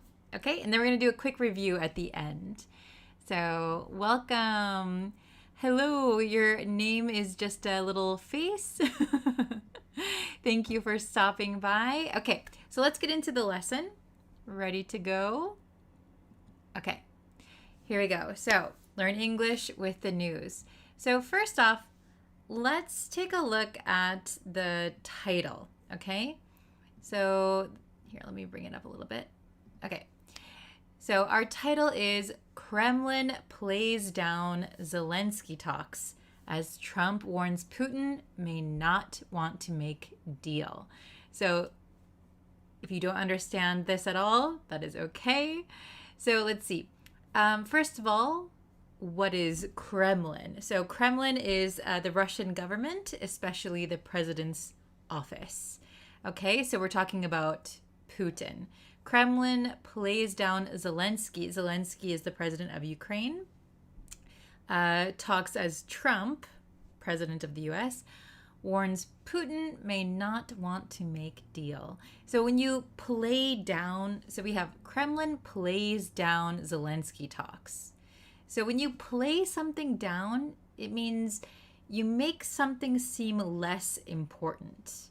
So, for example, she played down her mistake so it wouldn't look serious. So make something less important. And talks here means formal discussions, okay? And make a deal, that means to reach an agreement, basically. So Russia, Putin is saying that a formal talk between Russia and Ukraine is maybe not that important right now. And Trump warns Putin might not want to be making any deals. Okay? So far, so good. Very nice. Okay. So we'll read these first two paragraphs together. The Kremlin has played down talk of an imminent summit between Russian President Vladimir Putin and Ukraine's Volodymyr Zelensky, as Donald Trump renewed his call for the two leaders to meet to discuss ending the war in Ukraine. The push for a bilateral meeting comes after the U.S. president met Putin in Alaska last week and welcomed 7 European leaders and Zelensky to the White House on Monday. What does that mean? Okay, so here we have Kremlin. That means Russia, Putin. Played down, we talked about, right? So make less important. The Kremlin has played down talk of an imminent summit. So imminent means happening very soon. Dark clouds mean a storm is imminent. A storm is coming very soon. So a summit is the high-level meeting between leaders. So this summit between Vladimir Putin and Zelensky. So they're saying, maybe we don't want to talk. And as Donald Trump renewed his call, so that means like asking again, kind of like a repeated request, asking more strongly for the leaders to meet so they can end the war. The push for a bilateral meeting. So bilateral is usually a meeting between two sides and usually like two countries. Bi means two. So two countries meeting. Okay? Very good. Let's read the next part. Trump admitted the conflict was a tough one to solve and conceded it was possible the Russian president was not interested in ending hostilities. We're going to find out about President Putin in the next couple of weeks, he said on Tuesday. It's possible that he doesn't want to make a deal. Okay. So here we have two important words, conceded. So Trump conceded it was possible that the Russian president was not interested. So concede, when you concede something, it means you kind of admit something, usually reluctantly admit something. So he conceded that he was wrong. Okay, so like, yeah, I was wrong. Sorry. Abi MB Act, welcome. Thank you for joining the chat. Okay. And hostilities. Hostilities mean like acts of war, fighting. Okay. So the basic gist is Trump admitted that maybe Vladimir Putin doesn't want to end the war just yet. Okay? Putin faced a rough situation. If that were the case, Trump added, without offering any details. Trump suggested it would be better if Putin and Zelensky met without him. In an interview with conservative radio talk show host Mark Levin late on Tuesday night. He added that he would attend a meeting with the two leaders if necessary, but he wanted to see what happens. Okay, so here, a rough situation. So this is just a difficult or challenging condition. So here, the basic gist is Trump is saying, I think Putin and Zelensky should meet without me. Very interesting, right? Okay. Next, the Russian president told Trump on Monday that he was open to the idea of direct talks with Ukraine. But the next day, Foreign Minister Sergei Lavrov watered down that already vague commitment. Lots of good vocabulary here. Any meeting would have to be prepared gradually, starting with the expert level and thereafter going through all the required steps, he said, repeating a frequent Kremlin line. Okay. So here, Trump on Monday, the Russian president told Trump on Monday that he was open to the idea of direct talks. So when you're open to the idea of something, it means you're willing to consider it. You're willing to think about it. Then we have watered down. Watered down. If you water down something, it means you make it weaker. You make it less strong. So, for example, if you're drinking alcohol, but the alcohol is too strong, you can water it down with like some soda. Okay? So make it less strong. Then we have the word vague. Vague means unclear. It's not certain. So they're saying they're open to the idea of direct talks with Ukraine. So it was kind of a vague statement. It was an unclear statement. We're open to talks. We're open to talking with them. We'll think about it.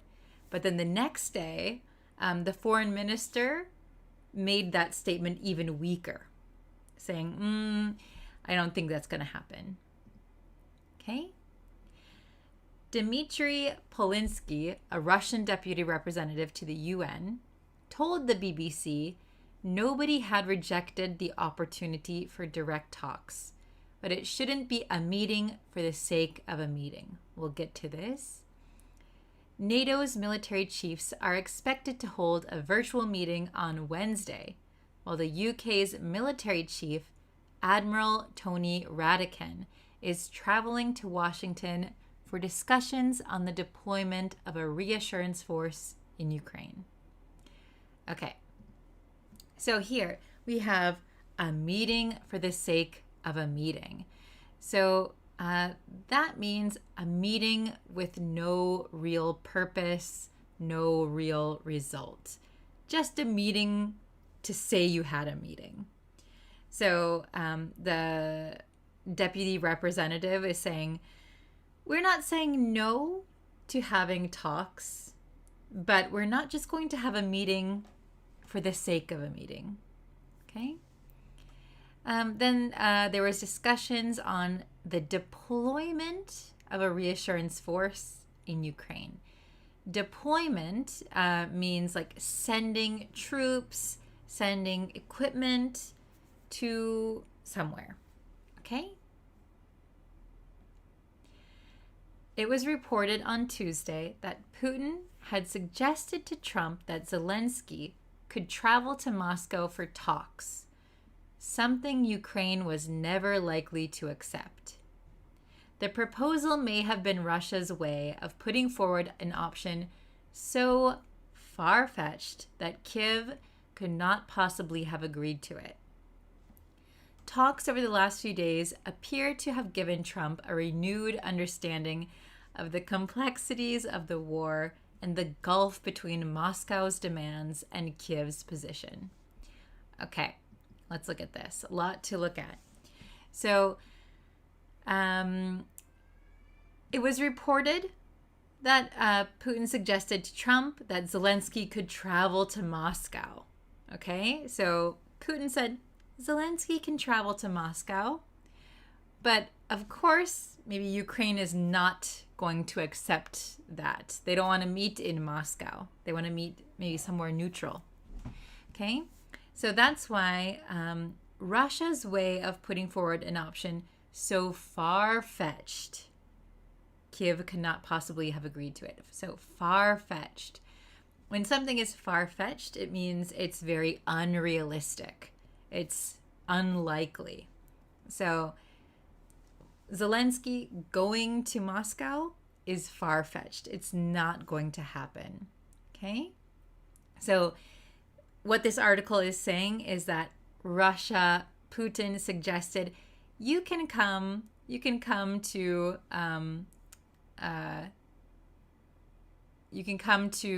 Moscow and we can have talks. But that's far-fetched because probably Zelensky is not going to agree to it. Does that make sense? Okay. And then we have complexities and the gulf between Moscow's demands. So the complexities mean like difficult or complicated details. So the details are very complex, the complexities. Okay? And the gulf between something means like a big difference, a big gap. Okay? So these talks have given Trump a better understanding, a renewed understanding that the war is complex, relationships between Moscow and Kyiv are complex, and there's a big gap there. Okay? The much vaunted ceasefire, he said he could get Putin to agree to, has not materialized. And now the US president has said Ukraine and Russia should move directly to a permanent peace deal instead. But some headway was made in terms of security guarantees for Ukraine. Zelensky and European leaders seem to have convinced Trump that such commitments would be paramount to Kyiv's sovereignty in the event of a peace deal. Okay, again, lots of vocabulary here. Much vaunted. Okay, that means talked about a lot. You want it to happen. Okay. Ceasefire means temporary stop in fighting. So everyone's talking about a ceasefire, stopping to stop fighting. That has not materialized. Materialized means happen, become real. So it hasn't happened yet. The ceasefire hasn't happened. But some headway was made. Headway means progress. So although a ceasefire hasn't happened, they have made some progress. Okay? We have the word paramount here. So paramount means most important, very, very important. And then we have sovereignty. Sovereignty. Sovereignty means the right of a country to control itself. Okay? All right. On Tuesday, Trump said the U.S. was willing to help the Europeans by air if they provided boots on the ground in Ukraine in the event of a ceasefire or peace deal, although he ruled out deploying U.S. troops. The U.S. president, however, did not go into the specifics of whether such air support may entail intelligence or the use of fighter jets and warplanes. Okay, so here, boots on the ground in Ukraine. So when we say boots on the ground, that means soldiers physically in a country, physically present there. And then entail. So entail means like include something. So they're not sure if the air support will include intelligence. Okay? Then let's see. While Trump's commitments remain vague, the France and UK-led coalition of the willing said it had been working to firm up plans for a reassurance force that could be sent to Ukraine if the hostilities end. After a virtual meeting of the group on Tuesday, a Downing Street spokesperson said the group would meet U.S. counterparts in the coming days to further strengthen plans to deliver robust security guarantees. So firm up plans. Oh, sorry, we have coalition. Coalition is like an alliance. And firm up plans mean, what's a good way to say it? Make plans more like definite, clearer. And robust means strong. Okay? Following his summit with Putin and the latest talks with Zelensky, Trump now appears to think direct talks between Ukraine and Russia could bring a peace deal closer, although he acknowledged there had been tremendous bad blood between the two leaders. The last time they met was in 2019. Since then, Moscow's war on Kyiv has resulted in tens of thousands of casualties, as well as widespread destruction and ongoing aerial attacks on civilian targets. Okay. Bad blood. When you have bad blood between people or countries, it means very bad tension, right? You have bad blood. Casualties are deaths. Aerial attacks are attacks from above. And civilians are regular people, not soldiers. Putin considers Zelensky illegitimate and views him as responsible for Ukraine's growing proximity to the West. For years now, he has made baseless claims about Kyiv being ruled by a neo-Nazi regime and has said any ceasefire with Ukraine would need to entail, so we learned this word, a change in Kyiv's leadership. Involve.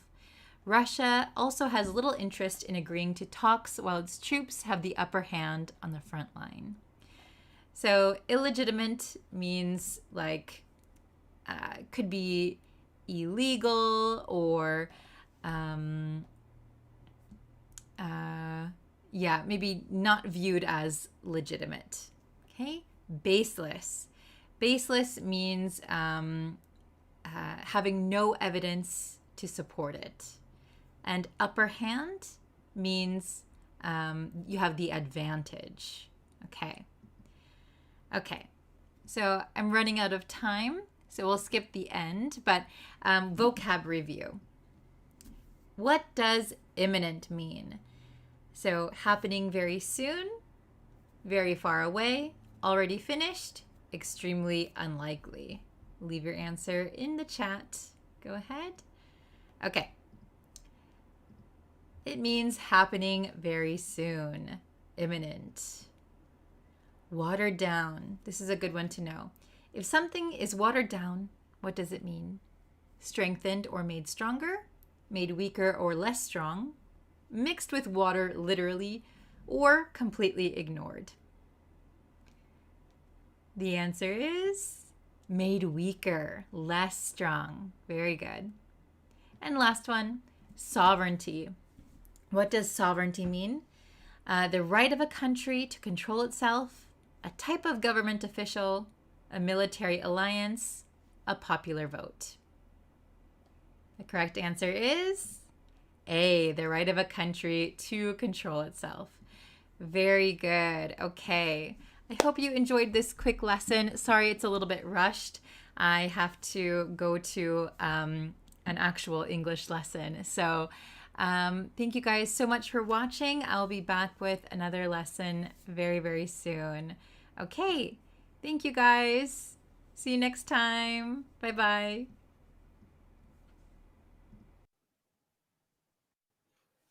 Hello, everyone.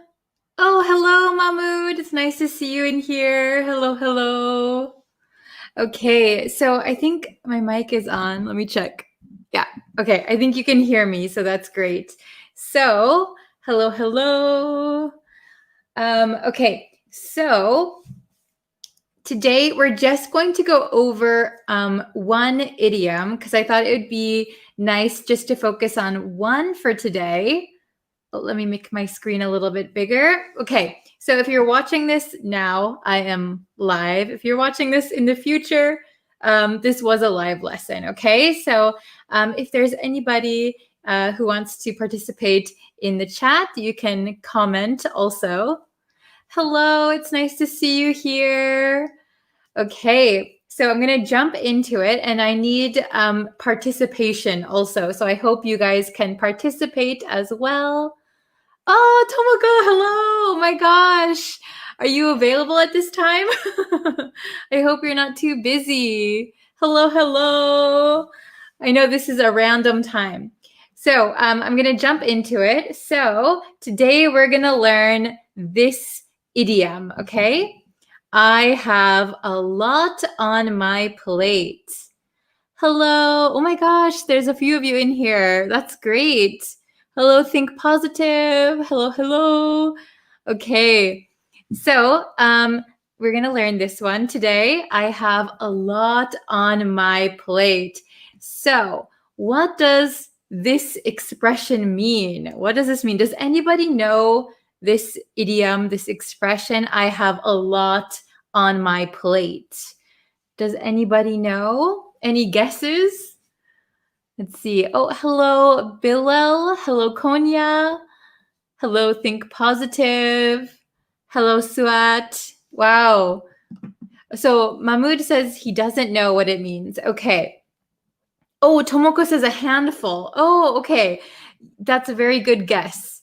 So what it means, if you have a lot on your plate, what it means is that you have too many things going on in your life. You are too busy.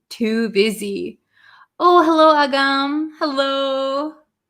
So if you have a lot on your plate, that means maybe you have many things going on in your life. Maybe work is very stressful. You have a lot to do at home. So you have a lot on your plate.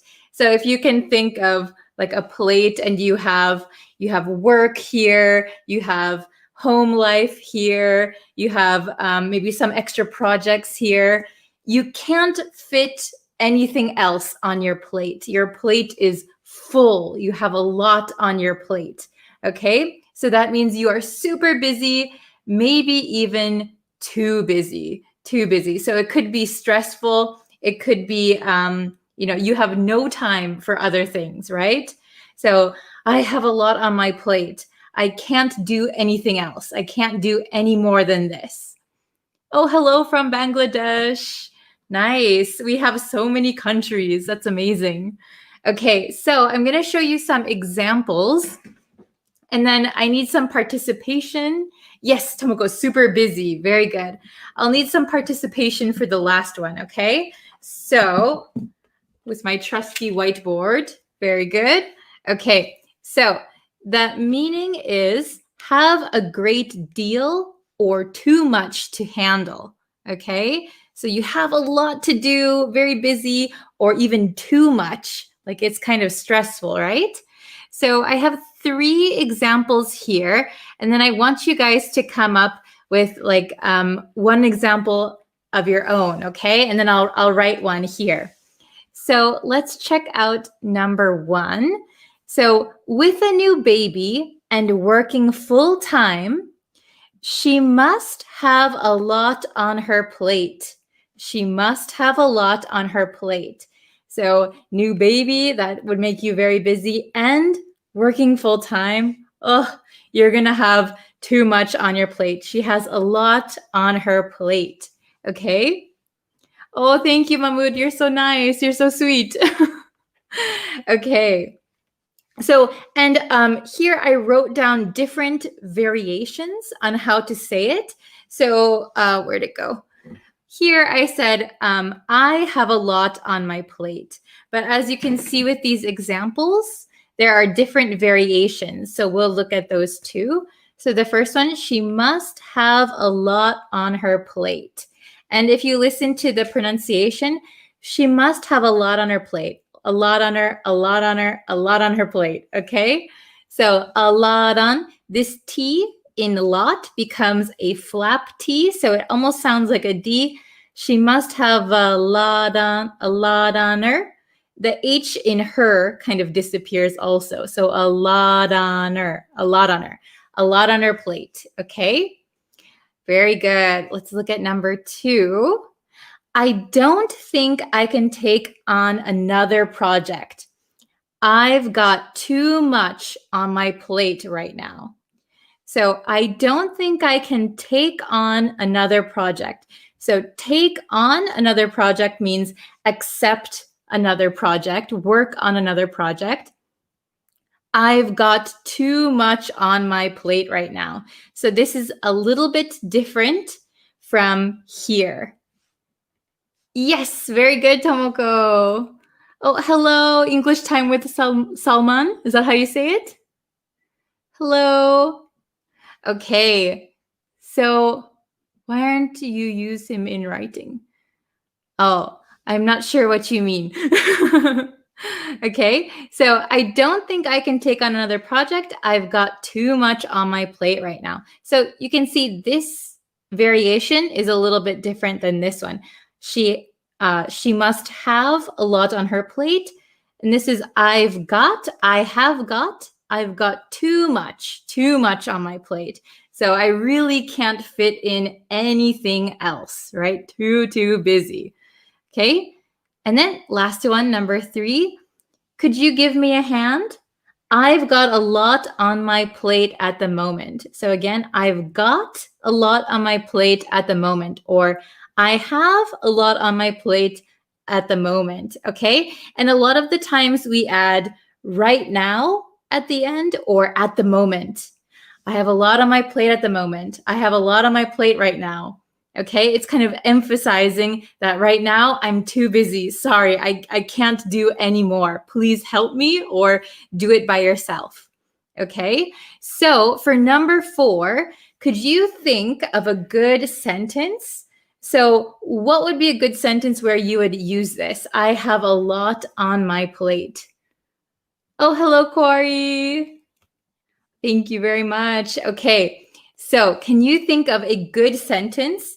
So when is a time that you are so busy that you have a lot on your plate, you can't do anything else, you can't accept anything else?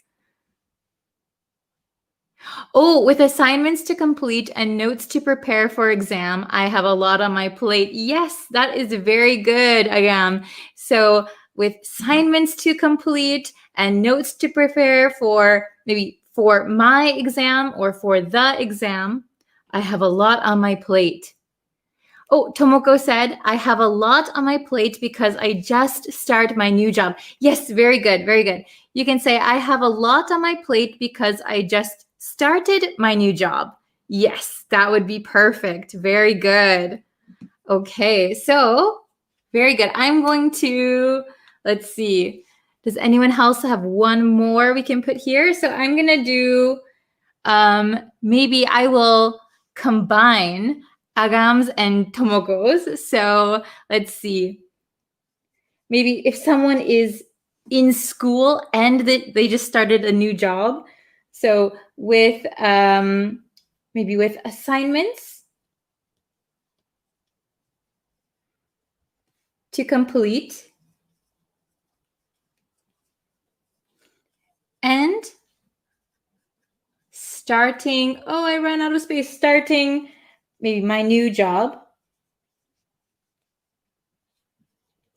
I have a lot on my plate. So I don't know if you guys have ever gone to school and worked at the same times. Oh my gosh. Oh, Frederick, hello. I didn't notice that you're here. Okay. So with assignments to complete, oh, look at my terrible handwriting. Oh my goodness. Okay. With assignments to complete and starting, it's supposed to say starting my new job, I have a lot on my plate. Very busy. Okay. Yes. So this reminds me of when I was in high school. I had a part-time job and I was going to high school, so I had a lot of assignments. So I had a lot on my plate. I couldn't meet my friends. I couldn't go out and have fun. Yes, very good. Oh, very good, Tomoko. Yes. With assignments to complete and starting my new job. Starting my new job. Or you could say with assignments to complete and yeah, maybe that's the best way to say it. That's the easiest way, starting my new job. Oh, it's totally off the page. Sorry. Okay, so I'm going to go over these one more time so you can pay attention to the pronunciation. Okay, so remember that I have a lot on my plate means have a great deal or too much to handle. So number one, with a new baby and working full time, she must have a lot on her plate. She must have a lot on her plate. Okay? I don't think I can take on another project. I've got too much on my plate right now. Could you give me a hand? So this is could you give me a hand? Give me a hand. Could you give me a hand? I've got a lot on my plate at the moment. Okay? And then the last one that we did together, with assignments to complete and starting my new job, I have a lot on my plate. Okay. Is it understandable for everyone? Oh, thanks for stopping by, Frederick. Okay. So I hope you guys understand, and I hope you can use this the next time you are super busy. You can just say, oh, I have a lot on my plate right now. Sorry. Okay. Very good. So you can use this in casual conversation, in business, anytime. All right. So I hope you can say this the next time you are busy. Very good. Okay. So that's all I have time for today. Unfortunately, I need to eat lunch. I'm super hungry right now. Okay. Unfortunately, I don't have a lot on my plate in terms of food. Okay, thank you guys so much for watching. It was so nice to have you guys. Very good. So thank you so much, and I will see you in a few few days, we'll have another lesson on YouTube. Okay. Thank you very much. Sorry it was short. Bye. Hello, everyone. Welcome to our live lesson. And today we're going to be studying some grammar that has to do with the past and talking about the past. So, how do we talk about the past? Well, we have several different ways that we can talk about the past. So, I made a list of common words that we use when talking about the past, okay? So, are you ready for our English grammar lesson? I hope so. Okay. So thank you again for joining me, and we're going to go over, if you're just joining in now, we're going to look at different ways to talk about the past in English.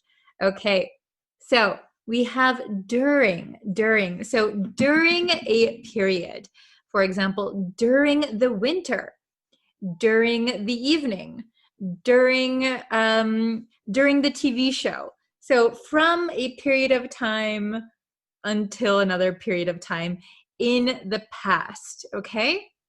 So when we use during, it sounds like something has already finished, okay? So I ate popcorn during the movie. So the movie is already finished, but while I was watching it, I was eating popcorn, okay? Then we have in, and I did a whole lesson about in, on, and at. So if you want, I'll link that lesson for you also. Then we have ago. So ago is also a point in the past. So for example, 10 years ago, 20 years ago, 6 months ago, 5 hours ago, okay? Then we have from a period of time to another period of time, okay? Or we can also use until here, right? So from 1995 to 1996. From January to December, all right? Then we have for. We can use for in a variety of ways, as you probably already know. So you can say for 7 hours, okay? For 15 years, all right? We'll come back to this later. And then we have since. So since is starting in the past, continuing until present time, right? So I've been talking to you since, I don't know, 3 o'clock. I've been talking to you since the afternoon. Okay, so started in the past and continuing until now, okay? All right, let's look. I have a bunch of examples that are going to make it a little bit easier to understand, I think. All right. Oopsie, I'm stuck on a cord. Oh, no. Okay, so if you can see what I have at the top, it says point in the past. So for these words, we're going to use them for something that happened in the past and is finished in the past. Okay? Let's look at the first one. So the first one, we're going to use during, okay? We dated during the summer. We dated during the summer. So it was a summer romance, right? We dated during the summer. So if my friend tells me like during summer vacation, I didn't see her and she said, oh, I met this guy and we dated during the summer. So to me, that sounds like during the summer they dated, but they are no longer dating. Okay, they are no longer dating. All right, how about number 2? They met in the 90s. They met in the 90s. So for years, decades, centuries, we're going to use in, okay? This is one way to say it. If you want to go look at the lesson with in, on, at, I'll link it for you just in case. Okay, they met in the 90s. So usually you don't keep meeting people for the first time, right? So this is a specific point in the past. It's already done. They met in the 90s, okay? Let's look at number 3. I went to the US 6 months ago. I went to the US 6 months ago. Okay, so ago. We're going to put ago after a general time frame here. Okay, so some of my students make the mistake and they get confused with ago and since. So please remember that ago, I went to the US 6 months ago. So if you think back 6 months ago, that is when you went to the US, right? In this situation, in this scenario. Okay, so we wouldn't say, what is something that my students often say? I have been studying English for 6 months ago. So we never say for 6 months ago, right? We don't say for ago, okay? So be careful. I went to the US 6 months ago. Let's see, what is a good one I can use? I studied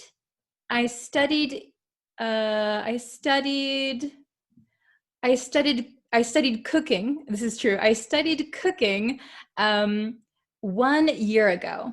I studied cooking 1 year ago. So that means I studied once a year ago. Okay, so it doesn't mean continuing until now. It sounds like it's already finished. I hope that's understandable. Okay, number 4. I was a student from 2010 to 2014. I was a student from 2010 to 2014. Okay, you can also use until. I was a student from 2010 until 2014 is also okay. But this is already finished, right? We have a start and an end, right? From 2010 to 2014. So this time has finished. It is completely in the past. All right, and let's look at number 5.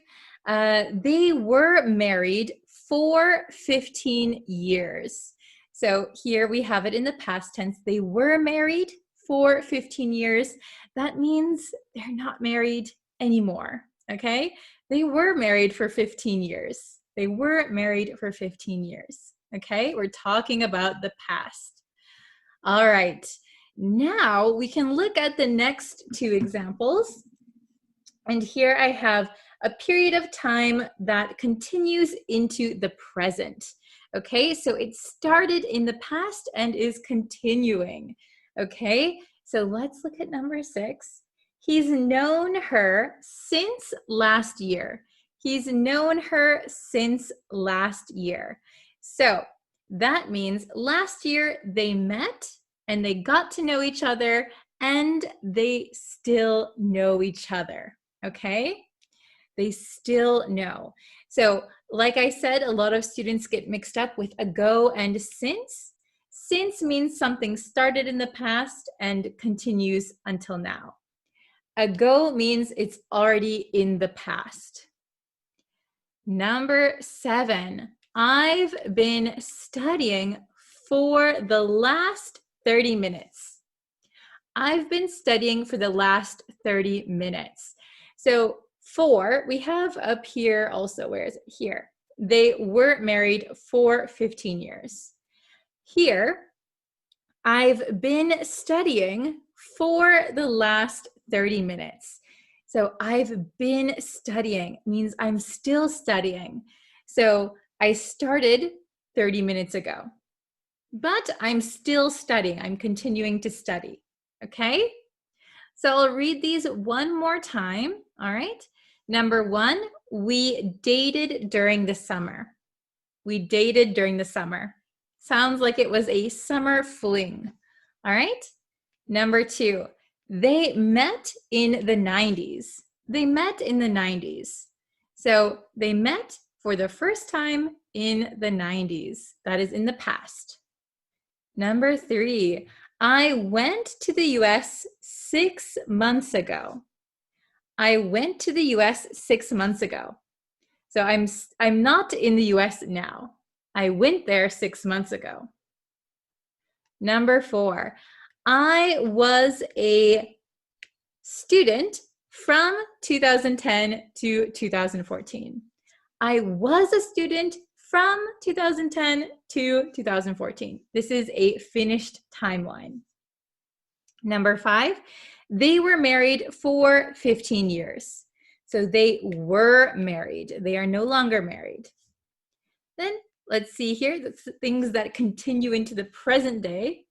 He's known her since last year. He's known her since last year. They've been dating since last year. Okay? So it started last year, but they still know each other. Started last year, but they're still dating each other. Okay? Then the last one, I've been studying for the last 30 minutes. I've been studying. So I'm continuing to study. And we often use like for the last something, something, for the last year, for the last 30 minutes. Okay? So it sounds like it started 30 minutes ago or last year, continuing until right now. All right, so I hope that was helpful for tips for talking about the past.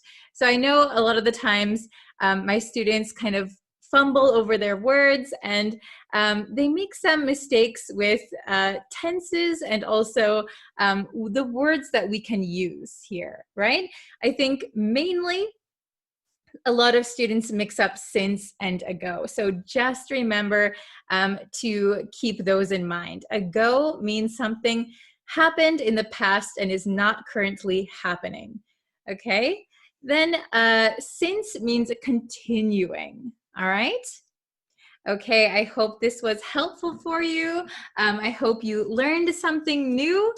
And I will be back with another new lesson tomorrow. So please subscribe, share with your friends, and I will see you for our next lesson. Have a great day, everybody. See you next time. Bye.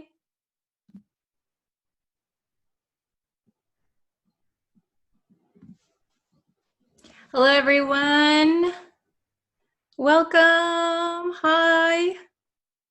So what we're going to do today, I'm using a different software actually, so I'm not sure if my mic is working or if I'm using my computer audio. We will see, I guess. We will see. So yes, today we're going to look at 2 idioms. We're going to look at 2 idioms. They have a similar word. They have the same word actually in them. And we're going to look at how we can use these. And I thought it's good to join idioms in at least pairs or kind of similar groups so that they're easier to remember, okay? So I have my whiteboard here as usual. So you can see which ones we're going to learn today. We are going to learn 2 idioms today. Okay, so the 2 idioms that we're learning are, ta-da! Cut to the chase, cut to the chase, and cut it out, cut it out, cut it out. Okay, so cut to the chase. Let's listen to the pronunciation first, okay? Get used to the pronunciation. So we are going to say cut to the chase, right? If we say it very, very slowly. But when we speak quickly, like a native speaker would, this T is going to kind of be erased and join with this T. So we're going to say cut, cut. Okay, and you might know by now, I say it in a lot of lessons, but this two, when we say ooh, we need a lot of muscle power, right? Ooh, two. However, when we talk fast, we're not going to use that much power. So it's going to become cut, t. Do you see how my mouth looks? Compared to cut to, cut to the chase. See how my mouth barely opens, right? Cut to the chase, cut to the chase, cut to the chase. Okay, please try and repeat it after me. Ready? Cut to the chase, cut to the chase, cut to the chase. Okay, what does cut to the chase mean? Well, cut to the chase means hurry up, get to your point. So if someone is talking and they're talking about something totally off topic, so you asked, hey, how is business? Tell me about business. And then the person starts talking about business, but then they kind of go into a story about their parents. You could say, hey, I don't have time, cut to the chase. So we use cut to the chase when we are maybe a little bit impatient, okay? So when we don't have a lot of time or somebody's talking and talking and talking, we feel a little bit irritated, a little bit annoyed. Can you hurry up, please? What are you trying to say? We could say, cut to the chase. Hey, cut to the chase.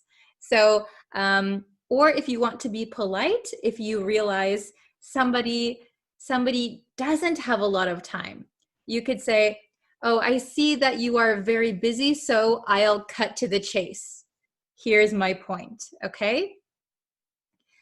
The second one is cut it out. Cut it out. Now let's listen to the pronunciation, okay? When we say it very, very slowly, we say cut it out. But if you're listening to a native speaker, they are not going to say cut it out, right?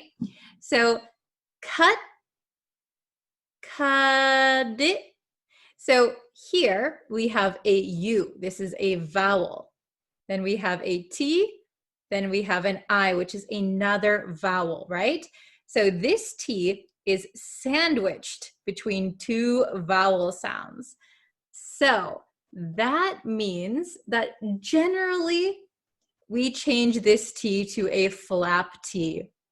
What is a flap T? It is a T that sounds like a D. So we're going to say cut it, cut it, cut it. And then look at this T. It is also sandwiched between an I and an O. These are vowels. So what's going to happen to this T? Yes, you're right. This is going to change to a flap T also. So it's going to sound like a D sound. Cut it out. So this last T is kind of going to disappear. But we're not going to say cut it out. That is incorrect, and a native speaker will think, cut it out, cut it out. What are you trying to say? So when a T disappears at the end of a word, we're going to still put our tongue in the position of the T, but we're going to hold it there. So if you say ta, ta, ta, your tongue ta, ta, ta. But for the end of a word like this where it disappears, our tongue is going to go. So out is going to turn into out. My tongue is up, out, out, out. Okay? So listen one more time. Cut it out. Cut it out. I'm going to say it really fast. Ready? Cut it out. Cut it out. Cut it out. Cut it out. Cut it out. Okay? So what does cut it out mean? Cut it out. So cut it out as an idiom means stop doing something. Stop it. Okay? We also use this when we are annoyed or irritated and I've got hairs all over. Ooh, I've got hair in my eye. Okay. We're going to use cut it out when you are annoyed at someone. Maybe somebody is saying something or doing something that is annoying you. Oh, can you please cut it out? Cut it out. Okay? So both of these can be used when you are irritated, when you're annoyed. Okay? So this one, cut to the chase. Cut to the chase. Hurry up. Get to your point. I don't have time. And cut it out. Cut it out. Oh, please stop doing that annoying thing. Okay? So let me show you the definitions written down. I have another whiteboard as usual. Okay. So, can you see this? Okay. So, the meaning, we have the meanings here. So, cut to the chase, cut to the chase.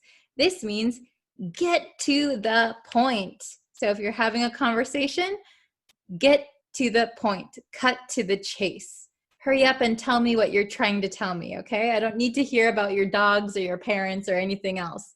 Cut to the chase, okay? Then we have cut it out, cut it out, cut it out. Cut it out is used, it's used to tell someone to stop doing or saying something annoying or offensive, okay? So let's go through. I have 4 examples, so please write your answers in the comments, okay? Write your answers in the comments and we'll see if you are correct or incorrect, but that's okay because these are brand new idioms. Okay, is everybody following me so far? Okay, very, very good. So number 1, we have an exclamation point here. What are you trying to say? What are you trying to say? So it sounds like for number 1, 2 people are having a conversation and they are maybe irritated or frustrated. What are you trying to say? What are you trying to tell me? So which one are we going to use? Cut to the chase or cut it out? Okay, I would say the correct answer for number 1. Did you put it in the comments yet? Did you put your answer? Okay, very, very good. So the correct answer would be, I'll write it down here. You have a few extra moments in case you didn't write it yet.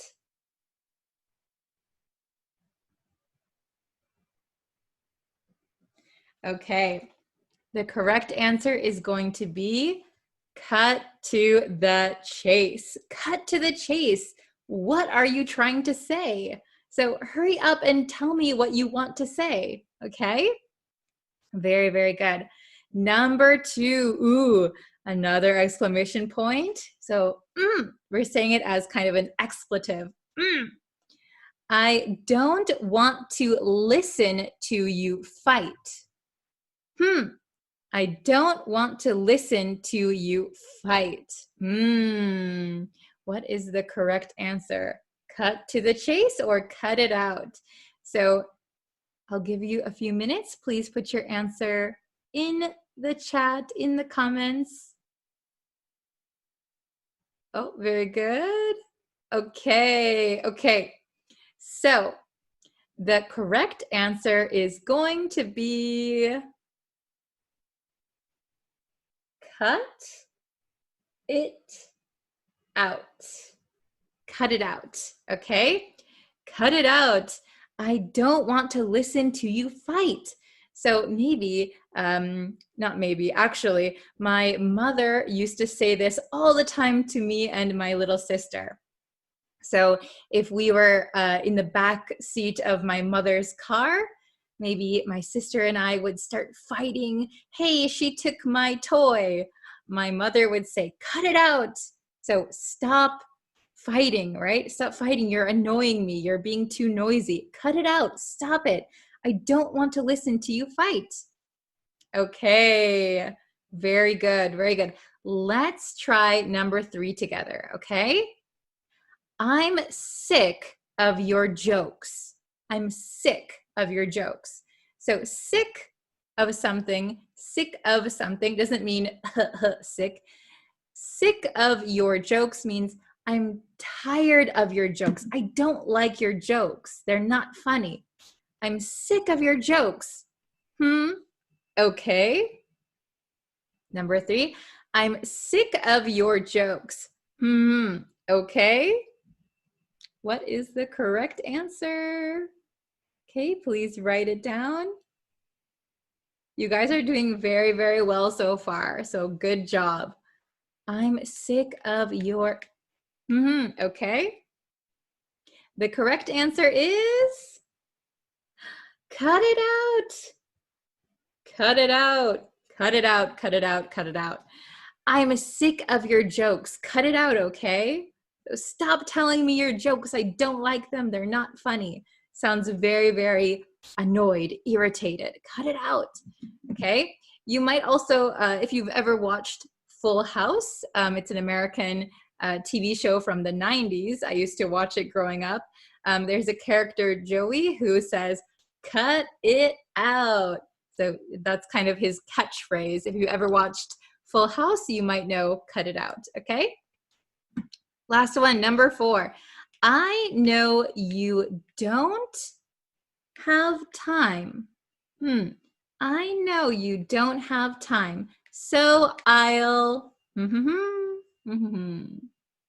I know you don't have time, so I'll... In this case, nobody is irritated, nobody is annoyed, but the speaker, I know that you are busy. I know that you don't have a lot of time. So I'm going to be polite and... Okay, did you write your answer? Okay, the correct answer is, I know you don't have time, so I'll cut. Both words have cut. Cut to the chase. Okay, very good. I know you don't have time, so I'll cut to the chase. Very good. Okay, is it easy? Are you guys understanding it? Feel free to ask questions in the comments. Okay, so let's go over these one more time. Okay, so listening to the pronunciation. Cut to the chase. To the. Cut to the chase. Cut to the chase. So that means get to the point. Get to the point. Hurry up. Cut it out. Cut it out.